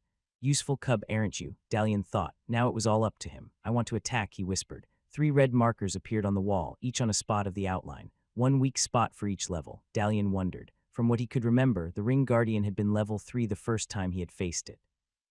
If the same one had defeated his mother, that meant that each seal was as strong as the being that placed it. "Here goes." He took aim with his dartbow and squeezed the trigger. One by one, the areas around the markers shattered like shards of glass. When the last one was gone, the entire wall within the outline crumbled to dust. Girthasin's destiny has been unsealed. A blue rectangle appeared in the air. As it did, the lyre regained its previous texture, becoming an object once more. "Wow, Dalian beamed. He had hoped he could achieve this in a way he knew that he could, but seeing it filled his heart with joy. Everything was back to how it was supposed to be decades ago. "Mom, you're an awakened Aga." He suddenly stopped. "Mom," the woman hadn't budged from her spot. She stood there, still as a statue, her hand gripping the lyre on the wall. Tears trickled down her cheeks. "Mom, what's wrong?" "Nothing's wrong." It's just I never dreamed the day would come again. After all these years, there was little Dalian could add. Seeing his mother cry, even in such circumstances, made him feel uneasy. When he was younger, he'd often run away when it happened. Now things weren't that different. Crackling, he said. The puma cub emerged from the wall and ran back to him. It was time to go. I'll leave you alone for a bit, Mom, if you can just give me an exit. This wait. Gertha took the harm from the walk and walked to him. You have no idea what you've given me. She wiped the tears off her face. After all these years, I am finally myself again. I think I get the gist. I know it's not much, but let me give you something as well. She held the lyre in front of him. You're giving me your skill. Dalian struggled to stifle his gasp. The gamer in him was overjoyed at the prospect at receiving a third skill, a rare one at that. The son, though, refused to accept it. I can't take this from you. You just became reawakened. I am not giving it away. I am sharing it with you. Dalian still hesitated. If the 7 are against it, your fingers will pass through. The woman encouraged Dalian. There's no need to worry. Nothing bad will happen to you or me. Consider it a mother's gift. A mother's gift. Dalian looked at the lyre. It was exactly as he imagined a lyre should look, golden and beautiful, as depicted in every cartoon and comic he'd seen. He reached out and grabbed it, half expecting his fingers to go through it as if it were from air. To his astonishment, it felt solid. Music skills obtained. You have broken through your 6th barrier. You have assisted GERTHASENE in her trial. GERTHASENE's level has increased to 2. It seemed that unsealing someone was treated as a trial in its own right. That was a relief. It meant that even if Dalian ever lost a battle, that wasn't the end. There was always a chance of him being unsealed. In less than a split second, the boy was back in the real world. The temptation to experiment with his new skills was enormous. After all, it would only take a moment. There were enough items in this room alone for him to increase his skill by 5 more at least. However, he resisted. Any excuse Dalian made to stay longer would only make leaving harder. Even now he was wondering whether or not to find other people that had had their powers sealed and help them, then possibly level up the village before he left. I have to go, Mom, he whispered, stepping away from her. I need to find out what's out there. I know you're so much like your grandfather. She took a step back as well. There were still tears in the corners of her eyes, but the air about her had changed. She was no longer the sad, frail woman Dalian had known her to be. There was a new strength emanating from her, the mark of an awakened. Go and don't worry. I'll take care of things here and keep an eye on your brother. It's only a matter of time before he gets the same idea and rushes out to follow in your footsteps. That would be the day, Dalian thought. The world was not yet ready for Linner. Thankfully, neither was Linner himself. See you, Mom. Dalian took his backpack from the floor and left. It all felt too similar, like the time he had set off for college back on Earth.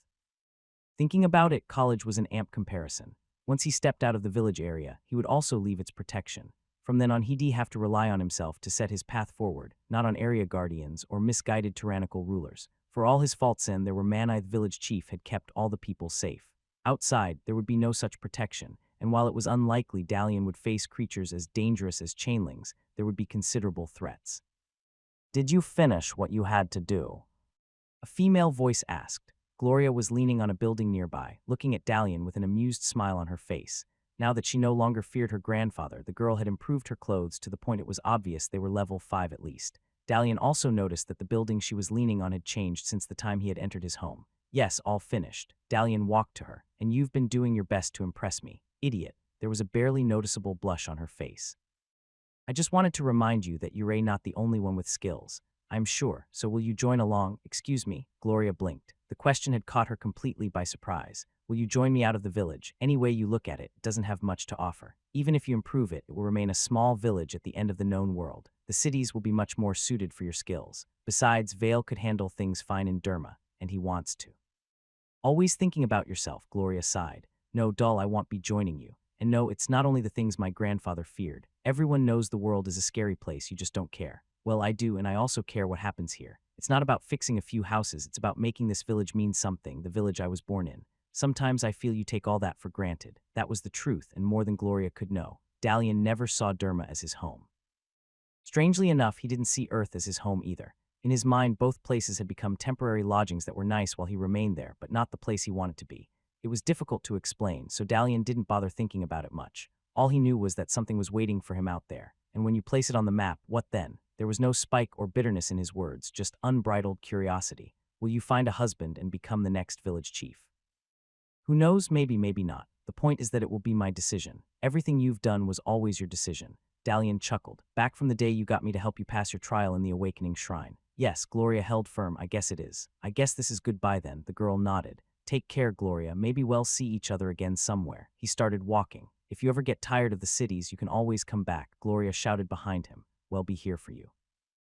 I know, Dalian thought, but didn't say it out loud. He had made his mind as well. There was no turning back at this point. Dalian adjusted his backpack and continued on. A few moments later, he heard the sounds of running steps behind him. At first, he hoped that Gloria had changed her mind. Soon, though, his improved hearing told him it wasn't her. The person running after him was slower, heavier built. Dalian, the familiarly annoying voice of Vanessa Dull filled the air. Dalian, wait. Some things never changed. Chaos, echoes, and changes had no effect on Dalian's aunt, who was rushing towards him, a large bag over her shoulder. No doubt she had heard he was leaving the village, just as she heard about everything, and wanted to catch him for some parting gifts for her, that is. Hello, Aunt Vanessa. Dalian stopped and did his best to smile. After all, this was the last time he was going to see her. Might as well depart on a high note. How can I help? Instead of an answer, the woman dropped the bag at his feet, breathing heavily. She wasn't the type of woman used to running, so this small dash had taken a lot out of her. She tried to peak, gasping for breath. I heard you're leaving the village. That's right. If there was anyone who hadn't heard by now, they certainly had. Don't worry, though. I'll improve everything you've brought before I go. This is not for you, it's for me. Some things my last husband left me. Now that things are returning to normal, I can finally put them to some use. Dalian took a glance in the bag. It was full of statues and decorations. Apparently, the woman wasn't as poor as she had created the impression of being all these years. That was so typical of her. Still, to turn down a free item improvement that was unexpected. Here. The woman looked around, then shoved something in Dalian's hand. Hide it and keep it safe. Dalian took a glance. The item was small and metallic, very much like a locket or piece of jewelry. The metal, however, was unmistakable blue metal, the same used for making emblems. How did you get this? My late husband gave it to me. What did you expect? He was a traveling merchant. The woman snorted. Y'all need it if you're ready to walk through the realm. You knew about this, Dalian whispered. Of course I knew. Vanessa crossed her arms. Just because I ask for a small favor now and again, I'm not stupid. Why do you think I wanted your parents to send you to the monastery of the Seven? At least there you'd have been free from Aspian's nonsense. Now get going. The faster you get out of here, the less painful it'll be. That was it, the last words of advice Dalian received from a friend he never knew he had. All this time he thought that his aunt had only looked out for herself. That was only part of it. She was looking out for many people in ways that no one could realize.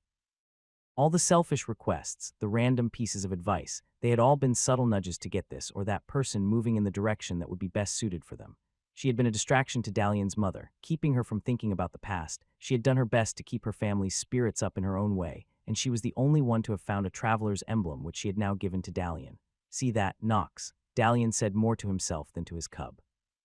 The world is filled with hidden gems, as long you know where to look. Taking a deep breath, he took one last step, leaving the village area behind him. From here on, the future was his to forge. Journey through the wilderness, sun, wind, and earth. Those had proved to be the greatest enemies Dalian had had to face as he made his way through Countess Priscord's lands. So far, he had improved his shoes 3 times, and they still could barely withstand the harsh soil under his feet. And that couldn't compare to the humid heat that wrapped him like a blanket. When he had left Derma village, Dalian had thought it would be a cakewalk to the nearest city. Having gone hiking several times back on Earth as a child, he was confident that his experience and awakened powers would be able to make the journey, if not exciting, at the very least comfortable. Now, over a week later, he wished he could take back his words and throw them at the bottom of a well. The food that his mother had thoughtfully packed for him was nearly gone, and 2 of the water skins were completely empty. Good thing that his enhanced senses gave him an advantage when it came to hunting. The local creatures had proven to be harmless and nutritious, if small. The greatest issue remained Dalian's reluctance to skin and cook them. Knowledge was there, thanks to his memories in this world, but the desire to do so was iffy at best. What do you think, Nox? Dalian asked as he paused to take a few moments' rest. Is the journey exciting enough for you? There was no response. The crackling cub had chosen to spend most of the days in Dalian's awakening room. Only at night would it manifest by cracking a branch or stone in 2. Dalian had tried to train the creature to do the same or larger objects, but the creature had refused in typical feline fashion. So much about loyalty during boredom. I tell you, once we reach the top of that hill, we'll see a village. Dalian whipped the sweat off his forehead. He had said the exact same thing 3 hills in a row. It's inevitable. The universal probability of statistics demands that there's a city, or maybe a town.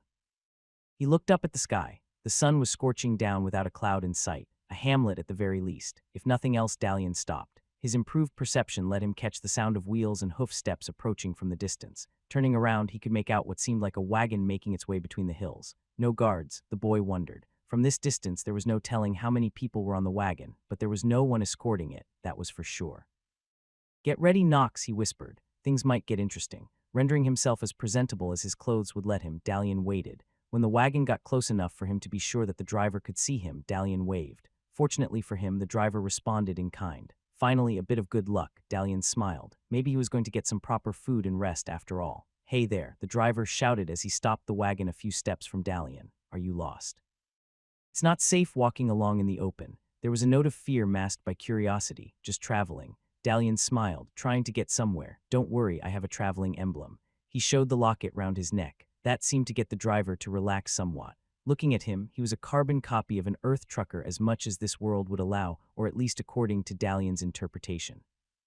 Large, muscular, with long hair, short beard, and a sleeveless vest, the man winced for a few seconds more, then waved at Dalian to join him in the front of the wagon. Isn't it dangerous to pick up anyone? Dalian wondered. You've got an emblem, I've got an emblem. If you try anything funny, the seven remove their blessings and leave you to wander about until you die. Also, I have quite the punch. Won't argue with that. Dalian laughed and rushed to the front of the wagon. A few moments later, the wagon was on its way again, and Dalian could finally feel his feet relax. Unfortunately, now it was his ass that was feeling the brunt of the movement. Name's Fatan, the man said. Dalian. Well, Dalian, so where are you headed? You're not asking me where I'm coming from. Nope. The man shook his head. There's only one reason for someone like you to be walking through the wilderness. Born in a small village somewhere and off to try your luck in one of the towns. It's that obvious. Yep.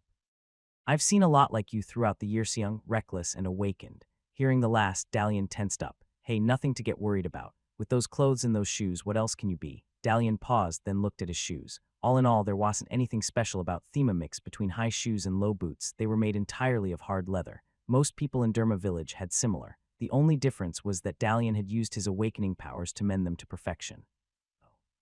You'll have to keep that in mind. If you're trying to hide next time, leave a scratch or two, all right. Less conspicuous that way. I'll do my best. So, Dalian arched a brow before it hit him. Oh right, I'm trying to get to Nerozal. I heard it's the place to be, Nerozal. The driver scratched his chin. Definitely the place to be. A bit further away than I can take you, though. Oh, if money's a problem, I have some saved money isn't a problem. It's the damned wagon. It won't last that far. Besides, I'm heading in another direction.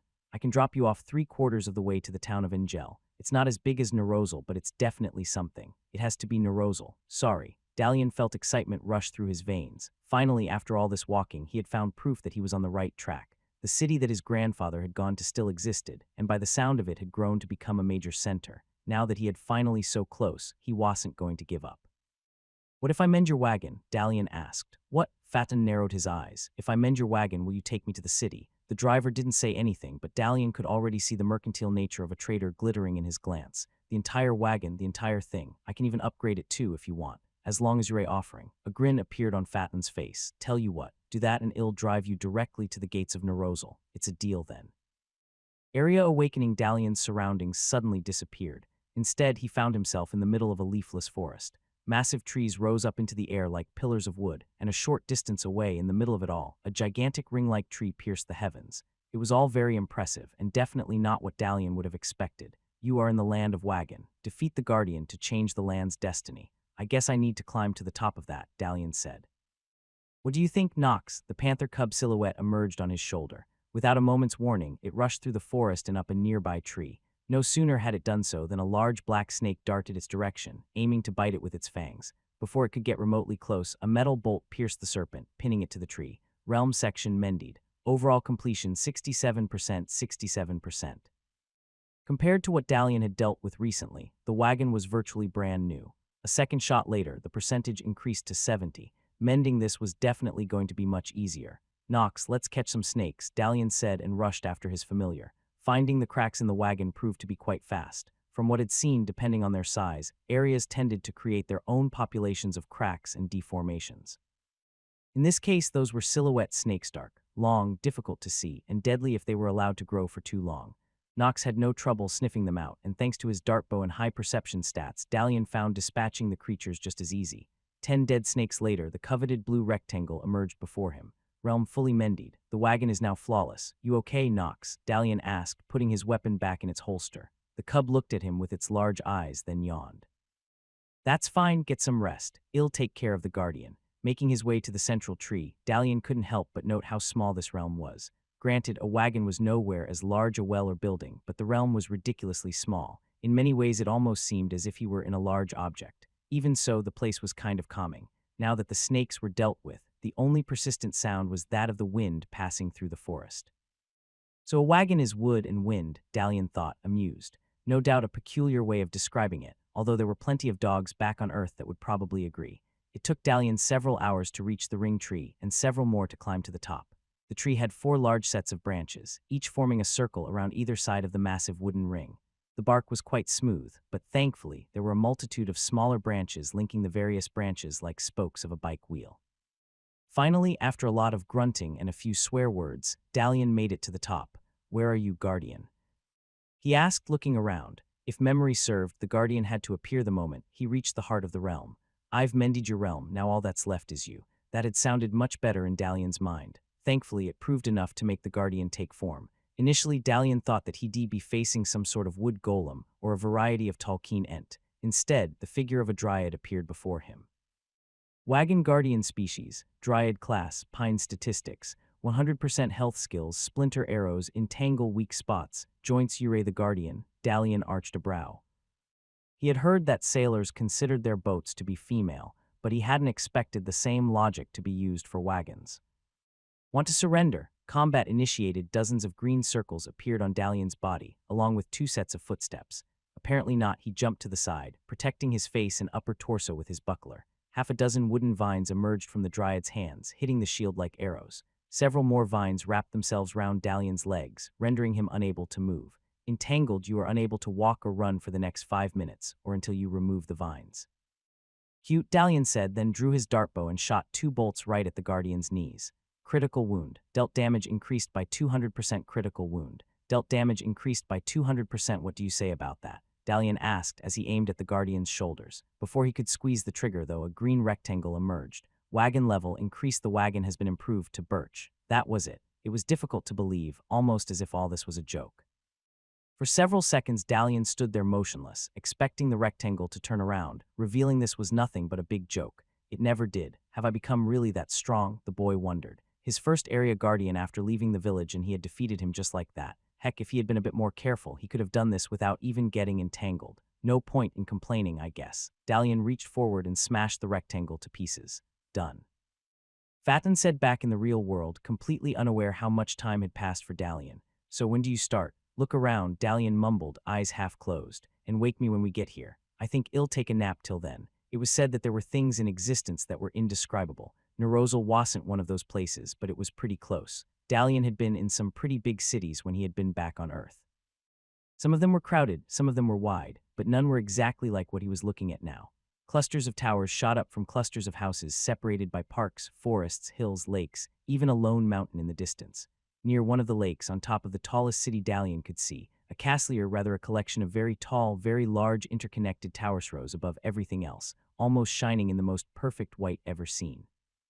It was as if the whole building had been made of solid milk. Dalian didn't even want to think how many level improvements had been necessary to get the material to what it was now what was involved in the mending process. "Your eyes will fall out if you keep looking that much," Fatis said. The man had been grumbly ever since Dalian had improved his wagon. Even so, he had stayed true to his word, driving the boy almost to the outer gates. Maybe it's worth it, Dalian thought.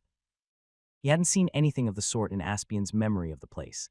The city must have developed a lot in the last 50 years. "Do I need to do anything to get in?" Dalian asked. "Just walk through the gates." The driver waved with an annoyed expression. "Thanks, Fatin, I owe you one. You better remember it." The man grinned. "I'll be back to collect sometime." He pulled the reins of his horses, making them turn the wagon around. "A piece of advice. Get some new clothes before you get into trouble." "Take care, kid." Dalian remained where he was for a while longer, admiring the city before him. This was the place for which he had spent 10 days wandering through the wilderness. Looking at it, there was no question that it was well worth it. Now all he had to do was walk in. Humming a tune, Dalian made his way to the city gates. A squad of 4 soldiers stood there, none particularly interested in what was going on. At this time of day, there didn't appear to be any movement in and out of the city. Years of preconceived game notions had made Dalian expect one of the guards to call out for him and start a series of questions for which he'd have to use his wit and possibly a bit of bribery money to slip through. Instead, 2 of the guards gave him a passing glance as he passed by, returning to their previous conversation. The instant Dalian stepped past the invisible threshold, a cold chill shook his entire body, almost causing him to fall. A second later, the sensation was gone. "I really need to find a place to eat," Dalian thought. 10 days on rations and rabbits had been enough to keep him alive, but definitely was nowhere near enough to help him recover from the leveling of the wagon.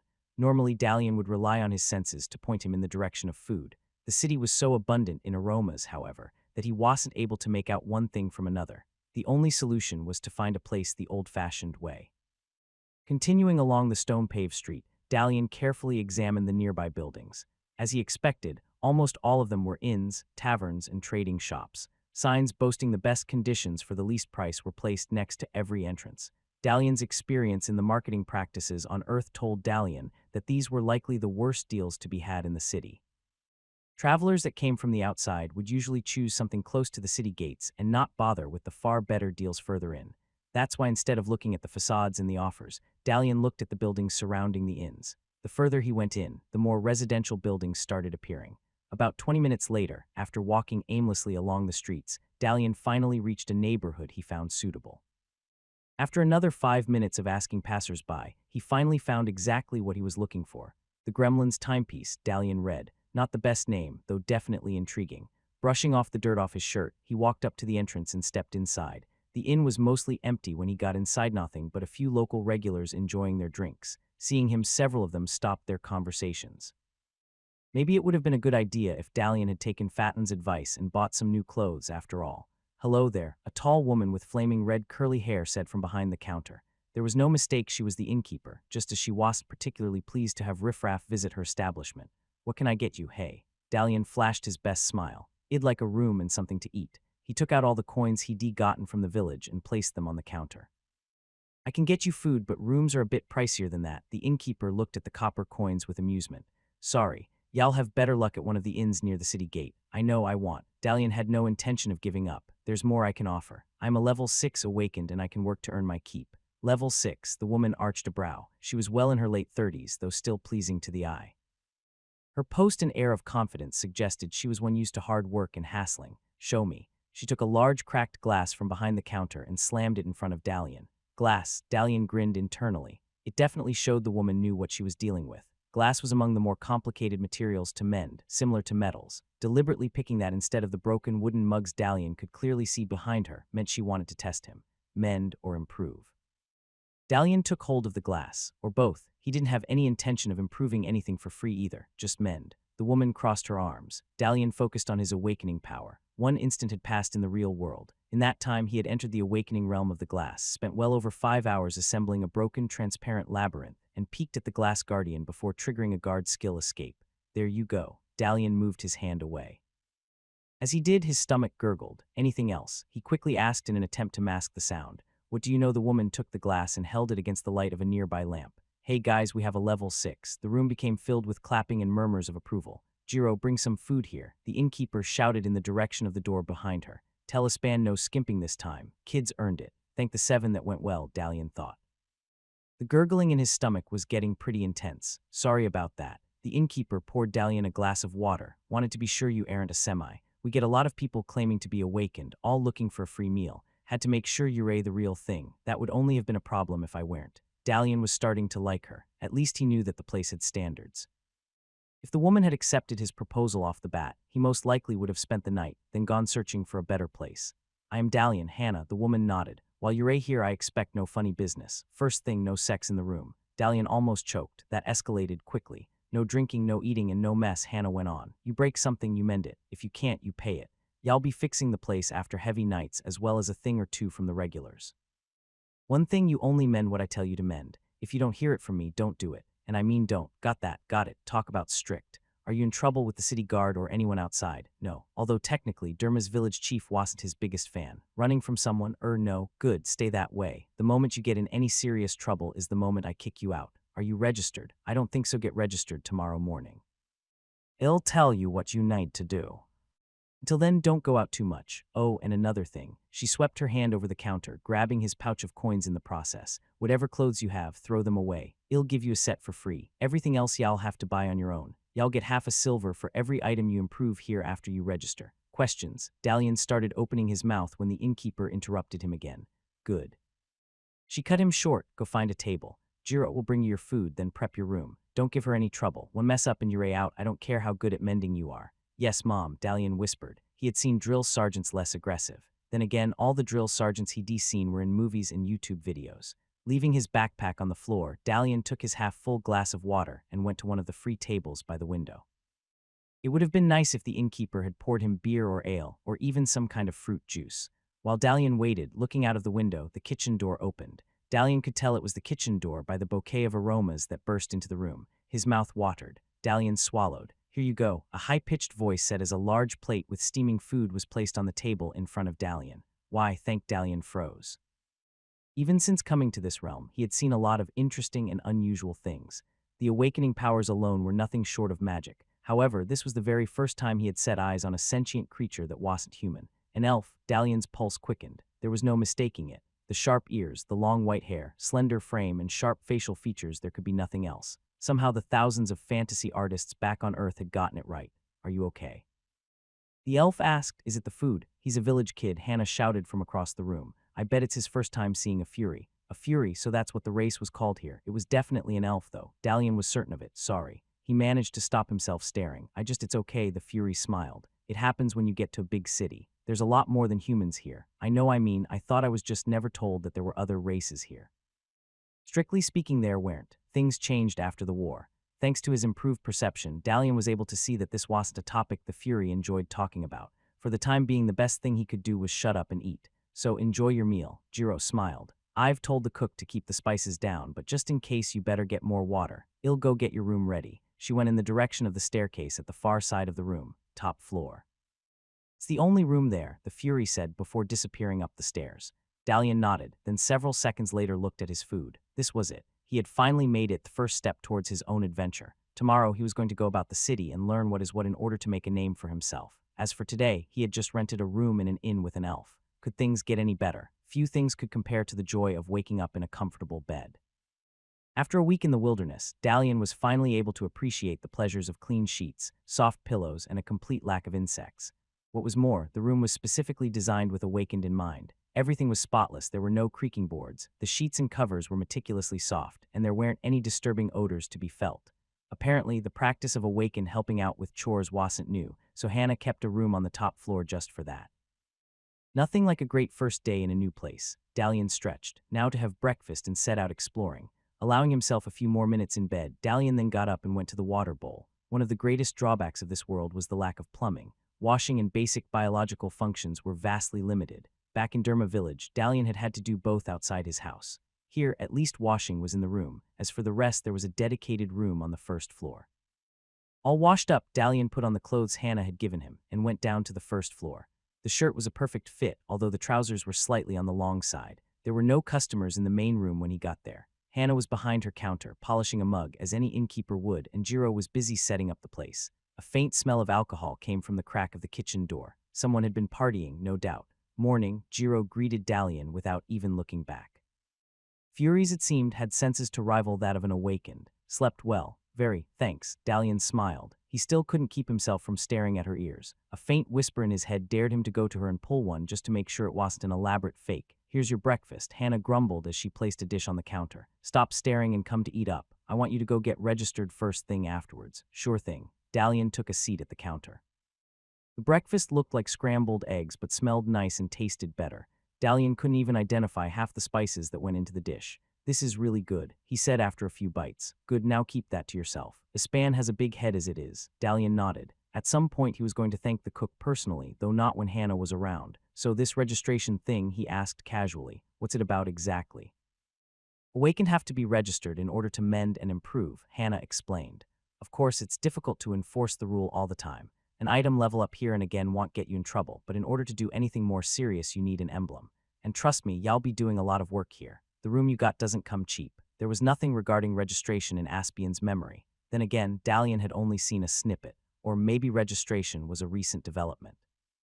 "Any place specific I need to go?" Dalian continued with his questions. "Look, I'm not here to help him out," Jiro interrupted. "I have a few errands to run anyway, so it won't be a problem." Hannah narrowed her eyes. Dalian didn't have to be awakened to see that she didn't approve of the idea. "Just be quick." The innkeeper relented at last. "I'll need you back before lunch. Killian said he'll be celebrating a catch, and I don't want him or his drunk buddies to wreck the place. Oh, and by the way," she turned to Dalian, "if they do, it'll be your job to fix it. I'll do what I can, just don't expect miracles." Dalian said between bites. Something broken in two can't be mended. The innkeeper gave him a look that screamed, I know that, you idiot, inside. Just finish your food. Unable to tell whether Hannah was in a bad mood or that was her normal state, Dalian quickly gobbled up the rest of his food in silence, then quietly stood up and walked up to Jiro. For a moment he could almost swear he felt a faint smell of ozone coming from her. Ready, he said, doing his best to look away from her ears. The way she kept her hair made them all the more visible dark brown color of her skin contrasting to the whiteness of her hair. She was so anime it wasn't even funny. Okay, let's go. The Fury led the way. The weather outside was quite fresh. It seemed that mornings in the city were a tad colder than they were in the wilderness. Either that or the clothes Hannah had given him didn't keep warm. Dalian was tempted to improve them a bit but decided against it. He still wasn't clear what registration was, and getting in trouble with the local authorities on the second day here was a pretty bad idea.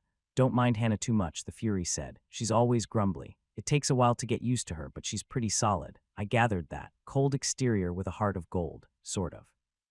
She takes care of her own as long as you don't cross her or make too much of a mess. Other than that, she'll have your back most of the time. Of course, y'all have to earn it. Jiro gave him a piercing look. So where are you from? Oh, a small village in the middle of nowhere. Dalian thought best not to mention any names. There was no telling how much trouble his grandfather had made when he had last been here. The very edge of the empire. Traveling merchants pass by from time to time, but that's about it. I see. So how did you get your hands on a dartbow? Dalian froze. How had she found out about that? He had been extremely careful to keep the weapon hidden at all times. Even when he'd gone to bed, he'd kept it nearby. Apparently there was more to Furies than their looks. I was part of a chainling hunt, he whispered. Not knowing her abilities, the closer to the truth he could get, the better. I helped out more than was expected. As long as you didn't steal it, it's fine. If you have I'd suggest getting rid of it before you register. I'll keep it. Dalian was adamant. While the way he had gotten it remained somewhat dubious, it was by no means stealing. The cleric that had been part of the hunting party had given it to him personally, with a noble's blessing no less. It had been on the low, but it was very much official. So what exactly is this registration? Is it some city initiative to keep an eye on the awakened or something? The Countess knew about you the moment you entered the city area. Registration is more like joining a guild. You register at one of the awakened guilds and they take care of you. There's a fee involved, but you make that back pretty fast. In a city this size, guild houses always have work. The description matched the definition of an adventurer's guild if Dalian had ever heard one. As a standard gamer, he had his fair share of MMO guild experience. This sounded way better though, and how much is the fee? Depends on the guild, but anywhere between 5 and 20 silvers for entry. Monthlies are usually deducted from your task rewards, 20 silver. That's a bit steep. Do they give credit? No, the old-timers say they used to once, but there were so many abuses that the practice was stopped. Don't worry though, Hannah gave me enough to cover you. The Fury smiled. To be paid back, of course. Dalian laughed. Will I be joining your guild? Sharp, aren't you? You're free to join any guild in the city that will have you, but I have a feeling the place I am taking you would be a better match. If I turn out to be wrong, you can always quit after a month. That's what the admission price is for. Nah, I trust you. It's not like I'll be able to decide on my own. Besides, as the Fury said, he could always change guilds. The guild hall in question was quite small. From the outside, it was no different from a residential building. Slightly larger than the Gremlin's timepiece, it boasted 4 floors and an incredibly large terrace. Back on Earth, this would have been a swell building for a startup company. Given the universal ways in which business worked, the same practices probably held true here as well. A large green, blue, and purple banner hung over the entrance, right next to a sign with the name Icepicker Guild on it. Cool name, Dalian said, to which Jiro only shook her head. The main room, as Dalian had expected, resembled the reception area of an office. There were 2 counters with an assistant behind each, several boards with notices, and more warning signs than Dalian would have expected. As far as he could make it, was forbidden to fight, start fires, or bring pets in the guild. Alcohol and smoking were also discouraged in large quantities. Hey Jiro, a short, bearded man at one of the counters waved. Given the little Dalian knew about the world, the man could well be a species of dwarf, or just a vertically challenged corporate Viking. Hi, Estazal. Jiro made her way to his counter. A few more of the local guild members waved to the Fury as she walked through the room. By the looks of it, all were rather pleased to see her. No takeout. The bearded man laughed. Not today. There's something else I've brought you, though. The Fury put her hand on Dalian's soldier, fresh from the wilderness. He might not look like much, but he's a full awakened. Yeah, Dalian nodded. Somehow he had hoped he'd be presented in a better light. The bearded man looked Dalian over from head to toe. First time in a city. He asked, Yep, what's your level? 6. The bearded man looked at Jiro, who only nodded in confirmation. We'll have to test that, but it's a pretty good start. Know the basics. I think I'll be leaving you now, the Fury interrupted, placing a small pouch in Dalian's hand. Got some errands to run. Y'all be fine from here on. Estazal will take care of you, just don't get on his grumpy side. See you. Catch you later, Jiro, and put in an order for tonight. Whatever Span has on special, will do. Jiro waved as she walked out of the room. Definitely carefree. She's something, isn't she? Estazal sighed. Loads of trouble, but definitely something. How'd Dayu end up with her? She works at the inn I am staying. It was Dalian's policy when in doubt not to get mixed up in relations between people he knew nothing about. Hannah's place? Lucky you. I've been kicked out of there more times than I can count. Hannah's got a nasty temper, but the food's always great. Anyway, what skills do you have? Guard, attack, and music. Dalian paused for a second, still getting the hang of music. Estazal whistled. That's a rare one. There'll be high demand once you get the hang of it. For the moment, though, I'll put you down as a basic fighter. The man took out a piece of paper and started scribbling something on it with a miniature plume. How long since you awakened? A bit over a month. Late bloomer, eh? No worries, though. The fact that you've passed level 5 is enough to join. Most get stuck at 4. So how does this work exactly? I pay my fee and then I get to mend and improve legally. Laughter filled the air. It was as if Estazal had heard the funniest joke in the world. Even a few of the other guild members joined in. As disturbing as this was, Dalian could see no traces of malice on the man's face. Estazal was just genuinely amused by the question. Kid, he said after a while, who said that you've been accepted. There's more to joining a guild than the admission fee. We must test your skills and your mettle. Only then do you get to earn your emblem. The evaluation room was in the basement of the building.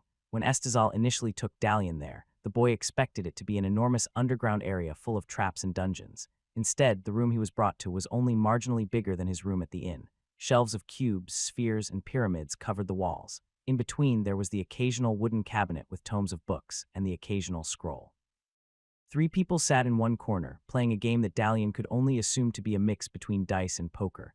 Judging by the stack of coins on the table, the old man with somewhat aristocratic clothes was winning. Hey, sir. Estazal went to the table, holding Dalian's application with both hands. Have a new candidate for you. Can't someone else take care of this? The old man grumbled. I am on a winning streak here. Even so, he grabbed the piece of paper from the bearded man's hands and started reading. A few seconds in, he looked up at Dalian, then back at the piece of paper. A 6er, after a month. He said in disbelief. Looking at him, he was one of those people that children imagined a university professor should be, but rarely wassailed, wrinkly, cleanly shaven, with white hair and elegant old-fashioned attire. Back on Earth, he could have earned a living as a movie extra. Have you tested him at all? Only the basics, sir. I was hoping for you to conduct the test. The man glanced at the sheet of paper again. Boy, why did you decide to join our guild? Actually, Jiro brought me here. Dalian hesitated for a moment, sir. Hardly proper. Still, I guess she had a good take on such things. Estazal, schedule a session for this afternoon. I'll do the test, a female voice said from behind. As he turned around, Dalian saw that the entire entrance was filled with a woman clad in full-plate armor. The first thing that came to mind was to compare her with a noble Dame Vesuvia, to be precise. For one thing, every piece of armor looked incredibly expensive. A mere gauntlet was probably worth more than the whole of Derma village. But that was not Alan. Air of confidence and power surrounded her, creating the unmistakable impression that she was in control of any situation. March, the old man said, his voice full of contempt. Haven't seen you in the basement for quite some time. I thought you had forgotten the way, or are you too busy with your make-believe quests? Not busier than you and your gambling. The woman snorted. Was that the reason why you were sent down here in the first place? That was a one-time lapse of judgment. The man jumped to his feet, pointing a finger in the woman's direction. Chestian has always been envious of my skills. Unlike you, I worked my way up the ladder. Just because you've been in a few wars doesn't make you special. The guild master didn't seem to think so. March made her way to the table, her armor clanking at every step, and took Dalian's application sheet. A level 6, she read. Spread focus, 3 skills. Faced any area guardians, a few, Dalian replied. One of the things he hated the most was becoming an excuse for an argument. It was obvious that the old man and the woman had issues, and now he had become part of them. No matter who got to perform his test, the other would regard it as a betrayal on Dalian's part. Got any achievements? Some. Good enough. Estazal, I'll handle this. She went to one shelf and took a pyramid of dark metal. A pyramid, milady, the bearded man asked, surprised. But he's only a stern look quickly made him shut up. Give me your hand, March said as she held the triangle. Dalian obeyed. Item awakening the reality that the two were transported into was larger than Dalian expected, definitely greater than any item realm he had seen. Greco-Roman ruins were all around, covering the hill Dalian was on, spreading into the plains and over a nearby river. Beyond them there was nothing but forests for as far as the eye could see. The pyramid is level 25, a rectangle hung in the air above March and Dalian's heads. This was the highest level Dalian had thought possible. Even the dartbow was nowhere close. You are in an enormous obsidian domain. Defeat the Guardian to change the pyramid's destiny. You won't be able to improve that anytime soon, so don't even try, March said, seeing what Dalian was looking at. Sure, in truth, Dalian was more concerned by the fact that an item could be a domain. Apparently, after enough levels, even that was possible. One had to wonder who exactly had been the person to level up the pyramid to that state. Name, Dalian, he quickly replied. Dalian Darud. Not the best name imaginable, but it was a snap decision. When Estazal had initially asked him back in the entrance room, that was the first family name that had sprung to mind. Given what Dalian had seen in Aspian's memories, he thought that using his grandfather's name might be risky. Dalian, I'm March, one of the guild's captains. The grumpy geezer you saw in the training room is Nidiello. Don't let his appearance deceive you. He's got real skills even if his life is a wreck. Be careful when you're around him. Yes, Mom. Oh boy, now, tell me what you know.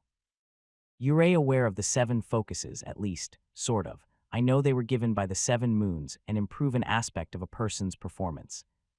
The explanation was terrible. If anyone had blabbered that to Dalian, he would have laughed. Instead, the woman just looked at him with her normal stern expression, then smiled. Each of the 7 moons represents a focus. An elegant man in what could be described as a black medieval suit emerged. He shared an uncanny resemblance with the old man in the training room from a moment ago. The first moon is Estes, the blue moon and moon of awakening. It is through it that Chosen can enter the realm of this isn't a class lecture, Nidiello March interrupted. The basics will do. Fine, the man waved a hand with a grumble. To be expected with barbarians such as you. He glared at Dalian. There are 7 moons, each moon represents a focus. Each focus improves your performance in some way. The end. Dalian didn't say a word. The explanation was almost as bad as his. He would have preferred to hear a bit more about the history, but there was no chance of that happening. If the old man had been inclined to do so before, he definitely wasn't anymore. There are also 12 sets of skills, Nidiello continued. Each grants you the ability to perform feats in certain areas. In the awakened realms, each skill exists as a physical representation of itself. A buckler for guard skills, a sword for attack, and so on. He turned to March. Was that brief enough for you? He crossed his arms. Combat-initiated green markers appeared all over Dalian's body. He could see green lines connecting March's fists to his chest. Before he could react, the woman had already punched him in the stomach, sending him flying several steps off. Oof, Dalian managed to say as the air was knocked out of his lungs. Moderate wound health has been decreased by 10%. The speed of the attack was incredible. Even so, Dalian quickly came back to his senses. As sudden as this was, it was only one hit. The important thing was not to allow any more. Instinct took over, giving way to caution. Without hesitation, he drew his dartbow and aimed at the woman. To his astonishment, she wasn't there anymore. Not bad, he heard a voice from his left. Somehow March had managed to get there in less than a fraction of a second. You've definitely faced something larger than a pebble. In his mind's eye, Dalian saw her rush toward him. 2 options came to mind: defend or attack. Knowing he couldn't match her speed, the boy chose the latter, shooting a bolt in her direction. No sooner had he done so than March dashed to the side, completely avoiding his attack. Good, you've got a dartbow. Dartbows are extremely versatile ranged weapons, Nidiello said, observing everything from a safe distance. Not only do they provide a vast range advantage, but they could be used in close combat as well in more ways than one. Dalian didn't listen, shooting bolt after bolt. According to his attack markers, each was supposed to hit the woman dead center, and yet each time she evaded it with such ease as if it were nothing. Wasteful. March stopped in place. In an actual battle, you'd never have this many chances. Easy for you to say. The only option was to attack and defend at the same time. The moment he thought about it, red and green footprints appeared on the ground. As fast as the woman was, there was no way she could negate the guard bonus. It had worked against the Aspian, so it would work against her as long as Dalian had the element of surprise. The important thing was not to let March interrupt him. Dalian shot another bolt, then rushed after it, following the marker footprints. Halfway through the first sequence he braced, expecting a counterattack. To his surprise, none followed. Maybe the woman was testing him. You underestimated me, Dalian grinned. Time slowed down. Pressing on, he completed a second sequence, then a third. His attack took him less than a few feet from March. Right now, she was wide open, a perfect target for attack. Experience had taught Dalian, though, not to rush things. Only after completing the fourth sequence, he leapt to her other side and shot as many bolts as the time slow would let him. 3 bolts split the air, hitting their target. Got you, Dalian shouted triumphantly. However, no rectangle emerged depicting the result of his attack. It was as if nothing had happened. Not used to echoes, are you? A voice asked behind him. Green markers enveloped him. Moments later, a powerful punch sent him flying once more. Critical wound health has been decreased by 20%. You cannot use awakened abilities for 1 minute. All markers disappeared. Dalian tried to twist around, but found that his action was way slower than it was supposed to. Moderate wound health has been decreased by 10%. A punch tore the dart bow out of his hand, leaving it flying in several dozen feet away. As it did, the holster disappeared from Dalian's hip, replaced by a scabbard. It was back to having a short sword. Moderate wound health has been decreased by 10%. A second punch drove him to the ground. Things had gotten really bad, really fast. Without the markers, Dalian had to guess as to the defense sequence. In the past, he had performed it several times in the real world, but now doubt reared its ugly head. Too insecure, March shouted, leaping at him with the goal of performing an errand. "I've no choice." Dalian rolled to the side. The action was sloppy and painful, but granted him just enough distance to avoid the painful stomp. Part of his mind sighed in relief. The rest urged him to draw his sword and attempt to counterattack a desperate action, though the only one. The blade split the air only to be caught midway by March's hand. "You're dead," she said, looking Dalian straight in the eyes. "Also, you've passed." She let go of his weapon and helped him up. "Are you sure?" Nidiello approached. "His technique is sloppy, and he has way too many holes in his training. He'll have to learn everything from scratch. He can't even face echoes properly. Maybe, but he's got this far in only a month. Also, he has the ability to learn." Dalian returned to the real world, still gasping for air. The test had proven to be far more exhausting than he had expected. At first, he thought it had been deceivingly easy, had faced bigger opponents for longer amounts of time, and with fewer points in body. With March, though, the exhaustion seemed to have a delayed effect, reaching its peak minutes after the fight was over.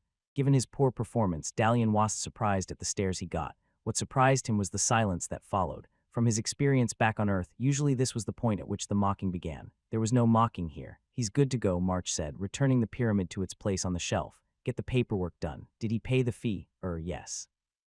Estezal straightened up, snapping from his momentary daze. "Yes, Mom, he has." "Good, finish up, give him an emblem." March glanced at Dalian, then smiled. "And give him something to eat." "My treat? You mean he made it?" Nidiello asked, eyes as wide as teacups. "He's rough around the edges, but hell do. You can chat with your echo if you want the details." Without another word, the woman left the room, leaving only silence behind her. All glances continued to be focused on Dalian. This is a bit uncomfortable, he thought. Was he supposed to fail? The cockiness inside him urged for him to make a snarky comment. The confused part wasn't sure what he should do. After several seconds, a compromise was reached. "So about that food," Dalian broke the silence with a smile. "Anything particular in mind, or do I get to choose?" The questions had their effect. It was as if a temporary enchantment had been removed. With a wince, the trio returned to their dice gambling. Nidiello shook his head briefly in disappointment, then unceremoniously ignored Dalian as if the boy wasn't there. Estezal immediately got the hint, for he grabbed Dalian by the hand and quickly dragged him into the corridor. "You've no idea how lucky you are," he whispered once the two were clear from the training room. "March hasn't passed anyone from the first try in years. Is that good or bad?" "Both, to be honest. Usually she fails candidates a few times to test their determination. The fact that she didn't means she saw something in you. Where did you come from again?" "Oh, a small village at the edge of the empire." Dalian tried to be as dismissive as possible. "I doubt you've heard it. Nothing happens there. Even merchants avoid it. Any noble lineage, not that I know of." Dalian lied. Well, technically it was a lie. His family back on Earth didn't have a drop of noble blood in their veins. Also, being a village chief wasn't technically a noble. You must have been blessed by the seven. "I'd suggest you don't tell anyone about your trial, but it's already too late." "In what way?" Dalian didn't like the sound of that. Rumors always surround anyone accepted by March. The fact that she's shown a special liking towards you is bound to cause certain. He paused for a moment, searching for the appropriate word. "Curiosity. Adzorg will probably share the fact with everyone who goes to the training room." "Adzorg," caption Nidiello. "Adzorg," the bearded man clarified. "Despite the exchange you witnessed, he was a big deal in the guild. Still is. For one thing, he's the one who made all the training items in the room. Granted, he's been a bit out of it lately, but have no illusions. He's not just some random old man." That explained the echo Dalian had seen during his test fight.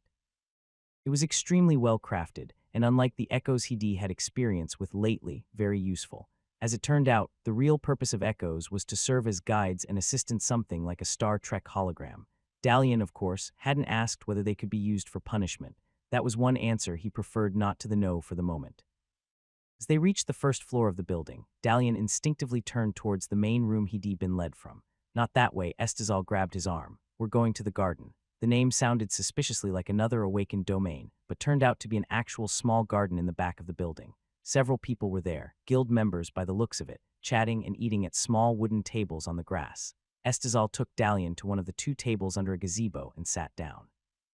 Moments later, a silent mountain of muscles approached. "The usual for me," Estezal said, not in the least intimidated by the 7-foot giant, "and a full course for the rookie. He's had the March treatment." The large waiter smirked, then left without a word. In Dalian's mind, he could see the giant breaking tables with his hands or head for fun. Hopefully, he'd never have to witness such a sight.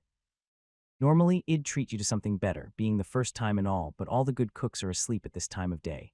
Good to know, Dalian thought, although the breakfast he had wasn't half bad. Well, let me officially congratulate you on joining the Icepicker Guild. It'd have done so earlier, but you caught us all off guard. Now that several minutes had passed since the March incident, the short, bearded man had regained his oratory skills. The way he talked made Dalian think of a car salesman on TV. There was no denying, though, that he did it with a lot more charm. Now, keep in mind that the first few months Yao will only be a trial member. Dalian started opening his mouth to express his thanks, only to get interrupted before he could utter half a word. I know. Estazal sighed, more theatrically than necessary. It's just a rule thing. You've nothing to worry about, though. Almost every temp has become a permanent member soon enough, as long as you don't have serious problems with the law or the city guard you're in. It was interesting to note that there was a distinction between the two. Dalian made a mental note to learn the reason for this as soon as possible. Once you're done eating, it'll give you a temporary emblem. Keep it with you at all times and don't lose it. It's a guarantee that you're part of the guild. In a week or so, when your mentor is decided, you'll be given an individual one. Nice. That sounded more like it. Think it'll be in March's group. Captains don't pick newbies, Estazal laughed. Even lieutenants rarely get to pick. Usually the old dogs get to pick and choose. It's pretty much luck, though all of them are pretty good. Some are harsher than others. They'll take care of you during your trial period. When they feel you're ready, you'll officially become a junior member. The conversation quickly focused on the further workings of the guild. As much as Dalian expected it to follow the game guild and fantasy book practices, it turned out that there was a much more corporate tilt than he had expected. From what he could make out, while the guildmaster ran the guild along with 2 vices, he answered to a number of financial backers. According to Estazal, the backers never meddled with guild affairs, but expected a steady income from guild activities. Beneath the guildmaster were the captains, who organized large-scale missions realm runs, as they called them. In addition, the captains had a field of guild specialization. March was responsible for arcane realm missions. Nidiello was formally in charge of guild training. There were several more captains, whom Estazal mentioned in passing, all relating to areas that Dalian didn't need to know at this point. Every captain had a few aides or lieutenants who assisted in the work. Beneath were the common members divided in 3 groups: senior, normal, and junior. In addition, a complex system of ranks and roles determined a person's significance and pay in relation to the guild. Dalian, like every newbie, was going to start as a level 1 pack rat, or a support member, as was the official title. His role would be to carry things from place to place, both in the awakened realms and in real life, and learn the ropes. Also, there were the scouts, the forgers, the fighters, the orators, and the menders, to name only the basic ones. Dalian's music skills, once developed, could easily earn him a spot in the orator group. 15 minutes into the conversation, the mountain of muscles arrived with a platter of food for Dalian and a stiff drink in a small cup for Estazal. Without waiting for an invitation, Dalian started eating. And the level doesn't depend on the role, he asked after a few mouthfuls. Levels only apply to the rank. Juniors don't have ranks, but the rest have 7 each for each moon. When you choose your role, you start as a level 1. Based on how well you do your tasks, you go up until you reach level 7. At that point, you have your master quest. When you pass that, you're a senior. And when I become a senior level 7, Dalian asked eagerly, do I become a lieutenant? When you're a level 7, you become an elite. Any senior member can be a lieutenant. It's more of the captain's choice. Elite, it had a nice ring to it. All Dalian had to do was rise 15 ranks to get there. And how's this related to my awakening level? Estazal finished the rest of his drink, then wiped his mouth with the back of his hand. That's slightly more complicated. Because things weren't so far. There's no set rule, but in general, you need to be a double digit to become a senior guild member. There have been exceptions. Sometimes a prodigy appears who blasts the competition away before they reach level 10. Spellcrafters are like that, but good luck running into a mage. Estazal snorted. Guilds don't like them much. Oh, quite the contrary. Guilds would love to have anyone with spellcraft. Between the Order, the Imperial Academy, and the Imperial Court, there aren't many left. If you had any such skills, we wouldn't be talking right now. More than likely, it'd have to bow in your presence. The bearded man laughed. Dalian joined in, although didn't get the joke. Bottom line, every guild has a different value. Some guilds focus on earning money, others to increase their influence in the city. We pick up the things left behind. We are the ones who pick up fallen ice, and we stick up for one another. With that, the conversation about guild structure was pretty much over. The topic shifted to life in the city itself, including several must-see areas. Judging by Estazal's description, most of them weren't places he'd visit, and the rest were places that Hannah would kick him out if he did. After half an hour, once Dalian had finished all of his food, he returned to the entrance room with Estazal, where he was given his very own guild emblem. The emblem was no larger than a coin, stamped with the crest of the guild on one side and an empty hourglass on the other, but to Dalian it felt like getting his driver's license. The simple piece of bluish silver gave him the right to mend and improve within the city limits. He could start working for Hannah now, as well as earn enough money for himself. But that wasn't all. The guild hadn't just given him a license to earn money, it had given him the means to learn more about his awakening powers and develop them under the guidance of others. Mending orders doll. The innkeeper shouted, "Got a chipped mug here." "Be right there," Dalian said, making his way to the table in question. Being an awakened in the city had turned out to be very different. Back in the village, people were in awe of the achievement, even if they were afraid to show it openly. Here, Dalian was treated like a rock star, or at least like someone with IT skills after a major systems update. Non-stop people would slam mugs and glasses, kick chairs, and occasionally carve up something on tables with the full expectation that Dalian would come by and fix it. On his end, he didn't complain. The room and board were more than enough to compensate him, not to mention that Hannah had already given him an advance payment in the form of his guild registration fee. "Where's the patient?" Dalian asked, in humoristic fashion. A table of 6 looked at him with expectant smiles as one of them pushed a cracked glass to the edge. Oh, it was another test. People had been doing that for the most part of the night, mostly for their amusement. This group seemed friendly enough. All of them seemed to be in their mid-20s, wearing what Dalian had come to call Renaissance casual and armed with small weapons. "Think you're up for it?" A black-haired woman asked. Dalian took the glass. "I'll have to see." Fixing an item, especially made of glass, usually took 6 hours and half awakened time. In most cases, Dalian had to deal with the occasional chip. This glass was cracked to such an extent that it was almost split in two. There was no doubt that the damage was deliberate. Then again, that wasn't Dalian's concern. Triggering his awakened power, he entered the glass and started to work. As expected, the mending labyrinth was at 1%. The slightest amount of additional pressure would have destroyed the glass beyond repair. As things currently stood, the task of mending it wasn't trivial either. For hours, Dalian roamed the transparent labyrinth, searching for pieces and the spot to put them in. Once done, Dalian spent another 4 hours napping. That was one of the advantages of Mendingno. One could tell whether he slept on the job or not.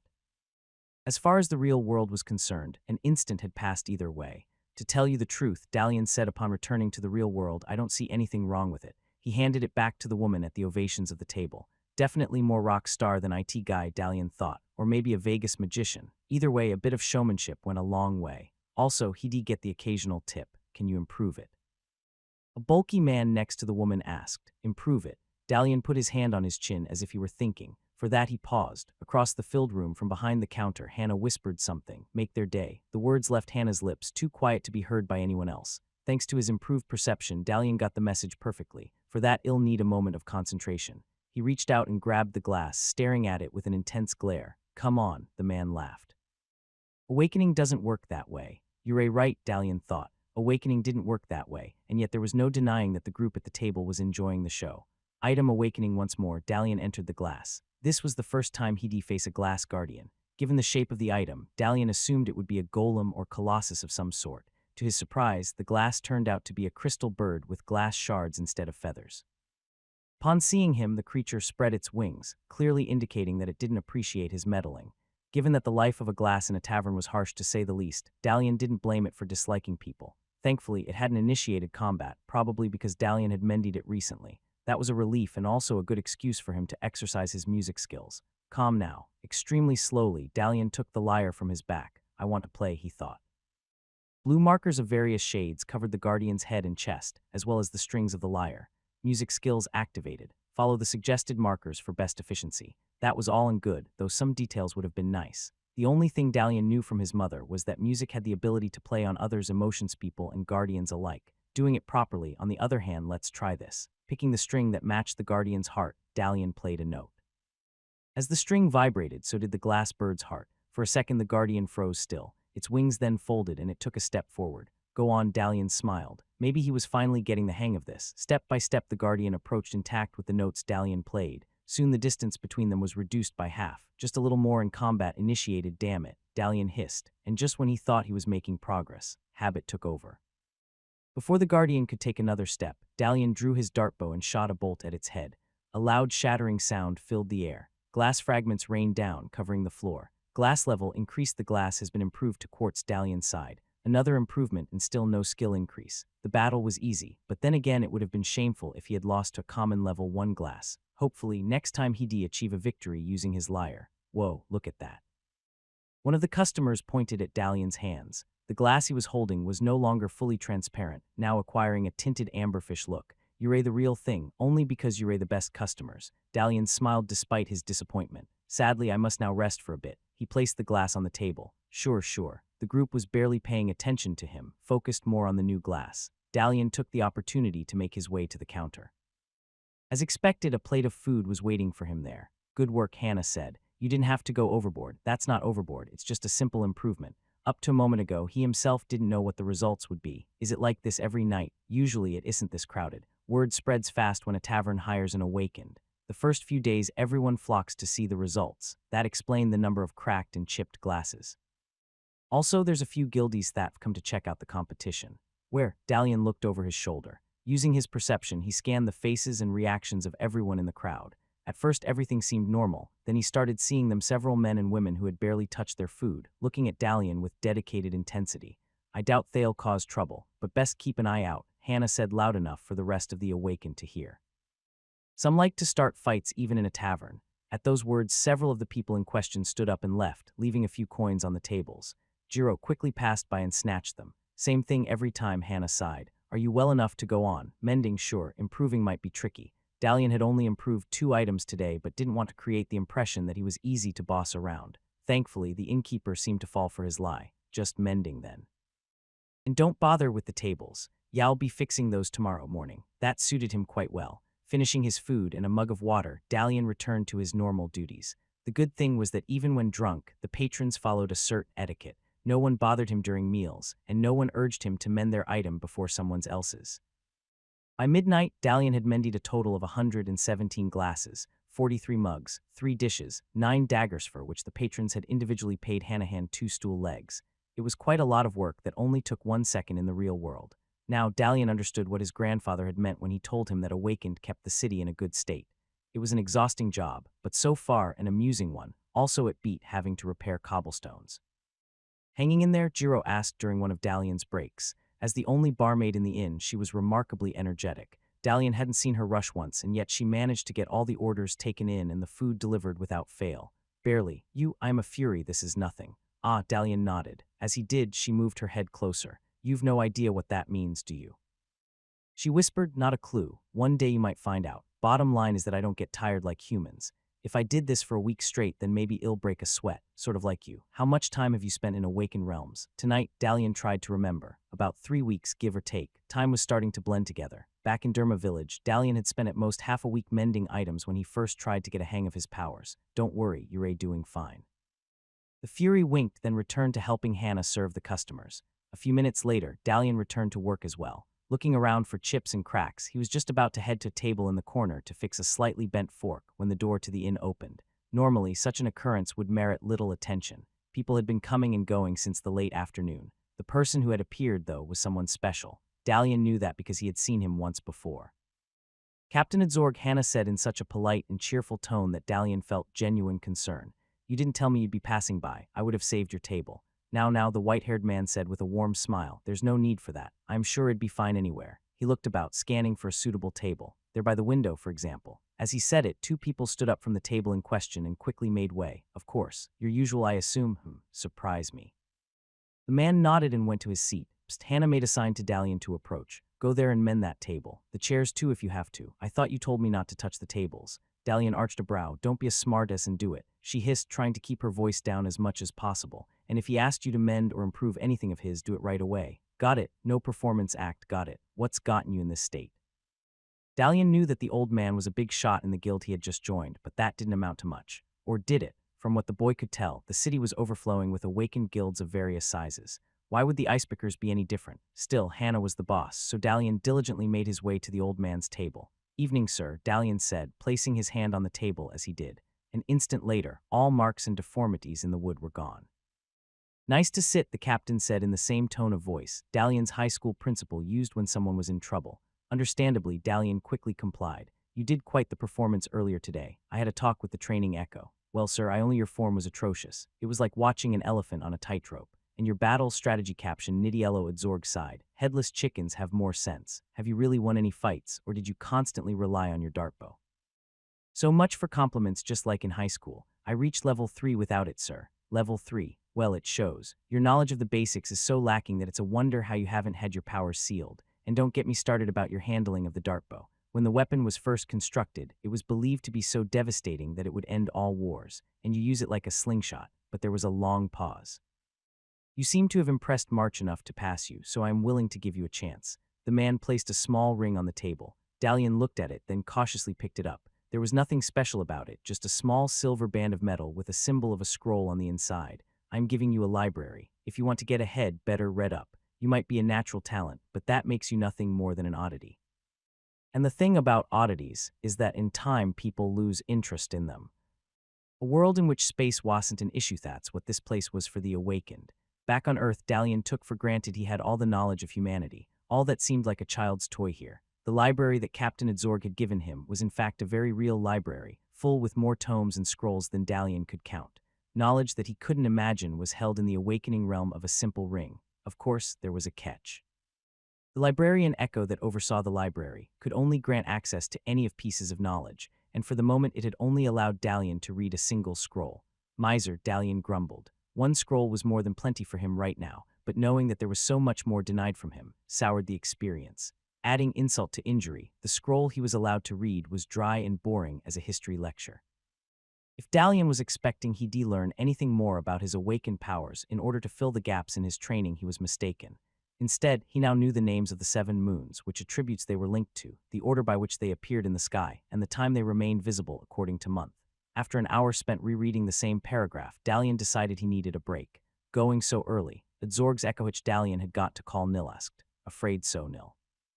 There are a lot of things I need to do, such as, Nil crossed his arms, I have to mend the furniture in the tavern after last night. Also the counter. A few of the patrons had become decently drunk and overly enthusiastic, smashing mugs on the counter at the early hours of the day. Hannah had quickly kicked them out, though not before they had made several deep scars on the side of the counter. Oh, and I have to go buy some proper clothes. Hannah's orders.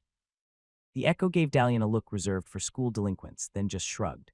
A second later, Dalian was back in his comfortable bed. The sun was already rising, leaking rays of light through the shutters of the room. Given how strict the innkeeper was, the boy allowed himself a few more minutes of leisure before washing up and getting dressed. The first thing he did in the morning was to rush to the toilet. The second to wash his hands and return to the main room.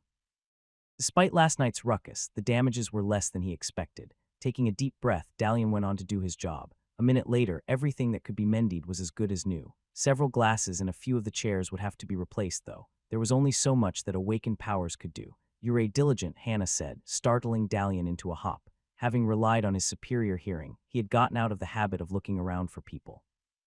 Easy there, it's just me with your breakfast, the woman said, more amused than anything.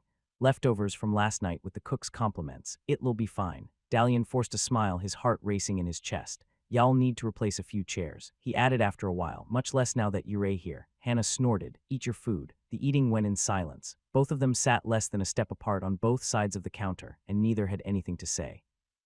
Only when Dalian had gulped down the last bite did the woman slam a coin pouch in front of him. Here, that's for some decent clothes and what other small necessities you need. Thanks. Dalian picked up the pouch. It was pleasantly heavy. I'll be sure to pay you back. Idiot. The woman smiled. It was her first unadulterated smile Dalian had seen on her face. Those are your earnings. Mending doesn't come free. I'd never let people carve up my mugs and tables on a normal night. Why should this be different? You mean everyone yesterday paid to see me mend things? That's the short of it. There might be plenty of you in the city, but you still are a big deal. Not all work at inns, most only do it because they have no choice and it shows. So a little showmanship went a long way. Don't expect this every night. Now that they know your tricks, they'll probably return to behaving properly. My advice, make use of this as fast as you can. Dress up, train up, create a good impression at your guild, then you can start saving for a place of your own. Dalian wasn't certain whether she was encouraging him or suggesting she wanted him out. Either way, he nodded. I'll be sure to put these to good use. He tied the pouch to his belt. It felt horribly insecure, but there wasn't much he could do. Where's Jiro out? Hannah narrowed her eyes. Why? I was hoping Shed show me about the city. You know, take me to some good places to buy clothes from, that sort of thing. Shall be away for a few days. There was a trace of doubt in the innkeeper's voice. And the faster you start handling things on your own, the better. Don't rely that we'll carry you forever. It's literally been one day, sure thing. Dalian smiled and quickly made his way to the exit. See you at noon. The air outside was incredibly sweet. After some wandering about aimlessly, Dalian found that the yellow flower bushes that he'd seen about the city were the source of the sweet fragrance. To an awakened, it was like walking through the perfume aisle of a mall. Whoever was in charge of city planning had done a pretty good job. Soon it became apparent that there were other conveniences for awakened small subtle things that wouldn't be the everyday person. Hey, you there. A voice carried from the next block. Dalian looked in the direction to see a plump middle-aged man wave at him. Looking at him, there was nothing remarkable about the man. He was almost invisible in the crowd among the other denizens. The leather apron he was wearing suggested that one might be a blacksmith, or at least working with one. Feeling a mild sense of curiosity, Dalian approached. Yes. He asked, new in town. The other whispered, sort of. Dalian already regretted approaching. Of all the things he had stumbled on a salesperson of some sort. Come in here, the man grabbed him by the hand. Look, it'll be worth it, the man whispered. Judging by his voice, he wasn't lying. Dalian let himself be dragged down a small alley and into what seemed to be a weapons shop. A few moments later, Dalian saw it was much more. All the weapons on display were flawless, and several were made from sky silver.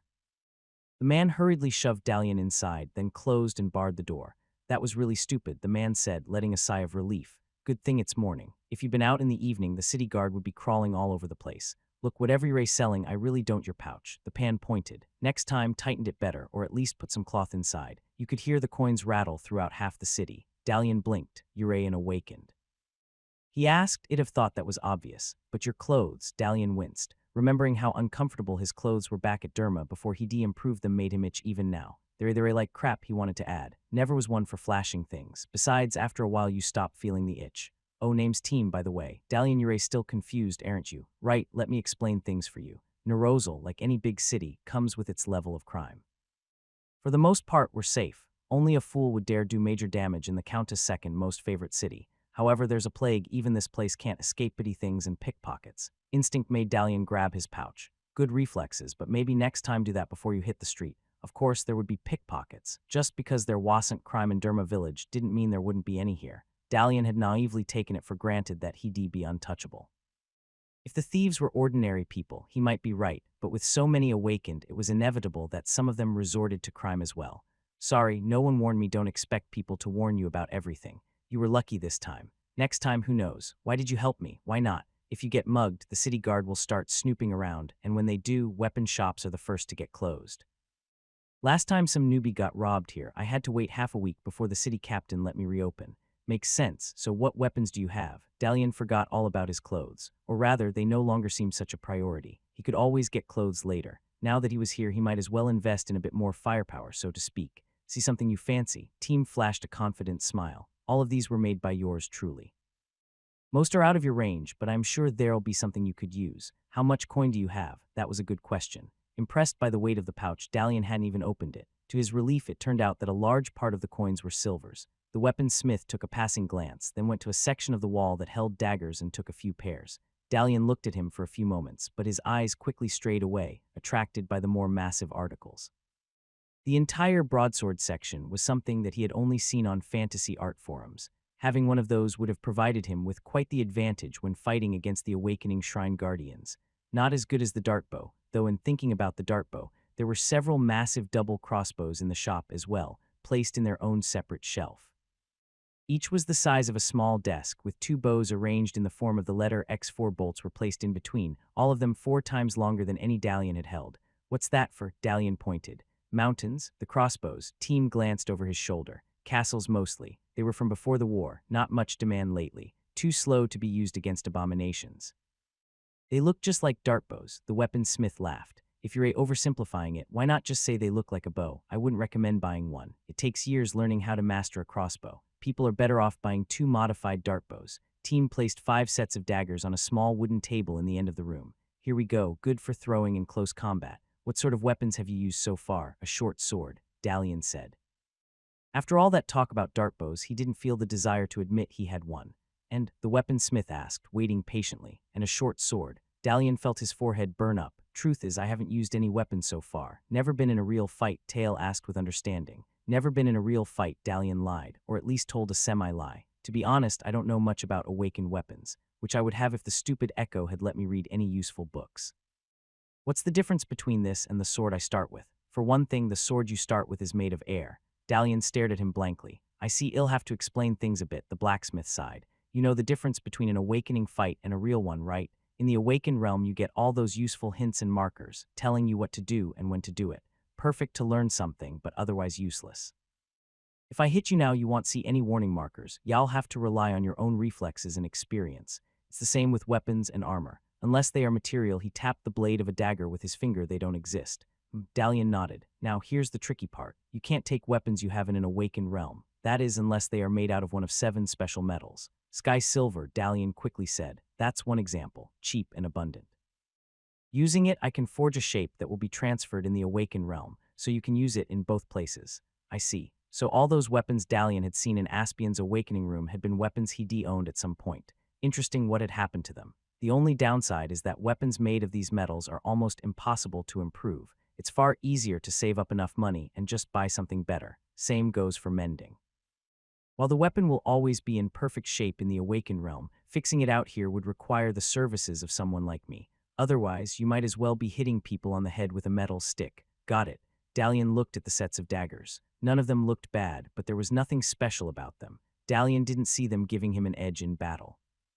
With luck, he might get Captain Adzorg off his back for a day or two, but was that a good enough reason to waste money or something he was unlikely to use? What about swords? You don't have the strength or the reflexes to handle a longer blade. Team shook his head. Trust me on that. Maybe in a month or two you can buy a sword if you want to. I'm not stopping you, but take it from me, you're not ready yet. Thanks, but it'll take a look all the same.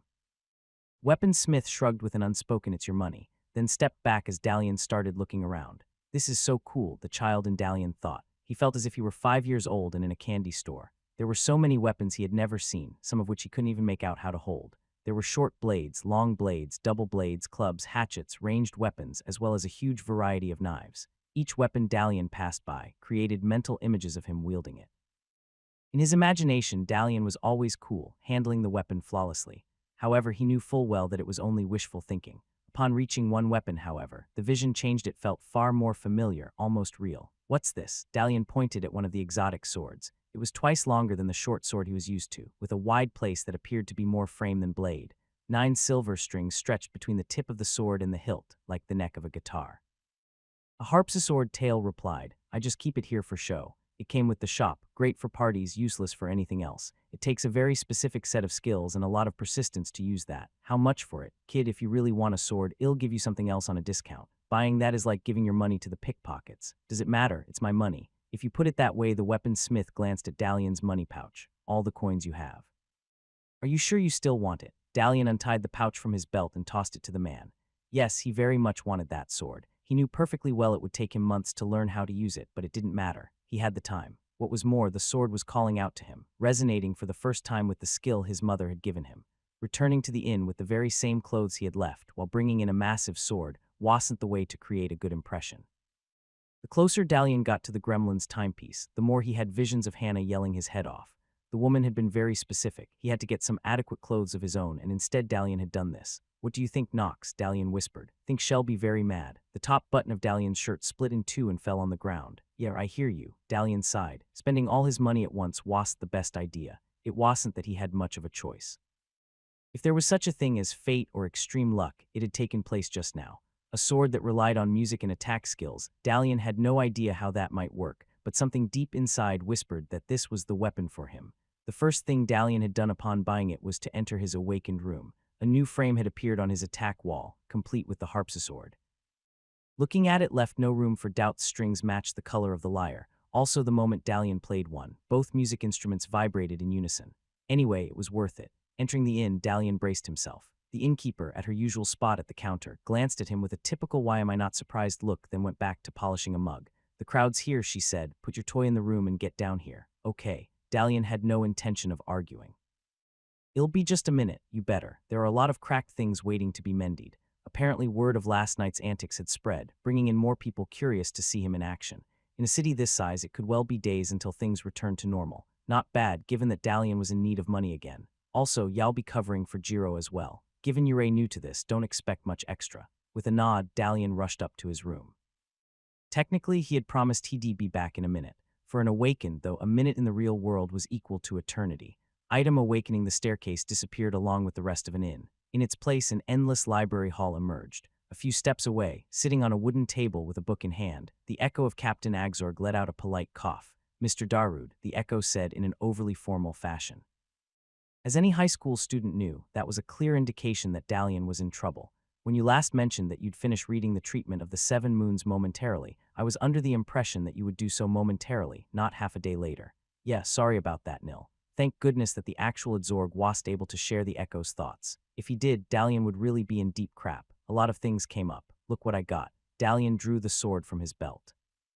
It seemed that he could carry multiple weapons in the awakened realms, as long as he was in contact with those weapons in the real world. The echo closed the book he was reading and approached. "A harpsichord," he said, then slid a finger over its surface. "Antiquated model, though passable quality. How much did you spend on that exactly?" "Enough." Dalian had the foresight not to reveal details. "Not a fortune, I hope. Such weapons are tricky to master at best, and quite fragile in actual battle. They also require constant tuning and string replacement, and as you might expect, strings don't come cheap." "Okay, so maybe this wasn't the best deal," Dalian thought. Still, that was for the real world. Here he could be as reckless with the weapon as he wished and wouldn't have to replace a thing. "Personally, I would have suggested you buy a pair of daggers. They are versatile, easy to conceal, and also suitable for both close and ranged combat." "Daggers again. I'll be sure to keep that in mind." "Is there anything you can tell me about the sword?" "Harpsichord," the echo corrected. "Harpsichord," Dalian grumbled. "Well, considering I've read everything here at least once, I'd say there is some information I could share. The better question is, why haven't you read anything on the subject? Usually, it's better to get informed before you buy something, Mr. Darude." "Hey, it's my money. I can do whatever I want with it," Dalian wanted to say. Instead, he took a deep breath and smiled.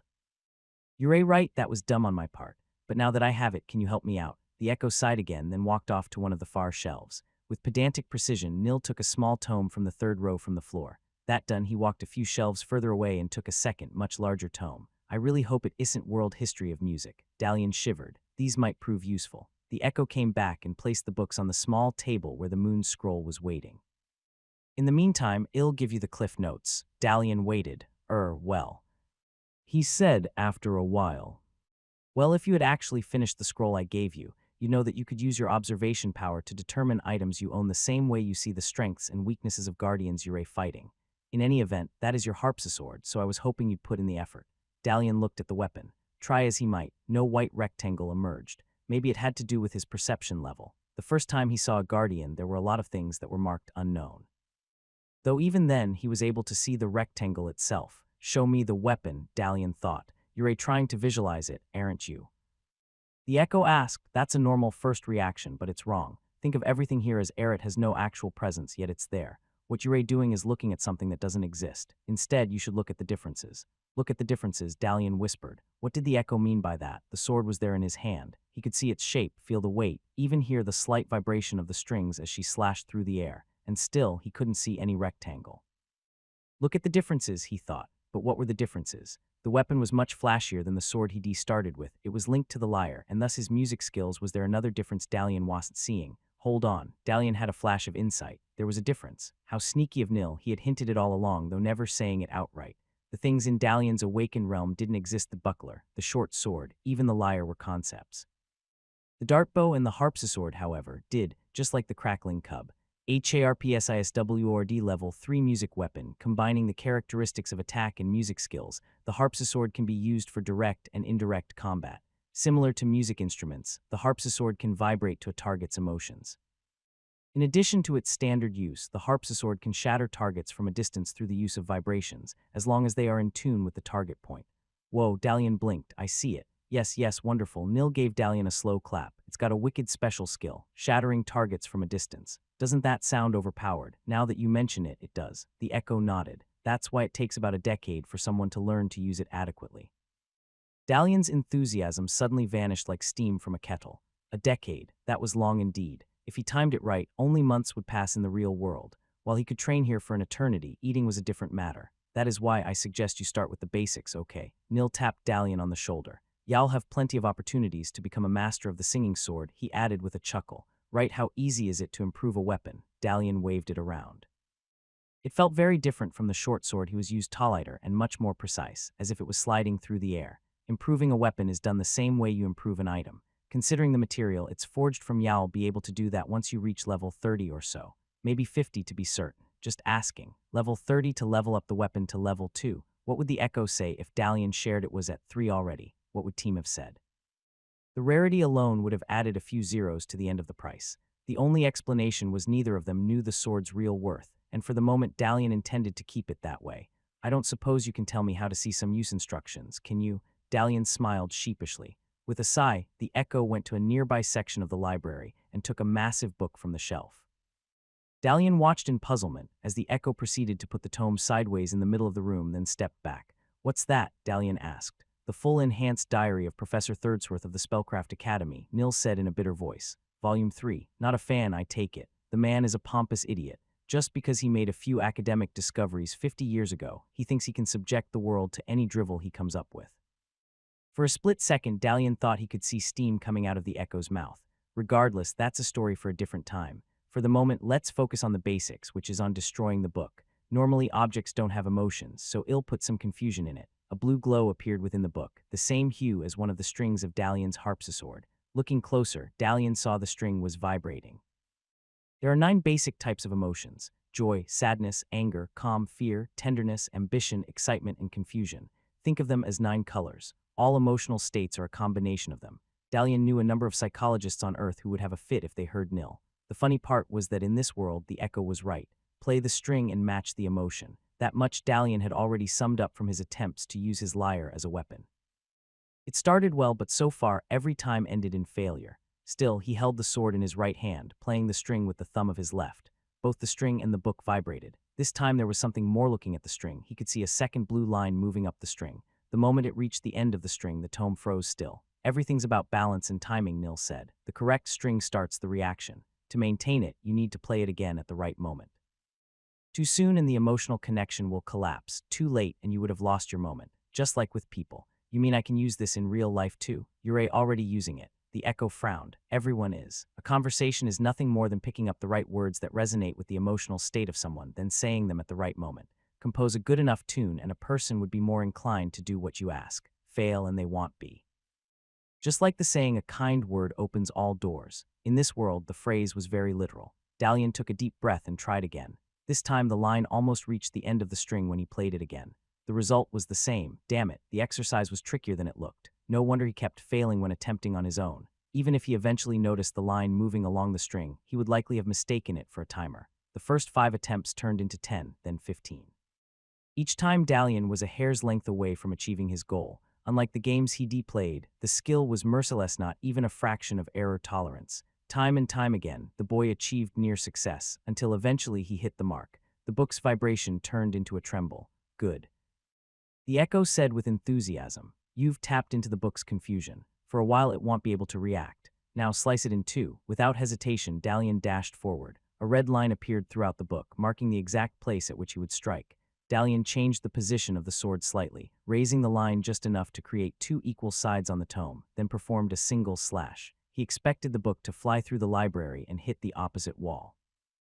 Instead, it remained in its spot, the upper half falling off it. For several seconds, Dalian remained silent, still trying to figure out what had happened. Never before had he seen such an attack. This was too surreal. Well done, the echo clapped. Took you a while, but not bad, considering. What happened? He asked at last. I told you that the book won't be able to react, and it didn't. Nil walked to the tome and picked up both halves with a gleeful expression. No doubt about it, he really hated that book. That's the effect y'all have on people if you do it right. Not the chopping up, although that's also possible. Getting the right notes of emotion at the right time will get them to freeze for just an instant, granting you an opportunity to strike, metaphorically speaking. This was a simple case. Often you need to follow up with more strings to achieve the effect before they freeze completely. The skill was capable of that. No wonder it was considered rare. If his mother had known the full effect of the skill, there was no way she would have lost to a simple ring guardian. What about objects? Does it work on those? Dear boy, the echo smiled. Objects are merely the shell of the guardian they hold. Of course, it works on objects, as long as you find the right emotion to get to them. Music acting as a means to freeze people and objects, that was one option Dalian had never considered. He'd always assumed that it might allow him to manipulate people, similar to echoes, though not in such fashion, and he didn't dream it might affect objects as well. Back when Dalian was learning the basics of awakening, his mother had told him that different people had different connections to objects. At the time, he thought of it as a metaphor. Now he understood what she really meant. For an awakened, every object was a living entity. The more one mistreated an object, the more resentful and rebellious its guardian became. It was no longer enough to be mindful of people. Dalian had to keep in mind how he treated objects as well. "Doll, you've got an improvement request here," Hannah shouted. The yell caught the attention of the entire room. There in a moment, Dalian placed 5 mugs of beer at a table, then rushed to where the innkeeper was at. The last time he had worked this much was as a fast food temp years ago. Thankfully, the pay was much better here, and also there were tips. "What's the item?" "Another glass," the innkeeper replied. That was a relief. Glasses were easy. Of course, it would have been better if he had his sword with him. Instead, he now had to use the lyre instead. Let's take a look at the patient. Dalian took hold of the item. The glass wasn't of the common in variety. The patrons had brought it themselves with the express purpose of getting it improved. Judging by its condition, this was no longer a mere test of his skills. "Here we go," Dalian said, and awakened the item. The realm was close to what he expected, a small glass room, leading to a round maze around it. The condition of the glass was almost perfect, requiring only a few touches in the labyrinth to get it fully restored. Dalian finished that quickly, then went straight to the Guardiana level 1 glass condor. While similar to all other glass guardians Dalian had encountered, it had its own unique personality. The beak was a bit longer, the shards that composed the feathers a bit thinner, and its overall frame was shorter and more rounded. Normally, it would take Dalian a single shot with the dartbow to defeat the guardian. However, he decided to spend the time getting a better grasp of his music skills. Now that he knew what to look for, it was easy determining the guardian's emotions, a combination of joy, calm, and excitement. The moment he played the combination, blue lines appeared, growing along the vibrating strings at different speeds. The library echo had been right. This was more complicated than the book, though not unsurmountable. It took Dalian a few dozen attempts to play all 3 at the right time, but when he did, the guardian froze midair. That was precisely what he was aiming for. Brushing off the sweat from his forehead, Dalian drew his dartbow and finished the guardian with a single shot.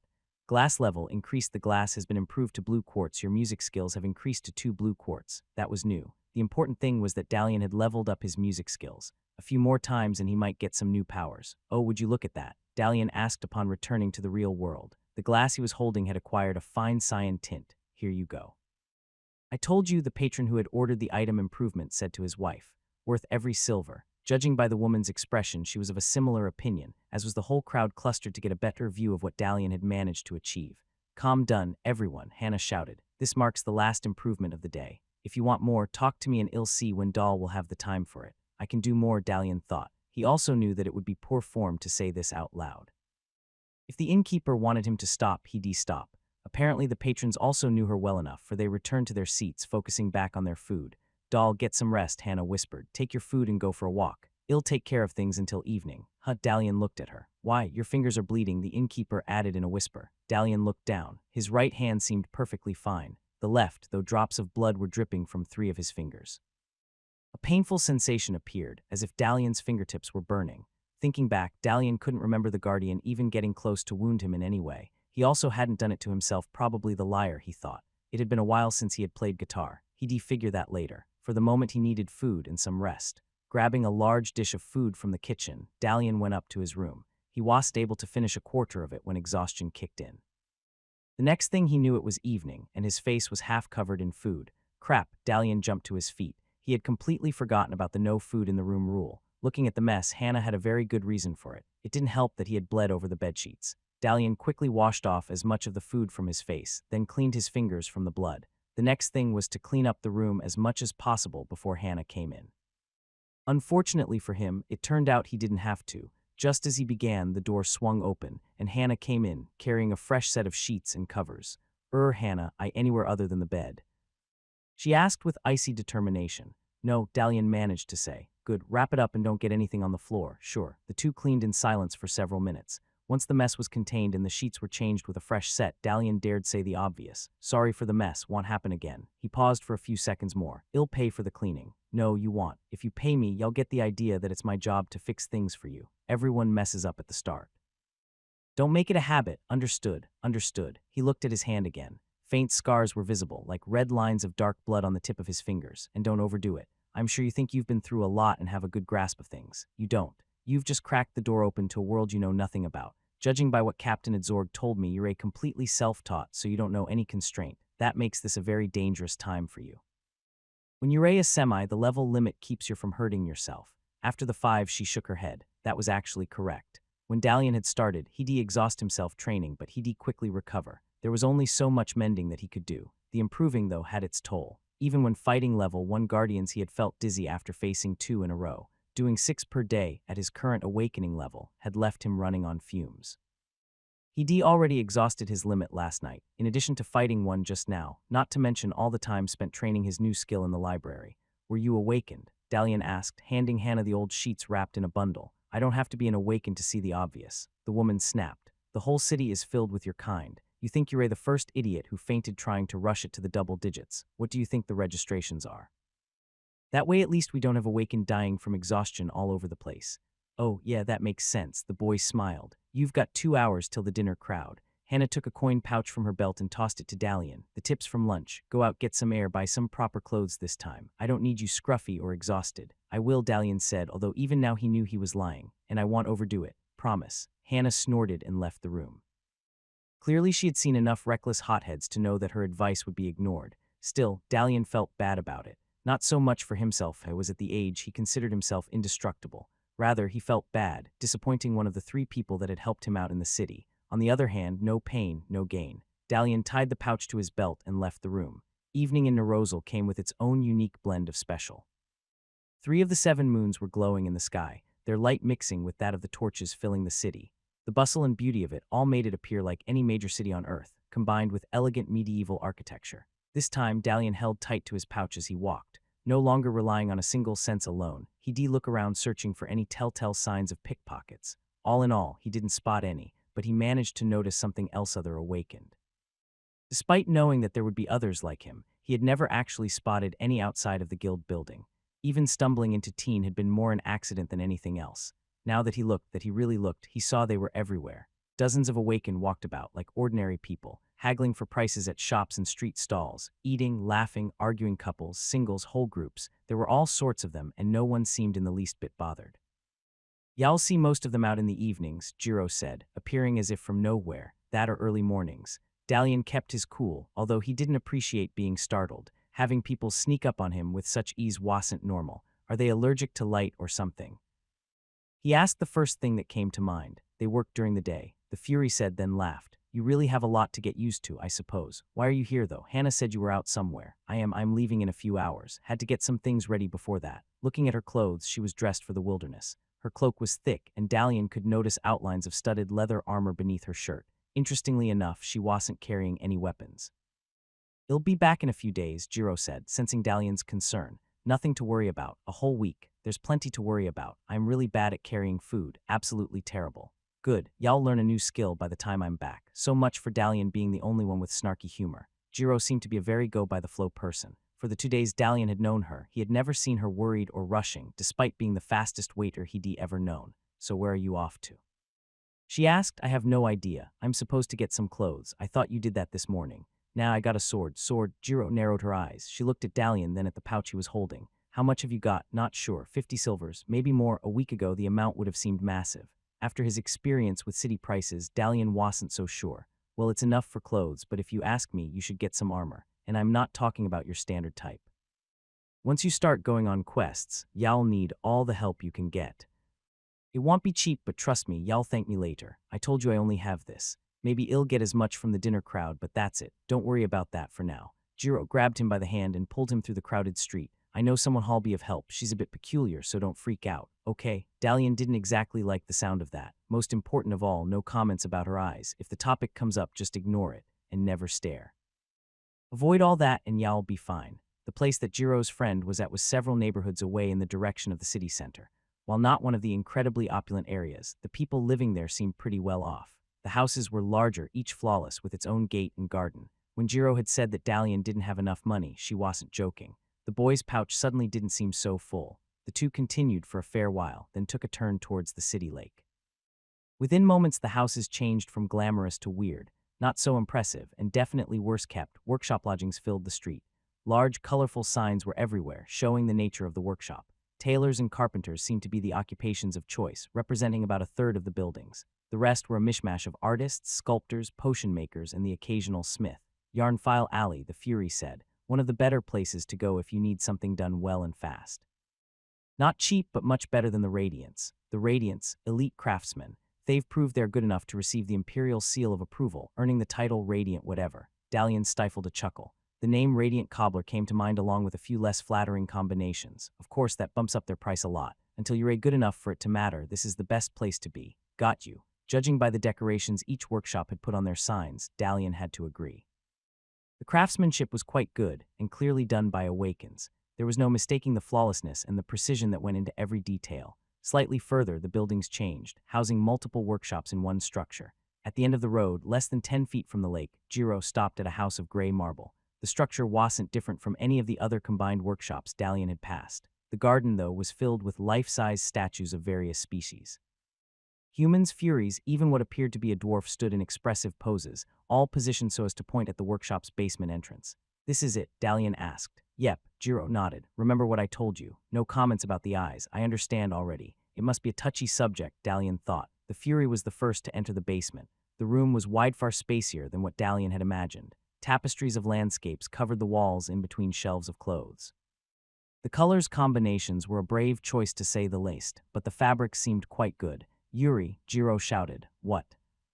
Flowing female voice came from the doorway across the room. "I brought you a customer." Jiro made her way past several statues with armor on them. "I'm sleeping. Go away, just come out here." The elf crossed her arms. "Don't worry, she's always like this." "I heard that," Yuri grumbled. "That was the point. Now hurry it up. He's got work in an hour." Seconds passed in silence, broken only by the sound of clothes being put on. The sound was unmistakable to any awakened. It also was slightly concerning. Soon enough, the mysterious artisan appeared, dressed in a loose-fitting robe. The moment she walked into the main room, Dalian instantly forgot everything Jiro had warned him about. In his defense, it was difficult not to standing across the room was nothing less than a real-life Gorgon. As someone who grew up with games, comics, and TV, it was inevitable that Dalian knew what a Gorgon was. Seeing one quickly made him rethink everything he thought he knew. Being was slender, yet muscular like a gymnast. Tall and gray-skinned like the ring colossus he had fought a month ago, she rose half a head above him, looking at Dalian, Jiro, and the rest of the room with tens of dozens of mouthless snakes emerging from her head. It wasn't terrifying, it wasn't even scary, it was absolutely fascinating. "New to the city, I see." The Gorgon smiled. Dalian was about to answer when a sharp nudge in the side made him quickly look away. "Don't worry, I don't mind." Yuri approached. "Beauty is not something I should feel ashamed about." "Less flirting, more helping, Yuri," Jiro stressed. "He needs proper armor, something discreet for guild training." "Does he?" The Gorgon made a full circle round Dalian. Right this moment, he felt as if he was being carefully scrutinized from 100 cameras. "Can you afford me, kid? I think I'll be covering the cost on this," Jiro interrupted once more. "And you're really wasting your time. He's staying at Hannah's." "You woke me up in the middle of the night. The least I could do is amuse myself a little." All the time her face eyes had remained closed, causing Dalian to wonder whether she could really turn living creatures into stone. And more importantly was that the source of the statues in the yard. "My name is Uriel Sita, though some of my regular clients might call me Yuri." Several more snakes turned Dalian's direction. "So tell me, what is your name?" "Dalian," he managed to utter. "Dalian Darud, Dalian." "Nice name, hold your hands to the side a bit." Dalian did as he was told. "Looks pretty standard, so there shouldn't be a lot of complications." "What's your body level?" 5, Dalian replied. "Y'all have to boost that a bit." The Gorgon kept circling, taking mental measurements. "Well, start with threads and bracelets. When you get better, I'll add a breastplate," Jiro said. The comment made Yuri tilt her head in surprise. A quarter of her snakes turned Jiro's direction. "If you say so," the Gorgon shrugged. "I'm not sure he'll be able to handle it. Might cause more harm than good. He'll get used to it." The Fury tossed a single marble-like gem to Yuri. "I leave him to you." 1 hour, okay." She went towards the exit. "Have I ever let you down?" Jiro waved, her back turned before casually strolling out. That left Dalian alone with the Gorgon, a situation he wasn't sure could be described as good. "Okay, so what's your relation to her?" Yuri asked a few seconds after the Fury had left. "We work at the same place." "Are you sure?" This is the second time she has covered someone's tab. There was a rather lengthy pause. "Anyway, let's get started. So Jai said she wanted a breastplate for you." Yes." Dalian was also asking himself the same questions the Gorgon was. The Fury had been suspiciously friendly towards him. At first, he thought it was because he was new in town and she wanted to make him feel welcome. However, this was the second time she had helped him in a big way. First, the introduction to the Icepicker Guild. Now this Dalian's suspicious nature got even more suspicious. "Well, too bad. I don't believe in stifling creativity." The Gorgon rubbed her hands. "Now let's see what we're going to do with you." It turned out that the Gorgon was an awakened as well, and a member of the 7 races according to the scroll Nil had forced Dalian to read. Subjects to the White Moon Emion, they were blessed with superior perception, which made sense considering Yuri had full 360 vision. The most fascinating thing about Yuri, however, were her skills. Not only did she know awakened forging, but she had art skills as well. After a brief consultation with the echo in the library ring, Dalian had learned that art skills weren't what he would have thought they'd be. Marginally difficult to acquire, they allowed a person to draw and make clothes. How they did that remained a mystery. Dalian was curious to learn. The skill wasn't regarded as particularly useful, yet when combined with something like forging, it allowed a person to make the equivalent of bulletproof fabric. Yuri was particularly good in both, and it showed. In 20 minutes, she had not only managed to sketch up several outfits, but also discuss them with Dalian, apply a few changes, then make the one she thought would be best suited. The result was astounding. The clothes, slight and simplistically casual in the real world, transformed into a full set of studded leather armor when in an awakened realm. Uriel had called the process blossoming the ability of a material to change states. The only issue was that while thread armor was discreet and suitable for lower-level guardians, it had the strength and durability of leather, and also was completely useless in the real world. "Y'all need a better place to hide the dartbow," Yuri said while making some final adjustments round the shoulder of Dalian's new shirt. "I can have some boots ready for you in a few days. It'll cost you, or I can put it on your tab." "How much?" "4 gold. 3 if you find the materials. 4 gold coins." With the conversion rate of 100 to 1, that came up to a considerable sum. "I'll pay for it. I have about 50 silver now, give or take." "Okay, I'll start working on it as soon as I wake up tomorrow." The Gorgon took a step back. "Walk a bit." Dalian did so. He couldn't feel any changes in the shirt, but based on Yuri's reaction, there had to be a substantial difference. "Good. Now 2 things to remember. Don't try to hide in your clothes. That's the first instinct everyone has. For one thing, it's very uncomfortable. For another, it only makes things worse. The longer you stay away from the real world, the longer your muscles need time to readjust. You don't notice it yet because you haven't gotten in any real fights, but it'll put you at a huge disadvantage. Right." Dalian remembered something of the sort happening when he had faced the chainling a while back. At the time, he had only fought it from a distance, but even so, the jump from the awakened realm to the real world hadn't been pleasant. And the other thing, "Give me your hand." Item awakening. Dalian looked around. He was in what appeared to be the vast inside of a palace, only without doors or windows. The ring is level 2323. That was definitely impressive. You are in a vast metal domain. Defeat the Guardian to change the ring's destiny. "Welcome to my training room," Uriel said. Metal gauntlets with dagger-length claws covered her hands. "A gift from my mother to keep in shape. Not my first choice, but it has its uses." Dalian reached for his dartbow. "The second piece of advice I'll give you is how to use thread armor in actual battle," the Gorgon continued. "You won't be needing your weapon. You won't be needing your shield either. The whole point is to get used to the armor."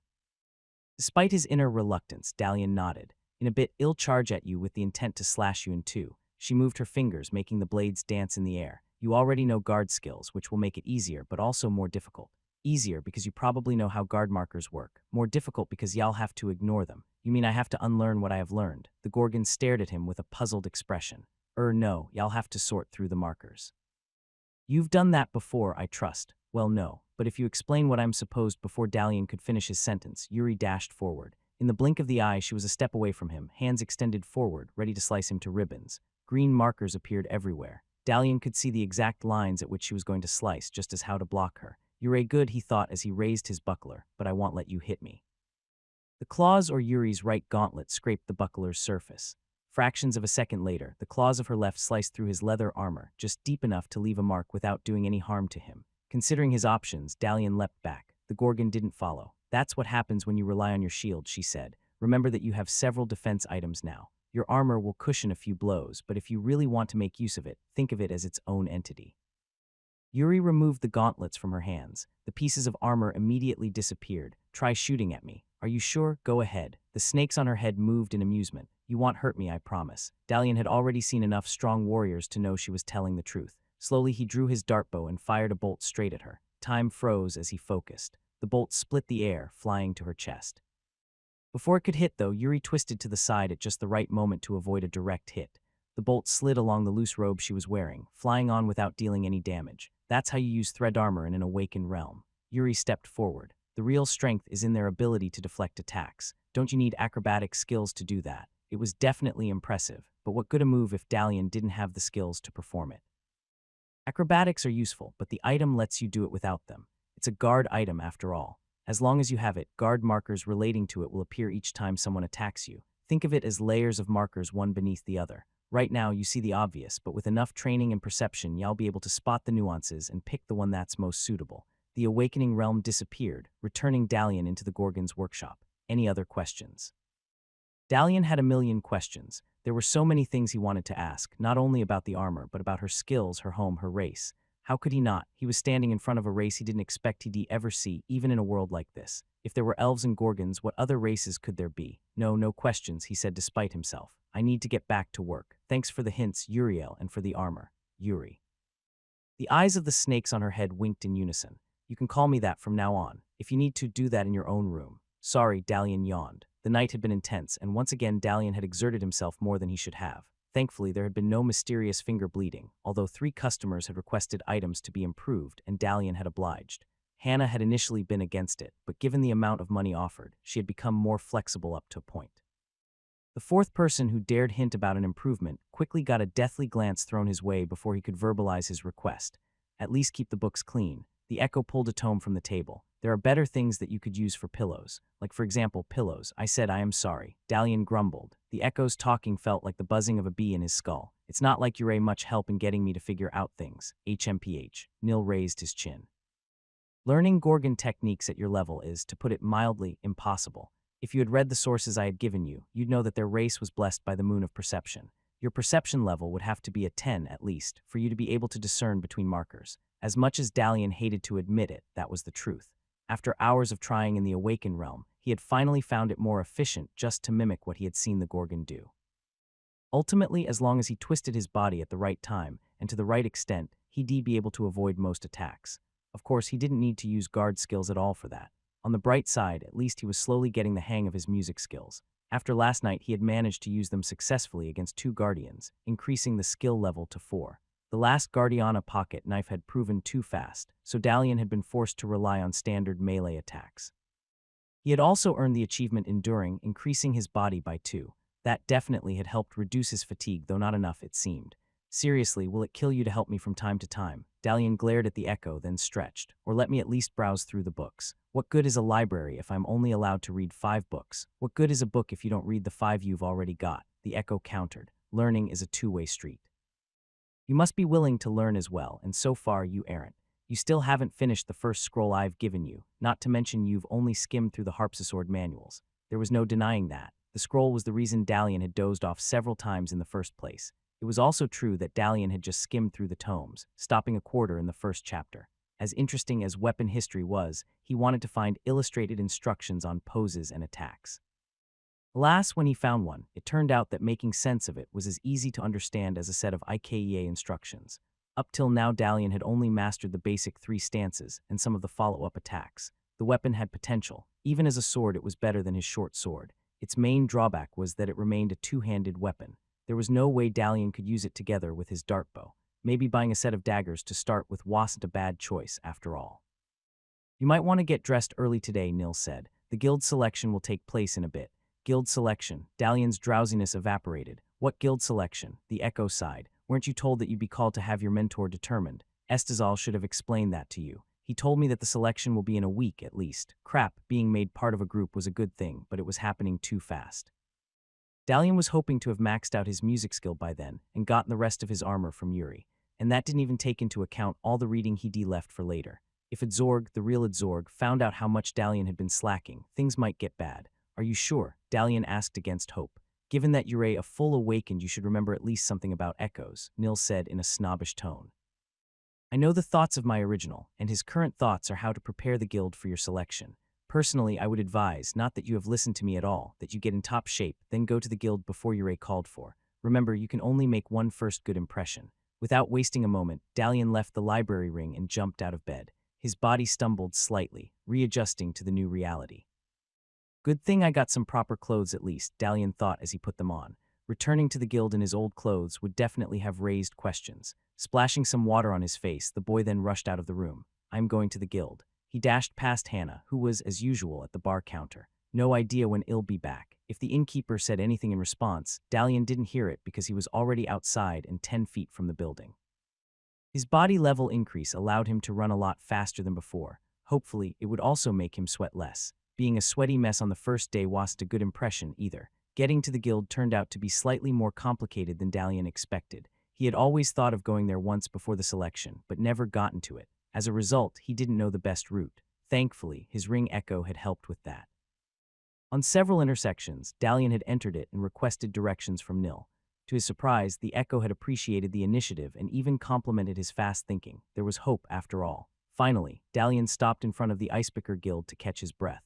The place seemed somewhat different from a few days ago. The facade was in much better condition, with several banners and a brand new sign. Several people were standing outside, discussing possible mentors.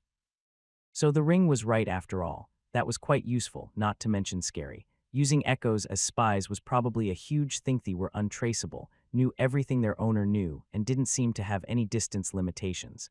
Are you for the trials? A short boy with dark skin and a rather impressive set of leather armor asked. Looking at him, he was as presentable as Dalian wasn't.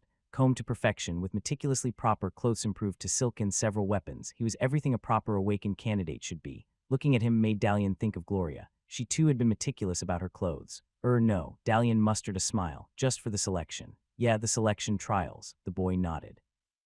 I'm here for that as well. Nice sword, by the way. Haven't seen one of those off walls. I didn't know there would be trials. That was something that the Echo had neglected to mention. A quick subsequent talk within the library had revealed that the omission had been deliberate. Dalian was supposed to learn the details like any other newbie guild member. You're definitely calm. You must have skills. What's your level? 6. Why do I feel I'm being scouted? Dalian wondered. Nice. I just broke through to 7 yesterday. Great timing. I am Faulkner, by the way. He offered his hand. Dalian shook it. For some reason, Faulkner's skin felt unnaturally warm. Anyway, we better get inside. The room was emptier than Dalian expected. Estezal was there, along with a few other members of Guild HR, as Dalian thought of them. Upon seeing him, the bearded man waved. Doll, cool of you to come. I was just about to send someone to pick you up. Yeah, I had a feeling that I should come today. Was the selection supposed to happen in a week? Usually yes, but the influx of candidates has been surprising as of late. More and more people seem to be joining us, mostly because of March. With her record, it's hardly surprising, Faulkner said. Her military record speaks for itself, not to mention her awakened level. Master Faulkner, Estezal said in an overly formal tone. A pleasure to see you, although I didn't expect you to arrive until next month. Master Faulkner, Dalian thought. That tended not to be good. From what he knew about this world, master was a title given to a master trainer or artisan, or alternatively to a noble that was not yet of age. When hearing that March would be present at the selection, I decided to come earlier. Wise decision. I see you've already met Dalian. As a matter of fact, his entry test to the guild was conducted by March herself. Really, Faulkner sounded impressed. I had no idea. Anyway, Dalian decided now was a perfect moment to change the subject. Where do we go for the selection? Oh, just go through there. The man pointed at the door to the staircase. 2nd floor. There are quite a number of candidates, so we might be a bit short on space. As Dalian soon found out, that was quite the understatement. The hall that he and Faulkner went to was large enough to hold 30 people comfortably. At present, there were above 50. Estezal hadn't been exaggerating when he had said that there had been a lot of candidates of late. A makeshift platform with 5 wooden chairs on the far end of the room indicated the place the guild members would sit. 5 chairs, 5 judges, or so Dalian assumed. They really could invest in a bigger guild hall, Faulkner said, pushing his way through next to Dalian. After today, I might talk to my father about it. I'm afraid to ask, but who is your father? The question made Faulkner genuinely smile. It was almost as if he had been waiting to hear those words for years. Just a noble from Arlara. Don't worry about it. In Dalian's experience, when someone said not to worry about something in such circumstances, it usually meant that the person was someone important. What do you think the test will be like? Dalian asked. No one knows, Faulkner shrugged. They keep it secret so that no one can prepare in advance. Might be sparring, might be fighting guardians sparring or fighting guardians.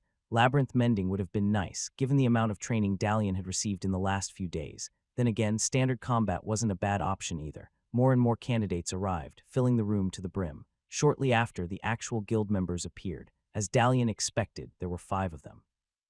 First was March, of course, passing through the group like a steamroller. It was outright impressive how people squeezed together despite the lack of space to form a path for her to reach the platform. Second was Adzorg, followed by 3 other people Dalian had never seen. According to the whispers, these were the 5 captains of the guild. Close the door, please, Adzorg said, once each of the captains had taken their seats. Interestingly, he had taken the central position and not March. As you might have guessed, today we'll be holding the selection trials. Let me first address some concerns. Despite the rumors going about, we will not kick out anyone if you do poorly. This is merely for your future mentors to get an idea of your abilities and decide who they want to invite as a mentee. That said, the better your performance, the better the chances you are selected by a more experienced member. Another round of whispers filled the room. Who were the potential mentors?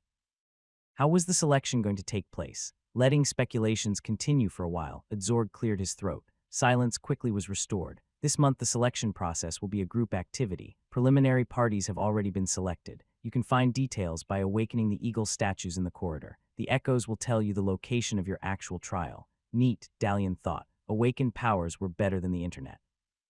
Also, thanks to Adzorg, he had achieved didn't need to awaken the statue to learn where to go. He had a ring for that. As per standard rules, your party will be led by echoes of 2 guild members who will evaluate your performance. Once the test is over, the guild staff will have a short discussion, after which the selection will be announced. That didn't sound too bad. Maybe Dalian had been worried for nothing. He was just about to express his relief to Faulkner when he saw that the boy frozen petrified with fear. Faulkner, Dalian whispered, "What's needless to say that anyone who doesn't reach the end of the trial will be removed from the selection process and rescheduled for next month. To the veterans who've been through this before, I can only hope I see less of you this time. The rooms are getting too small to hold you all." A few people laughed. Most didn't. Are there any questions? Will March participate in the selection? Someone asked. Judging by the silence, it was a question that more than one person had. Yes, the woman said from her chair. A few of the groups will be assessed by my echo, which is not to mean that any captain will take on any applicants, Adzorg quickly added. We are only here to observe in an advisory capacity. Any other questions? No one said a word. Good. I wish you a fruitful and productive experience. Good luck and show your best. Dalian was placed in Group 4. According to his ring echo, the group number was selected completely at random. However, based on the conversations of people who'd gone through the process before, there was a certain logic involved in the process. If the rumors were to be believed, the members of a group were selected in such a fashion so as to be complementary. There were 14 groups with 5 members each. The single exception was the 14th group, which was composed only of 3. Based on this information, Dalian could come to 2 conclusions. The 14th group was the strongest. Also, the failure of a single group member likely resulted in the failure of the entire group. Which group are you in? Faulkner asked as he followed Dalian down to the basement level. 4. You, 4. That's convenient, Dalian thought. It was also very suspicious. Nil had mentioned in passing that Faulkner was supposed to be part of Group 14, since he was vastly better equipped and prepared than the other candidates. So what was your trial with March like? Faulkner asked, a tad more eagerly than Dalian would have liked. We fought, she won, I lost, Dalian mumbled. There was no need to elaborate further. Hardly any surprises there. The room selected for their group was small, more like a closet than an actual room, with large comfortable chairs and a small table in between. Interestingly enough, Dalian had seen several identical rooms on the way here. Given how well they were kept and the quality of the furniture inside, they had to be used for something more than newbie selection. 3 of the seats were already occupied by the time Dalian and Faulkner arrived. 2 boys and a girl sat there, all approximately the same age as Dalian. Judging by their gear, they seemed a lot more prepared for the trial than him. Looking for Group 4, the only girl in the room asked. She was tall and lanky, with short black hair and multiple piercings in both ears. It was no surprise to see that all piercings were made of star silver. Judging by her clothes and additional equipment, she had to be at least well off. Yep. Dalian took the harpsichord off his back and took a seat. I am Dalian. The 3 in the room looked at each other but didn't give their names. They did appear interested in Dalian's choice of weapon, though. The one to Dalian's left, a large youth who could pass as a bodybuilder in another world, frowned, then crossed his arms in disapproval. Well, this was definitely going to be fun, Dalian thought. Faulkner said with a smile and took his seat. The name received immediate reaction, causing everyone to stir. The girl even gave a curt nod in response. Either Faulkner's family was more important than he claimed, or rumors about Dalian had already spread throughout the guild. Thinking back, several awakened had come to check him out at Hannah's Inn. It was very possible that some of them were from the newbie members. Belle, the girl, said. Arthuros Jean, one of the guys, introduced himself. Unlike the rest, he was dressed in simple clothes without visible weapons or jeweler items. He was the sort of person who'd vanish in the crowd. Nondescript to the extreme, average face, average pale skin tone, average short brown hair, average brown eyes, and still his body posture and facial expression made up for it. The first thing that came to mind upon seeing him was the notion of a charming trickster. And this here is Solano. He tapped the muscular guy on the shoulder. I take it it's the first time for you. It is for me. Faulkner nodded. For me as well. Dalian looked around. Other than the chairs and a few poorly drawn paintings, there was nothing of interest in the room. Any idea how this goes? You can say that. Arthuros laughed. It's my 5th time. That said, 2 of the times I was so drunk I couldn't make it to the exam room, so those don't count. That was hardly a good excuse. It also didn't explain why he failed the remaining 3. Judging by his carefree nature, Arthuros wasn't too much concerned with the outcome. I have a good feeling about this one, though, he continued. And even if it doesn't work out, there's always next time. The main thing is not to stress about it. Even temps get missions. As long as you're not a total mess-up or cause problems for the guild, you're good to go. Dalian nodded, though was far from convinced. From what I understood, if one fails, the entire group fails. Nah, nothing like that. It'll be a bit more difficult, but unless half the party gets kicked out, we'll have no trouble. The girl snorted audibly. Clearly, she wasn't of the same opinion. Also, there's a trick. Arthuros leaned forward. All you have to do is not to listen to stupid advice. Estazal appeared at the entrance, carrying a tray with 14 strange-looking daggers. Dalian had no idea what material they were made of, but it wasn't anything he had seen before. The blades were pitch black, as if made of granite, while the hilts ranged from metallic pearl to deep red jade. Up to your usual tricks, Art. The bearded man took one of the knives and put it on the table. Not at all, sir. Arthuros shrugged with the most innocent impression Dalian had ever seen, just letting them know the ropes. Can't have my party fail after all. How considerate. Estazal sighed. Everyone grabbed hold of the dagger. Belle was first to put her finger on the hilt of the weapon, followed by Faulkner, then the rest. Sphere item awakening sphere item, Dalian wondered. Didn't take long for him to get a grasp of what that meant. It wasn't a room they had entered, but it wasn't a domain, either. The closest thing Dalian could compare it with was a cave or some sort. The dagger is level 3 of 5. You are at the start of the dagger's first level. Unseal all levels to fulfill the dagger's destiny. Dalian kept staring at the blue rectangles. This was the first time he had seen such a change in description. So far, every realm, be it that of an item, person, or area, had its destiny open to change. In this case, all that he could do was fulfill whatever destiny the item had. Looking around, Dalian saw that all 5 members of his group were present. Based on appearance, all of them had at least 2 skills, as well as armor and several weapons at their disposal. A few steps away there was another person present, one who hadn't been in the guild room moments ago. Hello, Group 4, a tall man in a hooded cloak said. Even in the darkness, Dalian could clearly see his face, which had the color of molten bronze. As far as anyone could tell, the man had no weapons or armor, wearing nothing but a standard adventure gear. I am Vend, a guild elite, and I'll be observing your progress during the selection trial. Weren't there supposed to be 2? Dalian whispered to Faulkner. Indeed, Dahl, the man said sharply. Normally, 2 observers are required. However, since you're the oldest group among all candidates, it was decided that you have the maturity to act like responsible adults and not run down every corridor like a herd of cats. There were a few chuckles. Levels and skills, the elite said. Don't you have that information already? Faulkner asked. If I'm not mistaken, that was sent along with my introduction letter when I applied. Yes, I do. Ven gave Faulkner a cold glare. However, you don't. This isn't a solo battle. The first rule when in a party is to know your strengths and weaknesses before you enter battle. In my book, that's already a failure, but rules require me to give you a chance to kill yourself in actual battle. Already failed. That wasn't a good start. Whoever Vend was, he didn't like to have his time wasted, and he definitely didn't think much of the group. Well, he crossed his arms. Faulkner, level 7, the black-skinned boy continued unfazed by the instructor's warning. Attack, guard, acrobatics, and athletics. Having 4 skills, even if they were the most common, was no joke, not to mention he seemed to be about 5 years younger than Dalian. Attack, guard, and athletics, Solano muttered. His voice was higher than Dalian imagined it would be. Level 6. Level 8, attack, guard, and acrobatics, Bell said, glancing around with an air of superiority. Same, Arthuros smiled. Only I am a level 7. Attack, guard, and music, Dalian said. He very much wanted to ask Nil for information about sphere objects, but for the time being, that was impossible. Level 6. And to boot, he was the lowest level in the group. Now that you know each other, which you should have done at the start, I'll tell you about the trial. Ven turned away from the starting point. Excuse me, Dalian interrupted. What is a sphere item? The guild elite paused, then briskly turned around, glaring at Dalian. Everyone in the group took a step back.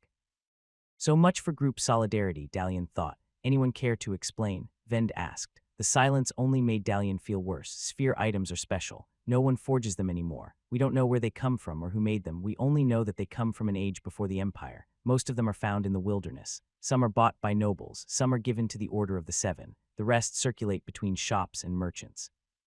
Sooner or later, the items make their way here either as payment or as a job. That was a lot of new information right there. The moment he was done with the trial, Dalian was definitely going to ask Nil about details. All this talk of artifacts in a world before the Empire piqued his interest. Could this be connected to Ogre Gorge near his village? Sphere items cannot be improved or mended, Vend continued. Their destiny is preset, divided into levels, each protected by a guardian. With each level cleared, the item regains part of its abilities. Sometimes it's noticeable, other times not. When you unseal all of its layers, however, a transformation takes place, changing the item into what it was supposed to be. The item we are now in is called a Black Blade Dagger. As you've read on the Awakened note, it has 5 levels in total. 3 of them have already been cleared. However, due to the item's nature, y'all have to defeat each of them once more. There was a noticeable pause. Your goal is to clear the item's third level. If you do, consider yourselves accepted. On the surface, it seemed like a simple job, though Dalian suspected it wasn't. For one thing, why did it require an entire group for such a task? Also, why had only 3 of the levels been cleared? Should you clear all 5 levels, you get to keep the item. Really, Faulkner gasped. All of us get a copy. There are no copies. Only the person who's contributed the most will keep the prize. Everyone looked at each other. Already plans were being made how would they reach the end of level 5, and what should be done to ensure they had contributed most. Logically, that meant that the person who killed the most guardians would get the dagger. You cannot force anyone to remain in the trial, Vend added. You can quit at any time. If you do so before the completion of level 3, you'll fail. Of course, if you've shown some remarkable skill or ingenuity by then, you might get a second chance. Things were starting to make sense. 5 people, 5 levels, 5 guardians. If the strength of the guardians increased in linear fashion, it would take all 5 of them to defeat the last. That meant that the person who defeated the first guardian would have a significant advantage over everyone else. Does the strength of the guardian depend on the number of people? Dalian asked. The guardians are always the same, only you get weaker the further you go. Vend crossed his arms. One final detail.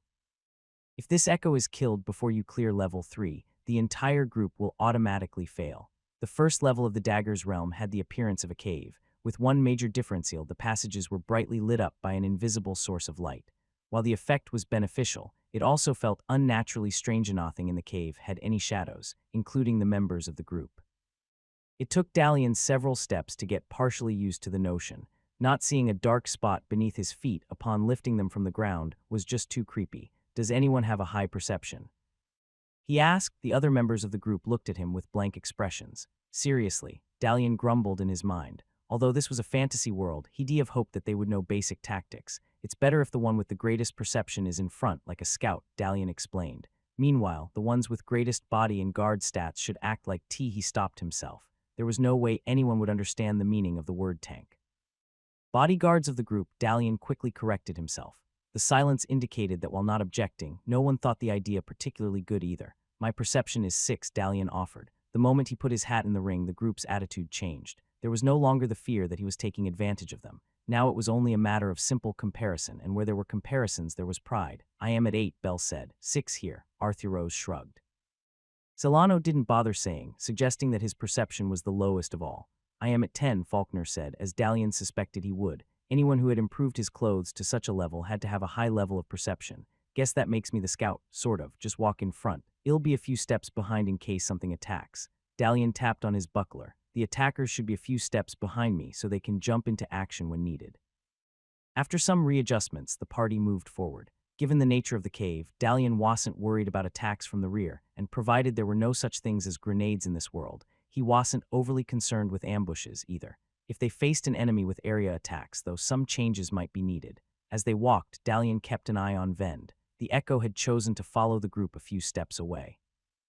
Maybe that was how its owner usually behaved in group fights, but Dalian had the sneaky suspicion that the party was in for a serious attack at any moment now. I see something. Faulkner stopped, pointing forward. Some kind of reptilian creatures. Good. Next time maybe whisper that instead of letting the whole cave know. Get back here. Anyone with ranged weapons, prepare to fight. I'll take the lead and act as a wall. Although it would have been better if he was equipped with a tower shield instead of a small buckler. To Dalian's surprise, Arthuros joined him in the front line. I'm also a good guard, Arthuros whispered, then to Dalian's astonishment, drew a large shield out of nowhere. Here to lend a shield, he smiled. Dalian had no idea how that trick worked, nor what shield exactly Arthuros had with him, but he knew he wanted one. A shield that could be carried with such ease was a huge advantage. Thanks. Dalian drew his dartbow while raising his buckler to protect the upper part of his torso.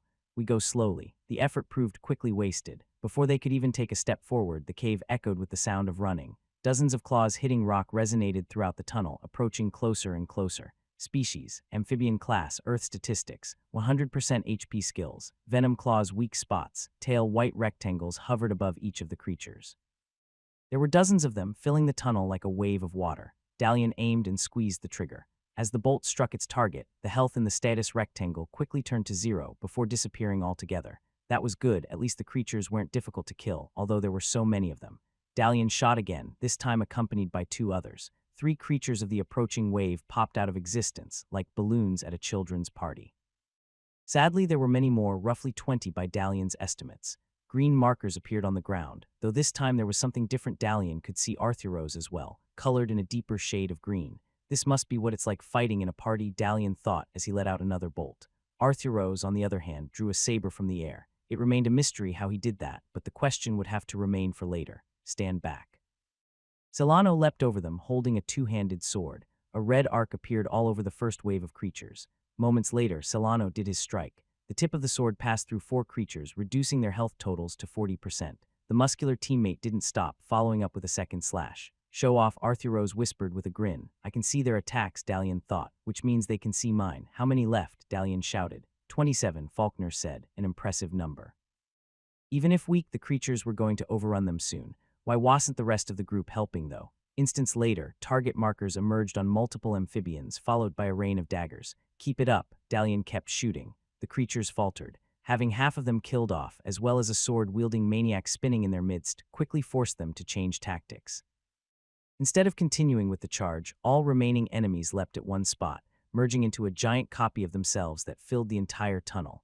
It was just like the time Dalian had fought a pack of puma-like creatures in the realm of a well.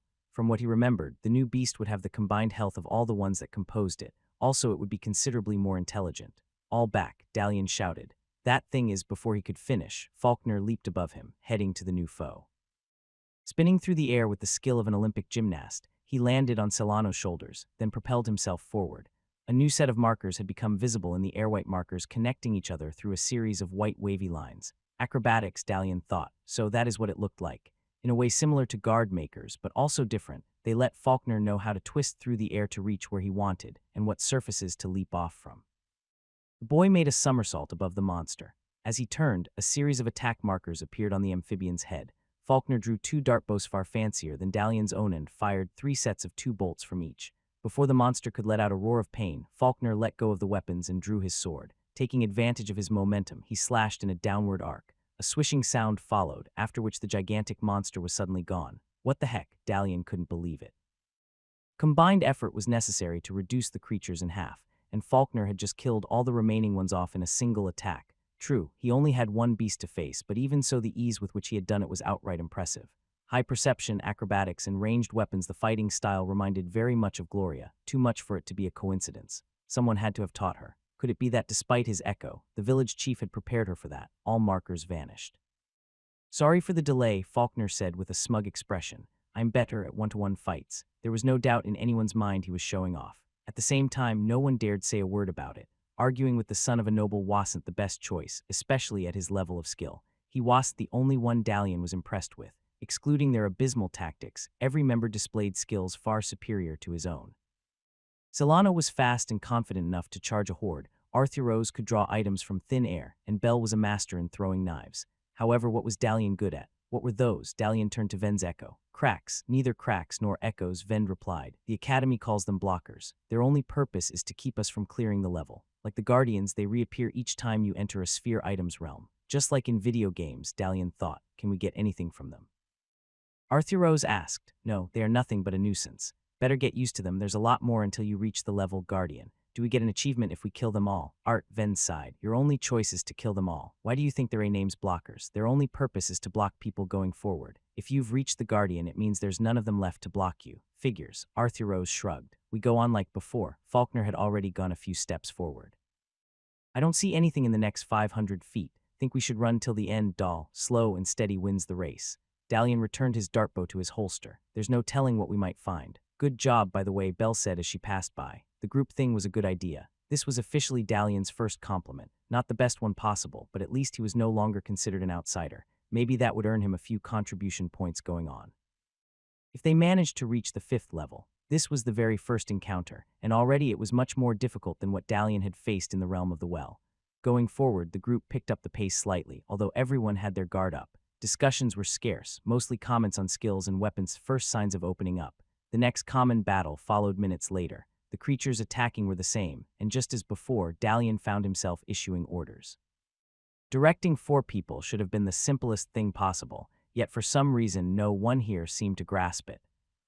Looking at them, Dalian had no doubt that each of his group members could take down the wave of amphibians on their own, but working together proved a challenge. It was almost like watching a cat learning to walk with slippers. Defeating the last of the creatures, the group went on. The cave tunnel went on, curving slightly as it did. It was as if they were walking along one giant spiral. Every now and again it would straighten, indicating a new group of enemies was about to attack. With each battle, coordination improved. Roles and positions within the party shifted. Given their kill rate, Solano moved to the front, alongside Faulkner. Bell and Dalian took the second row, using ranged attacks to diminish the number, while Arthuros took the rear with the role of guarding the echo of their future instructor, should any of the enemies pass through. All in all, it was a sound idea, although Dalian suspected that Arthuros was using it as an excuse to slack off. Alas, the smoother their fights became, the more concerned Dalian got. Guys, how many were there in the last group? He asked. 57, Solano said. More like 59. Faulkner corrected. Any chance they could have been 60? Dalian wondered. Could be. Why in the last time they were 55? I guess what are you thinking, sir? Dalian turned to Vend. Do blockers depend on the size of the group? No, they are always one and the same, the echo replied. No matter if it's one person or 100. Dalian's puzzle mind took over. A pattern had formed. The logic seemed flimsy at first. Nothing but a coincidence, but with each battle, his silly theory had got one step closer to being confirmed. The first fight included 35 enemies, which was 5 times 7. Each subsequent fight, the number increased by 5. So far, they had gone through 6 waves, which suggested the next would be the last before the Guardian. The next fight will face 65 of them, isn't that right? Dalian asked. And the first Guardian will follow. March didn't exaggerate. Ven smiled. You catch on quickly. Just be sure not to die till the end. Everyone stared at Dalian, but his mind was elsewhere. This was the first artifact he'd seen with similar numbers. The Awakened Shrine had also had 5 trials, each helping Dalian to increase his level. Could this be the same? Very soon he'd find out. Don't let them form a group behind us. Dalian shouted, shooting at the creatures flying towards them. The last wave of amphibians had turned out far more imaginative than the ones before. Initially 70 in number, they had quickly merged into 2 monstrous entities blocking the tunnel entirely. In itself, that was not too bad. It gave Faulkner and Solano a chance to take out one each. What made things more difficult, or interesting as Vale would say, was the fact that each of the amphibian mountains hurled smaller entities of themselves at the group like buckshot. Easy for you to say, Bell grumbled, throwing knife after knife. Takes you only 1 bolt to kill one. Takes me 3 knives. Faulkner also proved not to be the best support. At the sight of the large entities, he had rushed forward, only to freeze halfway there when they had started hurling creatures at him. It was only thanks to Arthuros' quick reaction and massive shield that the youngster had been saved. That left Solano, who was forced to take the role of both the group's front tank and main attacker. Meanwhile, creatures were grouping at the party's rear. Protect Vend, Dalian shouted. Faulkner, Art, we need you at the back. If this were a game, Dalian would have rage quit on the spot. The chaos had been so devastating that even the enemy creatures had paused for a few seconds out of pity. That was the typical result of overconfidence acting on one's own accord without realizing how outclassed they really were. No wonder so many guild newbies failed their first selection. Coming from the city, they probably were rich in theoretical knowledge, but lacking even the most basic combat intuition. Dalian was the complete opposite of mostly self-taught, thought-acquired experience through battle. At present, that gave Dalian a huge advantage ahead of the rest, provided they didn't all die in the item's first level. Faulkner, Dalian shouted again. He so much wanted to yell at the boy, but knew that would be counterproductive. As furious as he was right now, he had to take the smart approach. You got this. Get back and protect Vend. That's the most important job right now. Come on, kids, snap out of it. Solano, use your guard skills to reach a time freeze, then use the bonus to land a good multi-attack. Art, provide cover for Faulkner, then help with deafening the back of the group.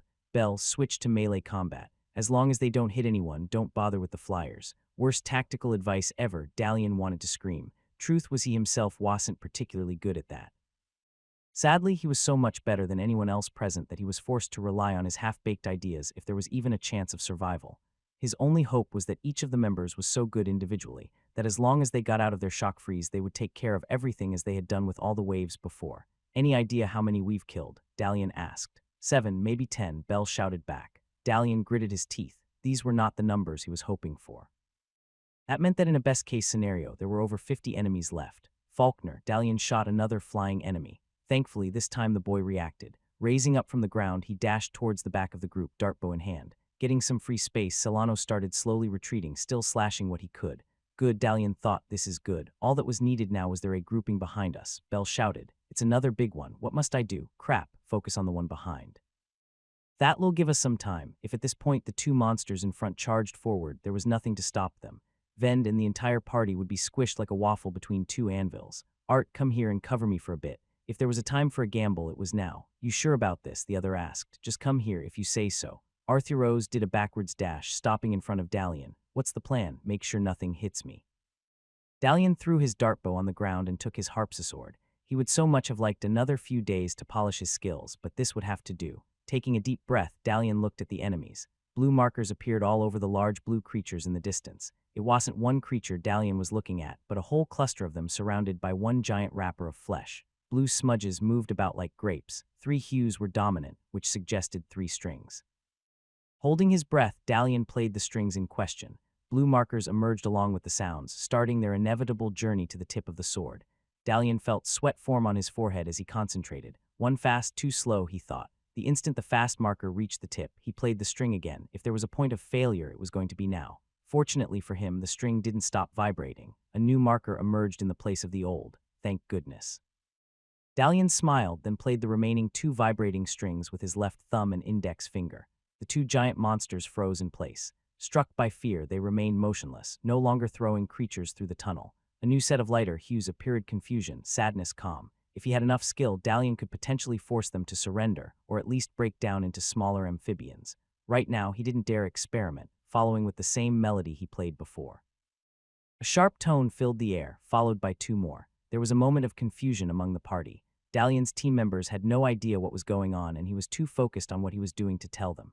Thankfully, primal instinct soon took over. Solano was the first to charge, taking advantage of the enemy's pause. He rushed to the nearest and performed a series of slashing arcs all over its body. The creature stirred, gurgled, then abruptly shrunk to a third of its original size. Solano didn't stop slashing. At that point, Dalian saw Faulkner from the corner of his eye, drawing his own melee weapon.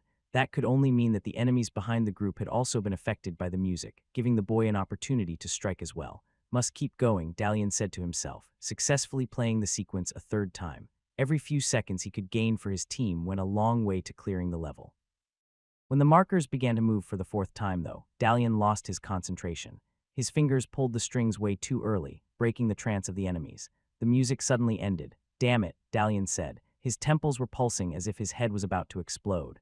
That was the greatest shortcoming of the music skill. So far, the only way he had achieved several successful streaks was through extreme concentration. Combining that with the pressure of the situation, and he felt as if he'd spend an all-nighter reading on a computer screen.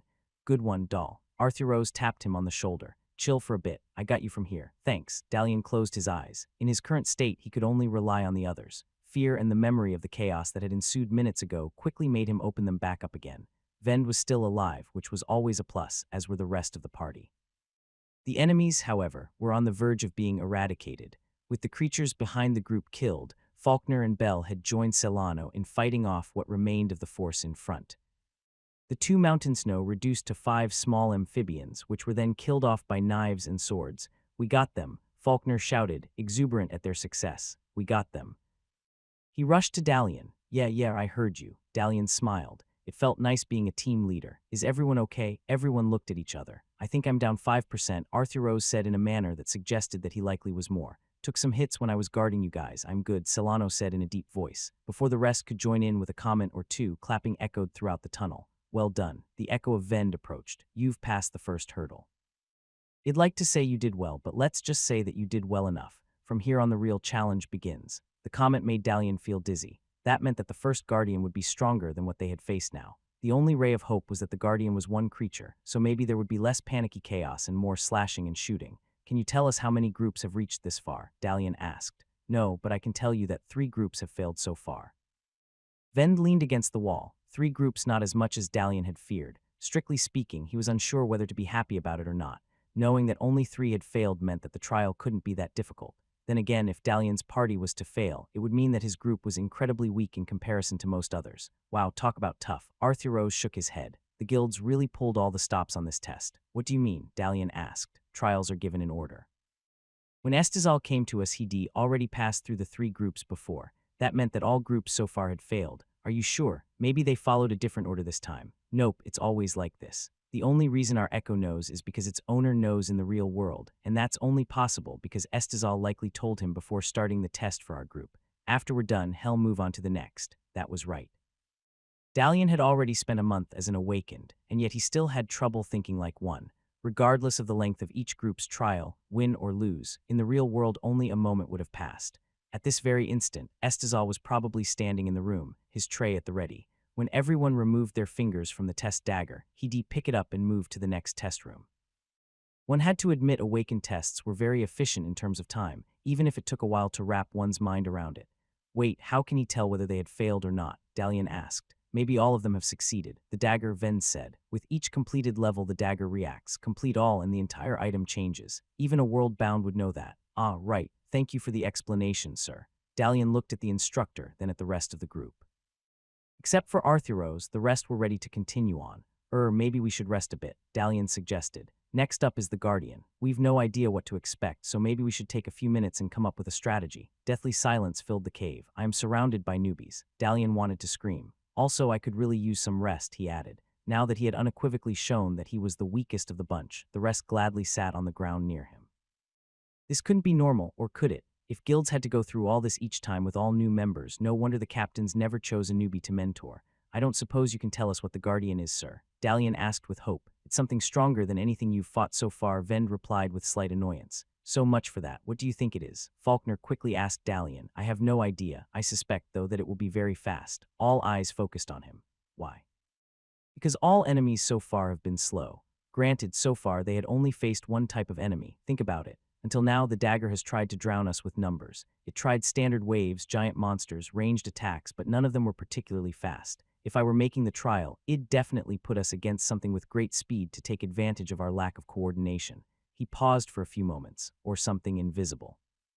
You think we'll face something invisible? Bell asked. It's a possibility. I'm making things up as I go here. The important thing is that we're prepared. As long as we have a solid plan, nothing could stop us. Normally, Dalian would laugh if anyone had come to him with such a cliché. However, there was one major difference. Dalian's advice had helped the group quite a bit, not to mention his music skills were the only reason they hadn't failed. Despite his shortcomings, he had gained their trust, and from his mouth even clichés sounded wise. Okay, listen up. Dalian smiled. This is what we'll do. Bell asked, arms crossed. Just a few more minutes longer, Dalian replied with a smile. Okay. The girl gave him a concerned look. Better increase your body first chance you get. It's not healthy being so fragile. Will do. Fragile. It had only been 10 minutes since the last attack had ended. And it wasn't his body attribute that was low, it was his mind. The first chance he got, Dalian was going to increase that. Hopefully that would take care of his headaches. Leaning against the cold cave wall, Dalian took a deep breath. Everyone had agreed to his plan, which was good. With luck there would be less chaos and general disorganization during the next battle. Dalian's main concern, though, remained.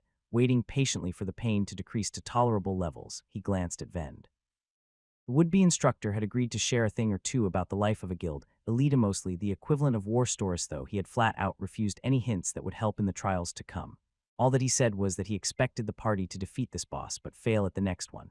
Don't sugarcoat it, want you? Dalian thought. Things okay? Arthuros asked as he leaned on the wall next to Dalian. You don't look too good. I'm fine, Dalian lied, not listening to the stories of an elite.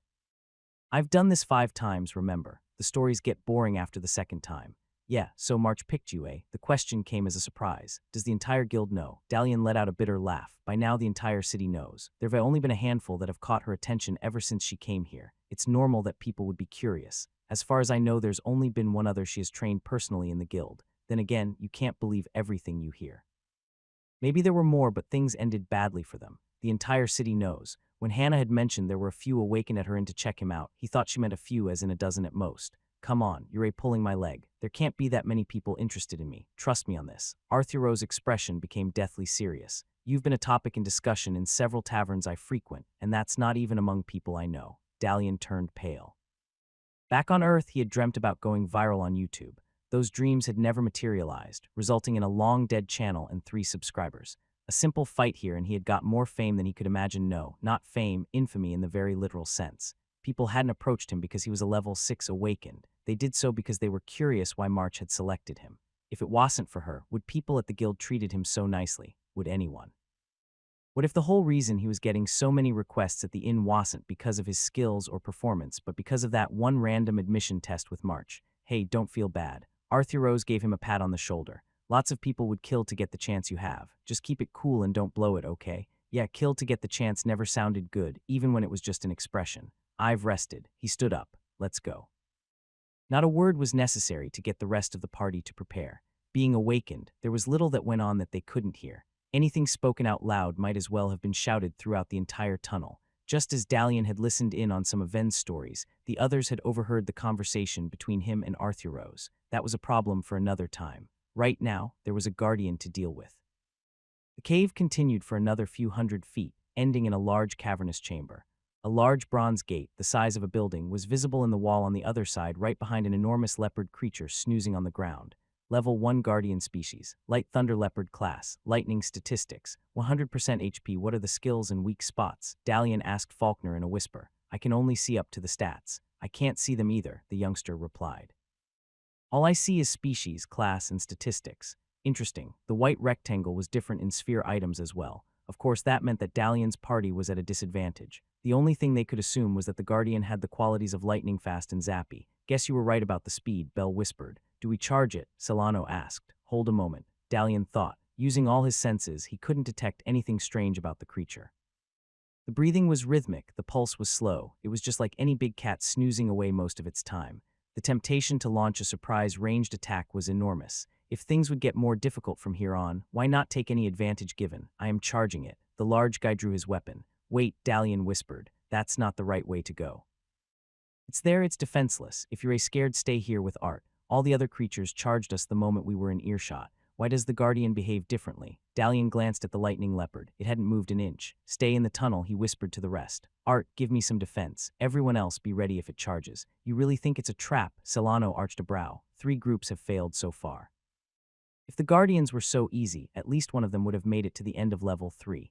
Dalian drew his harpsichord. Using his music skills could well initiate combat, so Dalian didn't. Instead, he slowly took a few steps forward, walking past Arthuros. You sure about this? Art asked. Dalian wasn't, but smiled nonetheless. If he was wrong about this, it would hardly matter. Given the strength of the previous wave of enemies, a surprise attack wasn't going to change much. Or would it? We're ready, Dalian said, gripping his harpsichord. Nothing happened. Dalian took a few steps further. Guardian, we're ready for the trial. Idiot, someone whispered behind. Guardian, the leopard opened its eyes. Parts of the Guardian's body shifted from their present position into the air like puzzle pieces moving from one shape to the next. In 2 blinks of the eye, the creature shifted from snoozing state to upright state. So far, so good. See, Dalian said over his shoulder. I was right. Combat initiated. Green footsteps covered the floor, encompassing the entire area around Dalian and the rest. The Guardian was about to attack, and there was no telling which direction it would come from. Porcupine attack, Dalian shouted. I want to use my music skills. Blue streaks appeared all over the leopard, but they were very different from before. Emotions moved from one part of its body to the next, changing so fast that Dalian couldn't spot the correct combination. 4 red lines appeared diagonally on Dalian's body. His body moved on instinct, using the harpsichord to block the attack. To his surprise, a set of green sword-like markers appeared. I could use weapons to block, Dalian wondered. The notion was so obvious, and yet he had hardly considered it up to this point. Somehow, it had never felt right until now. Barely completing the sequence on time, Dalian was able to get the harpsichord in the correct position as a giant paw sent him flying backwards. Minor wound, your health has decreased by 5% through a block. That Guardian definitely was something. However, the attack was also the signal for the rest of the party to spring into action. When discussing the plan, a short while ago, Dalian had suspected that the Guardian might be overwhelming, so the best option was to use the same tactics the amphibians had used on the party. Bell and Faulkner darted forward on either side of the leopard at full speed. Aiming at the Guardian's head, launched their projectiles, commencing a ranged pincer attack. Dalian could see the target markers flash all over the leopard. Surprised, the creature growled, slashing at Bell's daggers. As it did, 4 bolts pierced its unprotected side, sending it into a roaring frenzy. Cool, Dalian smiled right before he slammed on the ground back first. It would have been nice if someone had cushioned his fall, yet there was no one to do so. Taking his cue from Faulkner, Solano charged forward with a yell. You okay, buddy? Arthuros dragged Dalian by the shoulder and lifted him up to a sitting position. Worked on a chainling, worked here as well, Dalian whispered with a grin. Say what? Nothing. Dalian stood up. He was still a bit shaky from the attack, but the harpsichord was in one piece then again. There was no way it wouldn't be. Join in the fight for support. I'll be with you in a bit, whatever you say. Arthuros summoned his shield and went into the main chamber. Is he only listening to me because he thinks March is watching over me? Dalian wondered. Either way, time for try 2. He adjusted his weapon, then focused on the battle. Bell, Faulkner, and Solano were doing a good job of attacking the Guardian from multiple angles. When one became the focus of the leopard's wrath, the other 2 attacked from the side. It was a pretty standard approach, which the Guardian wasn't expecting. Forced to face newbie guild members had clearly made it overconfident. Several minutes in and its health had already dropped to 41%. Now for the coup de GRCE. Dalian focused on the leopard's torso. The pain in his temples spread to the rest of his head, yet he kept on staring. The blue hues slowed down to a crawl. For a few seconds, he could see the Guardian's heart beating with anger and excitement. Then Dalian played the strings. It happened without looking. He could feel them calling out for him, guiding his fingers to the right place at the right time. A few notes appeared, then more, forming a melody. The leopard turned his way. No longer attacking those surrounding it, the creature dropped its guard completely, heading towards Dalian. Confusion replaced fear, which then became calm. "Go all out," Arthuros shouted in the background, his voice drowned out by the music Dalian was playing. For these few moments he felt as if there was a connection between the strings and the Guardian. Not only that, he felt he was the connection, causing the two to vibrate in sync through the use of his skills. Just a little bit longer and enough for now. Ven took hold of his hand. The connection vanished. Feeling like a fish out of water, Dalian looked around. He knew exactly where he was and what was going on, and yet it all seemed like a dream. It was as if a heavy blanket of confusion was placed on his head, pushing him down. "I'll take that for a while." Ven took the harpsichord. "Why?" Dalian asked, doing nothing to stop him. "The fight is over. You've won this one." "Oh," Dalian looked towards the lightning leopard. The Guardian was just as confused as he was looking at the people attacking him with annoyance, like a cat being sprinkled by water, but too lazy to move away. Its health had gone into single-digit territory, and with all 4 members joining in, it was a matter of seconds before everything was over. "I'll keep this for a while, okay?" Ven stepped a few steps back. "Okay." Dalian turned back towards him. "But why? So you don't fall on it when the pain strikes." A second later, a wave of pain sent Dalian writhing to the cave floor.